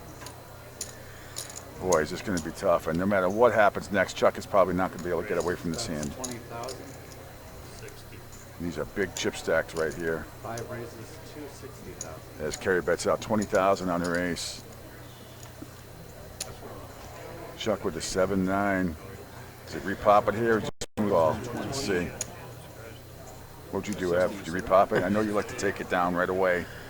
Well, Chuck made his raise. Kerry Raise to 60,000, and Kerry's got 40 to call. 40 to call. No, I said 40. Oh, so you have to raise it 280.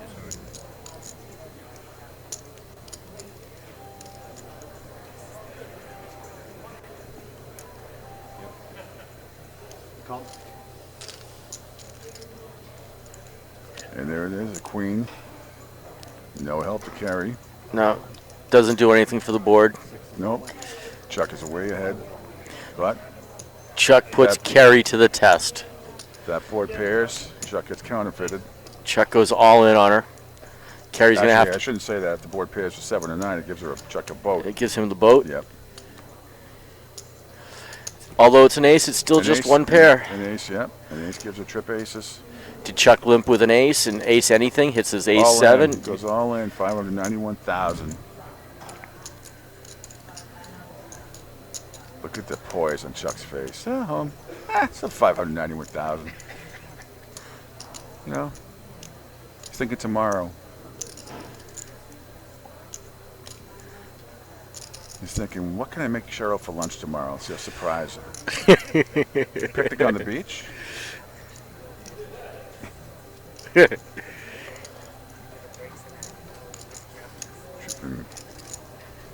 Big contemplation here from Kerry. With that little freeze on the screen there. Sure looks that way.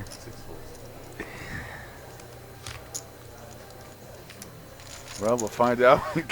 We'll find out shortly. This is the world of technology. It's not infallible. No. We don't know. I'm going to guess she calls here. Maybe she doesn't, but she's just the most stressed she has looked. No question. I don't blame her. And it's immortalized forever on our frozen screen like this. And now we have no screen. So let's do this. Let's take a break if we're still on, and we'll try to fix this. Oh, there we go. Oh, there we are. Hang on. And we're back. Still a frozen screen.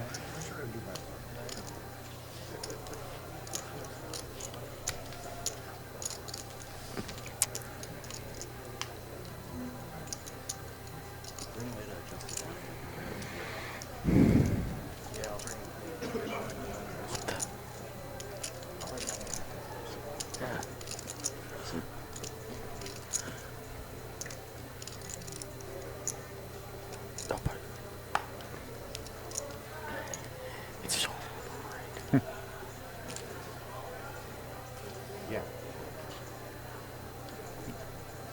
2 folds. All right, we're going to take a break and fix this, and we'll be back.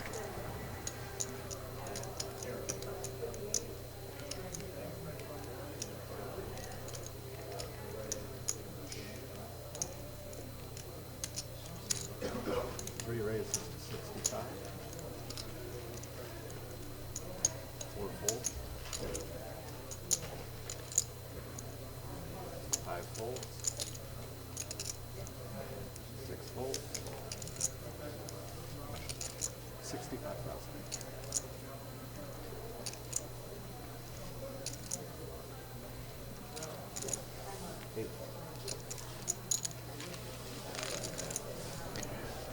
Right, Evan, looks like we are back. The glitch is fixed. Wish I could tell you what's going on, but Kerry and Jack are just about even now with the chip count. Sorry about that, little technical difficulty, but we're back. So obviously Kerry did not call that hand. Nope. Very disciplined by her. After Chuck had his 2 pair. Still have 6 players.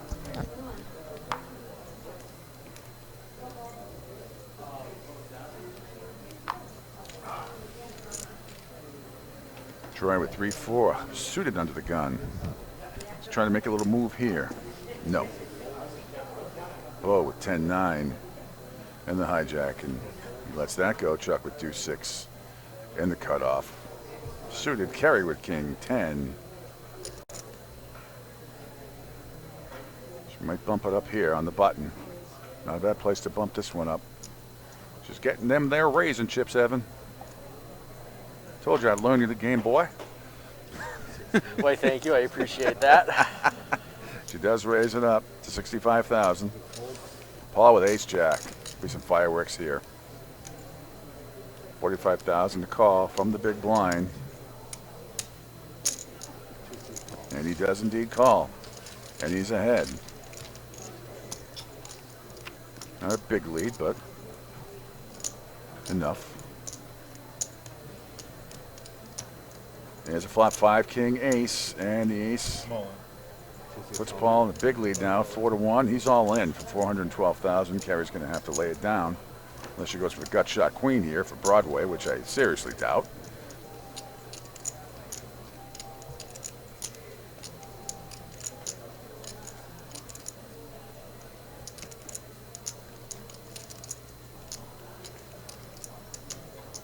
You mean right here is, you know, he's all in, unless she's going for a gut shot for the Broadway draw and queen.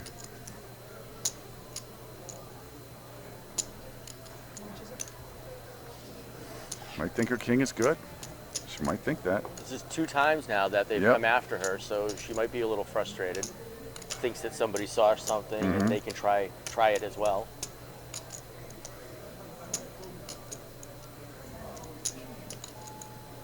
Well, no matter what happens, she's played great too. Oh, yeah.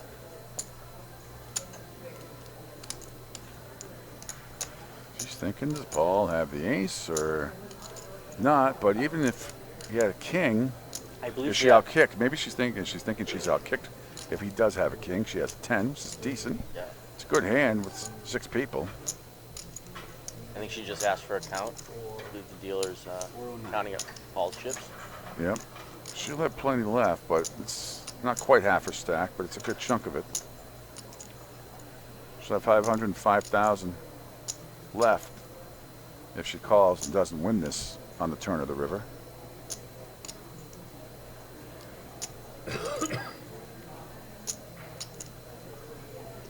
She lays it down. Lays it down. Makes the right read again.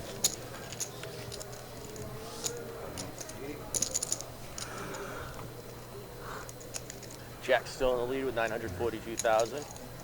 Carry right behind him.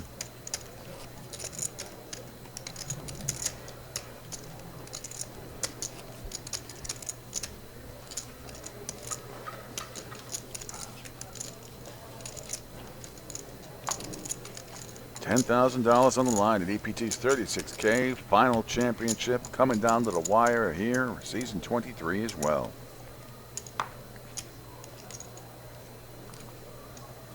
Bo with ace-3 in under the gun.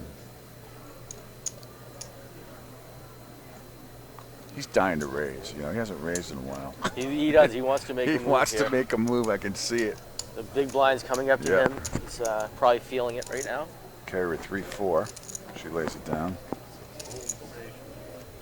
Jack 9 for Jack. Raises to 45,000. 2 folds. All the folders, makes a little stab at it for the button. Not a bad play. Yeah, Jack raised to 45, and Troy contemplating a call at 25,000. He would be ahead. He does. So we're heads up. The big blind and the button. Ace, 4, queen. Or sorry, 8. Doesn't really help anyone. Nope.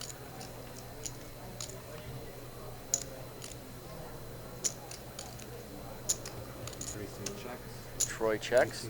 Jack checks right behind him. I would probably have continued my bet if I was Jack. There's 7. Got shot straight. So Jack now needs a 10. Troy. Checks. Jack checks back at him. Here's the river, and it's a deuce.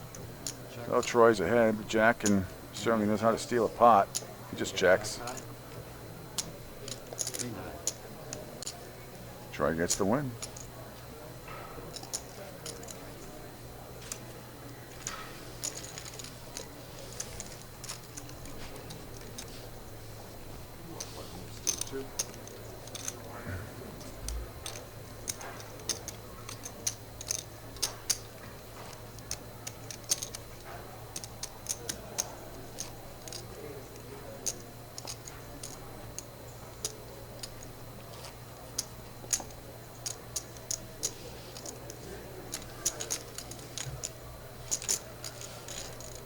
Paul's the button. Troy is small blind. Bo is big blind.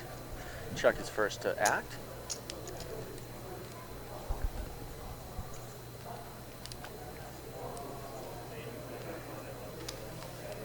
This is where Kevin got to believe fatigue starts to really set in here. Especially for somebody like Chuck, who's done this double qualified. Now we're late into the finale here at the final table. He's got to be mentally absolutely exhausted, but you wouldn't know it. No, you wouldn't. Chuck started, the tournament Saturday and Sunday both started at 10 a.m. Both went till about 8 p.m. Yep. So definitely 2 long days prior to this, like you said. Today started about noon. 12:30 for us on the delay. Yep. These guys have been playing for 9 hours and 15 minutes now, just about. But with ace-jack off against Troy's jack-7 suited, he's going to figure Bo's going to pop it up here. Trying to decide how much. He's been waiting for a raise. 4-seat raises. There it is. Raise to 65,000.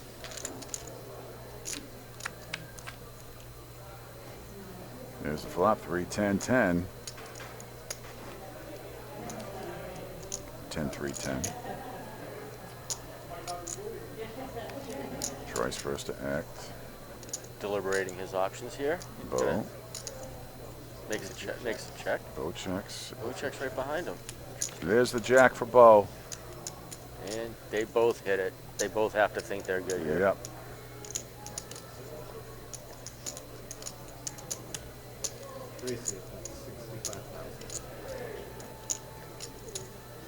Troy bets out 65,000. Bo checks his cards to make sure it's not an illusion. No, it's real, Bo. Is he a smooth call here? Or does he come over the top?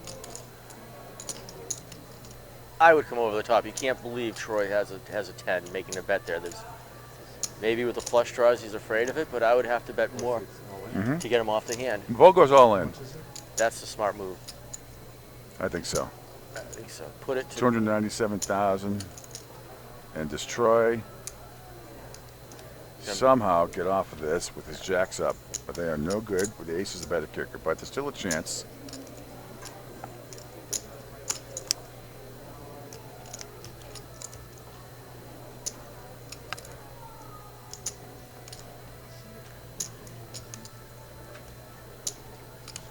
You'll need a 7. Troy needs a 7. Which means for 3%, that means there's 1 left. If I'm not mistaken, Ev? jacks and 10s right now with an ace are ahead. Yes. Seven but gives them two smaller. 7 gives them 2 smaller pairs. Jacks and the 10s will still be the prevailing hand. Yeah.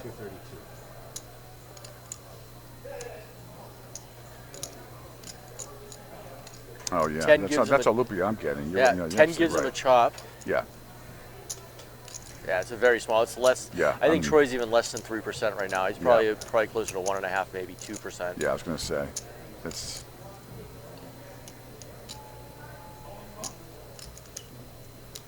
It's hard to think though that you're jack blind versus blind. Your jack's not good, but does he think Bo has a 3, or maybe Bo does have that 10? Sort of up in the air. Do you force the action thinking the other person has that flush draw? Get them off of the flush draw?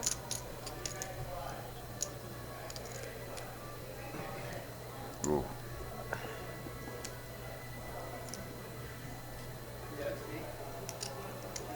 There's chips in front of his cards. I thought it was coming out. That was very close. That was very close to being, in my opinion, a penalty. Or you can see there's that imaginary line, and people do that to invoke a reaction sometimes. Sometimes, a lot of times unintentionally, but right, they don't realize where the cards are. It's being the cards are about 3 inches below the rail. Sometimes you're at a further angle out to manipulate them. But that is on that fine line of angle shooting. Yes. People are very used to cash, where you can count out your chips in front of your cards. Tournament's a little different. You make that move ahead of your cards, and generally that's considered your move. that's something if we're at the WSOP. He does call. We'll get back into that afterwards. Flips it over right away. Sees the bad news. Good luck, Kenny.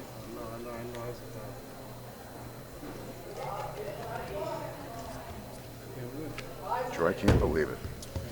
A 9 of clubs. And Bo Troy takes did have it the down. 7 as well.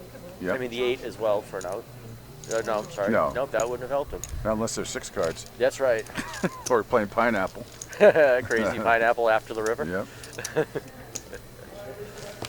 Bo takes down a nice pot right there. Yes, he does. $297,000. But just getting back to that, I can guarantee you if this was at the WSOP or even here at Foxwoods, somebody would have said something. There are people that absolutely would have said something. But it's harmless and no harm, no foul. No harm, no foul. Correct. But that's something that Helmut would have flipped out on. Guaranteed. And I wouldn't have wanted to be there. No. All right, Troy's now the button. Bo, small blind. Chuck, big blind. Kerry first to act. Jack in the hijack. Jack in the box. Jack in the box. Ace deuce, suited for Kerry under the gun. 5 hand. And blinds 10,000, 20,000 with a $3,000 ante. Any ace right now is a big hand. I think so. Suited ace, that gives you a few extra points. Mm-hmm. She lets it go. 5 though. players, it gives you even a few more points. Jack lays down the blackjack Well, hand. there's still 6 Double players down. left, yeah. Bo wakes up with king queen in the small blind. I figure he's going to raise it up here. 4-seat raises $270,000. There it goes, 70,000. Chuck with 8-9 suited. He falls and Bo takes it down.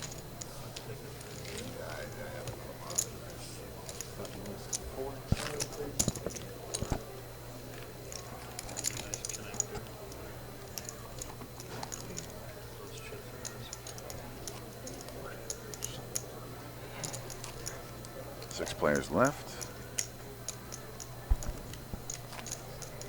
$10,000 goes to the winner. F gets an attaboy. As you do, Pete. Yes, I As do. well. It's okay. I have one, thank you. No, thanks. And under the gun, Jack is it's good at Jack 3. Actually, I could use one. Suited though. Thanks. Thanks, guys. Still 25,000 left in the prize pool. It's a nice number to divide up right Yep, now. absolutely. Jack 6, useless. K9. And the cutoff for Troy. Possibility here. King 9, the roof roof. Go. Bo's on a roll. Pocket 8s on the button. Great place to have that hand. Snowmen for Bo. Bo Don't throws. mention snow. No snow. Bo throws out a $60,000 raise. Chuck folds. Kerry folds. And looks like he's going to take it down. He does. And he does. Bo is right there.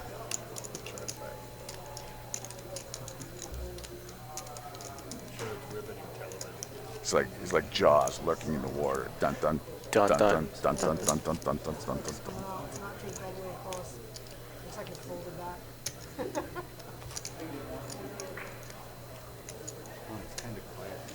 See Roy Schneider coming running over the bridge. No, don't do it. Don't go all in. There are sharks in the water. Expected better designs out of the chip display here with some of the players.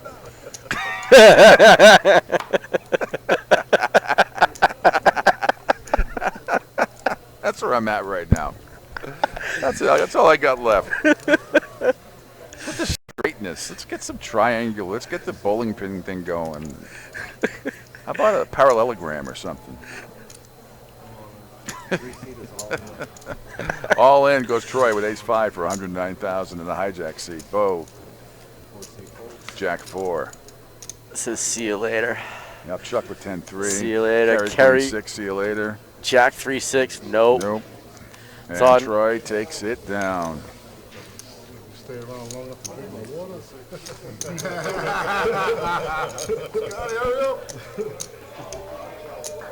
Needed that. Got 7 big blinds left and 157,000 chips. Again, every player today started with 100,000 chips except for Greg Davis and Chuck Hogan, who's still in it. They started with 200,000 because they double qualified. Right.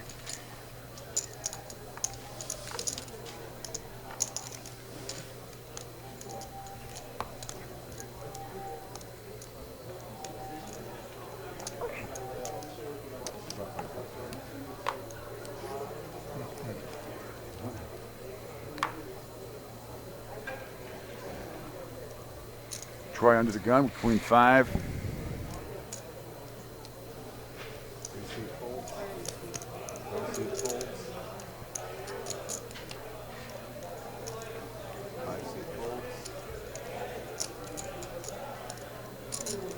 Carry folds her 10-5, jack with the queen 7. Oh, he calls 10,000. Option, bad option. Probably checks with 4-9. So here we go. Jack's junk a little better than Paul's junk. 10, king, ace. No, Jack with a big lead right here. Nearly 3-1. A little more than 3-1. Almost 4-1, really. Another 10. Jack throws a little stab at it. Makes sense. 20,000. Fold by Paul, and that's that. I was actually thinking of putting some money in there and you check, and they're like, yeah, I better not.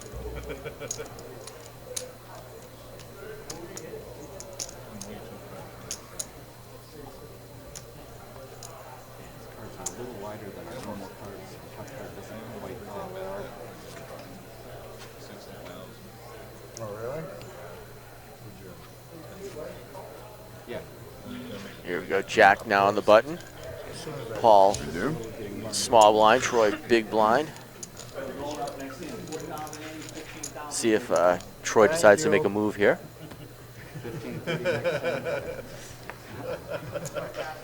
Bo's building a little wall with some chips in front of him. I thought he was very polite. Go with ace-6 under the gun. Everybody's smiling a little bit. Somebody must have cracked a joke, or everybody just be a little loopy. Junk with his 3-5 and the hijack. See, let's go carry. Big hand, one from the button. Yes, it is. Going to raise it up here. Looks to be 60,000. Yeah, maybe 65. 65, you're right. 65, yep. Jack says, see ya.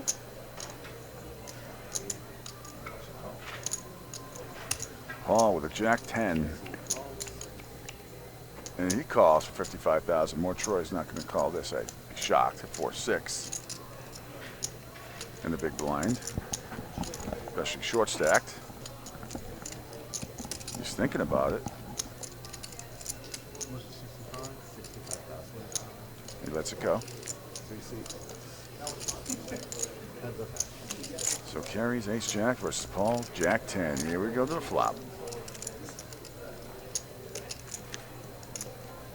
4-2-8. That's hideous. That is hideous. That is a small blind, Kerry big blind, takes special hand. Kerry takes a huge lead here. Paul checks. Kerry's probably going to take a stab at this. Take it down right here. I think with any kind of a bet, it's reasonable. They're throwing about 80,000 here. Half the pot. 85,000, close. See? They're on the same wavelength. Here you go. 85,000. And Paul lets it go, as he should. Good read by both players.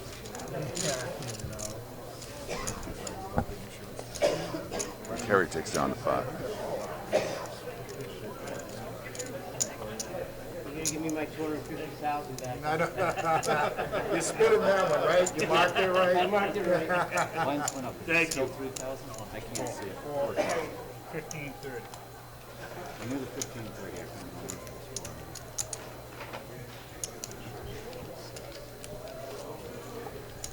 Against Pete Shepard, Everett Myers here. It's EPT's 36K Finals Championship at Foxwoods Resort Casino. 10 grand on the line for first place, but everybody's in the money, obviously. 973 players dwindle down to these final 6. What are the blinds? Let's direct it towards them.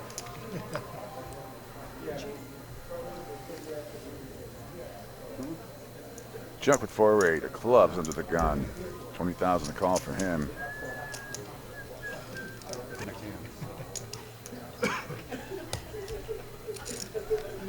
Let's go.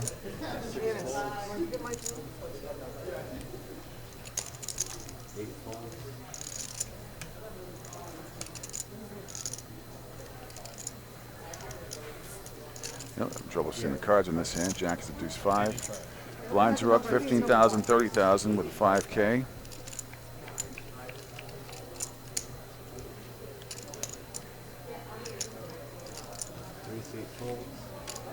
So ace king, big slick on the button for Paul. He raises up to 65,000. Troy with queen 9 on the small blind, 50,000 to call. He might just get a call here. Want to send out a wish you well to our buddy Doogie. He's in Las Vegas right now, but he's in the hospital with food poisoning. Ooh, Doogie. Or maybe just in bed, but he's been held up, it looks like, for a little while. Hope you feel better, Doogie. We're wishing you the best. Bo with a 10-9 suited. He calls, so here we go. We're heads up here with Paul and Bo. 7, 6, 7. Bo with the inside draw. Yes. Paul still ahead with his 2 overcards.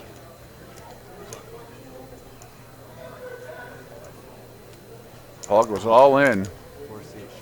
386,000. Bo laid it down. Yeah. I needed to catch on. No, it's okay. You ate up there for a second, too, and all. 4,000.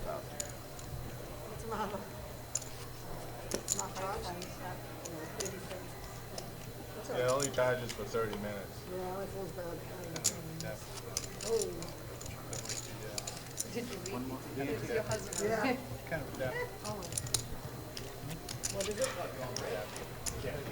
Is it an apple? This is where you're getting proper sleep, eating right, all that stuff. No, it's All that stuff comes into play. Right. You're going to be exhausted. Again, 15,000, 30,000 with a $4,000 ante. Okay, with the queen 9. Paul's queen 4. Even worse. King 8. Not much better in the cutoff for Paul. I couldn't help it. My middle beat. Let's go. Troy with an ace 3. On the button. On the button and short stacked in. He shoves it all in. Good play by Troy right there. Bill with 10-8, 94,000 to call. I think Bo's going to call him here. 30, 50, 70, 90, 103. Definitely something He Bo likes should that be, hand. Yeah, he's- should be thinking about. Yep.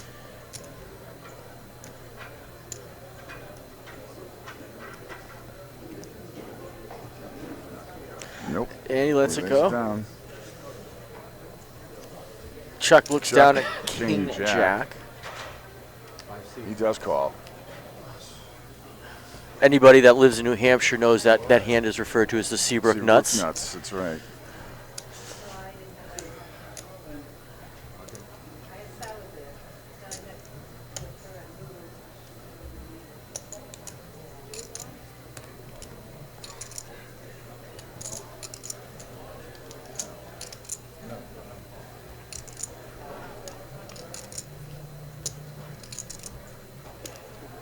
We're all in the call here.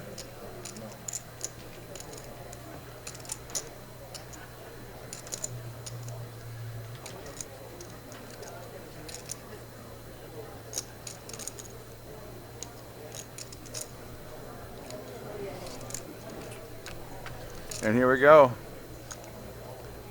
Slight edge for Troy, and he hits the ace. A possible wheel draw. Troy takes a commanding lead here. Commanding. There's a king, though, and Chuck just improved his odds. Gonna need a king or a jack.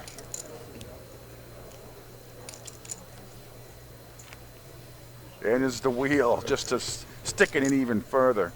The dagger. Give him a wheel for Troy, and that's that, and Chuck is gone. No. I'm sorry, Chuck is not gone, excuse me. No, Chuck. I'm looking at the 109,000, so Troy doubles up. Troy doubles up, a little dent. Doubles up, a little dent for Chuck, a little dent. About 18% of his chip stack there. Hey, Sam. But it shows you anything can happen with any hand. Yep. Everything changes when blinds and andes are this high. It's just a matter of one hand. And now Troy, if he doubles up again, now, you know, probably jumps up to, I mean, this is what happened last year, so you don't take anything for granted. Not at this point.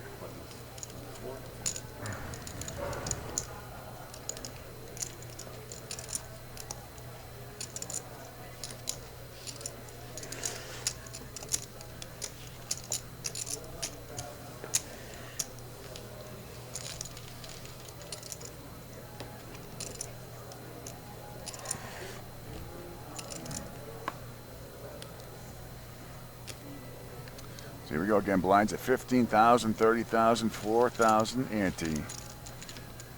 Things are really heating up here. 6 players left.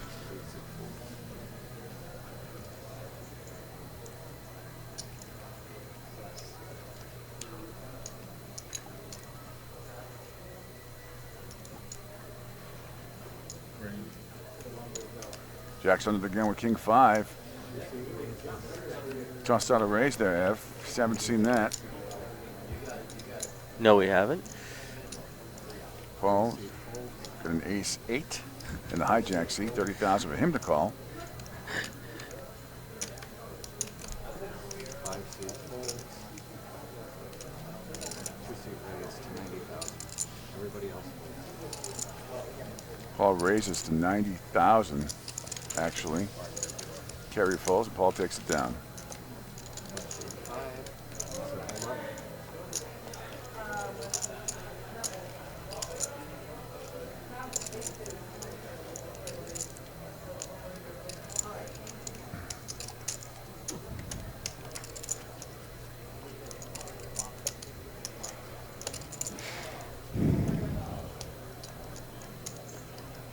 Giovanni, watch the clock there. He's got a, Andy's got a small. We'll continue here at Pete Shepard, Evan Myers, EPT's 36K Finals Championship. Season 24 actually well underway tonight. Several areas, including Foxborough for the charity event at Patriot Place. A couple of players just getting up. See the aggression frequency.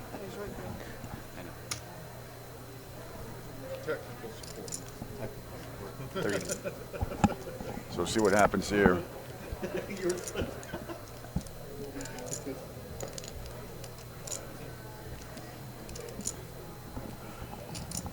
We have another delay. I'm not sure why. Bathroom break? No breaks in poker. Not now, but it is what it is.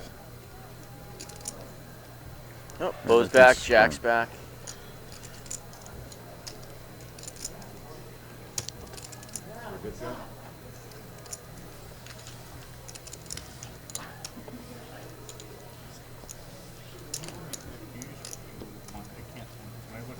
No, you blind.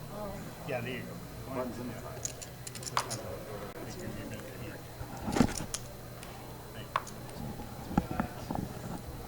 Paul works up under the gun with ace jack here.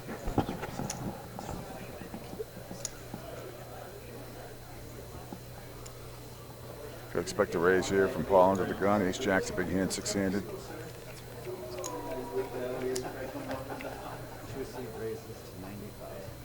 He does indeed raise it up. to 90,000. Troy folds, Bo folds. Junk with 4-9. Carries ace deuce, no good. Jacks, no good. And takes it down.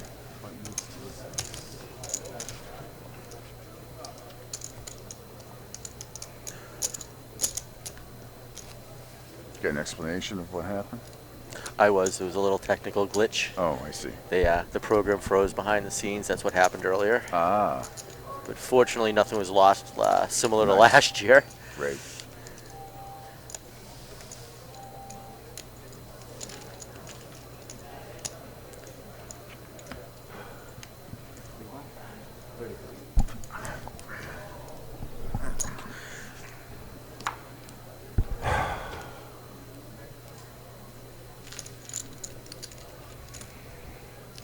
Try with ace-5 under the gun.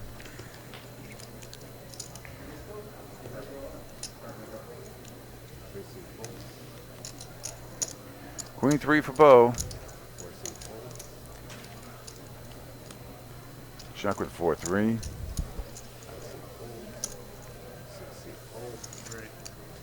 Jack wakes up with a nice hand. Pocket nines on the small blind. Here comes a raise.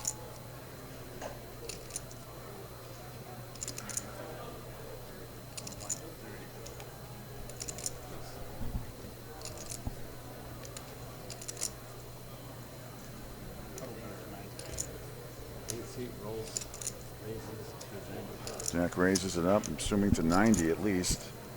There it is, 90,000. Easy fold for Paul. Jack and Kerry still battling it out for that top spot, but Bo is sticking right behind. Something's going to have to give here sooner or later. Yeah.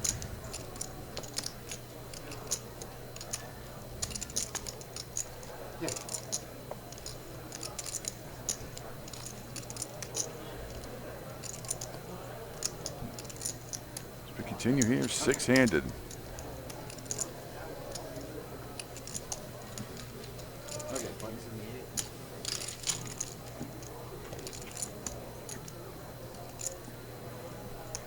Who will win the 10,000? Anybody. We're all still in it. Bo with a deuce-5 under the gun. Easy fold. Doesn't get much worse than that. Jump with 4-8. He'll say goodbye to that. Yep. Carry 6-4 suited on the button. Jack on the button. 10-5. Probably some horrific hands here. And Troy wakes up with ace-3 on the big blind. Might as well raise. Why not? Oh. There he goes. Looks like he's going to shove all in. He does. Just some of his chips slipped out there at the end. Easy fold. Takes it down. Nice play by Troy again.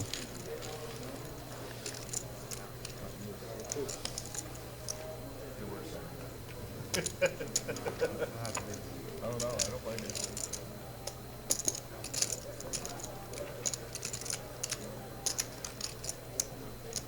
A lot of chips just passing hands right now, Yeah. keeping everybody fairly even. I know Troy's trying to crank back up. Next blinds, though, should alleviate some of that, I think. It's going to make everything even that much more painful. Blinds are 15,000, 30,000 with a $4,000 ante right now. Yes, they are. Under the gun, not so good. I'm missing some awful cards right now being dealt out of here, but most hands are.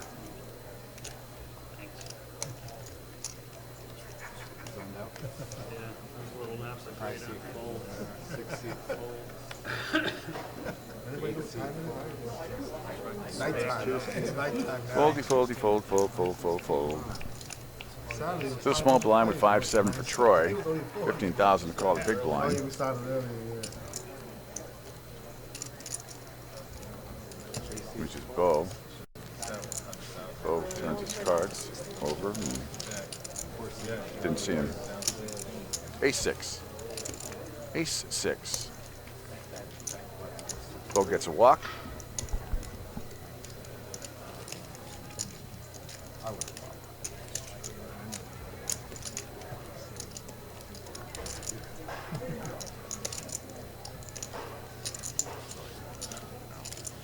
always a lot of excitement going on in this poker room. We got 2 other tournaments going on. Yeah. Our buddy Kevin Russell looks to still be in his. Want to send a congratulations out to Kevin and his beautiful wife Jennifer. They're expecting a beautiful little baby in just a couple months. Nice. Yeah. So they're very excited. I know Jennifer supports him all the time in his poker play. She's a sweetheart. She's here with him. She's always here by his side. Kerry with Queen 10 suited, under the gun. She lets it go. Ducks for Jack again. Quack, quack. Jack looks to be making a little stab at it right there. Raises to 65,000. Paul's got pocket 8s. Might finally see some fireworks here, Ev.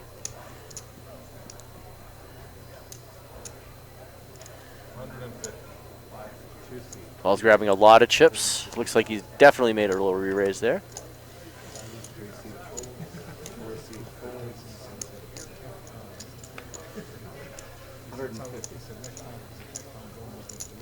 So there's a raise. Paul pops it to 150. 85,000 to call for Jack. 85,000 to call 284. About a 3-to-1, 3.5 to 1 value here on his money. It's a lot of value in it. He's got a big chip stack. It's I think it's hard for Jack to fold in this position. Right. Oh boy, I think he's going to. He's had the 2s a couple times right now in this tournament. Won with them. And he has. Had the Ducks last time, I think, on the big blind and bet it, and they folded. People folded, so. I think he calls here to simply see a flop, or does he I don't think folds you it call. off? You got to pop it, or. That's where I would have gone. Yeah. Pop it if you're going to make any move. I think you made the right move there, folding.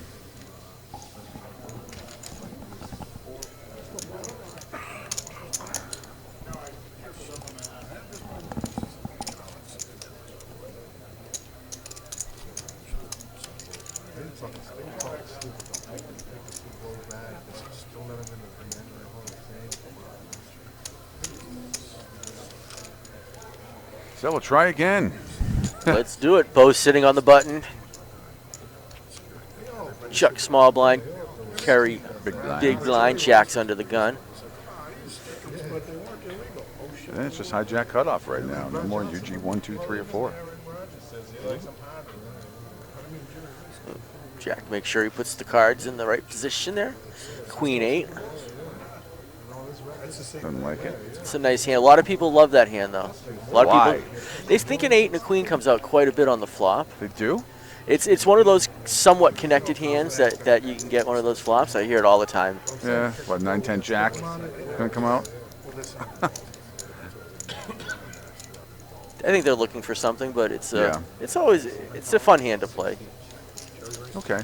If you can, I think if you can limp in on it cheap enough, I would absolutely love it. Yeah, I agree with that. But it's Jack 6 queen right here. Look at that. Still way ahead. Just talking about it. Kerry checks there. There's a 9. I got open-ended for Chuck here. It was 240. You haven't seen Bert, have you? Kerry's Chuck ace bet is 60,000. Yeah. Gonna let it go. Kerry doesn't have any part of it. Smart fold. But Chuck didn't have any part of it either, except it open-ended straight. Yeah.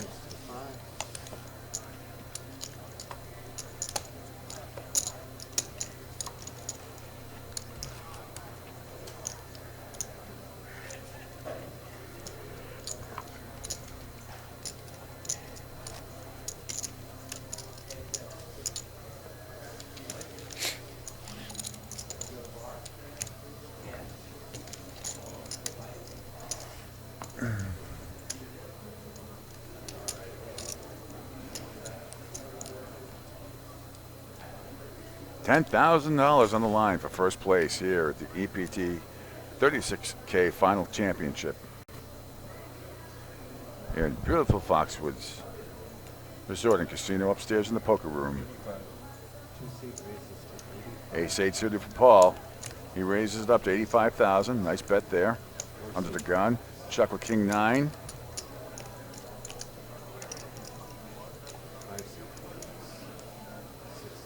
Everybody else is folding. 3-8 for Jack. And Paul takes it down.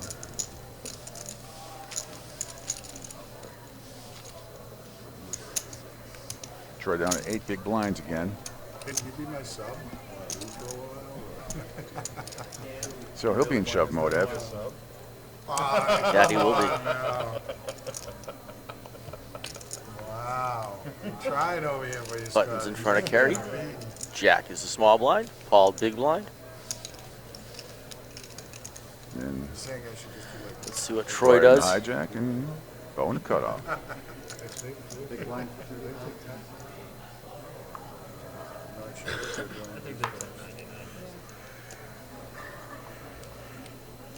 Too safe for Troy. Can't shove with that.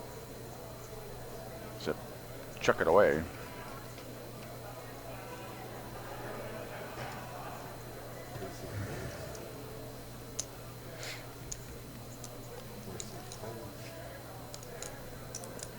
He does.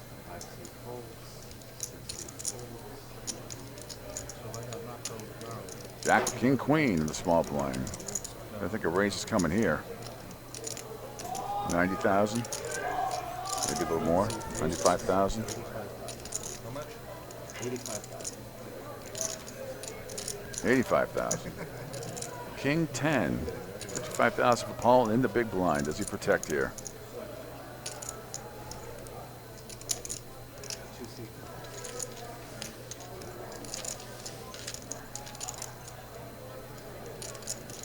He calls.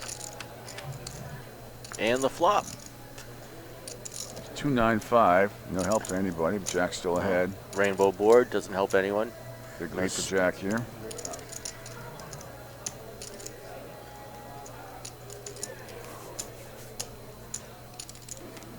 Jack bets 100,000. Paul has to lay that down. Paul lays it down.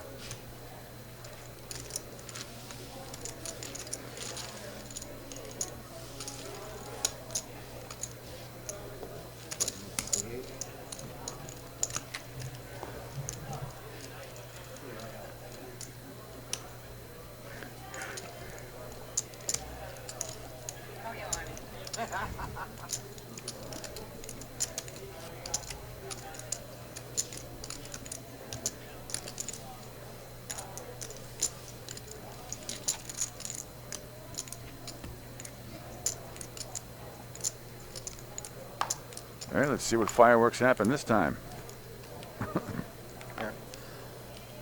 Bow under the gun. Looks at Jack 9 suited. A lot of people love this hand. Yep. This could be a raising hand right here. It's possible.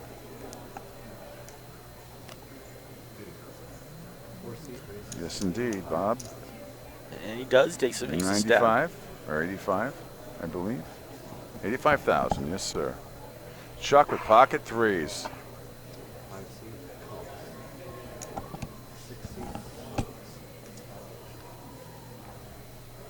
He lays it down.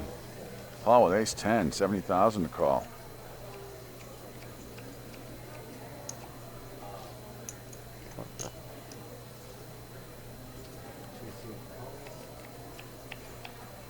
And Troy with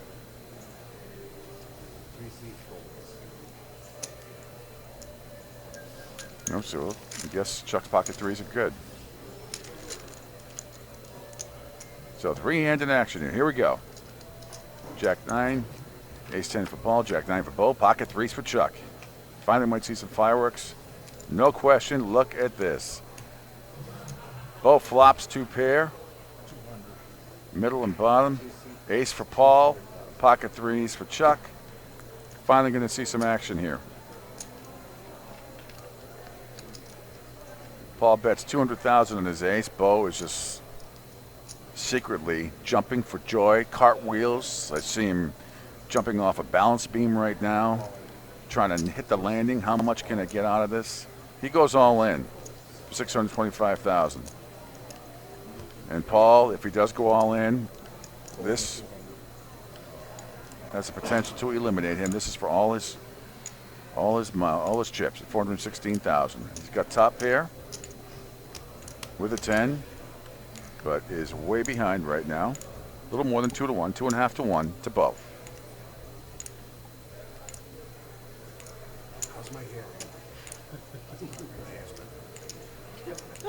What'd you do here, Ev?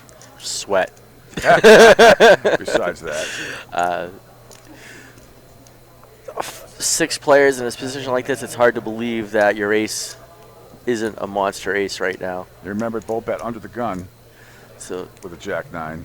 He bets under the gun. You're thinking he already has a made hand. Why would or an ace king, ace queen at the So Paul's probably thinking, is my 10 a good enough kicker? That's probably what he's thinking. Right. Yeah. There are ways that Paul can get away from this.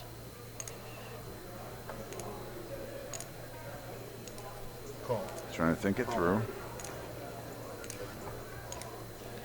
And he says all in. So here we go. And they're standing. Let's see what happens here. Goes up by 2.5 to 1 here, but stranger things can happen. Paul has some outs, no doubt about it.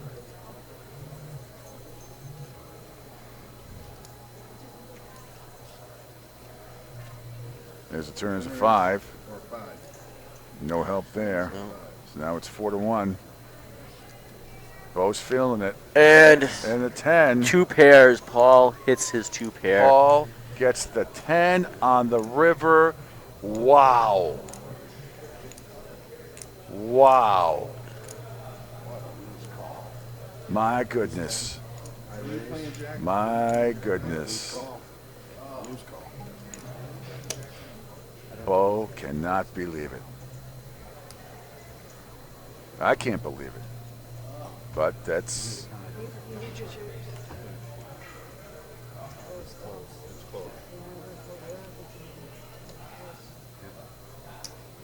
Wow.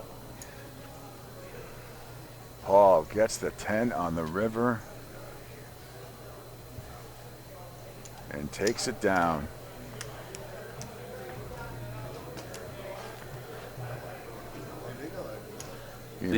Just a little in Bo's stack. I don't know. Yeah, I could have seen not much. Yep. Find out here in a second as the dealer.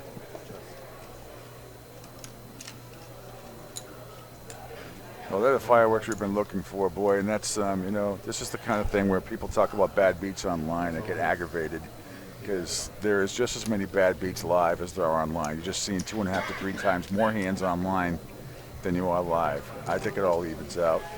And it is indeed. Bo is out. Bo has been knocked out. A great run for him.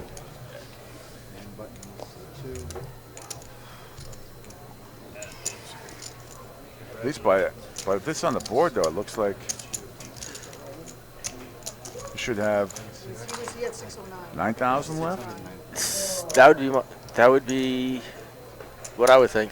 We'll have to ask Andrew about that one for a double check. Thank you, Paul. You moved me up, so. You're welcome, buddy. So Bo is. My goal was to make top 5. Okay, there it is. He's got 9,000 left. Okay. I think he just decided to the hell with it. He just. Unless actual count of the chips, you just audited it down a little differently than we thought. Or was he a blind? No, he's done. Yep, he's out in 6th place. So now we're down to 5.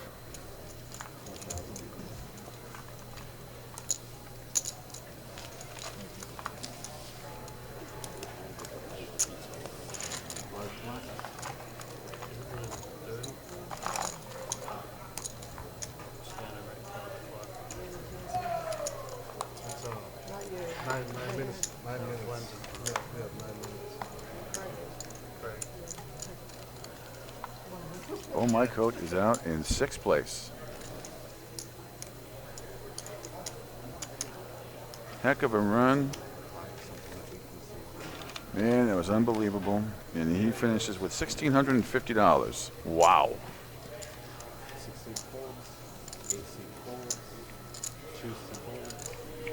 5 players left. Here we go. 15,000, 30,000, 4K. Paul, Queen 4.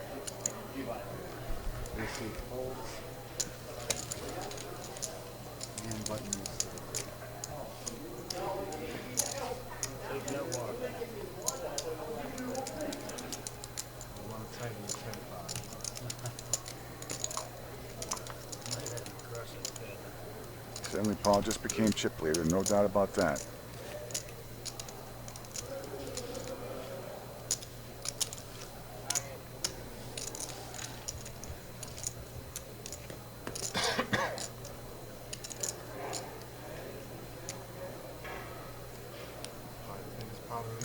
Oh, here we go. It'd be tough to beat that one the rest of the way, but plenty of poker left, it seems, with 5 players. I put them on a Jack lower under the gun with ace-8. 5-handed now. Yeah, he had 200 in too. Just calls at 30,000. Troy with Jack deuce of clubs. He has that ace-10. This time Chuck has it in the small blind. 5-seat raises to 100,000. He raises it up to 100,000. Carry the queen-10 clubs. He lays it down. Jack at 70,000 to call here after that raise, and he lays it down. So Chuck with the win. Ace-10 wins again. And button goes to 5. Somebody could remove. Oh, 1.5 million. Not quite double. Next highest player. That was from my imaginary. He's over there. You want to put his ante in deal? He's loud anyway.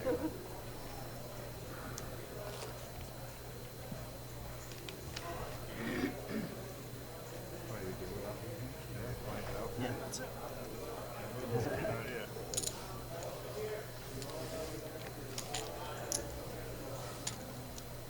Down to 5. Things are really tightening up here. Paulie getting some shout outs on Twitter here. From Sarasota, Florida. Jay Timber Ocean. Huge river, kid Paulie. Yes, it was.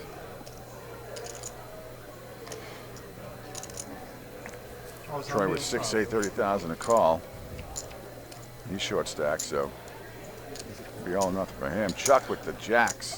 Pocket jakes. Gotta love that. Raise coming here out from Chuck. Yeah. Bo got himself a nice $1,650 payday today, by the way. Yes, he did. Carry with ace-7.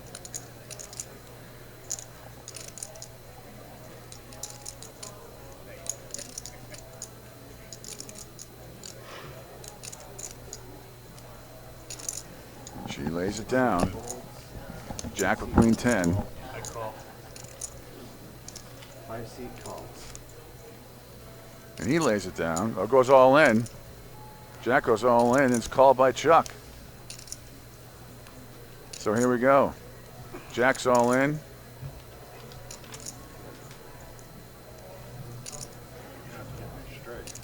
Chuck with the jacks and Jack with queen 10.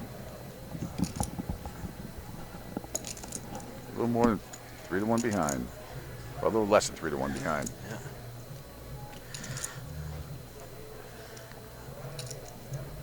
Fireworks again, Ev. Fireworks.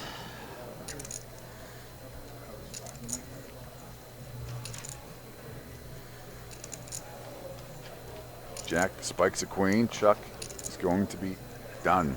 Well, possibly.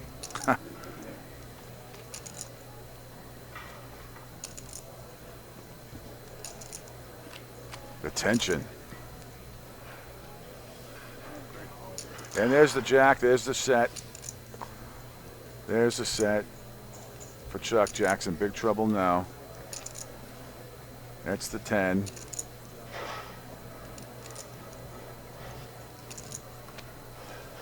And King on the river gives Chuck the win.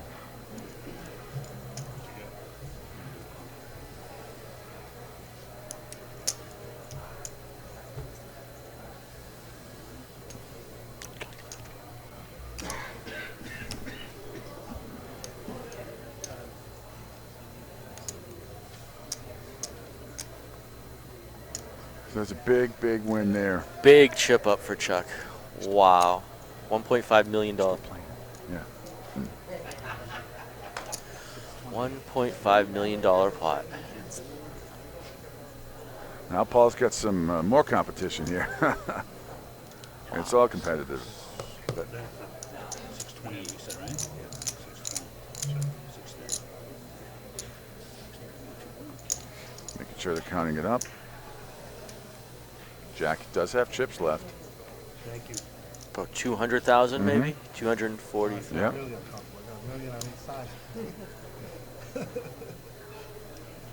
Still five-handed here. 10 grand still on the line.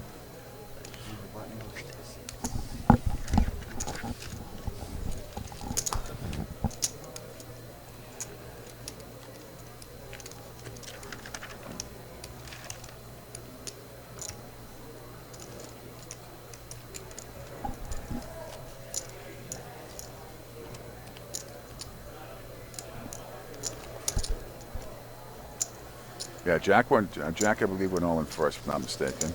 There. Jack was trying to win the pot right then Trying and to win there. the pot right there, and ran into a pretty good hand in Jack's. Yeah, he's been playing a little tighter. Yeah. I didn't think he would make that move at this point, but maybe it's the long hours taking their toll. It does take a toll. No question about it.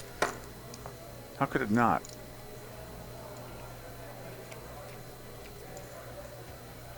Troy under the gun to 5'9". He's not going to go. And Chuck waits up with pocket rockets. Chuck has been seeing hands Hands. all day. Is this the fourth? Yeah. At least the third, right? At least the third. He's getting rockets. Wow. Here with ace-6. Chuck raises to 100,000. Jack's going to fold. Fold his ace. Paul's got nothing. He's going to fold. And Chuck takes it down. Chuck takes it down. Small pot for this time for the tournament, but The other one was 3. there you see the chip leaders.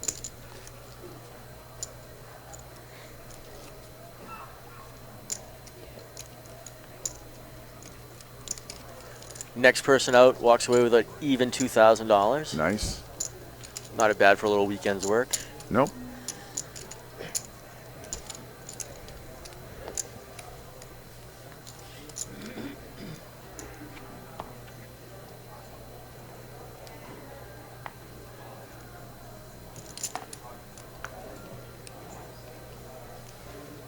Chuck wakes up with, look at this, Cowboys now for Chuck. Unbelievable. It's unbelievable the hands he has gotten. How much has he paid off these dealers today? Hey, Wow. Oh, hey. That doesn't. Terry with King 10. Again, Chuck raises just to 200,000. 10-7 for Jack. Problem is he's not getting anybody with any hands. You know. Troy with nothing. Nothing. So that's it. Takes it down. Yep. So again, another small pot for this type of the tournament. Especially with aces and kings, he's probably expecting a little bit more, but he's not going to complain. But man,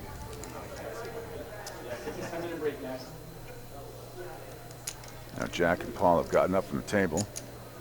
Looks like a dealer change is coming. No, it looks like they might be going on break. 10-minute break.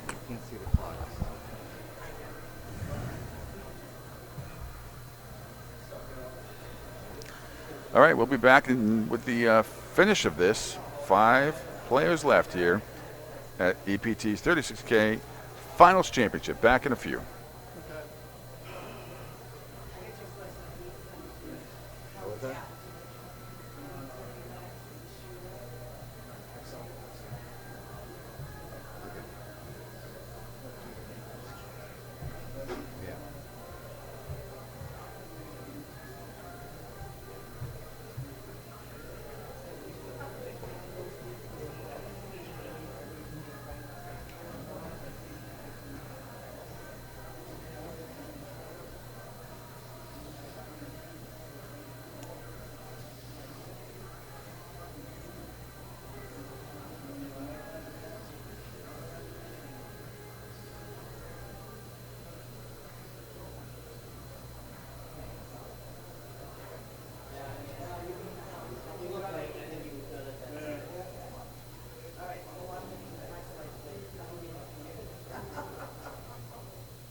166.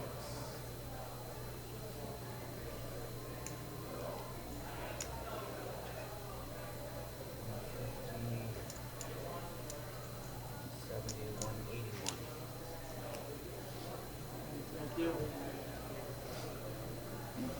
Just to verify that what's Yeah, back there for is the- the same as we got out there.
Alrighty, and welcome back, everybody. Pete Shepard along with Evan Myers. As we are down to 5 here in the EPT 36 Finals Championship here from Foxwoods Resort Casino. $10,000 on the line.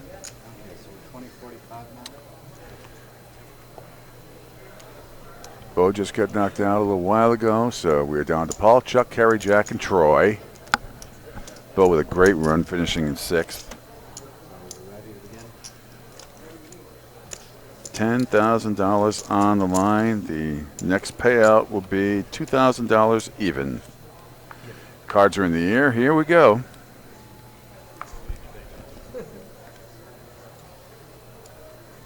Blinds now at 20,000, 40,000 with a 5,000 ante. 20,000, 40,000 with a 5 ante. Going to see some action here. Guarantee you that. He who acts last will lose. Something like that. Evan's wandering around here. He'll be back in a second. Troy with 10-7 calls 20,000. Chuck with worst-handed poker with deuce 7 on the big blind, just checks. Doesn't want to raise. So here's a flop, queen 6-9. No help. Troy still a 4-1 favorite with a 10-7 and a gut shot. The only time deuce 7 is ever good is poker after dark, when they play those silly games of extra $5,000 to someone who plays deuce 7.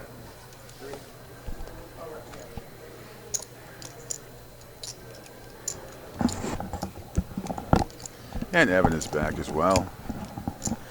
I was scouting. Doing a little scouting. I found out there was a little math error a few hands ago, and we thought that there was the 2 all-ins were a little offshoot. So what was the? So it didn't affect anything. No. Again, Andy's it's now 20,000, 40,000 with a $5,000 ante. Things are really heating up here.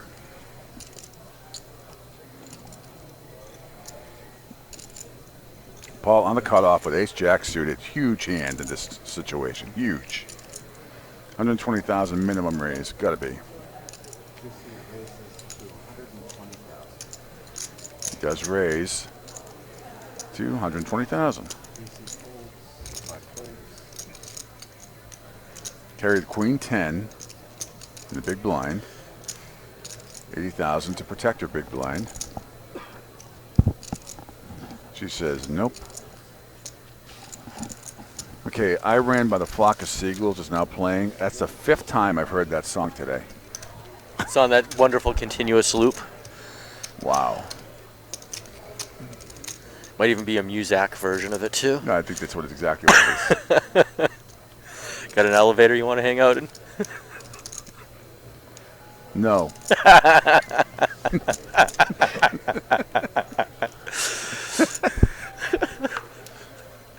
I'm a gentleman. There's cameras around.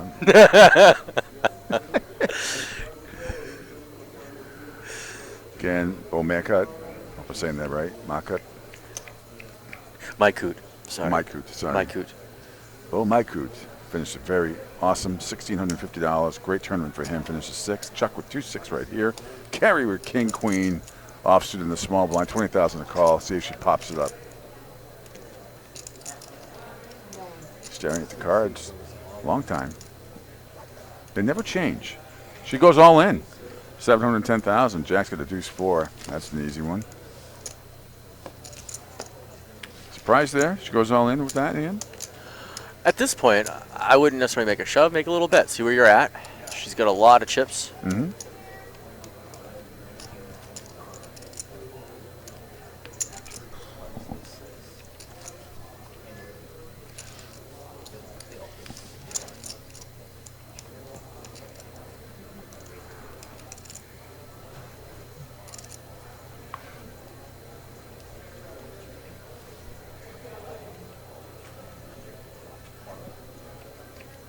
Trent with 3-4 under the gun here. Chuck with ace-deuce offsuit, but 5-handed in the cutoff. See if he pops it up here.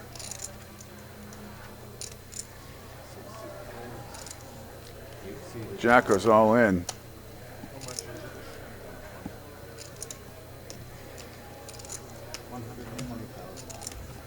Jack's all in for 120,000 with 10-7. Paul's just got 40,000 more to call with 3-4. Let's see what happens here. He does make the call. So we have another showdown. I'll take either 3 or 4 or East Deuce 5. So let's see the flop.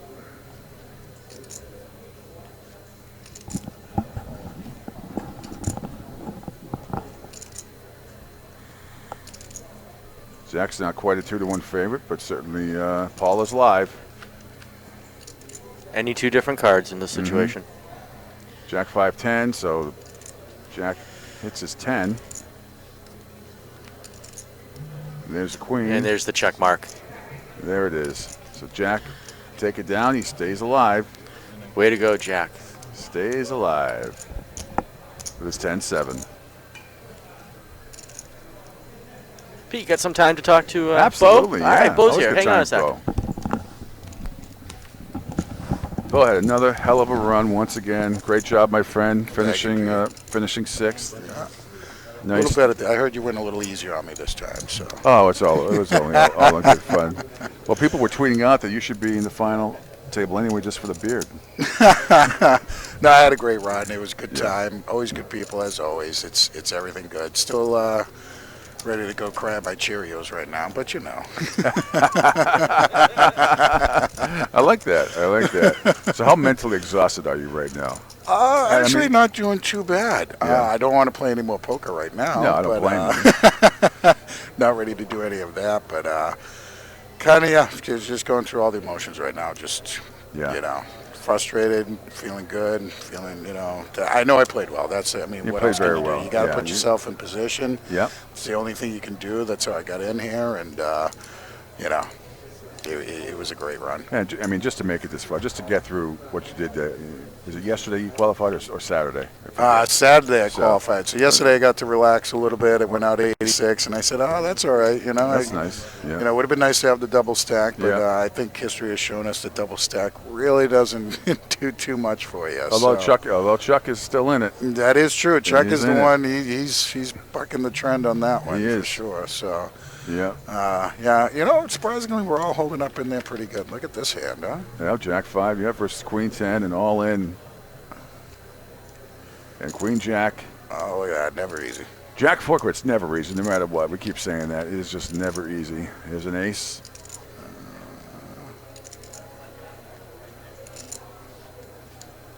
And there is the deuce. And it ends it right And there. that ends it there. As Troy is eliminated in 5th place. Now we're down to the Fantastic Four. I definitely have a lot of respect for Jack's game. He qualified with me on Saturday, too, and we were at the same table. Solid player, solid player. Absolutely. $2,000 payout for finishing in 4th place. All right, I'm going to So- pass it back off to Evan. All right. Good to see Congratulations. you, Pete. I hope Great you didn't job. have too many of my Patriots comments. I'm a Patriots fan, just No. to clarify. No, not at Have all. a good one. Not at all. Take care. Thanks. Good luck. Get some sleep.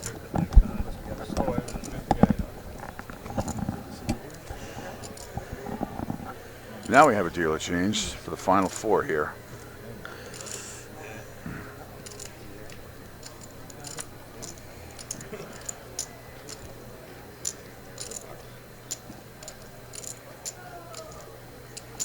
It's like a Borg being assembled in Star Trek. We will assimilate you. Resistance is futile. Yep, I'm one of those. Don't care what you think.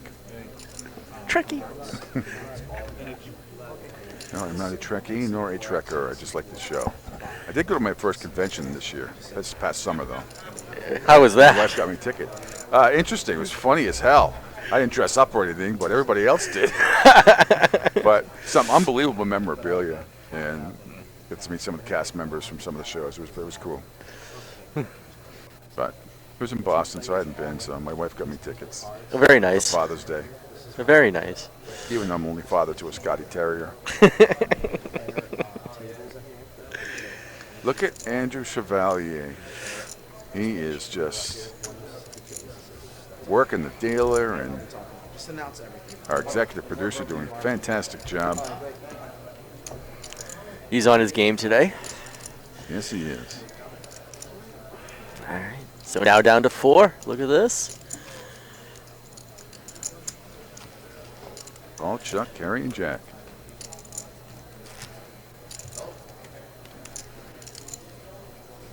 I still think it's anybody's game to win. Oh, absolutely. With the chip stacks the size they are, it is anyone's hand. Mm-hmm. All right. This will be buying the five. Kerry Wick is up with a monster. She hasn't had a hand like this in a while. Pocket tens. She's going to love these. Blinds are very high right now. Does she shuffle? She shoved all in with a worse hand than that before. But, no, she's still good. More than 10 big blinds. Oh, Much 80 more.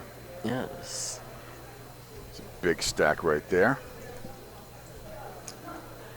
That's a little more than 120,000. I can tell you that. Looks to be about 200,000. That's a lot.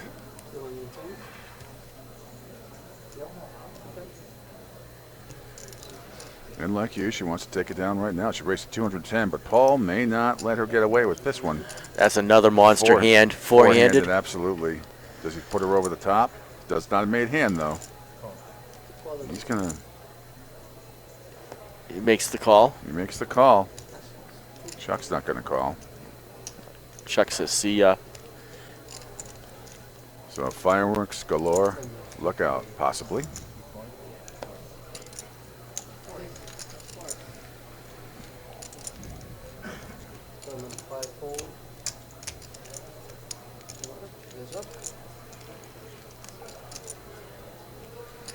Gigantic pot already. Nearly $500,000 in there. Here comes the flop. Deuce, queen, 4. No help for Paul. No help for anyone? Will the queen scare Kerry? She goes all in. Great move by Kerry. Praying that Paul doesn't have ace queen. No, she must have seen something there. Yeah. She makes a great bet. She does. Paul folds the hand. She does. Oh, I mean, I had a good hand, but it's still. I was like, oh my Kerry's now God. up over $1 million in chips. Paul's got 1.2. 100, and then when he said 210, I was like 220, I'm like 220. 40 and it's 80. I think it was the red chips that did it.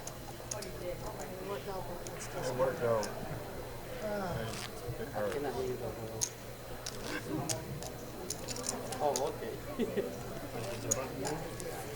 Oh yeah, it stays. It was that small. So the beat goes on. Small blind being the 5, big blind being the 6, 20, 24.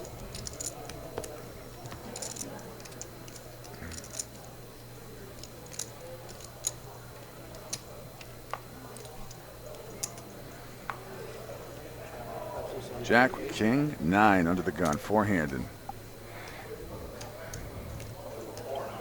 That's the key, because all the hands now are valued much higher than they were even 2 players ago. It makes a big difference. Jack is all in with king 9 at 380,000. Chuck with jack 8. He's got the chips to call him.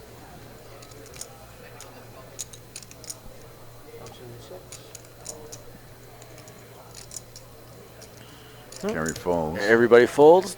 Check mark goes to Jack. And there he goes. He stays alive again. There's the chip count.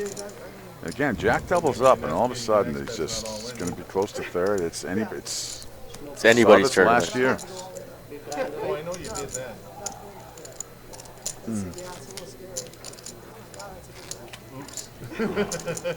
Instead, I'm thinking, oh my God, it is. Well, the stack of 20, I think. Yeah. Lose track.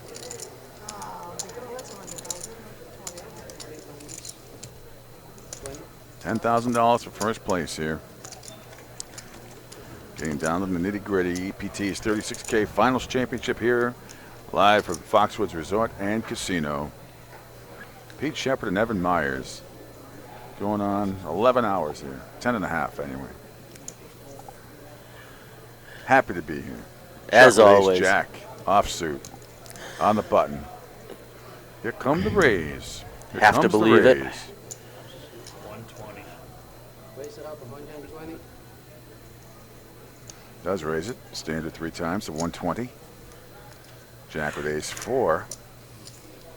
He's contemplating it. He's thinking about it. He is thinking about going all in here. He sure is.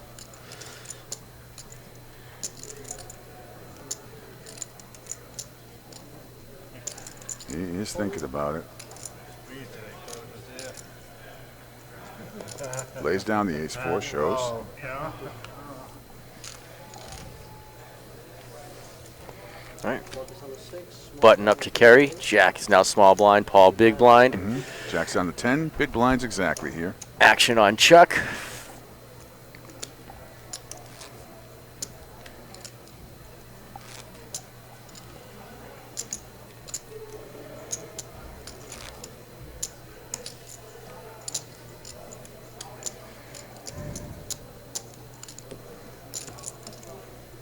Four-handed.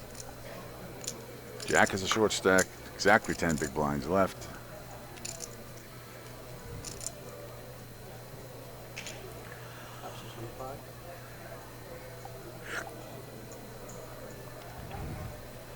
Chuck with the 3-8. Kerry with the 7-9 on the button. Chuck folds. Kerry folds. Jack makes the call. Paul, option. On the big blind with crud. And here we go. Everybody's live. 8-3-10. No real help to anybody. 110. Paul has that Yahtzee small straight draw going. Yep, he's a 3-1 favorite. Just about. A little less than 3-1. Paul does take a stab at it. Says why not, and that works.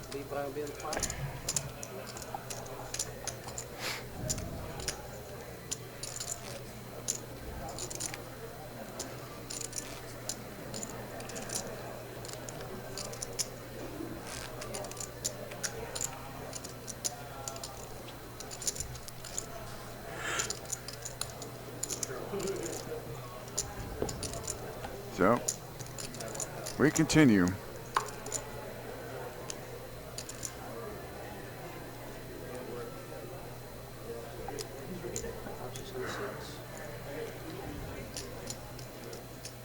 Kerry looks at Jack 5 under the gun. Should give it up. Jack with 5-4, same thing. Follow Queen Jack. Just kick it interesting here in the small blind. 110. Raise it up 110. Grabbing a bunch of chips. Raises it up to 110. Chuck with 6-8 of clubs. 70,000 to call. He folds. Paul wins. Small blind will be on 5, big blind will be on 6.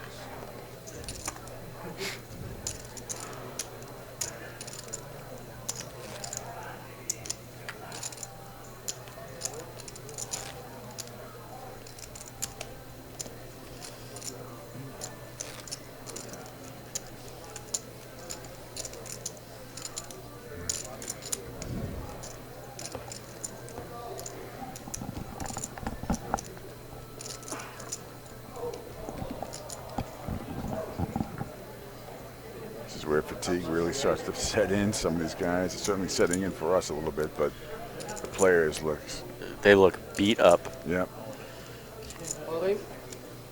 Jack's all in with Jack 8. Paul with 2-6. Not going to call that. And Chuck's got a Queen 3. What does Kerry have? Find out in a minute. She's got 6-7. Should take a chance here. Nah. Nope. Jack takes that down.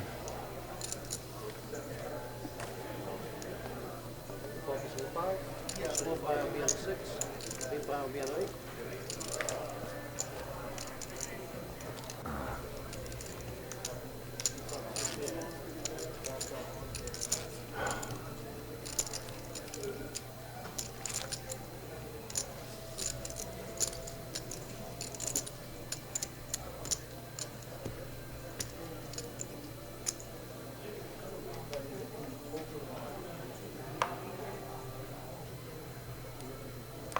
Paulie with ace 4 under the gun.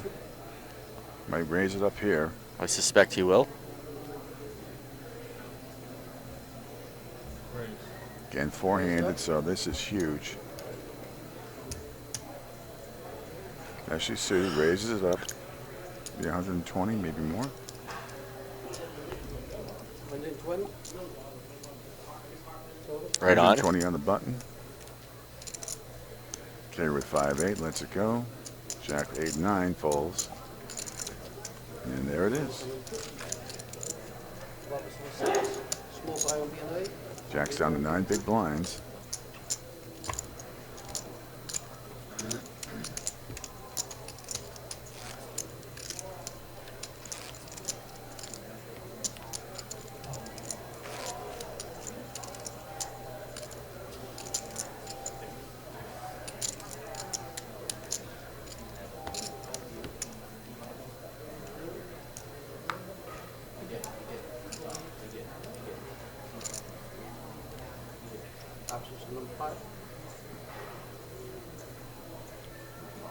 Yep, under the gun.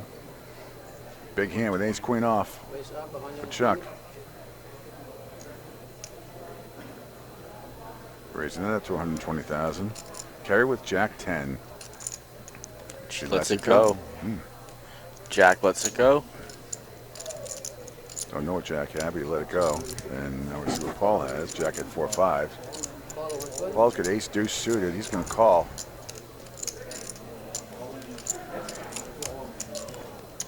And here we go.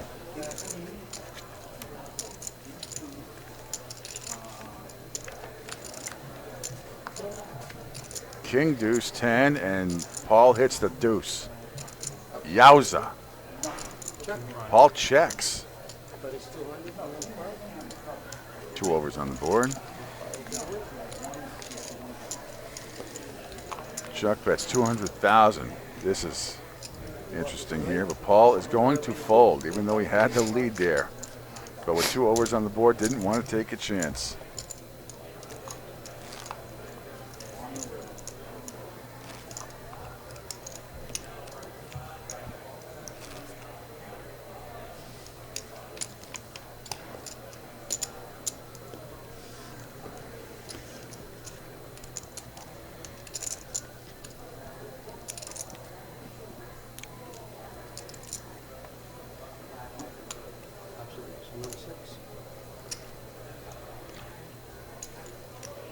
Carry with 4-8 under the gun.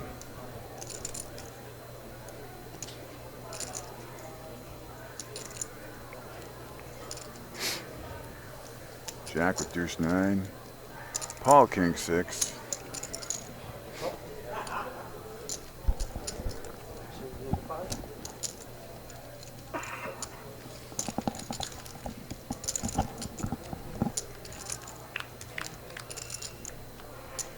And the flop, 5-3 deuce. Open ender for Chuck. Yes, it is. Inside. Yep, for Paul. For Paul.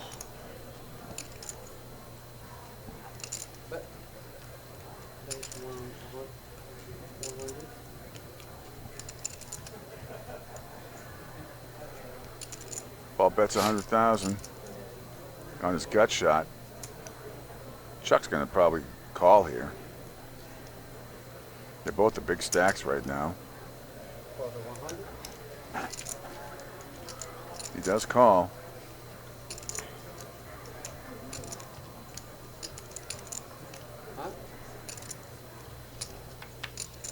Here's a 7. Now a better inside straight for Paul.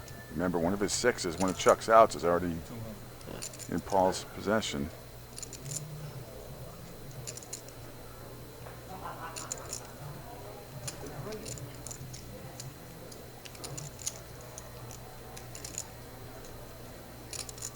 200 negative. Option is 5.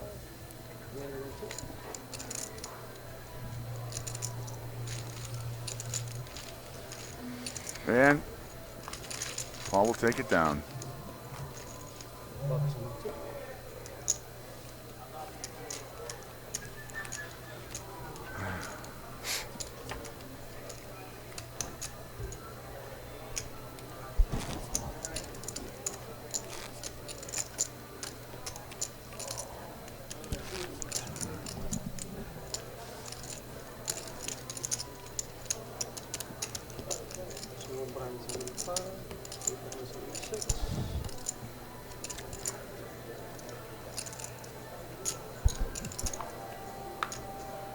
Queen 3. The jack under the gun. Blinds are very high, obviously at 20,000, 40,000, 5K ante. Jack with 8-9 suited here.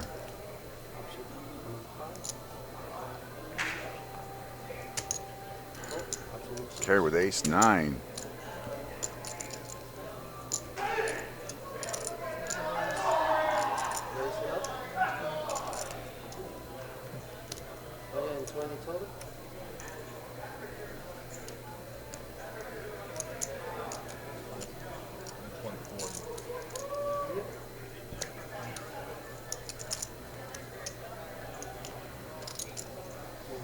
Carry raised to 120,000, 80,000 more for Chuck to call, and he does.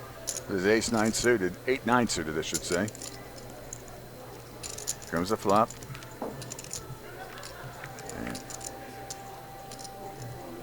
And there's open-ended again for Chuck. And carry misses. Yep. He's over. Kerry still with a slight lead. All in. Chuck goes all in with his open-ended straight.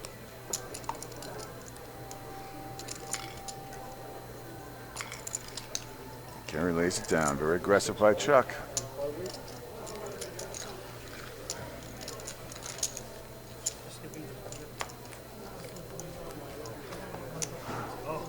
Focus on 5. Small blind will be in the 6. Big blind will be in the 8.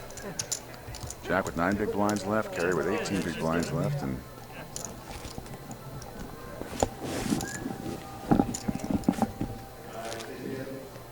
Break's over. 6 p.m. break is over.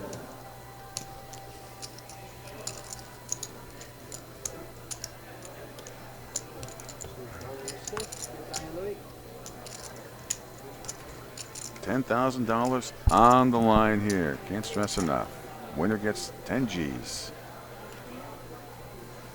Pretty good payouts for the other 3 as well.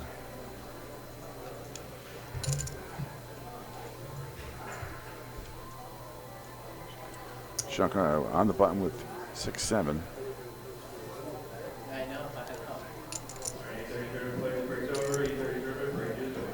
And Harry falls.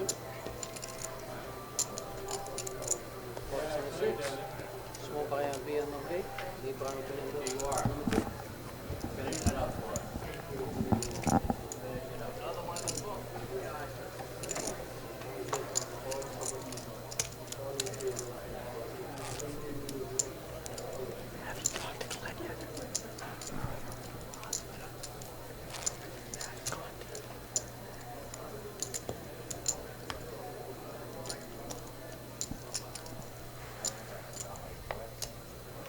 We're still 400 here, but certainly Jack is short stacked.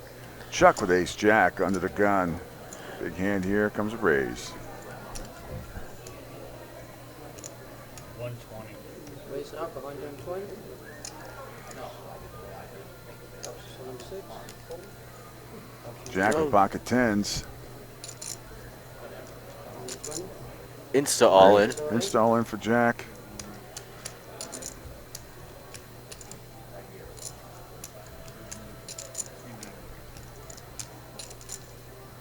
Paul contemplating his ace-4. And he lets it go. No doubt. Chuck's going to call here. And here we go. Will we be down to 3? Jack's at the 10s against Ace Jack.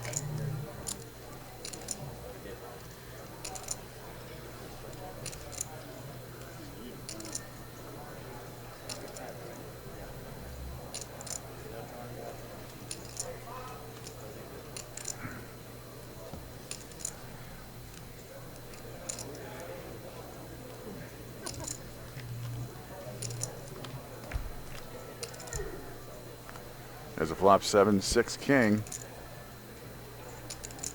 No help for Chuck.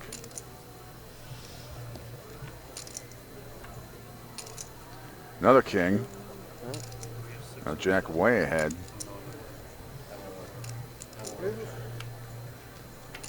And a 3, and Jack doubles up.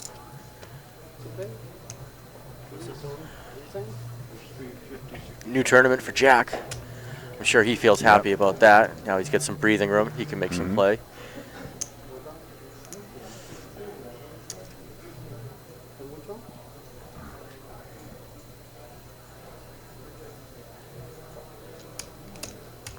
Nice hand. You see everybody's Paul and Chuck neck and neck almost, and everybody else not too far behind.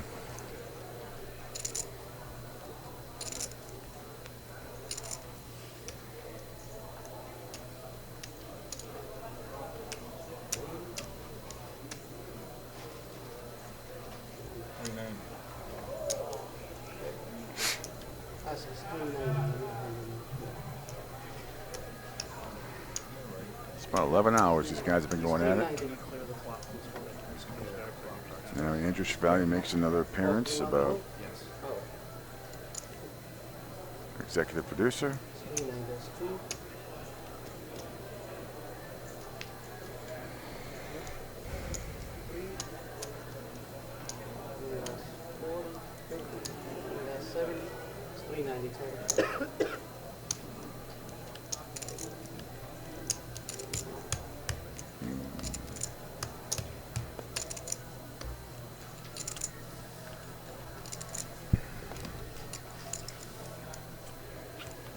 The 4 players again left. And Andrew comes sprinting back out to the floor again to say something else to the dealer. Oh, okay. Oh, okay, okay. All right. Sorry about that. It's okay. I didn't tell you. So we have Paul in the 2. Got Chuck, Kerry, and Jack.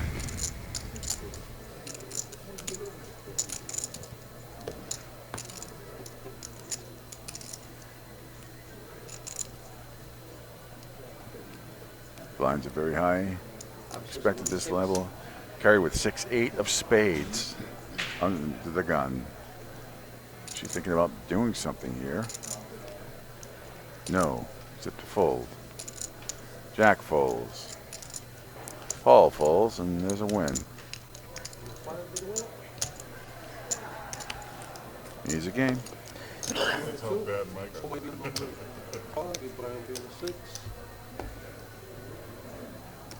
Now Kerry's short stack. Well, she's got 17 big blinds. She's not really short stacked, and if she doubled up, she'd be the leader. That's why this is nuts.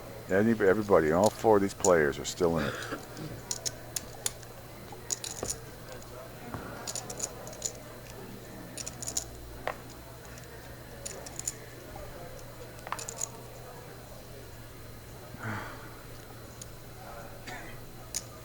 Option 7-8.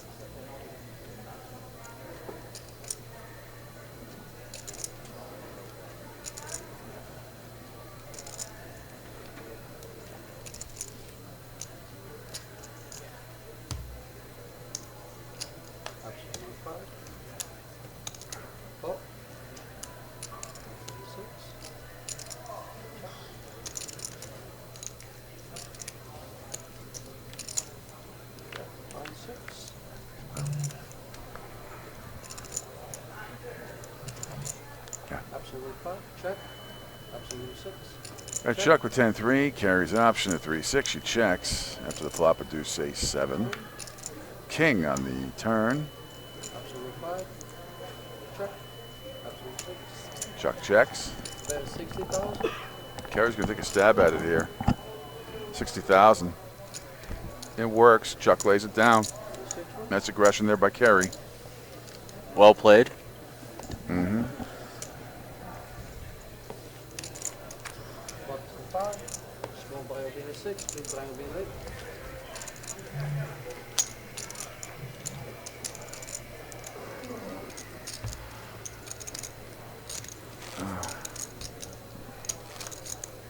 See what the time is left on the blind? 7 minutes.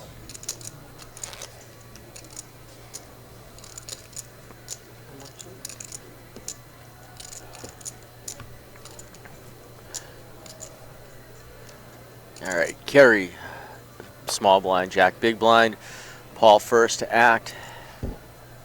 Paul wakes up with a cruddy 5-8. He's not gonna stick around with this even in this position. No. No. Our buddy Chuck on the button, 40,000. You should be making that call.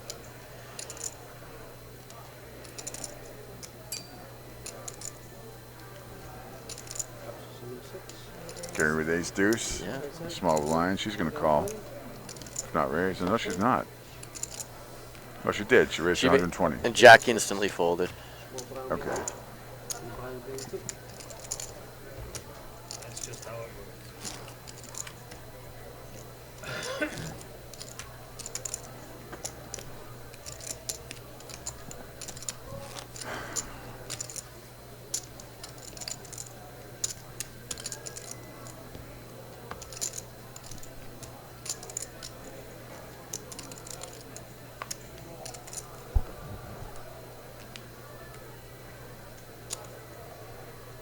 Jack with the horrible 5-8 under the gun.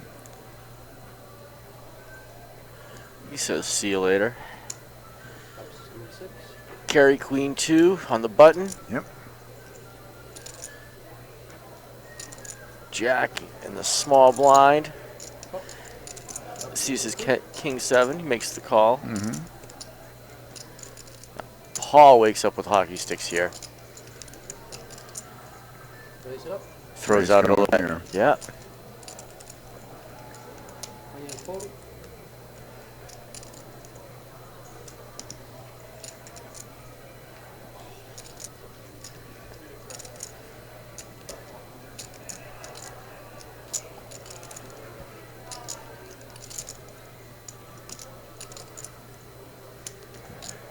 $200,000 to call. Paul takes it down.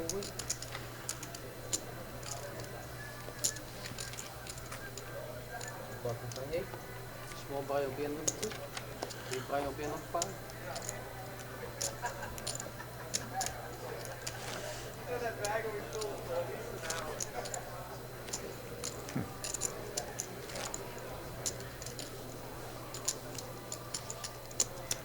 All right, let's see what we can conjure up here, Ev.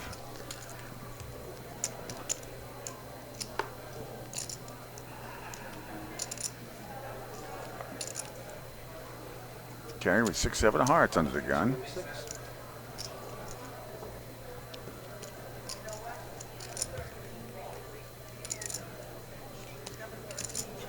We'll see what happens here. She gives it up.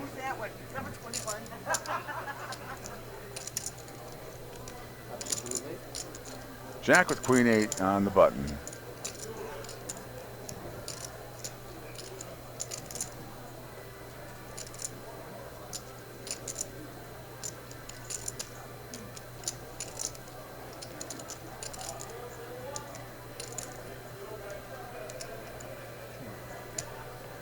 Raise it up to 200. Looks to make a $200,000 raise there. 108,000 okay. close.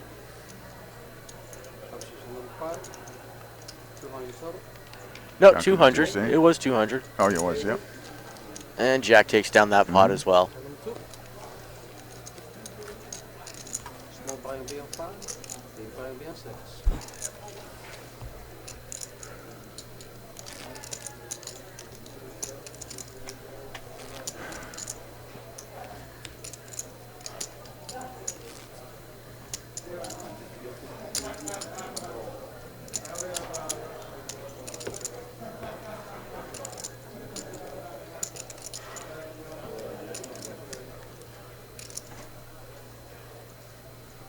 You know, these guys are really battling mentally because we thought it would not go this long this time, but it's there.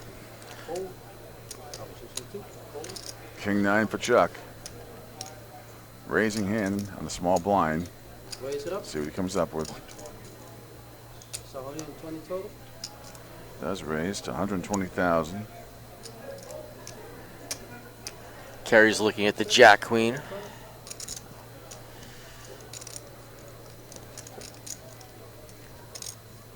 Contemplating her action here.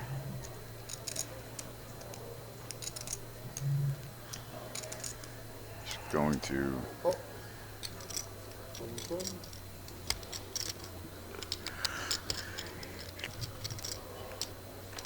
looks like she just called. She did. And she nails the queen on the flop. She's got queens up right now with a jack kicker. Chuck misses. He's going to bet out anyway.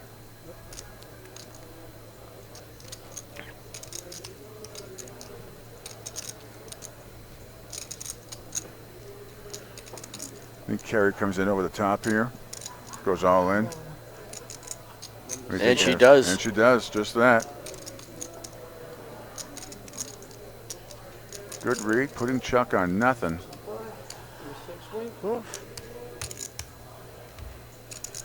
And that's a big pot right there.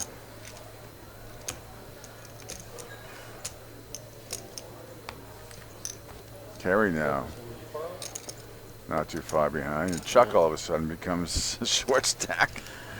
It's crazy. It is crazy. Jack's right back there with 800,000 as well. Jack was down to what, 230? It's down to 6 big blinds, I think. Yeah, and now he's worked his way back up. How quickly things change here.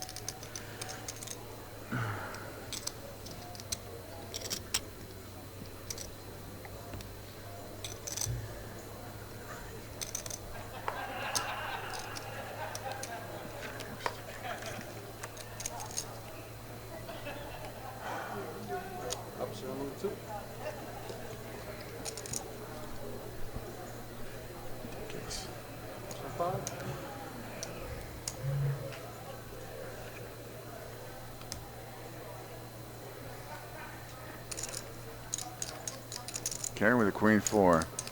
King 7 for Jack.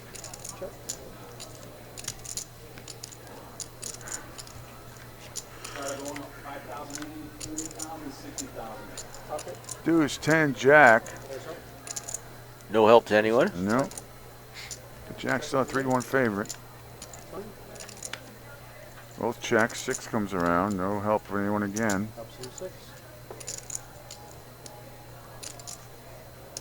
Check.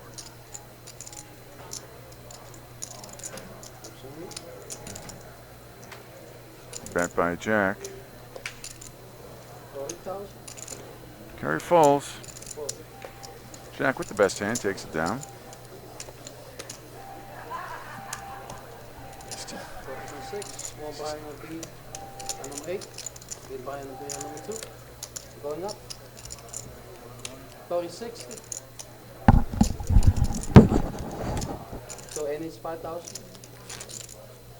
We are 36.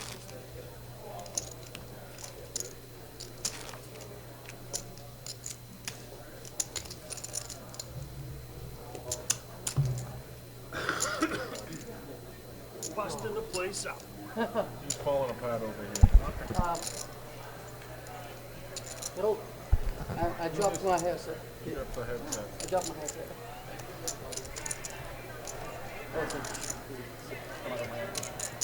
Now we have another problem on the field. Oh, dropped his microphone. Or Well, this is the park.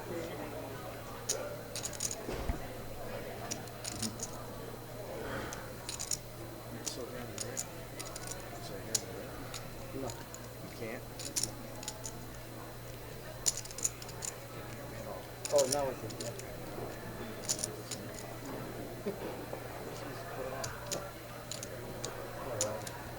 I'm sorry about that, folks.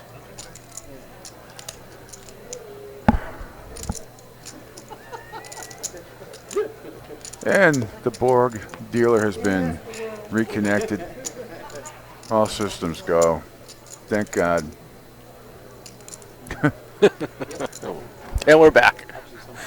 Chuck with an A7 under the gun. Number 5 is all in. Chuck is all in with 705,000. Carry Queen 5. She's not going to do anything. Jack wakes Jack up with Cowboys. Yippee-ki-yay. Jack has. He asks for a count. Yep. You would think Jack it's has Chuck covered if he goes to sides. He does. You think this is an insta call here? I do. I do. Absolutely. Jack could be worried about an ace in general and not wanting to race at this point, but how do you not get this far in a tournament, wake up with kings in this position, and not go for the win on this hand? 40. That's 500. Chuck's sitting there pretty calm, though. Doesn't look too stressed over no. Jack's asking for a count. 690. 7. 5. 7,000. 700. 5,000.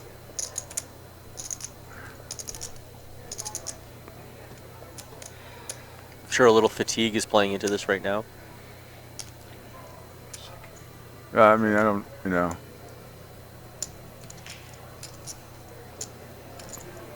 Sure, he has his reasons. I don't understand it, but he has his reasons. I don't know why you want to count. Just your Cowboys. There's 4 people left. He's going to have chips left over if he loses. Not a lot, obviously, but. Right. Go. Number 8, call. Jack does make the call. Mm-hmm. My mistake. I folded. I'm sorry. We weren't. Paul got out of the way. So here we go. I was away from the table. Okay. Good luck. Thanks. I think I'm gonna need it. Jack can't watch. He can't watch, definitely.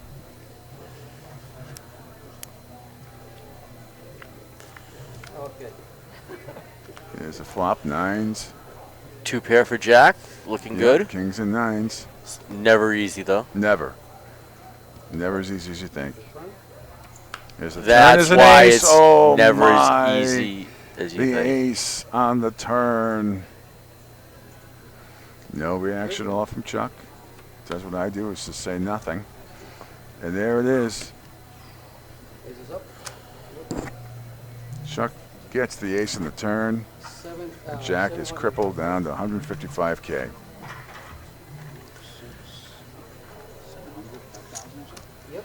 Nothing you can do about that. Not Jack at all. played it great. It's just nothing you can do about it.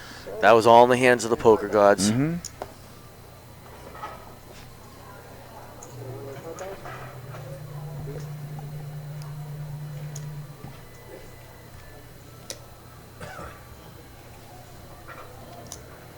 Wow, got a feel for him. He's devastated. I don't blame him. You know, we'd all feel that. I mean, you wait for a long time to come up at this point in the tournament to get Cowboys, the second best hand in poker, and you lose to ace rag. But hey, he shoved first, so right. Just you see why he was thinking about it, but if the positions were switched, he'd still be in it, and Chuck would have folded. Exactly. But that's why position can be so important. And a little luck as well, obviously. Part of the game. Sure is. Small percentage, but carry with A7. Four-handed. If she raises this up.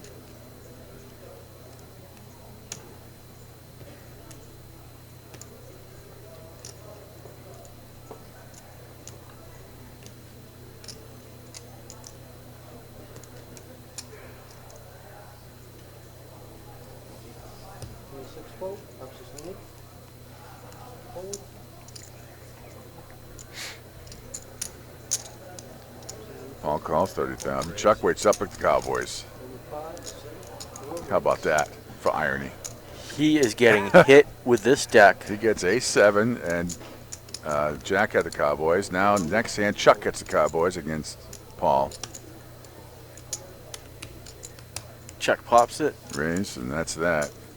Paul is. I'm afraid if Chuck showed the kings here, that Jack might, I don't know, flip over the table. No, he'll just lean back and faint. But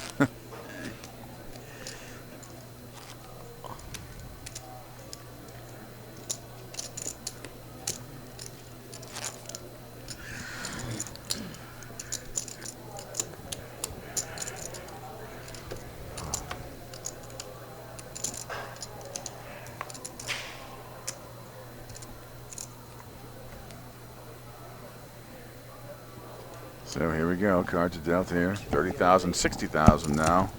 Blinds are up. 30,000, 60,000 with the 5K. So now things are really going to get interesting.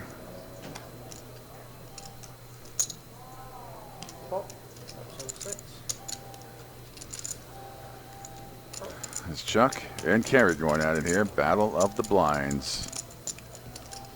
Both suited, just different. Diamonds for Chuck, hearts for Kerry. 3 ace deuce, and Chuck gets a piece of it with the 3. Check. He checks. Kerry checks. And now the 4 comes up. Possible wheel draw for Chuck. Check. Checks around again. And another 3 for Chuck. So trip 3s for Chuck.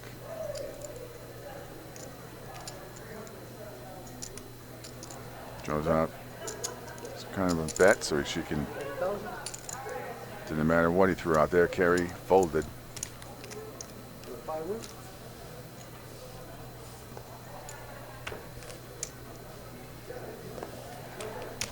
Small buy on 56, big buy on 98, 3060. 3060. Yep.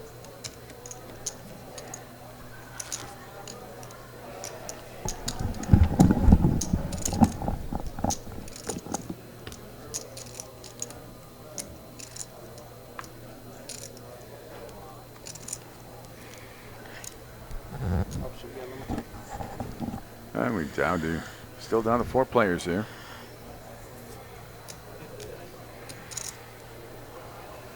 Option 5.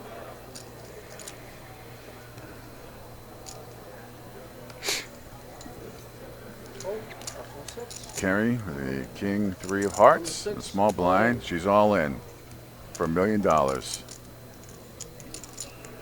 Kerry's all in for $1 million. Jack is facing an all in to call himself. He's very short stacked with 80,000.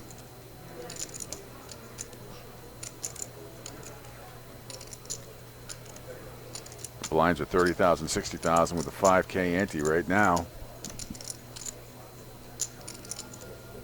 He says, "The hell with it. I'm going all in too. Why not?" He's live. Oh, he's not. Well, he's live with 1 card anyway with a 4.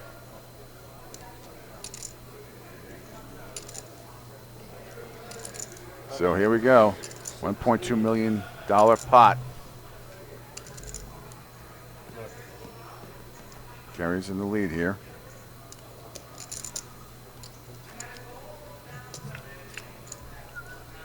Comes the flop, another 3, 8, 3, 8, 7. Kerry's still way ahead. There's a 9 of diamonds.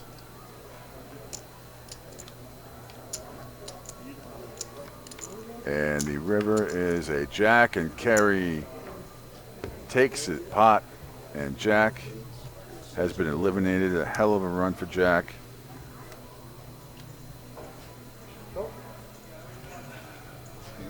Heck of a run right there.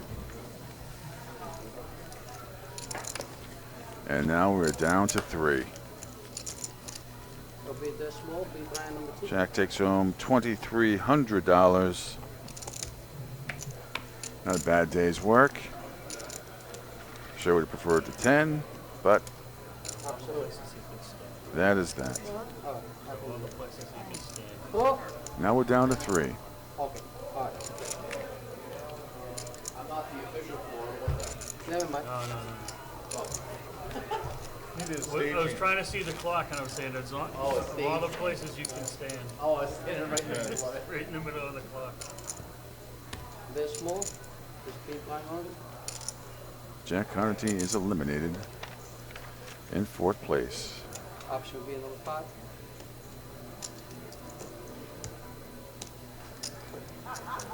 So Chuck, Kerry, and Paul Number 5 will raise. finishing it off here. 5 will be 120. Blinds are huge at 30,000, 60,000.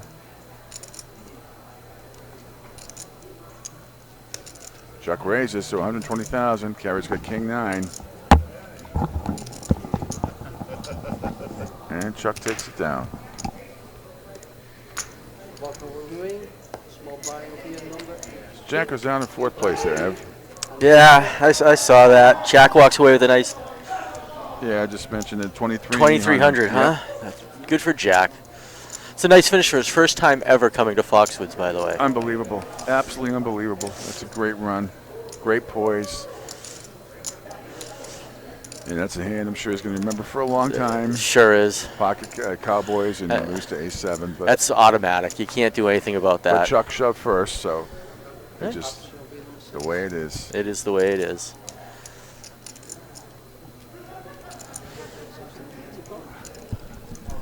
Okay, with King 8.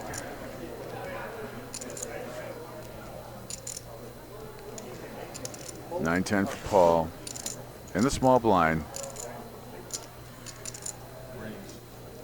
Number 2 will raise.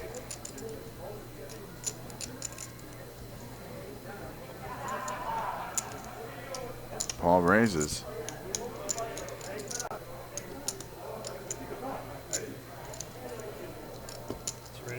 Yep. What is it? It's 180.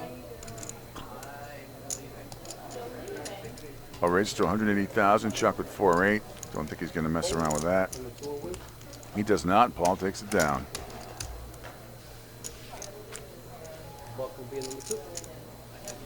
So 1.6 mil, 1.2 mil, 1.2 mil. This is anybody's tournament, F still.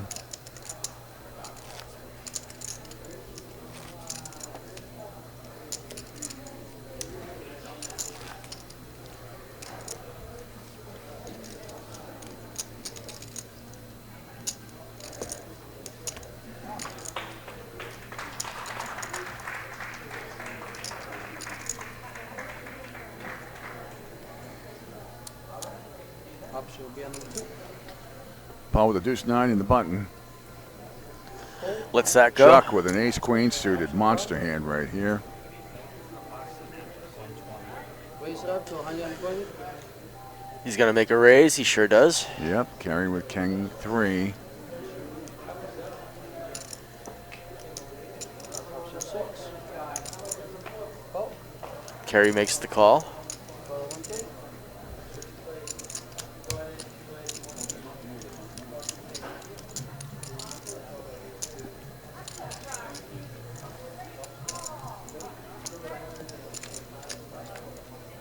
Here's the flop. 6, 8, 6. No help to anyone, but Chuck is still ahead. 3-1. Check. Number 5 check. Option 6. Chuck checks. Kerry checks back. Turn is an ace, and Chuck gets his ace on the turn. But a flush draw for Kerry. She's got the king, so it's a nut flush draw.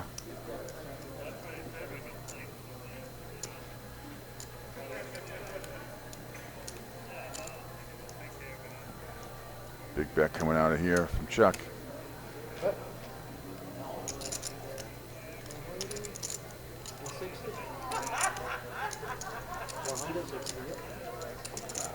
160,000. Will Kerry chase for 160? She's got $1 million in chips, so I think she'd have to have, right? She might be. There's already a lot of money. She's got a nice value to that call. Absolutely. Let's see if Kerry chases the flush here.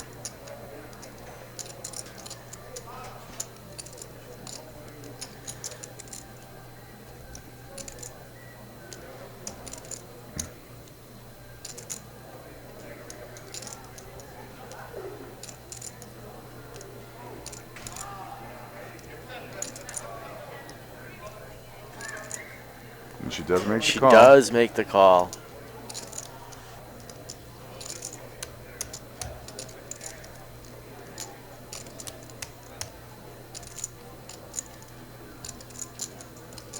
Yeah, let's see what the river brings.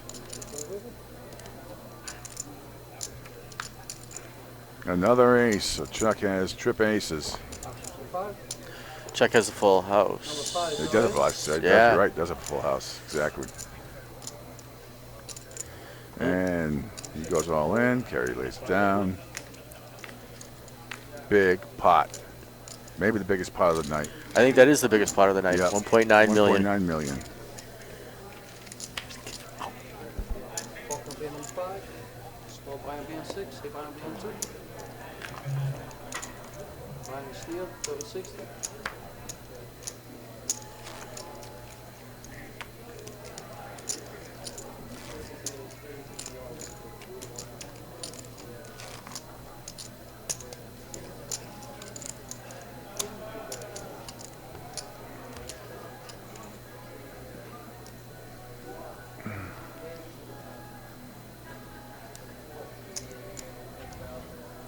Option number 5.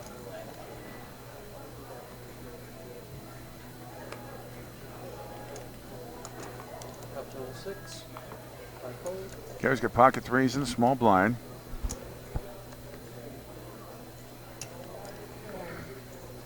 And Paul with his ace queen. We're going to see some more fireworks here, Evan. A monster hand for Paul. Number 2 on call. He's all, Kerry's all in for 880,000. Paul's going to call. Snap call. Snap call. He's queen in the window. This is a classic race. As classic as it Yes, gets. it is. Could be heads up after this. Possibility.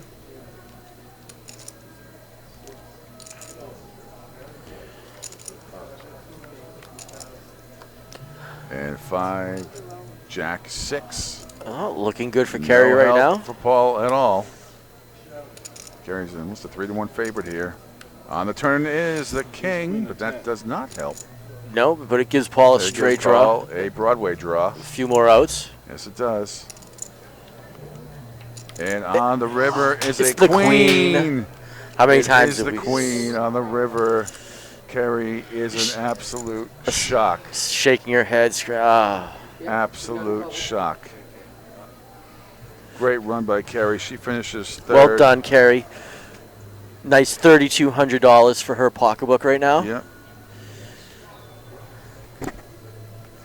And we are finally heads up Yeah, sure. after 11 and a half hours. One's going to be over here, so. Yep. Yeah, come back in 5 minutes, guys.